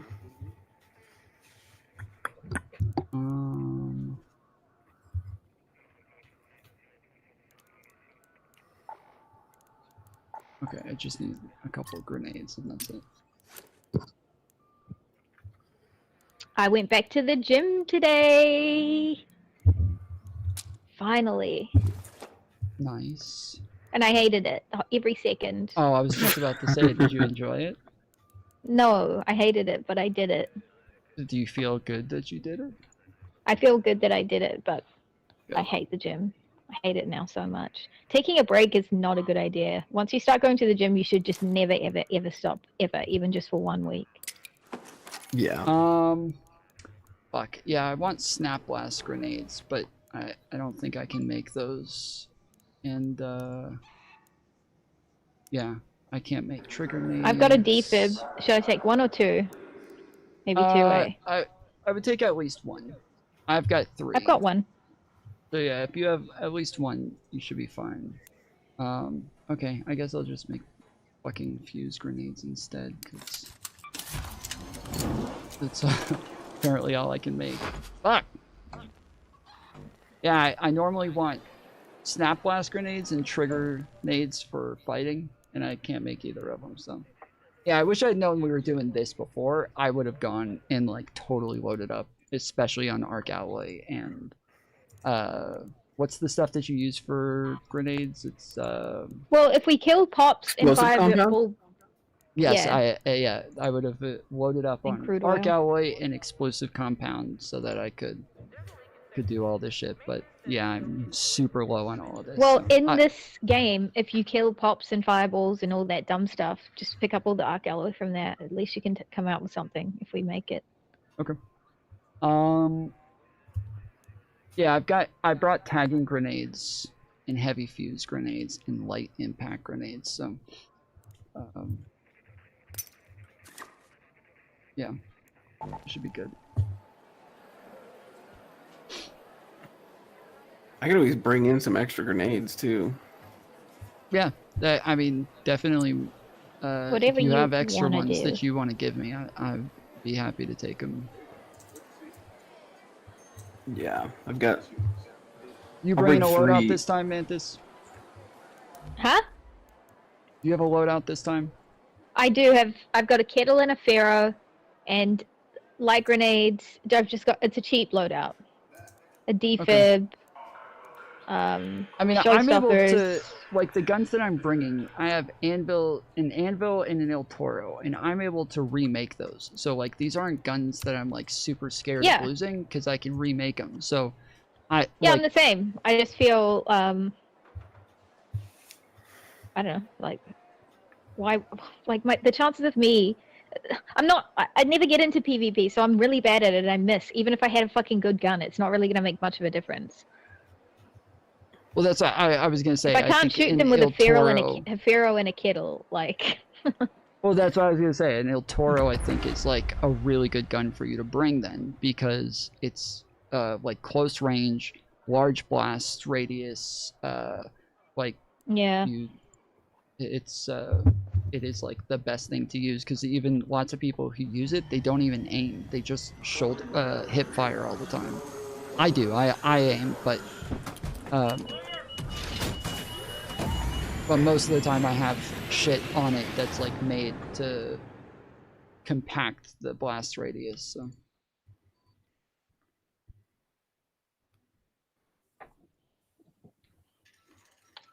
Yeah, Please just, don't end up in the same place. Yeah, seriously. Holy shit. Okay, we're up near assembly-ish. I think, yeah. Damn it, I keep meaning to change my fucking character to darker clothes instead of wearing the fucking... Oh, we're a little bit into the raid, so. Yeah. Wait, no we're not. It's 25 minutes. That's enough time for us to get That means it shit started on. 5 minutes ago. Yeah, it's or, not a fresh or one. wait, is this... Oh, okay, I thought you said we're a little bit at the end of the raid. I said you a kill little that? bit late. Yeah, I killed that. I hear people coming from that direction. Over there.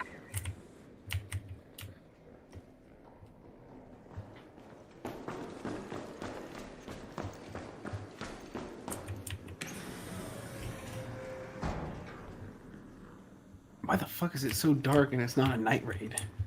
I know, it is so dark. Explosive compound, let's go. Alright, come over this way. No, we're going this way. Oh shit. Wait, there's stairs and doors over here for us to go through it. Okay. I totally forgot. Here, I'm gonna drop this behind the... Oh, I'll just do it when I get in.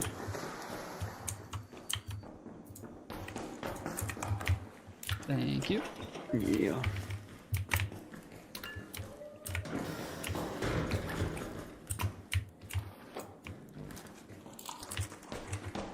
Which way are we going? I was Which gonna go way? upstairs. Let me check upstairs real quick and see what's up there before we move on. Oh boy, someone's out there.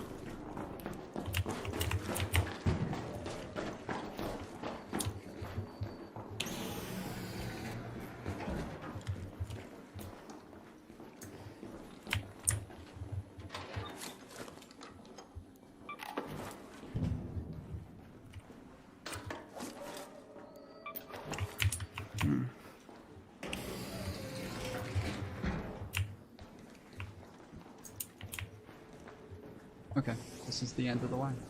Alright, we can go back then. Oh god. What? I said I was just coming up here to check, see what was up here before we went through the other door. Well, unless we go back the way that we were, me and you, Ryan, we have to go through here. So, this is to the research, medical research. I guess it's kind of fun down there. Yeah, this is there's normally a lot of fucking fighting here. There's shredders too. Get my Pharaoh out.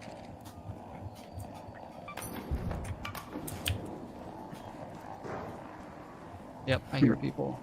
There's somebody right here. Oh, he's breaching the door behind us, no? Yeah. Oh yes, you're right. That is what it is.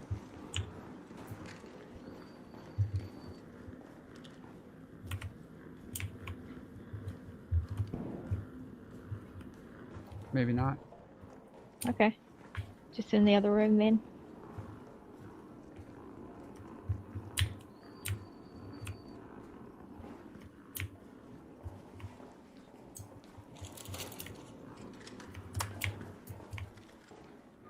Alright, well.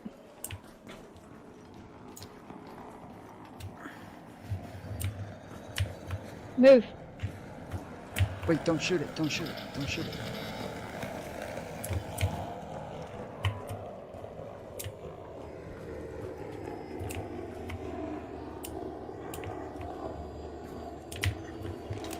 Come on, let's freaking go. Yeah, I'm trying to wait for that fucking fireball to move.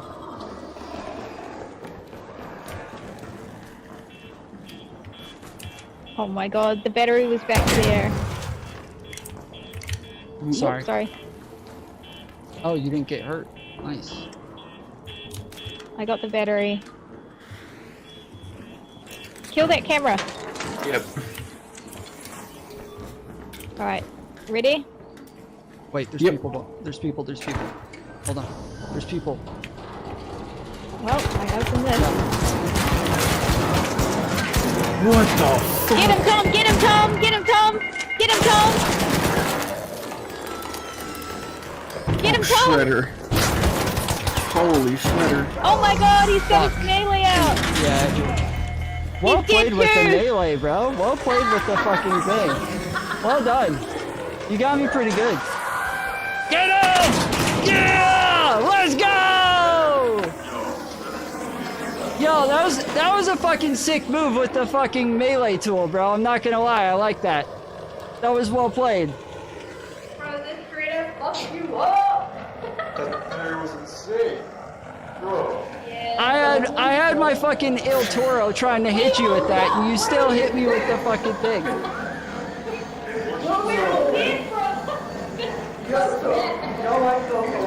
Someone's gonna walk in here with a lot of dead bodies. This is gonna look interesting. I'm gonna hump y'all's dead bodies when you're dead. I'm humping all of your dead bodies. Yeah, let's get it. Yeah, fuck that dead body.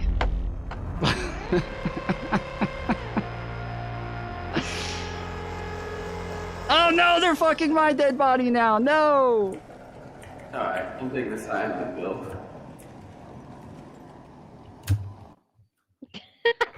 Holy fuck, that You was guys funny. fucked my dead body too. Yeah. They did. Bro, somebody's gonna walk in there with so many fucking dead bodies just sitting there. That's gonna be fucking wild. Okay, so there were two of them coming at me, And one of them, I didn't see the second one. He moved, the first one moved behind the wall. So I just pulled out a fucking grenade to throw it at him and then saw the second one. So then I just threw 2 nades and ran, pulled out my El Toro. As soon as I turned around, he's fucking hitting me with the fucking thing. That was insane, dude. That was. I fucked him up good with the nades though. Ah, shit. I didn't see the fucking score again. Fuck. I wanted to see if I actually got some hit points on him this time. Fuck, I should hit have just that- stayed with the El Toro and just killed him with it. I would have been much better off doing that, but... Oh my god, that's so funny. We were both using a volcano. Oh, really? Oh, Yeah. really? Yeah, I hit him for 87 damage, and then he got me with 100. And we both had volcanoes. I was wondering, I was like, how the fuck did I lose that? Yeah, I got 350 on him that time.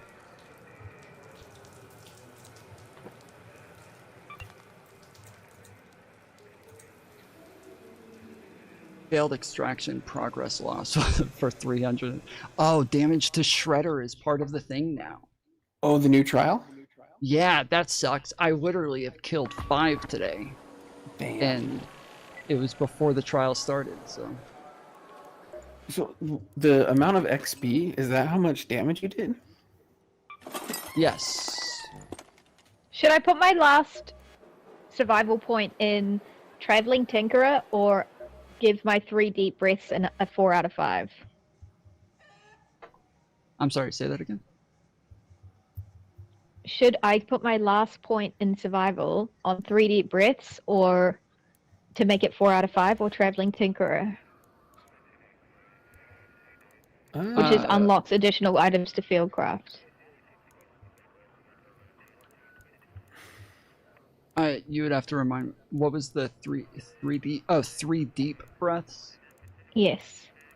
That's the stamina one? Yeah. I don't know. I have 3 on 3 deep breaths. You got the security breach though, right? I did. No, yes. that's what this is my 36th point, so then I can unlock Oh, nice. security breach. I think 3 deep breaths is good. Oh, I thought you were saying that was your last point that you're able to use, but you're saying it's the last No, one. just Okay. on survival. So unlocks additional items to fieldcraft. Do you know what extra items you get to fieldcraft if you do that? You get to craft a what's it called? Raider hatch key. Yes, Raider hatch key. Yep.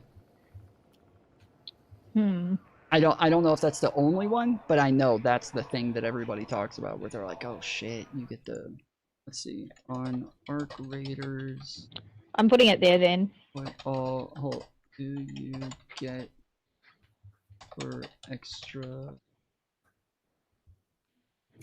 Like I've got 3 skill points in 3 deep breaths.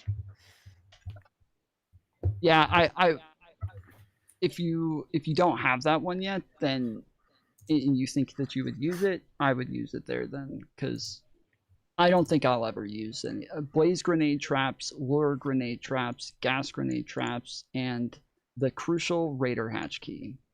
So yeah, you get to do all of those sick. things. Okay. Yeah. I just done that then. Okay, cool. I love these trials. Oh, what are they? Let's have a look.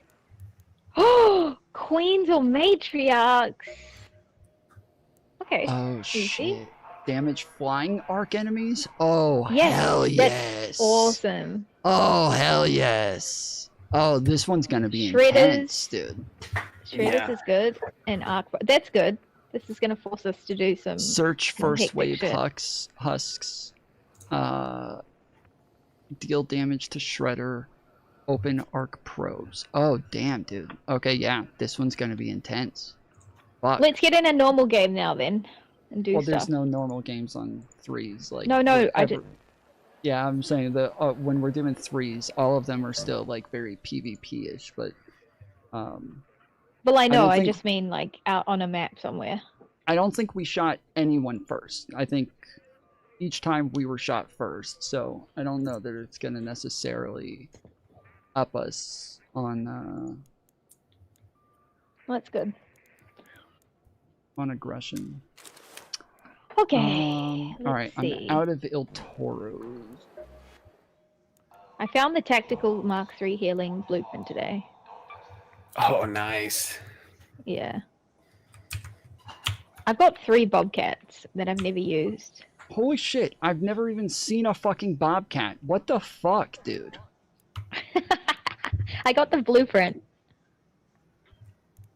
Well, can you make me one? Yeah, do you want one? I'll bring one in. Yeah, I want one. I'll just bring bring an anvil. I'll bring a if you'll bobcat me 1 that. in. Okay? I'm not giving you my 3 well, and 4. because I was gonna say I was gonna make another Il Toro, but I don't have the shit to make another Il Toro because I need more arc alloy, I think, and so.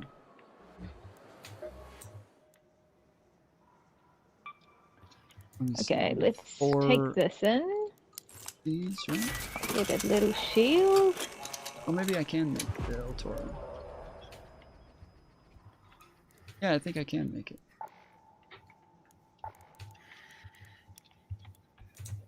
So, what are we doing?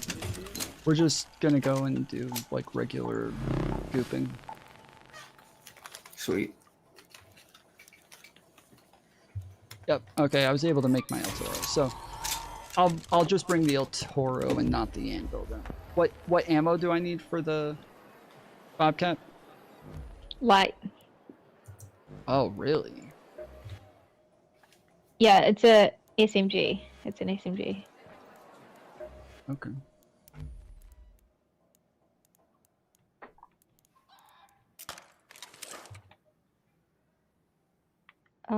Do you have the Bobcat, Brian? Yes. I've got like 5 of them and the blueprint. Alright. If you guys ever find another blueprint. Yeah, of course. I call fucking dibs. Fuck all your other friends. I call dibs. I might bring you my anvil in with a splitter on it and see what happens. It's kind of cool. Nice. That would be sick. It's what? Yeah. It's kind of cool. I like it.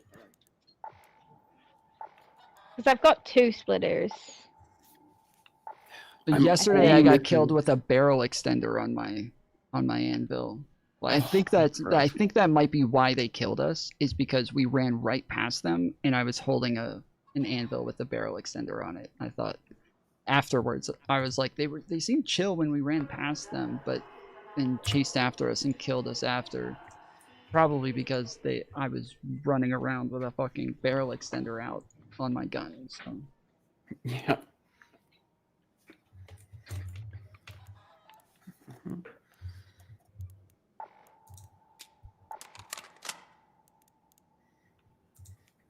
I'm wondering how hard it's gonna be for somebody to loot our bodies if like 5 of them are just all on top of each other. It'll definitely be annoying. Especially with 2 shredders there. That was so funny. Bro, I can't believe it got the fucking last guy, dude. Shit. I've thought about making some shorts where there's like there's one part where I spent maybe like 4 minutes just going. So the place that me and Mantis extracted on the last one, there was a shredder there one day while I was on stream, and I just kept moving back and forth over the railing. And so I would move up, it would, you know, blow up, and then it would come up, and I would jump down, and then it would do it again, and I'd go up, and it would come down, and it was just back and forth for while I was waiting on the train to come. Yeah, dude, it's so funny, that little area right there.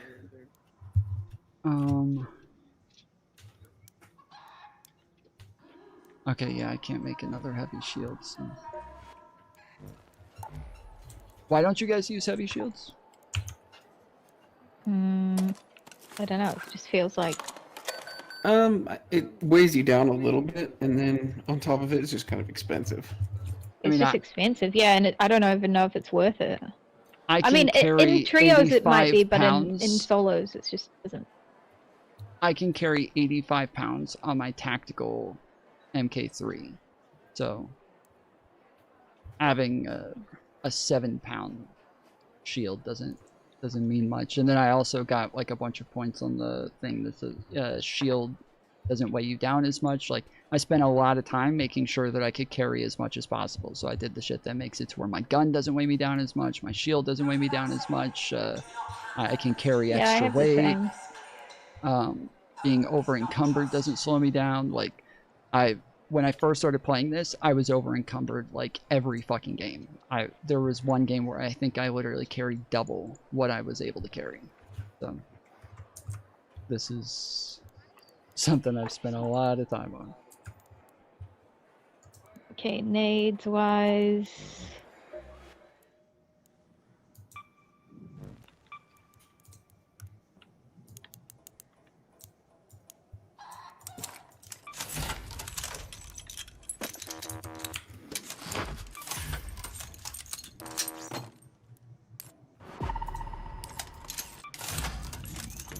And I'm out of metal. Fuck. Yeah, I just grabbed a lot of metal when we were in that last one. I really wanted to make it out with that shit.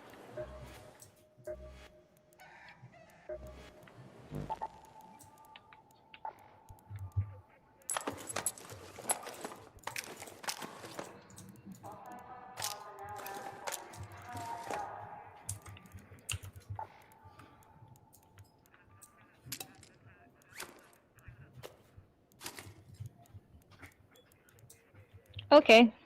I don't know what we're going in to do, but I'm gonna go. Where do you want to go? There's an electromagnetic storm on Blue Gate. If you want to loot shit. Well, okay. We could do something for trials.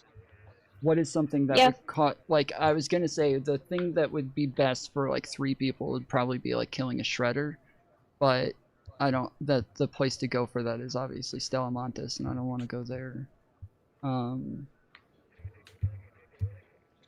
We could do flying stuff, so we could go to like damn battle. Yeah, any flying arc. Include that Yeah. means wasps and everything. So it would be so much. You can get so many more points on that one. Yeah, we can go to damn battlegrounds if you guys want to do that. Yeah, I'm down for whatever. Yep. All right. I don't have any seeker grenades, and I can't make any right now. So when we kill these things, I need the fucking arc outlet. I really need the fucking arc outlet. I don't have the. Corey found the blueprint of seekers, and I didn't ask him for it. Oh, I have it. I asked him if he had it Nice. already, and he said no. So. Oh, well then never mind. Yeah, should he keep it, sure. he seemed to need it.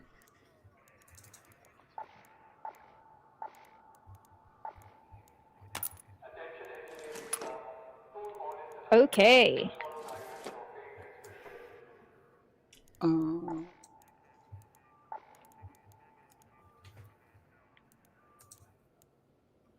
Well, fuck.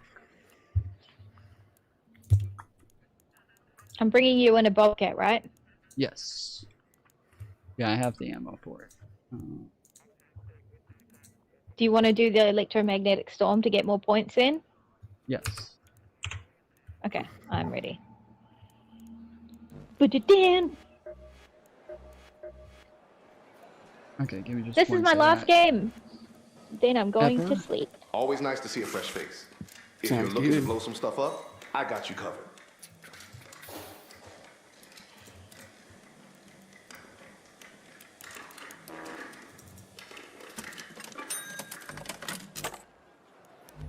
I'm an idiot. I kept forgetting I could just buy fucking grenades.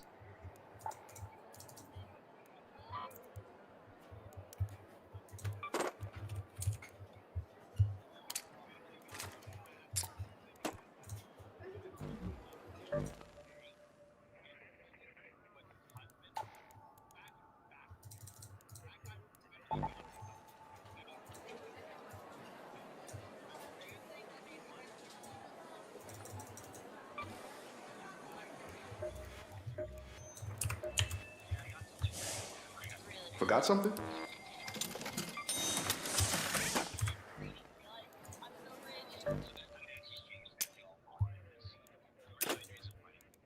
Yeah, I don't ever really use light impact grenades. I hate those fucking things. Yeah, they're kind of worthless. Like, I feel like the only thing they're good for is just once somebody's down to just keep hitting them with it if you can't to thirst them. Yep.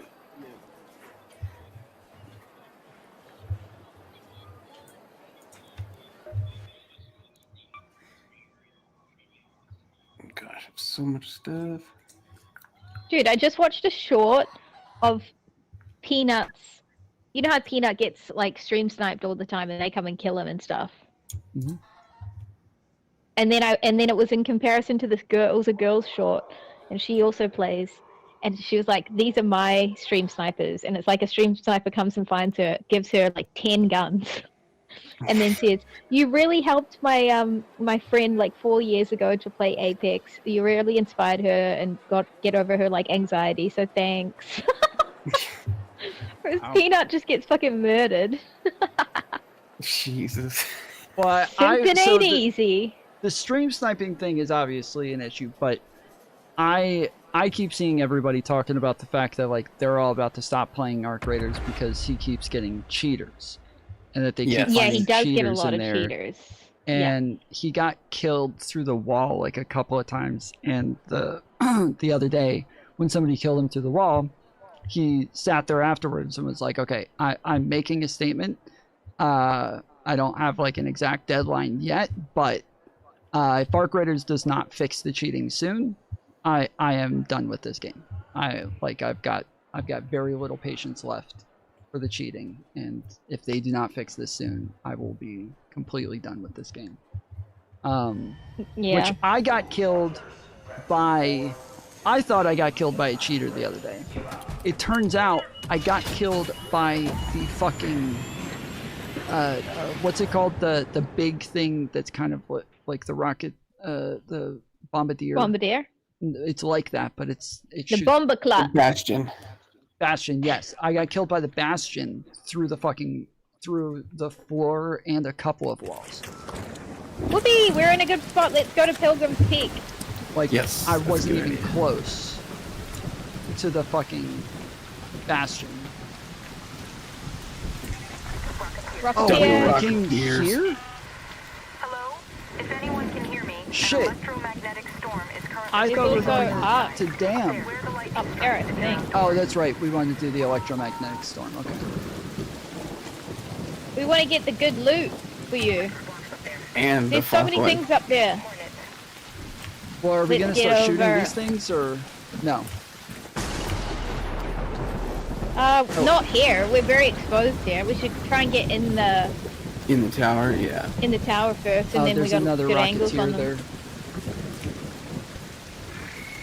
Oh, come and get this motherfucker. Heyo. Oh, the Rocketeer's on us. Rocketeer! Get I inside. can't run! I can't run! Get inside. Oh shit! Well. Bobcat. Oh, okay. Here's your Bobcat. Thank you. Just healing quickly. Sometimes there's We're shit going up up. here. Wait, I thought this is where we were going. Oh, there's... Oh, shit! No! Watch out, watch out. You gotta come back inside. There's a sentinel Okay. up top. We gotta get this sentinel. Where is it? Got it. Okay, There we there's go. 2 fireballs on the bottom. Get the Sentinel firing core if you need it. Oh shit, the Rocketeer. Hell yeah, guys. This is what we came here for, baby! Hey yeah! Watch out, Rocketeer. Ooh, we got 1 star already. Wait, oh did shit! you just get get down! shocked? Get down! Ooh. Okay. Oh, that was Oh, close. Yes, I know. That's what Look at my that's why I health. said. Look at your health, Ryan! Are you okay? Where are you? Okay, you're good. Do you need... I've never been that low without dying. Yeah, just That remember. was so lucky. Just remember, if you guys need. Oh, what's up, guys? There's 2 fireballs right there. Be careful. 2 fireballs. No, fuck you guys. Why the fuck? Why the fuck? No way! Are you kidding me?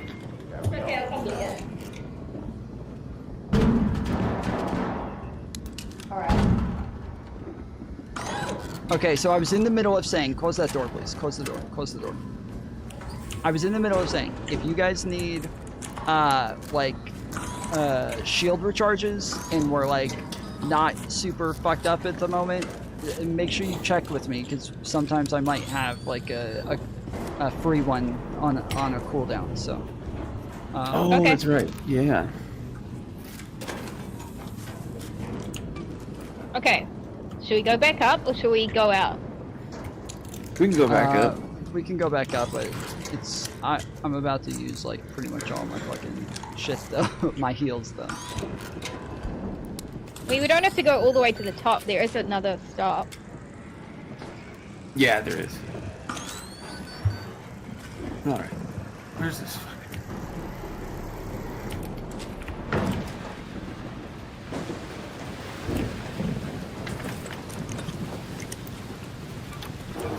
Okay, they're still there. A rocketeer down there. Did you get a firing core out of that sentinel? Yes, I did. Do you need it? I finished my thing that I needed it for, so.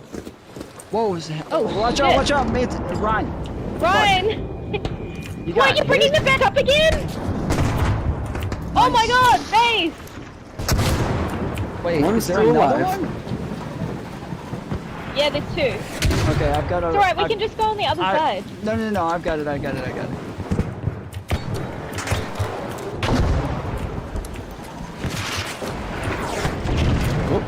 down the floor. Oh shit. Yes, okay, there's more being spawned. Small guys. We got 3 stars already. Hell yeah. Nice. Wait, did we really? Yeah. I just killed 2 rocketeers. Should we get the fuck out of here? Are we able to get more points on top of the 3 stars, or is that it? Like, yeah, you can keep getting points. Yeah, okay, we can get as many points as we... Yeah, This keep is a good moving place around. to get them. Yes, there's a lot of lightning here though, so just make sure you keep moving around when you're pointing at when you're aiming at the arc, because you're not going to see one down if lightning's about to hit you. Come here, buddy. Got him. There's another one.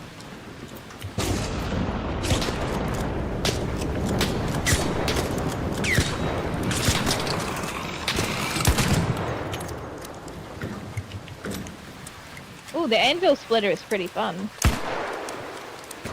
Yeah, I like this. Get that snitch over here. I tried. I think it's too far away. It's coming. Dang, I think you actually hit it, dude. Holy shit. I think you actually hit it. I think so. Wait, is it gone? It's gone. Wow. You fucking hit that thing. Oh shit! Oh, watch out! There's 2! Oh my goodness, that fucking hit me. Yeah, there were 2 of them on top of each other. Holy shit. Alright, well I'm using the free recharge again. If you need a voltage converter and a processor, they're in here. Oh! Can I use the line yet? You guys off? No, not yet. Now I'm off. I'm just gonna grab some of that rocketeer shit. Yeah, hell yeah. Let's go get that bitch.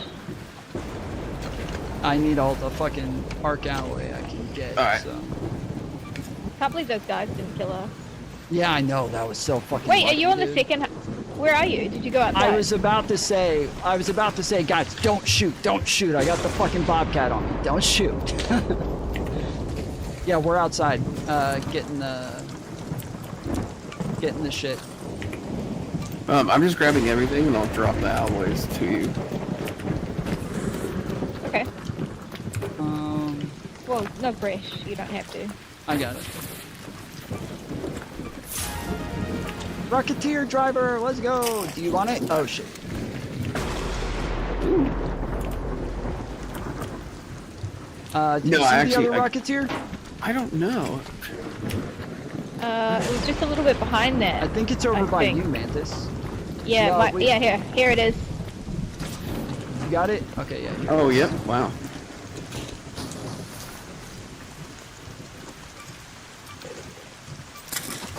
Oh, look out. Oh! Bro, I love electromagnetic storms. It's my favorite. Is it really? Yes.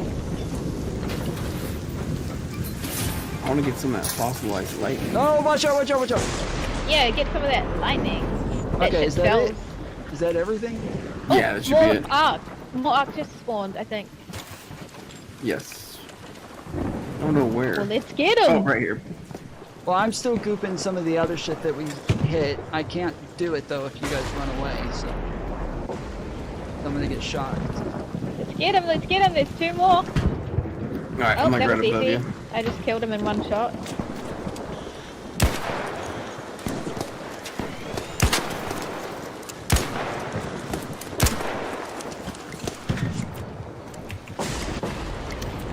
Damn it! The lightning got me.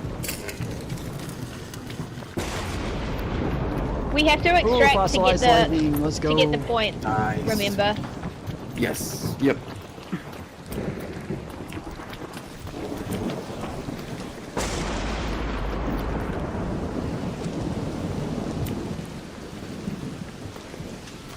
Yeah, I'll just Fun. remember those guys are around, so they might come back and want to get us after. Who needs hang on. I need orc alloy. Medium. Oh shit! I have something for you. There's some medium ammo in here. Alright, well, Here you go, Tom. should we... Arc alloy. Here. Thank you.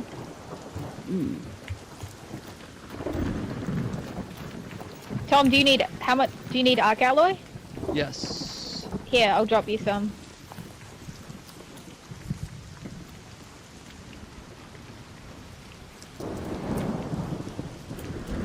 Thank you. Alright, well let's head out and we'll just kill shit on our way there. And... Oh shit! Oh, there's 2 of them! Oh, there's 3! Fuck! Oh, another one! Hell! Another... Wait, does one of you want this fossilized one? I'm full. Oh no, I wait, will take I need it. to get rid of this shit. Give it to Ryan. Oh, there's another. I love this.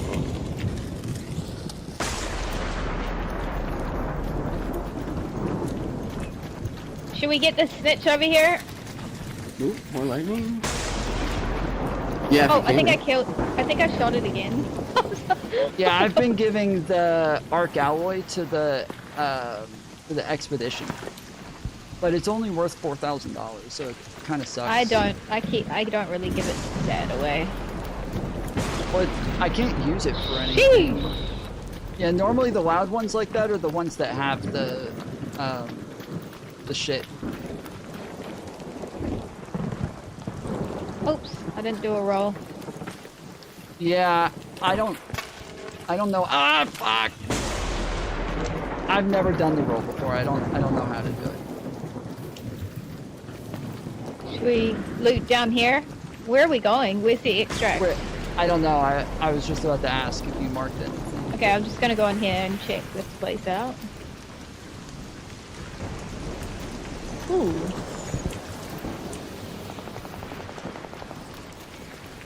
Unlooted. Oh, there goes a raider flare. Dude, there's been a bunch down there. Raider flares? Yes, I keep seeing them right there. Yeah, there goes another one. I think they're camping the extract. Are they? Yep, there goes another one. Head home at the warehouse area. Is that where it is? Yep, I that's think where all they're the just flares are trying to get coming in. from. Bro, I need rubber parts pretty badly.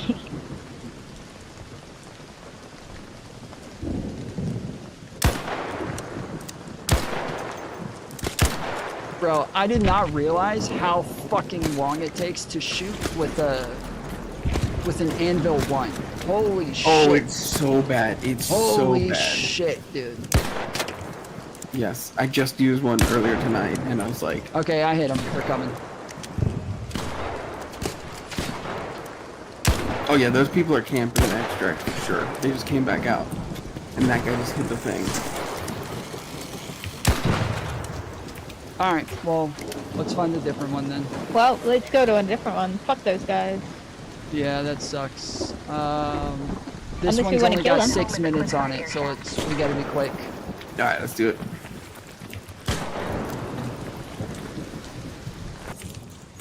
To get to this one. And I have the thing where it drops extra shit when I pry something open, so I just got extra alloy from it as well. It's pretty sick. Yeah. Nice. I thought it meant that it was going to put more stuff in my, like, in the thing that I'm looting, but it doesn't. It actually drops it on the fucking ground. Oh. Yeah, I thought it was gonna be that. Oh, a leaper. Oh, where?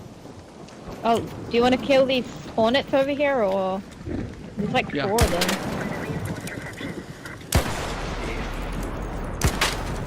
But we've only got like a little bit of time.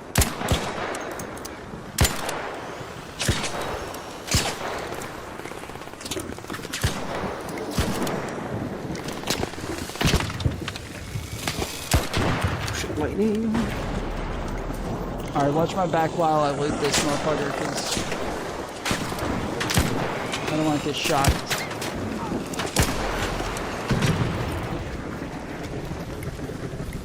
Okay, never mind, I can't find them.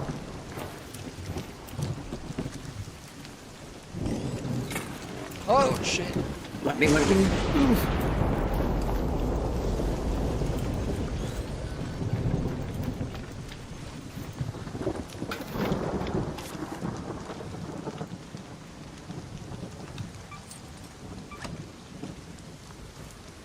Okay.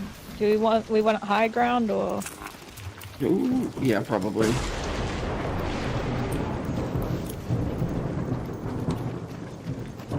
I was just hoping to find another thing to... Oh gosh. Another husk. Oh yes, lightning. Yay! Another fossilized lightning? Dude, there's Yeah. smoke coming from right here, so I thought there was gonna be a fucking... another hornet there. I can't find the ones that we just fucking killed. Shit. I did. I found some. Got 2 minutes and 50 seconds.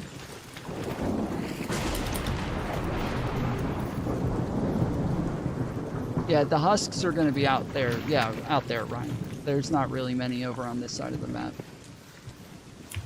Oh, that's right, huh? Like down in the trenches and shit.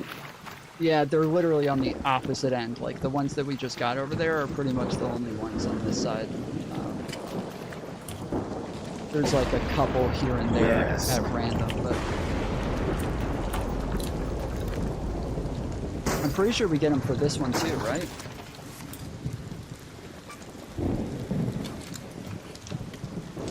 No?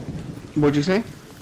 I thought we got them for these as well, wasp husks, but I guess not. I could have sworn it said first wave husks, but... It should give you something. No, it gave me shit. I meant for the... For the trial. Yeah. Well, we're at 1800 now. Last time we were at 12. Okay, so maybe it did give us points? Yeah, oh yeah, it just, we haven't reached the second star yet, is all. Did that one give, nope. Yeah, I keep chasing the lightning strikes to see if it dropped a fossil. Yeah, I always try and look out for them. Okay, just watch out for... Oh wait, I see thought you anyone. were already up there. Okay, I'll press the button, Well, Ryan's already up there. Ryan, you press the button. We're all here, yeah. Well, I was just saying, I like, he's out in the open. You and I were kind of behind cover. If there's people camping, they're normally going to be up there in this room or down that hill there. There's a piece So of arc in here if you want it, Alloy. Yes, just watch my back, make sure I don't get lightning strikes. I'm grabbing this husk real quick. Gonna put us at 2 stars. Ooh. I have a snitch scanner. I can. Oh no, I don't. Never mind. I have a hornet. I was gonna say I can throw this real quick and we can fight some off while we're waiting.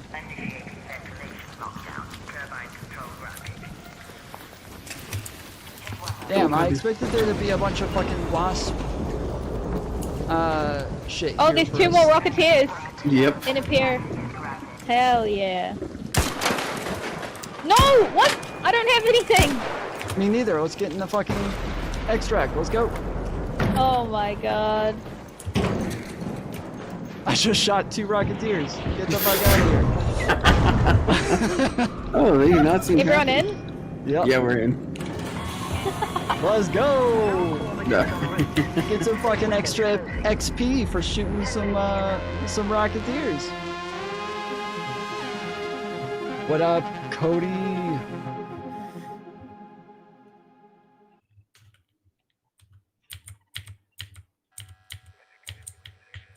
Oh, I got a blueprint out of that. Nice. One that I don't have. Extended barrel blueprint. Yeah. Oh, that's good. Oh, you got the one that you made me lose. Nice. Yeah.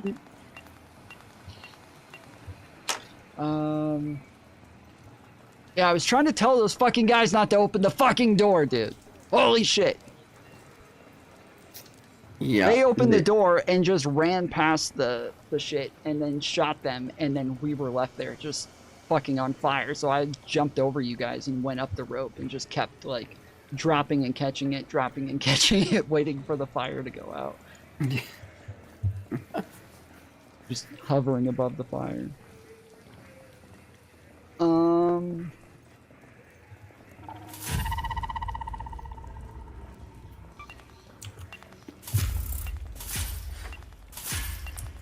Oh, I got a blueprint that I don't have as well.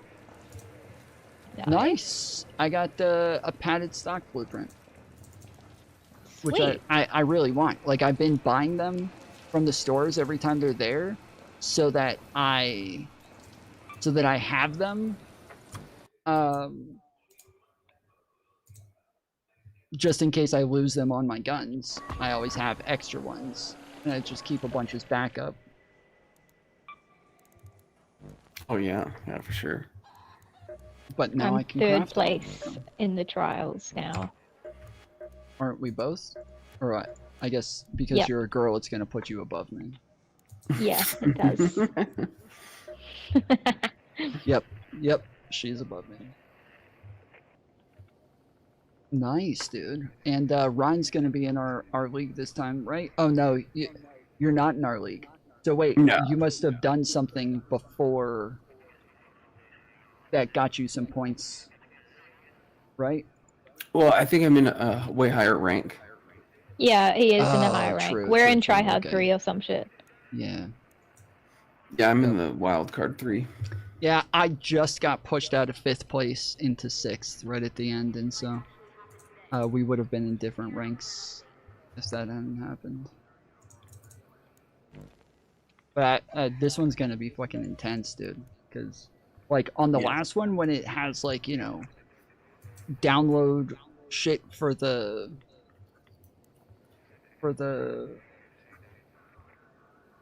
open gate or underground hidden bunker. Yeah, hidden bunker. Like, I've never done that shit before. I have no fucking idea what that is, and so it had a couple of things on there that I did keep trying to do the deliver carryables, but every time I could only get like 2 field depots in a single match, and then I could never find the 3rd battery. So it just kept happening over and over and over and over, where I kept trying to get 3 and I couldn't get 3. And yeah, we just did the blue gate, like that little the puzzle to get in the basement. You have to find 3 battery cells. Oh yeah. Yeah, so that's what we did to get the. I just got a surveyor vault out of one of those husks. Right? Yes, and that's something that I really need. There's one more station I think that I have to upgrade, I upgraded my gun station to 3 today, and so yeah, I have one more station left to upgrade, and I need the surveyor vault. So I'm really glad I got that.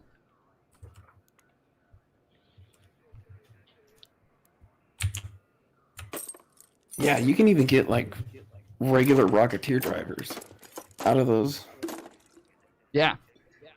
Oh, I think I did get one because I came back with 3. I think I got 2 out of the Rocketeers, and then I think I'm I got one considering more just out of the selling my Husk. Aphelion to get through the combat items of the expedition. I thought about doing it too. I just Because I can just crafted make it. another one.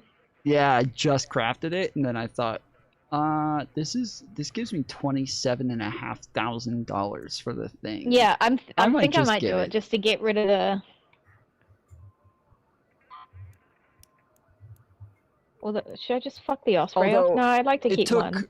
It took 3 magnetic accelerators to make it, and that's all I had. So. No, it only takes 1.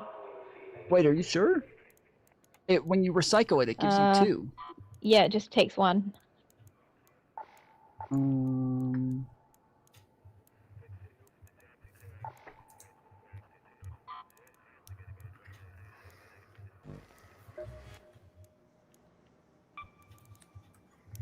Okay, I have a bunch of 3. blueprints. No one needs them. I've Yes, got a no, trigger nade. it is 3 magnetic accelerators, 3 complex gun parts, 1 matriarch reactor. Yeah.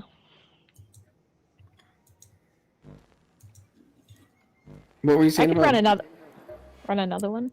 Yeah, I was gonna say, let's do one more because I do want to hit those trials, and having 3 of us is the best way to do it. Okay, which one? We got arc probes, husks. Is there anything with a queen right now? A matriarch? Nope. Okay. Just then the storm. Let's do yeah, because the Blue Gate also has a lot of arc probes, so we can do husks and arc probes.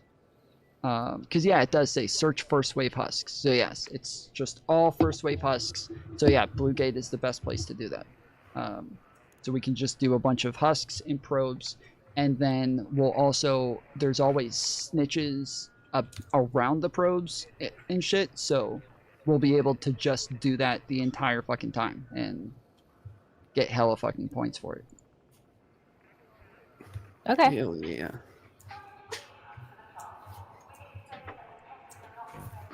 Yeah, probes, husks, and arc. That's what we're aiming for this round then. Yeah. I might just get a little bit more heavy ammo.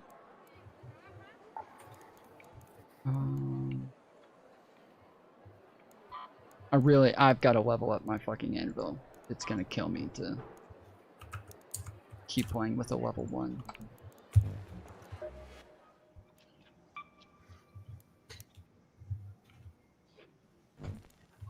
And I'm out of metal.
I love playing this game. I love frickin' PlayStation.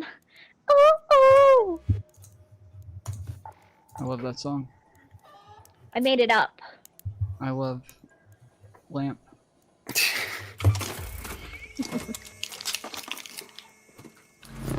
Holy, I had McDonald's again tonight for dinner. So today I had McDonald's. That negates your gym visit. No, the problem is I lose weight very quickly. So I've lost all my gains and I've lost weight. So I went to the gym today and I was fucking embarrassed because I'm skin and bone again. So it's going to take a lot of food and a lot of working out to put that back on again. And that means I get to dirty bulk. Okay? I get to eat dog shit food for ages now. Oh, hell yes. Hell fucking yes. I was just about to say, dude, I just went through all of my fucking arc alloy. It's all gone that quick because I need more mechanical components to do any of the shit that I'm trying to do. And then I just recycled the fucking Sentinel core that I just got and got more arc alloy and the mechanical components that I needed. So nice. Yes, because I needed more arc alloy to turn into metals so that I could actually have bullets for this round. And is your chicken fully upgraded? No, I need more mushrooms. That's it. I've got 3 pillows, 12 apricots, and I have 8 out of 12 mushrooms. So that is okay. Well, that's one trip to spaceport to the tree with the mushrooms, and you'll get all 4. Bro, I've been there like 20 times since you told me about it. I got them once. Why? You can only do it if you spawn. There. I've literally. You can only do it if you spawn on that side of the map. Yeah, I've never spawned on that side of the map, like not a single fucking time. The game knows where you're trying to go, it reads your fucking mind, and then it makes sure that it spawns you as far fucking away as possible. Yep. If you bring a key in, you're gonna be the exact opposite side.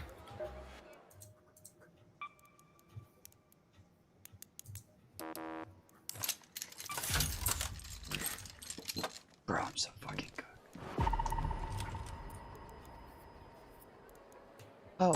Oh, I already made the fucking... Oh, I'm a fucking idiot. Okay. Shit.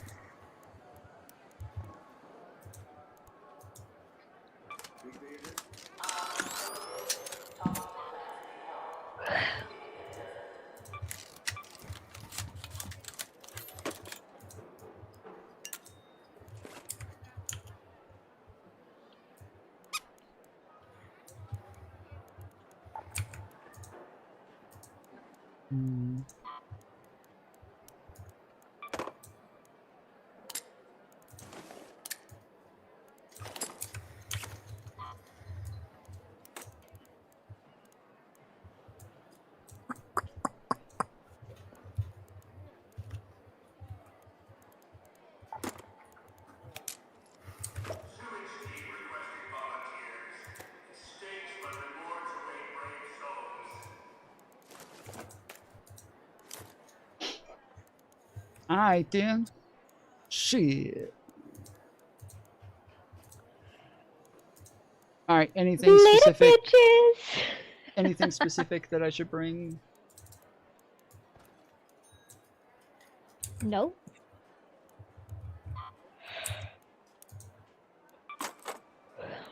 Okay. I'm wearing my udders. This fucking costume, I don't know what those are, but yeah. Yeah, I've watched a ton of udders. videos though, like ever since you said that to me. I keep getting a bunch of videos saying, like, if you ever need, you know, mushrooms, make sure you go to this spot on this map. Like, ever since you showed that to me, it is there. It is popping up on my shorts all the fucking time, so.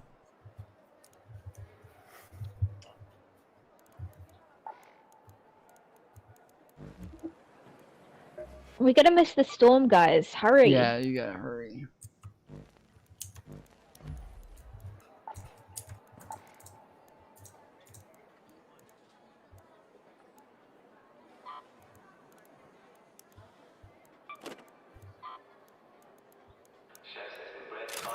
All right. Well, yeah, I went through all of my arc alloys, so I'm gonna need more this time. Okay. I need rubber parts. I'm out of all that. Yeah, rubber and metal are the two things that I am always fucking struggling to get. It is just a never-ending battle to get more rubber and metal. It is all the fucking time. And it's like the first like while that I played this game, never an issue, and then all of a sudden just always an issue. It's what it is switching from using free loadouts nonstop to actually using my shit. Once I started using, like, I was selling rubber for a while and metal, trying to get rid of it. Now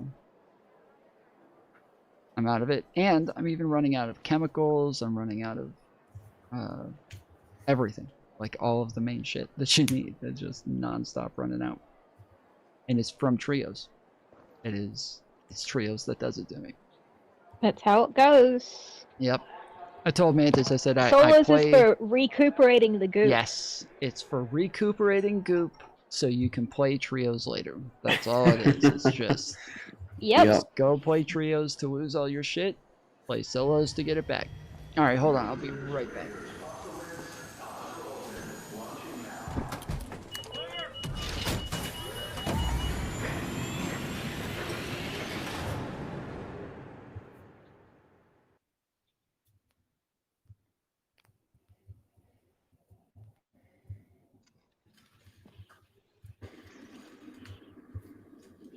Yeah!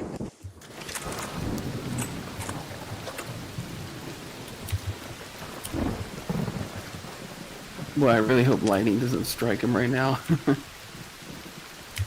Do we bring a... What are we doing? Just... There's husks over here. Let's fucking go. Perfect. Okay. Oh my god. Yep. Oh yeah, we're right in the fucking place we want to be. Fucking based as fuck. Let's go. Okay, so the damage shit also, you can salvage arc alloy out of the damaged stuff. Yeah. Oh yes, that's right. Or metal parts. By the way. Because we're gonna loot some husks, so there's gonna be damaged drives and shit. Yeah, or metal parts. I need metal and arc alloy, so I need all of it. Well, this is a barren husk, no? There must be little husks around. Does this one count? Yes, No. they all count. Yes, Yeah, I yes, think they all count. All first wave husks. Wait. It So, yeah, does. wasp husks, hornet We already husks, got all of it. a personal best. Yep.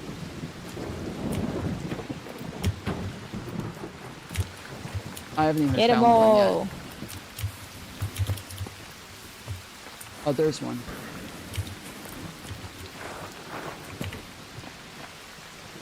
I think. Oh, and there's a probe over here too. I'll do that as well because that's the point. Well, I don't want to get too far from you guys. I'm too close to like civilization right now. So if you guys head this way a little bit, then Okay. I'll get it. But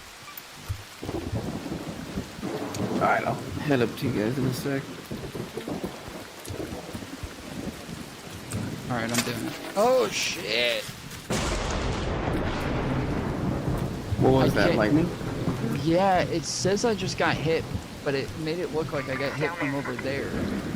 So I don't know if somebody shot me or the lightning just happened to hit me in a weird spot. But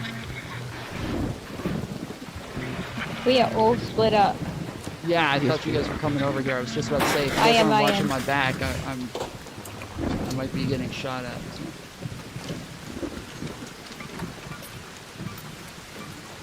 Okay, cool. Alright, we're still at 1 star. Let's go back up.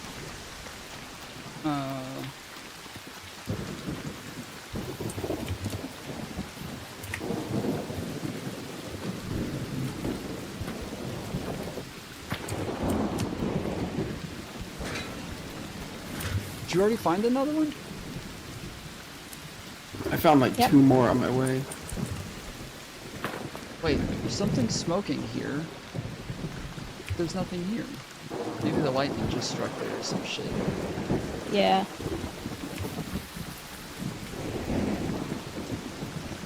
I think I just saw somebody. Where? Where are you? I can't tell. I was just right next to you. That's a spawn spot. Yeah, I think there's... Fuck, I can't see anything.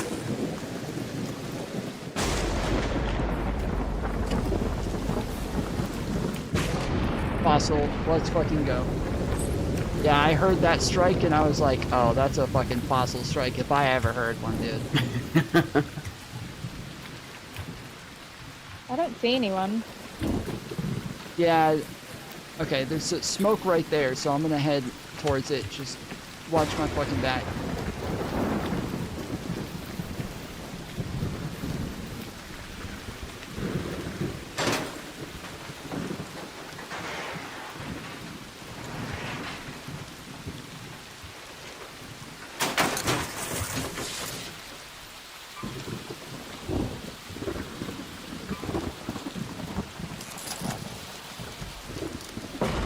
Oh shit.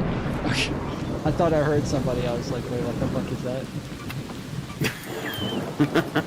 No, look up, you're just right there on my fucking ass. I was watching your okay, back. Yep, there's another one here.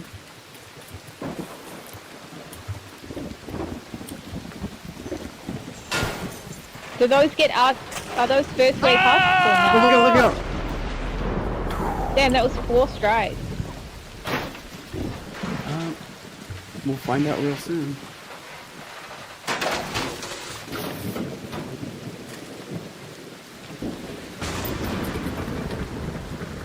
Alright, where's my shit that it drops? There we go. Okay. Let's head over this way a little bit, and there should be some more shit over here. That's where we came from. Yeah, but we're heading in a direction where there's less. So we only headed like a little bit this way. We want to head farther this way, because this is where all the... Yeah, there was definitely more down here. Yeah, this is where the main...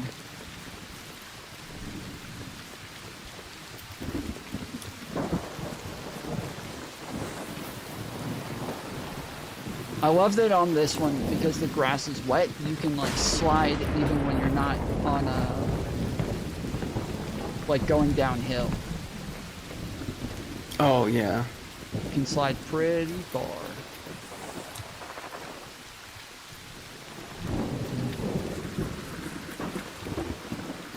Aha, found the little one. Yeah, so this is where we spawn.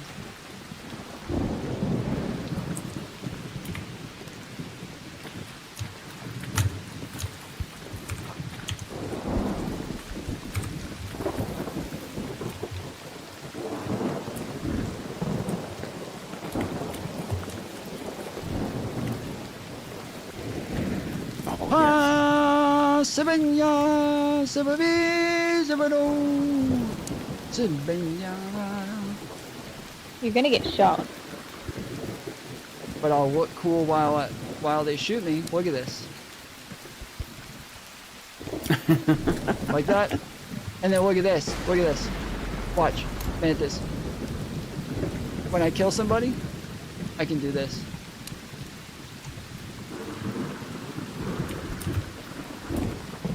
Nice. You like that?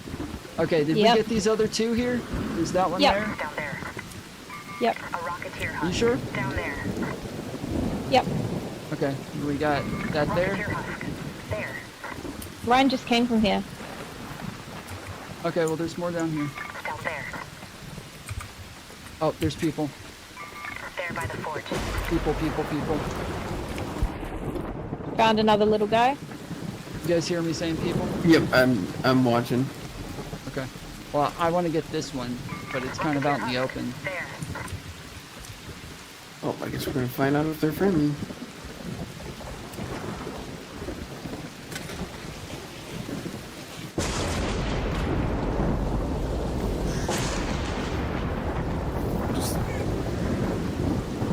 Bro, will y'all remind me to stop going into fucking trios with this orange fucking jumpsuit on?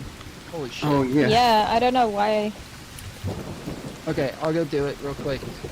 Watch my back.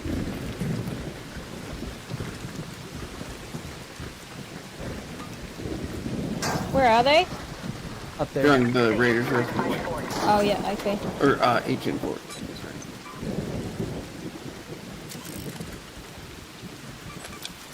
Okay, got it. Oh, leaper. Leaper, down Oh, there. shit. A leaper. Yes. Alright, let's head over here. There's like a ton of them in here and in the cracks.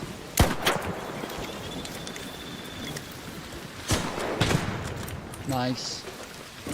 Oh, did you get that one? Watch out, Tom. I don't think so. Nope.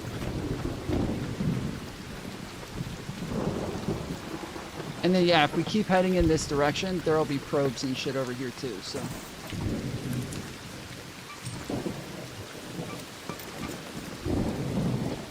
Two Rocketeers. Yep, right there.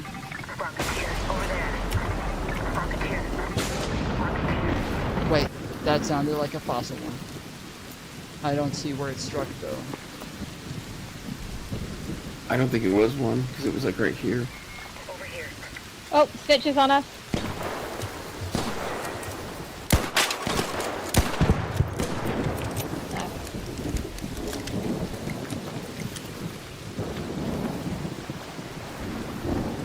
Oh, yep, there it is. Who wants the fossil? You can take it if you want. Okay, I'll take it. Because yeah, I got one already. Yep, I knew that one was a fossil. Don't try me, bro.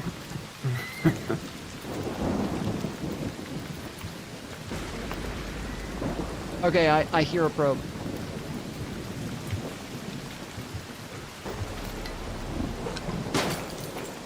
Yep, I think this is it right here. Danger at that arc probe. Here.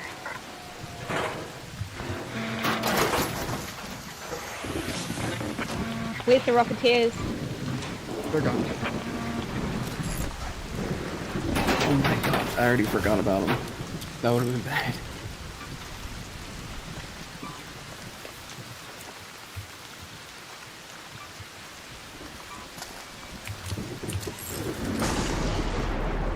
Okay, we just need like one more arc probe.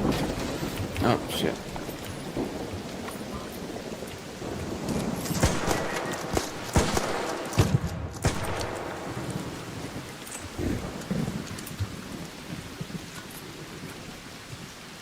Oh fuck, I can't pick up these metal parts?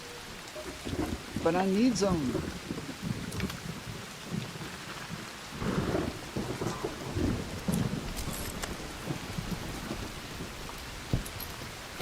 We're basically at the olive grove. Anybody want the spotter If we keep relay? going around to the scrap place, the Baron house, there'll be tons of shit down there. But I think a lot of people will already have done that. We'll see, because there's normally a ton of probes there as well.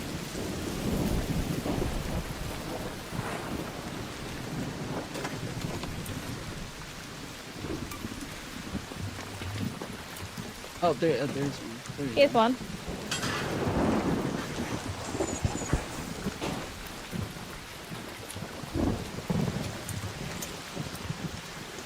Oh, I got my ammo back. These little ones count too. Yep, I got that one right there. Yippee!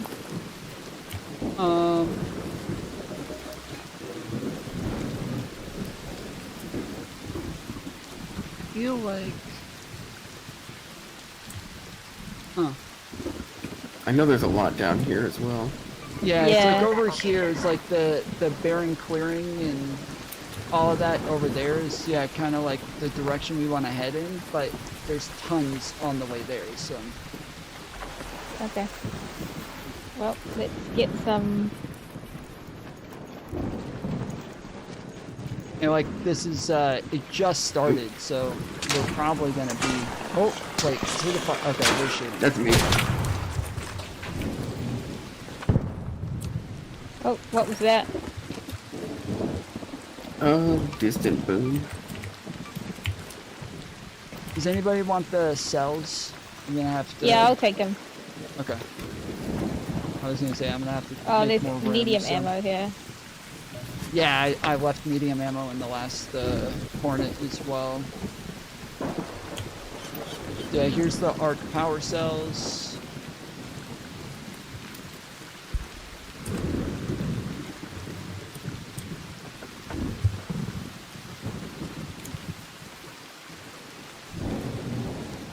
Did you get him?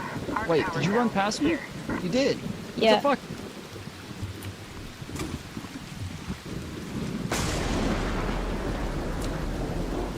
See how they stacked like that? What the fuck? Was that you? Yeah, I was trying to see if I could shoot the power cells and make them move, but... Oh, I think there's some over there by the bridge. Oh yeah, there's smoking. Definitely one right here.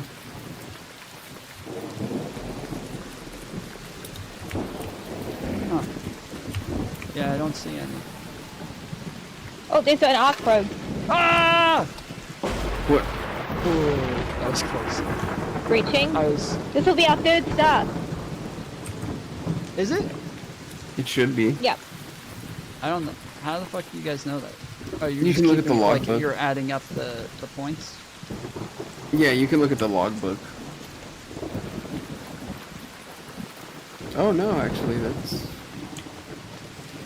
There you go. Cool. There we go. Oh, it didn't register yet. You actually have to search it. Like takes it about, I think.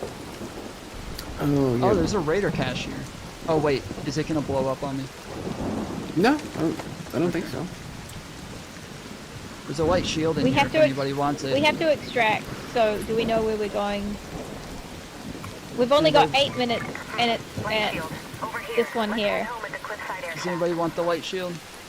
No, Oh, I wait. don't need it. Nah. Are we not gonna do as many as we can so that we get like extra Yeah, I'm points? just saying there's eight minutes left to get to. Oh, okay.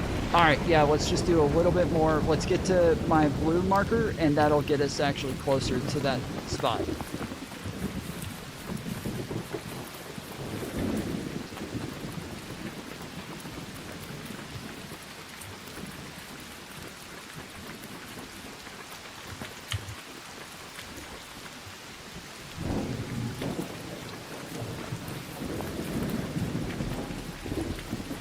I feel like there should be raiders down here. Probably not. If people are doing this shit, I would expect them to be friendly. The PvP people don't give a fuck about this shit. Do the sentinels count? I mean, the couriers, do they count Yes. as first wave? Yes. Yep. Well, no. There's a separate. There's a thing leaper for down there, by the way. couriers. We have a separate thing for probes and couriers. I'm pretty sure. No, it's just probes. I thought there was one for probes and one for couriers. No. No. Maybe Yeah, it's first wave husks is couriers included. Oh. Yeah. Oh. There it is. We got another fossil here. You can get it. I'm full. Perfect. All right, got another wasp husk here. Something's coming up on us. Yep, there he is.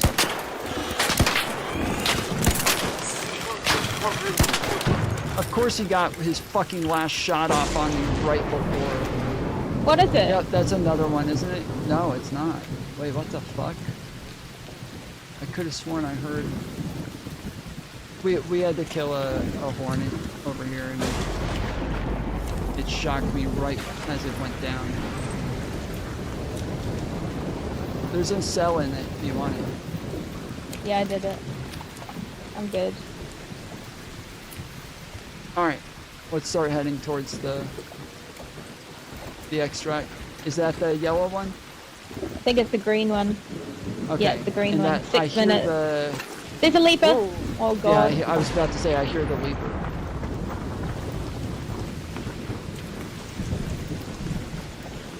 Uh-oh. He's yellow. Is he? Yep. I don't... I haven't even seen it. Well, this is a great... Whoa. Lagging out hardcore. Bro, when do you get... How many points do we have? We've got... Okay, the first wave... We've got tons. Okay. Fucking sick. And the probes. Ah! Oh, shit! There's a spotter! We're gonna get fucked. Yeah, you... Shit, run. Oh, wait, it's a spotter? Oh, shit. Yep. Ah, fuck. Yep, it's blowing up right where I just Okay, was. I got that one. Here's another one. Okay, nice. Nice. Shit. Ryan, are you good? Yep. Okay, good. So far, I've got them all. Alright, it's the last one. Let's get the fuck out of here.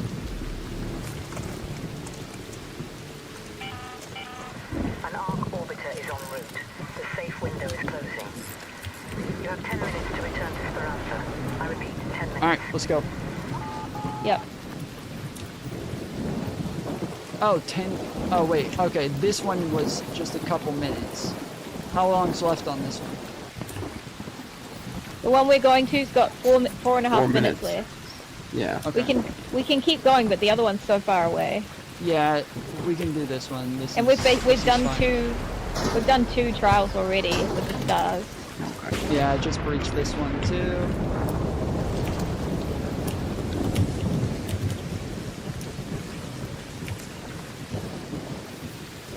Tom, I found mushrooms for you. Oh yes, thank God. You fucking rock. Just one, I think. I'm not sure. That's fine, dude. They're so fucking hard to find that any is huge. Oh, watch out! There's spotters there. What? Fuck. Where are you? I'm way ahead of you guys. Okay, well, Fuck, we're they're just doing chasing some you. shit over here. Wait, you're doing shit. Fuck, I thought you guys were leaving with me. So I found one mushroom for you. Oh! Oh, there's stuff in here. Watch out! Oh, that's a fossil one, right? Nope. Okay. Here's a volcanic rock. Okay. We don't need that shit.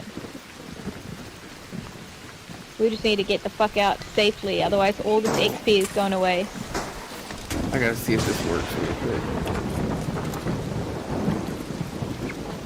Well, that didn't work.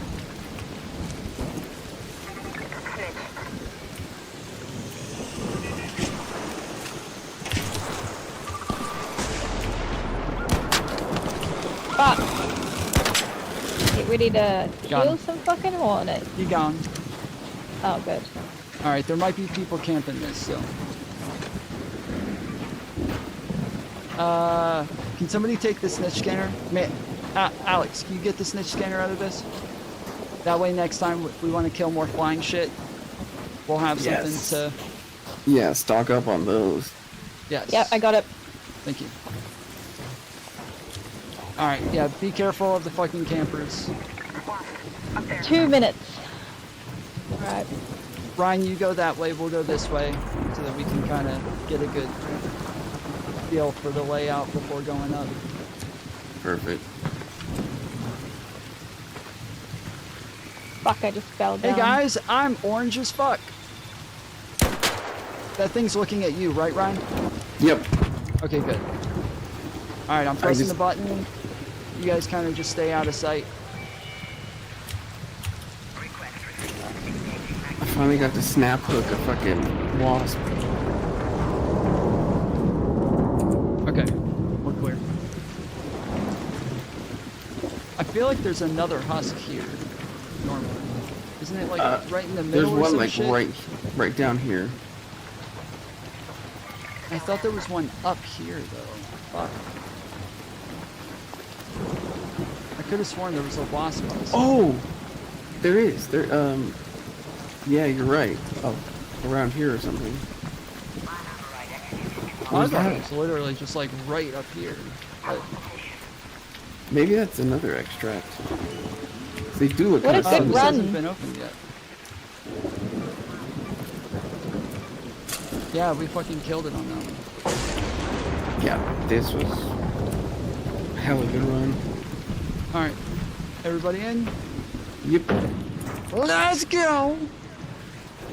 Oh wait, there's a snitch standing here. Mantis, come grab this. Oh no! Too late. Fuck!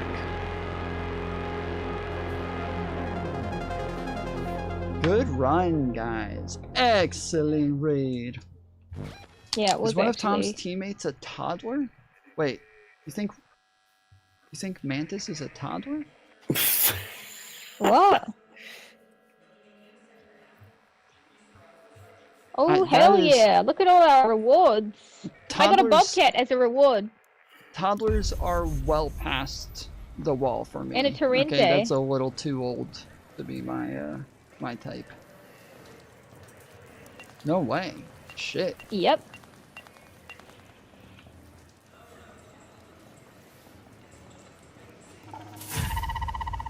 I'm number 1. Number 1 on the leaderboard. I got a snap blast Suck it, grenade, Dean. an Osprey, another padded stock blueprint, a medium gun parts, Give me the padded stock blueprint. and a Bettina blueprint. Do you have Bettinas already, Yeah. Ryan? Yes, I do. Okay. Yeah, I did too. I'll bring you a mushroom next time.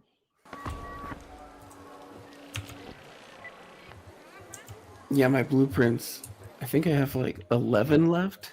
That reminds me, Ooh, that's good. I didn't learn the last one. Yeah, so now I have 2 padded stock blueprints here. Oh, Nice. Does somebody need the medium gun part blueprint? Let me check.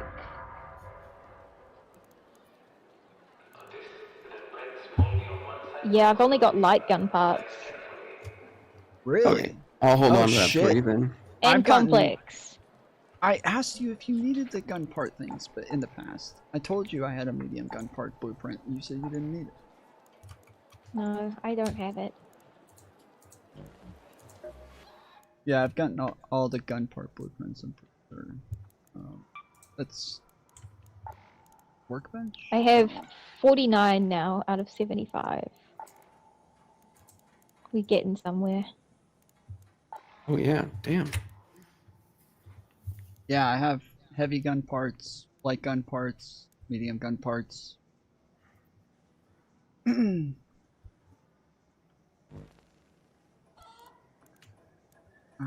Okay, well, I need to go to sleep. Damn, son. So I can make lightweight stocks now and padded stocks. Shit. Let's see if I can give away. Go, boy. I'm so glad I got my gun bench to level 3, dude. Finally having extended medium mag 3. Finally having vertical grip 3. Silencer 2. Like, holy shit, dude. There's all this shit that I got a haven't been able to horizontal make. grip. Epic one, a pink one out of that. I haven't been Oh, able to nice. make the Bettinas. I haven't been able to make the Torrentes, like all the shit that I had fucking blueprints for. The Aphelion, like I haven't been able to make any of this fucking shit for so long. I've literally been just selling off my gun parts, like my complex gun parts, like crazy. So I'm so glad I finally got that done. Okay, so what's the only thing I need to level up now? Medical lab. Oh, yes, okay, sorry. Yeah, so I just need 1 surveyor vault. That's it. That's out. Oh, I'm 7 grand away from finishing combat items in the expedition. What can I sell? Combat items. Should I just sell my Osprey? I got a lot done on the expedition today. I got a lot done. What can I make gun-wise? Yeah, same. I even gave it a fucking matriarch core. I can make the Osprey. Might just sell it because it's like my least favorite gun. Like, Yeah, not I really can make it useful too. at all in the game. Oh, I use it for shit. Like, especially today when I was going to get Sentinel cores. I brought one, but I didn't end up using it. I ended up just using were you there, Mantis, when I killed one and nothing fell? No? Yeah, I killed one and there was nothing there afterwards. Oh, that it happens sometimes. Were you on Dam? No, I was on Buried City at the, what is it called, the Red Tower or whatever? That tower thing, yeah. Yeah, Yeah. on top of the City Hall. It was there. So I went and killed one, and I was getting ready to extract once I got the firing core, and then I heard another one, and I was like, oh shit, and so I just climbed up, threw a couple seeker grenades at it. It blew up. I ran over there. It wasn't there. Thought it must have dropped down, so then I went down. Wasn't down. Went back up, and I kept thinking maybe somebody already collected it, but I'm now realizing there's no way somebody collected it because it still would have had at least parts like around. Like, yeah, it would have had shit sitting there. So yeah. Yeah, they're bugged sometimes. All right, well, I think I'm gonna head off too. Sweet. Thanks for playing. Yeah, thanks. Thanks for playing too. Thanks Adios, for making me lose all my guys. shit, guys. Have a good one. All right, yeah. Good night. Later. All right. All right. Come on. Come on.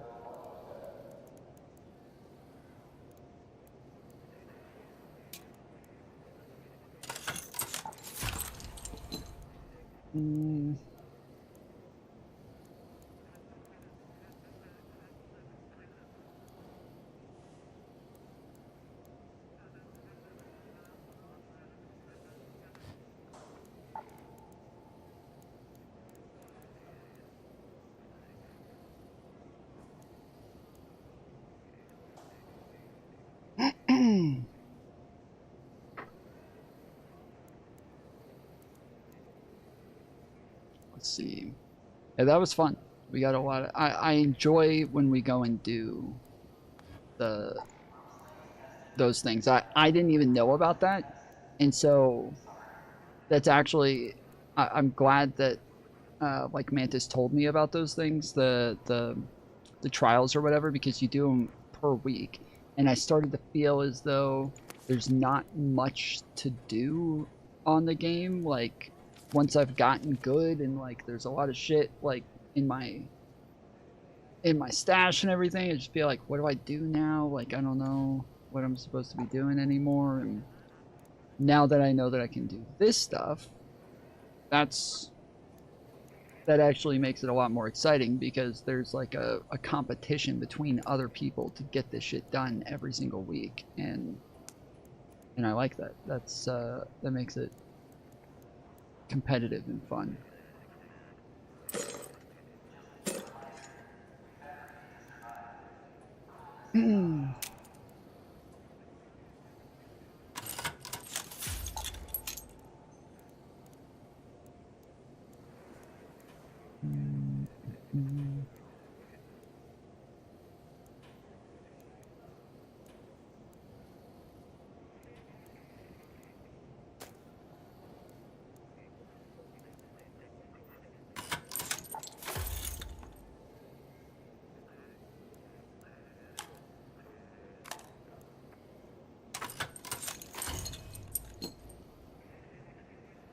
So yeah, I'm like 2/3 done with all of these things. I'm like 3/4 done with the bottom one, so I shouldn't have too much more to go.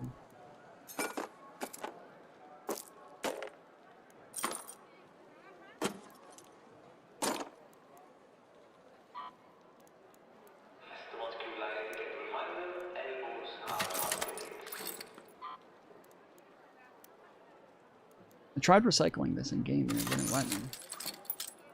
Maybe I was full.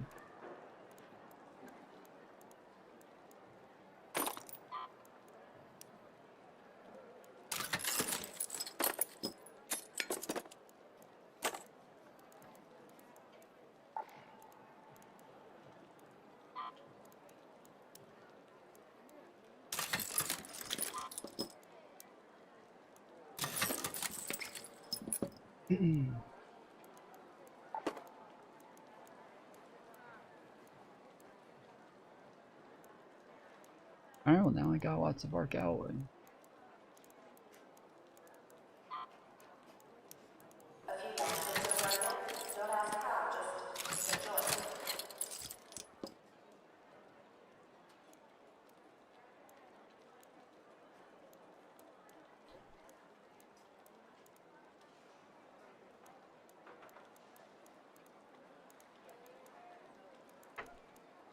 Got a lot of great mulane as well. It's something that I really needed too, so that was a very useful round pretty much all the way around.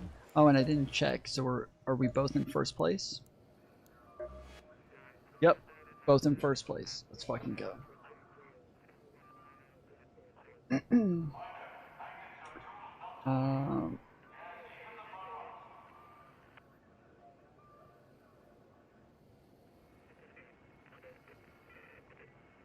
Yeah, I was gonna say I'd expect a lot of people are doing it the way we're doing it, so there's probably gonna be a lot of people who are paired up with the same exact amount of points, but there's not.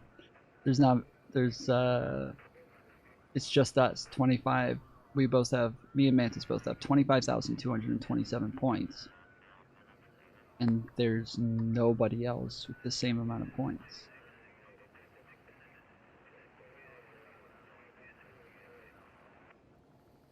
Yeah, nobody's as smart as us to just keep pairing up and doing it together so that you get extra points, because even if your teammates do stuff, you still get the points for it. So it makes it to where you're able to just get shit done so much faster, way more effective and efficient. Yep, nobody. Oh, there's one. Okay. These two. Subaru and Rost161 Russ. They both have 977. These two both have 781. They both have 693. Alright.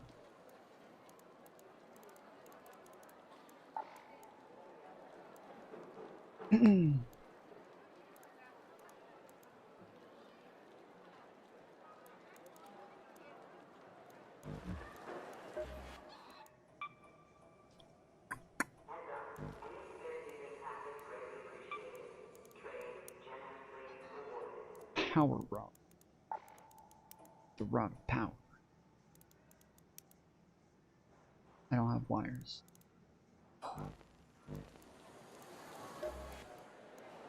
Celeste, please tell me you have wires. If you're looking to chat, Apollo is more than happy. She doesn't have wires. Oh, she does have wires. Okay, 10. Yeah, I need to go find some wires. Need to find some wires.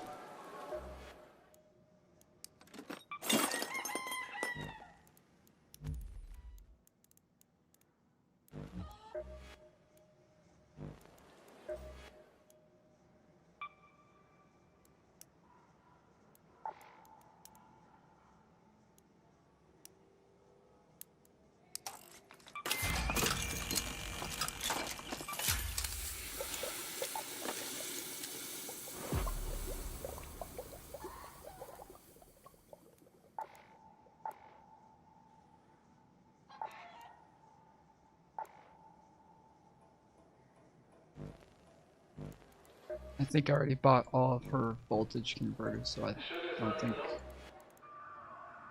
Forgot something? Yep, bought all of her voltage converters. Once an elevator's closed, we're not opening it back up for... Let's get this done.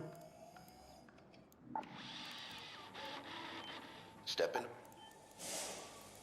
I'd say come get them while they're hot. But if any of my grenades are hot to the touch, please evacuate immediately. Yep. Alright, I gotta go get some more voltage converters, so... Trying to think where I would find those.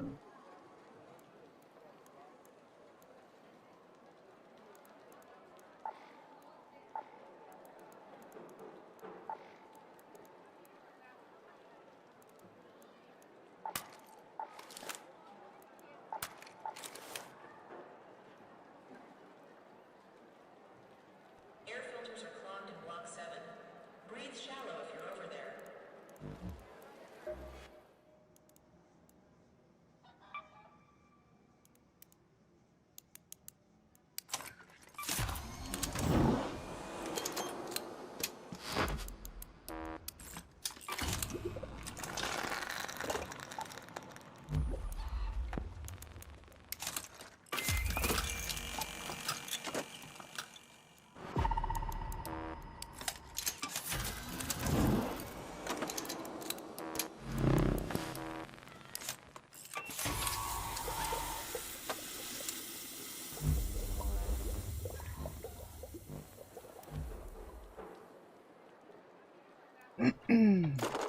Alright. Oh, I don't have any defibs. I should probably take some defibs. Fib some people's Ds. Forgot something. Seamless transaction, wasn't it? I'm so stupid. I could have bought a heavy shield earlier.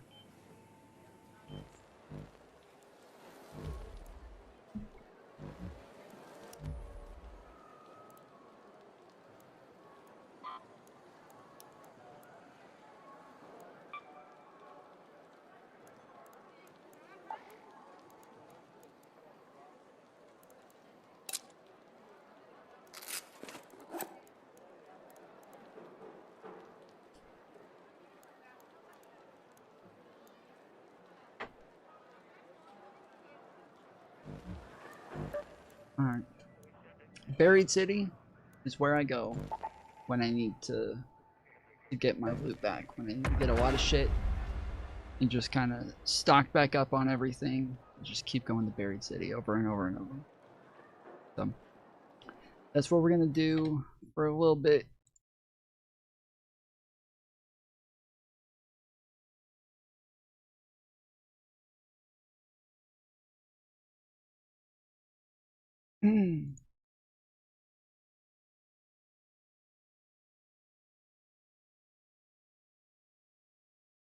Need to check and see how many members we have now. Gone down another.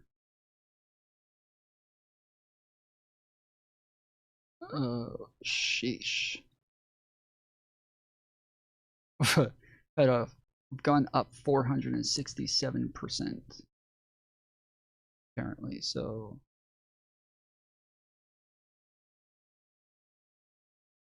oh sorry, cancellations are up 467%. We're down to 78. Shit, dude. I'm fully fucked.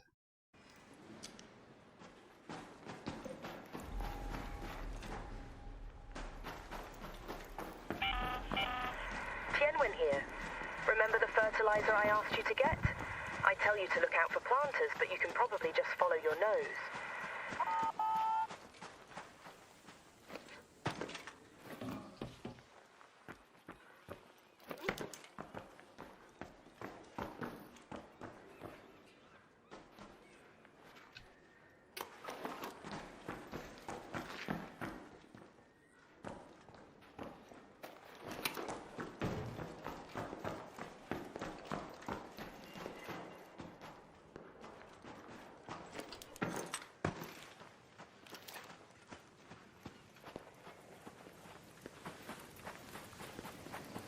Alright. What are we doing? There's normally a gun case over here. I wouldn't normally make an effort to go find this spot, or to come here to this gun case, because it's only here sometimes. Oh, there's a surveyor over there. Oh, we're going to get that motherfucking surveyor.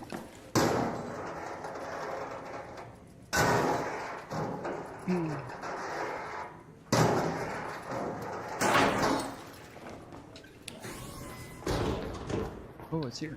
Okay. Alright, alright. Not bad.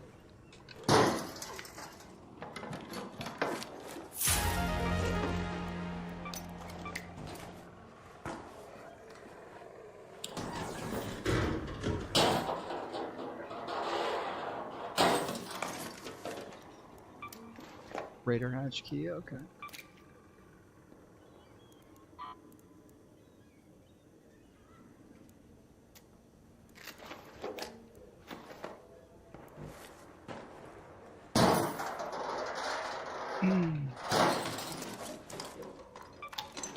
Rubber. Nice, okay. Oh, these have voltage converters in them? Oh, yes, please. That's what I'm here for.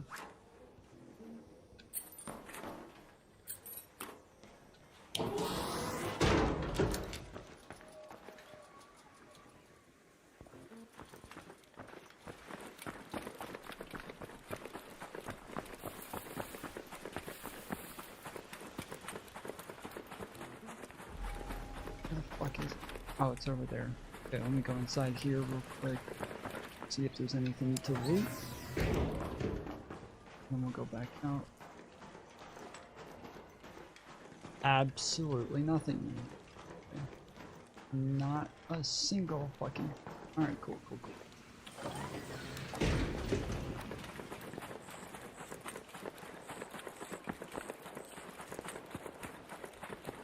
Oh, there's the fucking... There's the thing.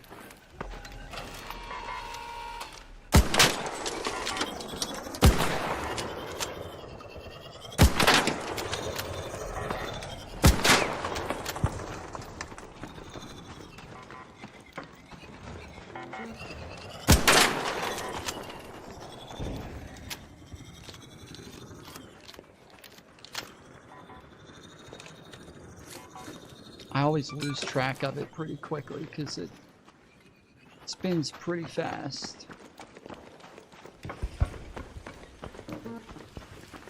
What's up, bro?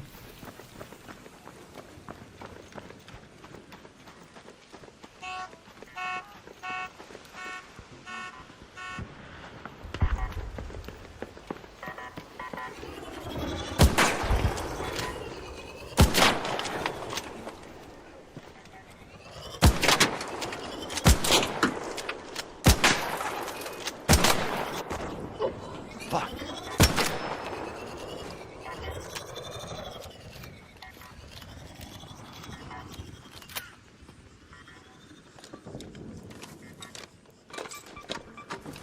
Okay, got one. Okay.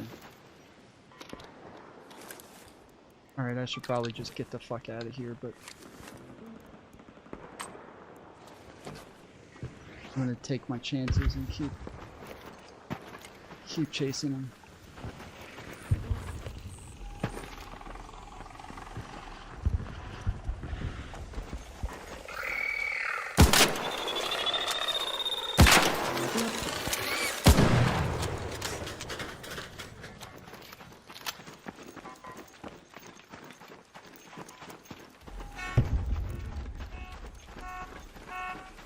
Where the fuck is he?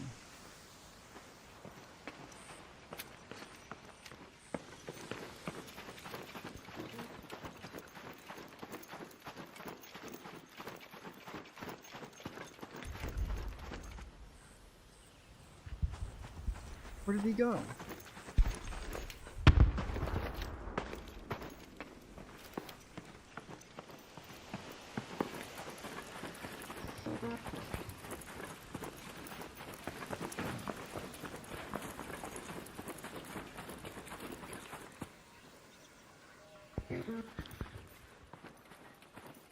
Oh.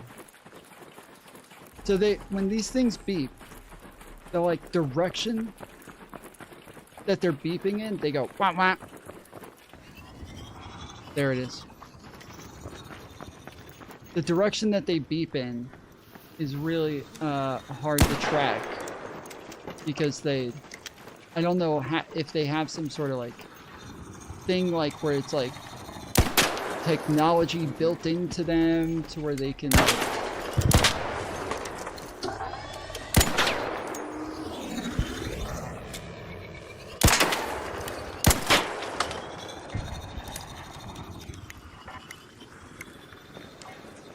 like right now it sounds like it's coming from over there.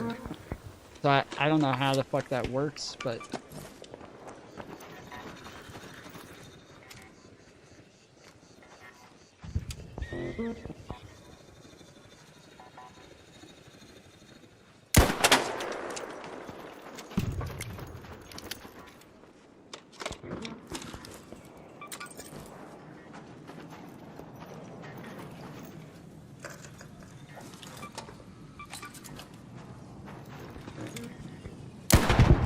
yes.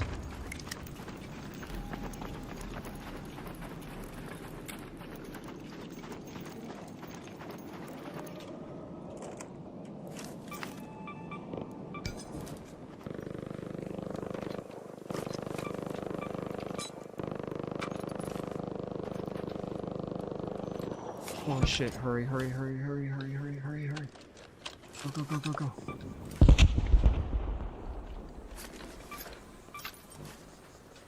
No.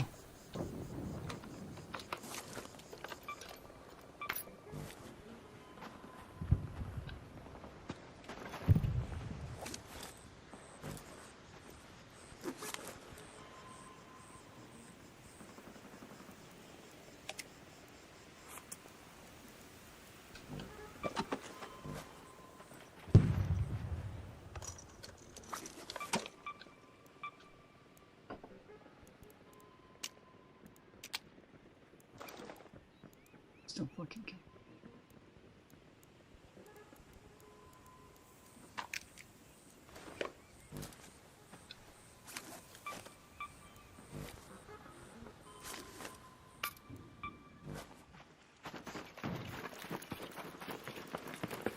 I gotta get the fuck out of here. I gotta get the fuck out of here.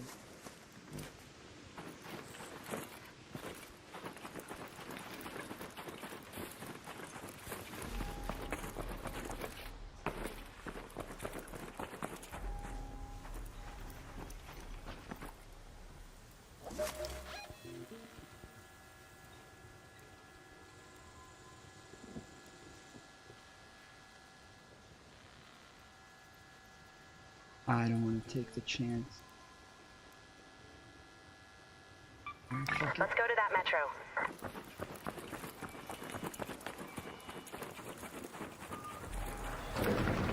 Oh shit.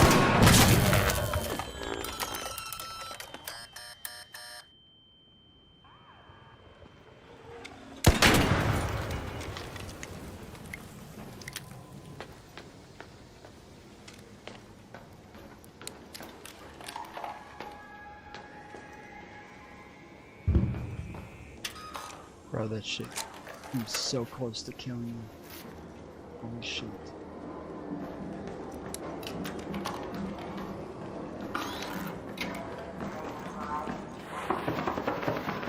Hold the train! Okay, okay, okay. Let's go! Yeah, boy! Yeah, boy! Hell yeah! Hell yes! That worked out fucking great, dude. Holy shit. I got like everything I needed. Just like without barely moving from where I started. I started here and just came straight here. Got the fucking converters I needed here. Then got the fucking probe arcs I needed here. Tons of fucking ammo, guns, All that shit. Oh, yes. Oh, yes. That was perfect. Mechanical components, that's what I... Oh, my goodness. That was fucking perfect, bro.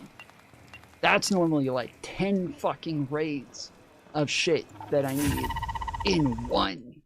10 fucking raids in one, dude.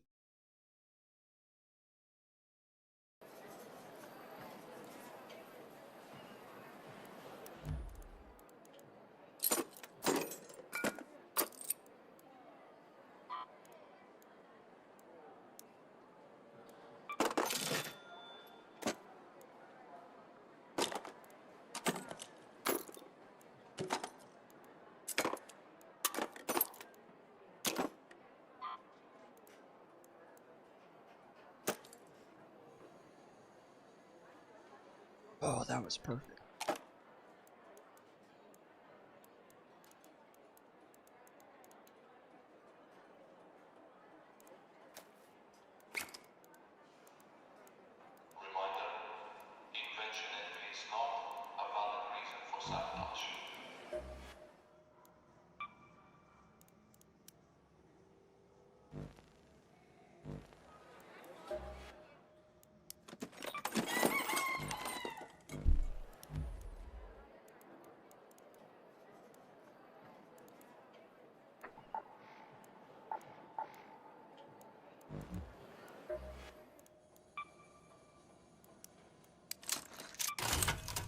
Yeah.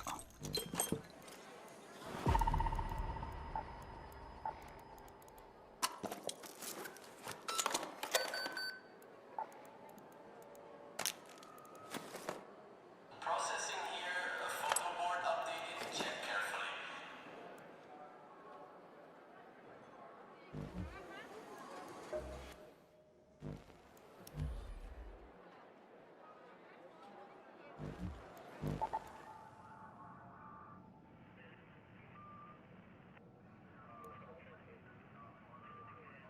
Alright, this thing.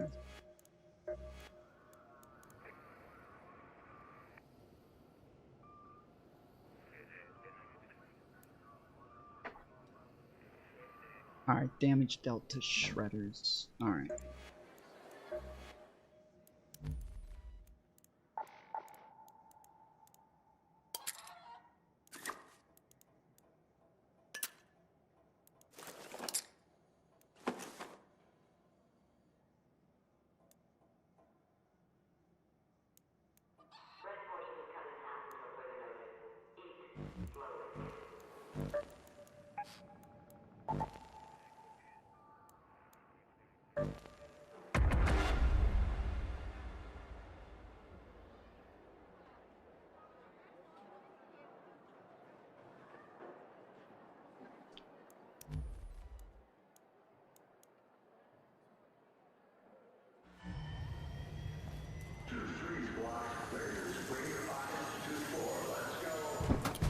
Let's go.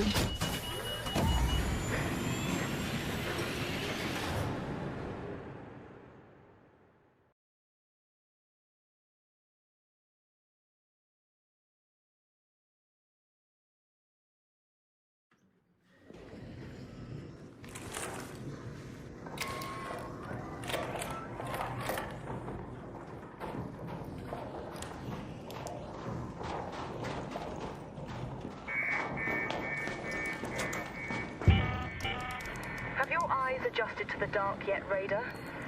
You friendly? Luke is ripe for the picking while most of Toledo Okay, cool. is asleep. Though my I'm just looking for suppliers shredders. say that Ark is twice as vigilant after sunset.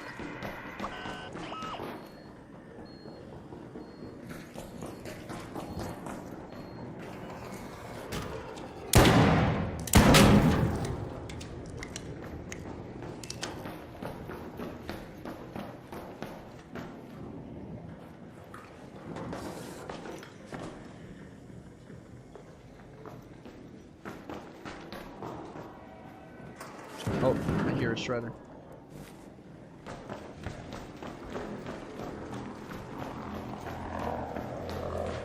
Yep, there he is.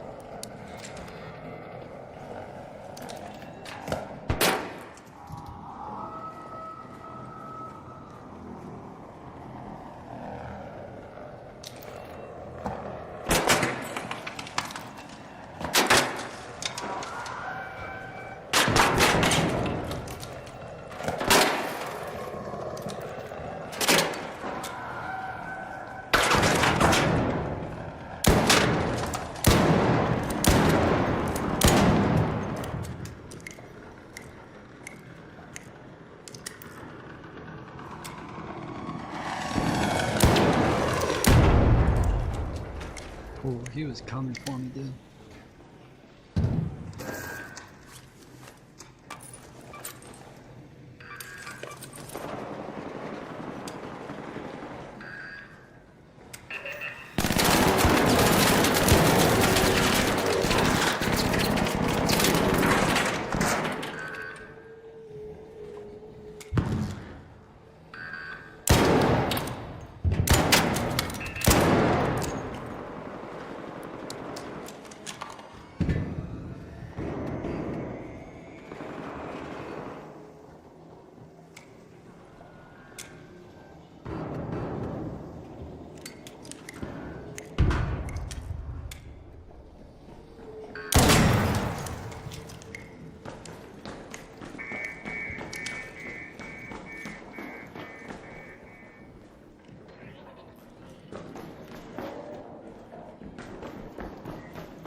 You need a combat arms recycling blueprint?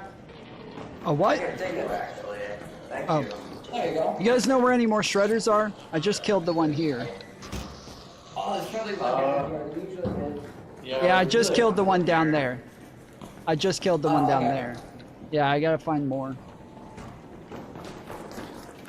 See any shredders? One over here. There's one over here? You got like one here.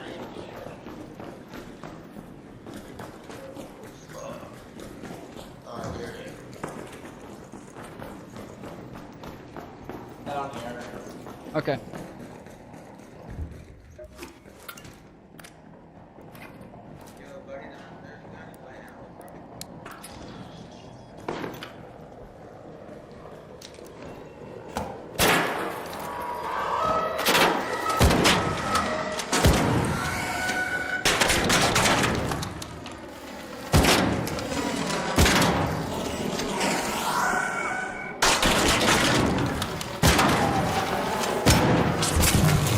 Fuck you.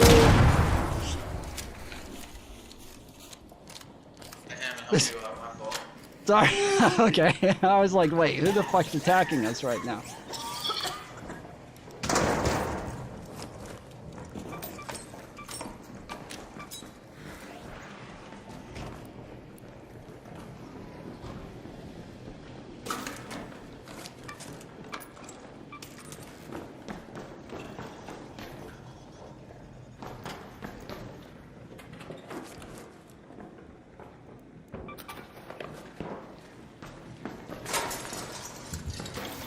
Do you need more shredders than that? Yeah, I gotta get as many as I can. Oh, the archives room. Yeah, true. There's normally 2 there. Yeah. Okay, yeah. Let's see. There's a guaranteed 3 during night raid. Let's go to the archives. Okay, base. Oh shit, he's frozen. That was wild. That was crazy. Alright, yeah, I'll head to the archives then. Appreciate it, guys.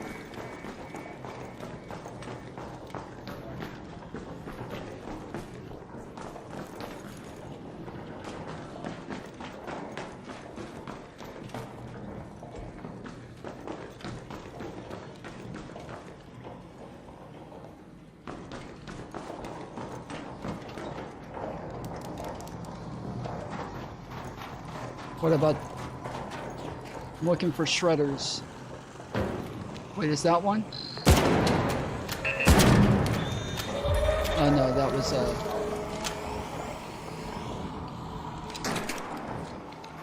If you go, are you the one who needs the shredders? yeah. Here's on Foolery. There's a shredder spawn down over by this metro entrance. Oh yeah, that's right. Okay. I'll go down there too. Yeah, if you head down that way, there's one there. Alright, appreciate it.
what's up, man? You're good, you're good.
Let's go! Oh, I thought it was dead.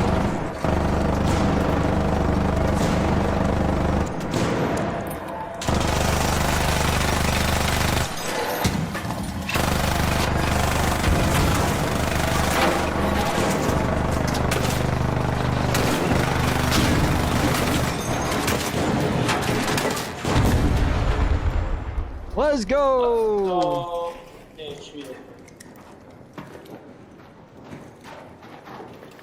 Alright, now where's that motherfucking shredder, boy?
Alright, is the shredder still over there?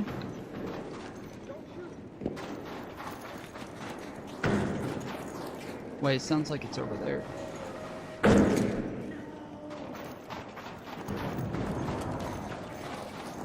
Shredder?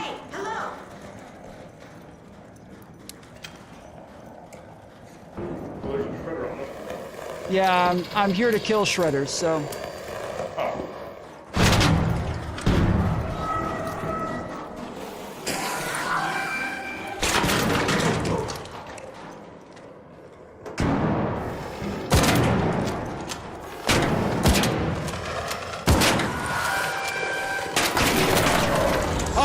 Fuck, it got me. No fucking way, dude.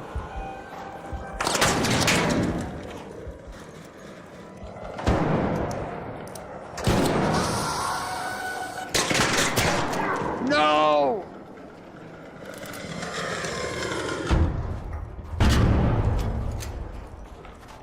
Do you have a defib? I can give it back to you. Yeah, I don't even have one. I got baited just to help get there. Are we close to the extract? Yeah, we are close. Fuck. Either of y'all need an Osprey blueprint? Nah, I got one. Thanks, though. You need an Osprey blueprint, brother? Oh. Ah, you fucking rock. Thank you.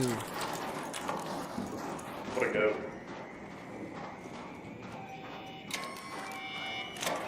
Anybody need this?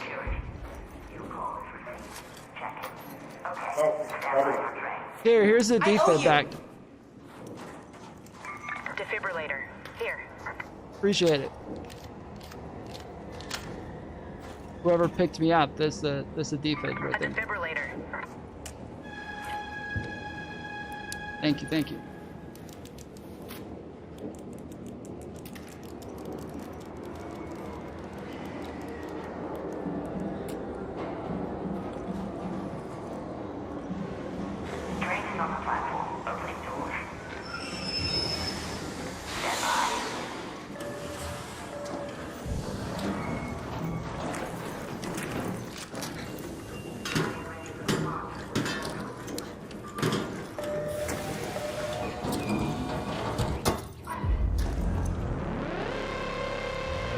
Let's go, dude. Let's fucking go. Dude, that's 2 in a fucking row. 2 in a fucking row. Fucking killer, dude. Hell yeah. Hell yeah.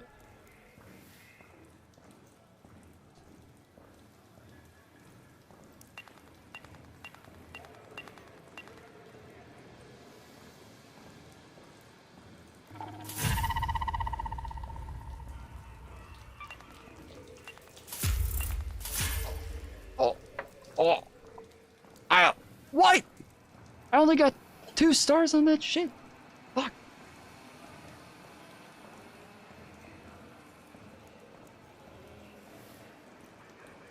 I got a silencer 1 and a silencer 2. Okay. Well, I'm gonna call Mantis and let her know that I'm in fucking first place now. Fuck on that.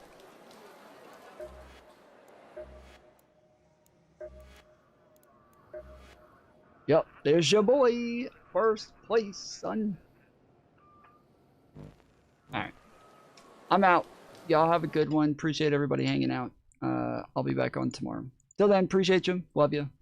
See you next time. Wicked, wicked. Later, fools. Also, if you're still here and you're awake, take a second, leave a comment when the stream is over. It really helps push me in the algorithm and makes it to where more people find the stream, and more people have been finding the stream. More people have been watching lately, so I really appreciate everybody who sticks around and leaves comments.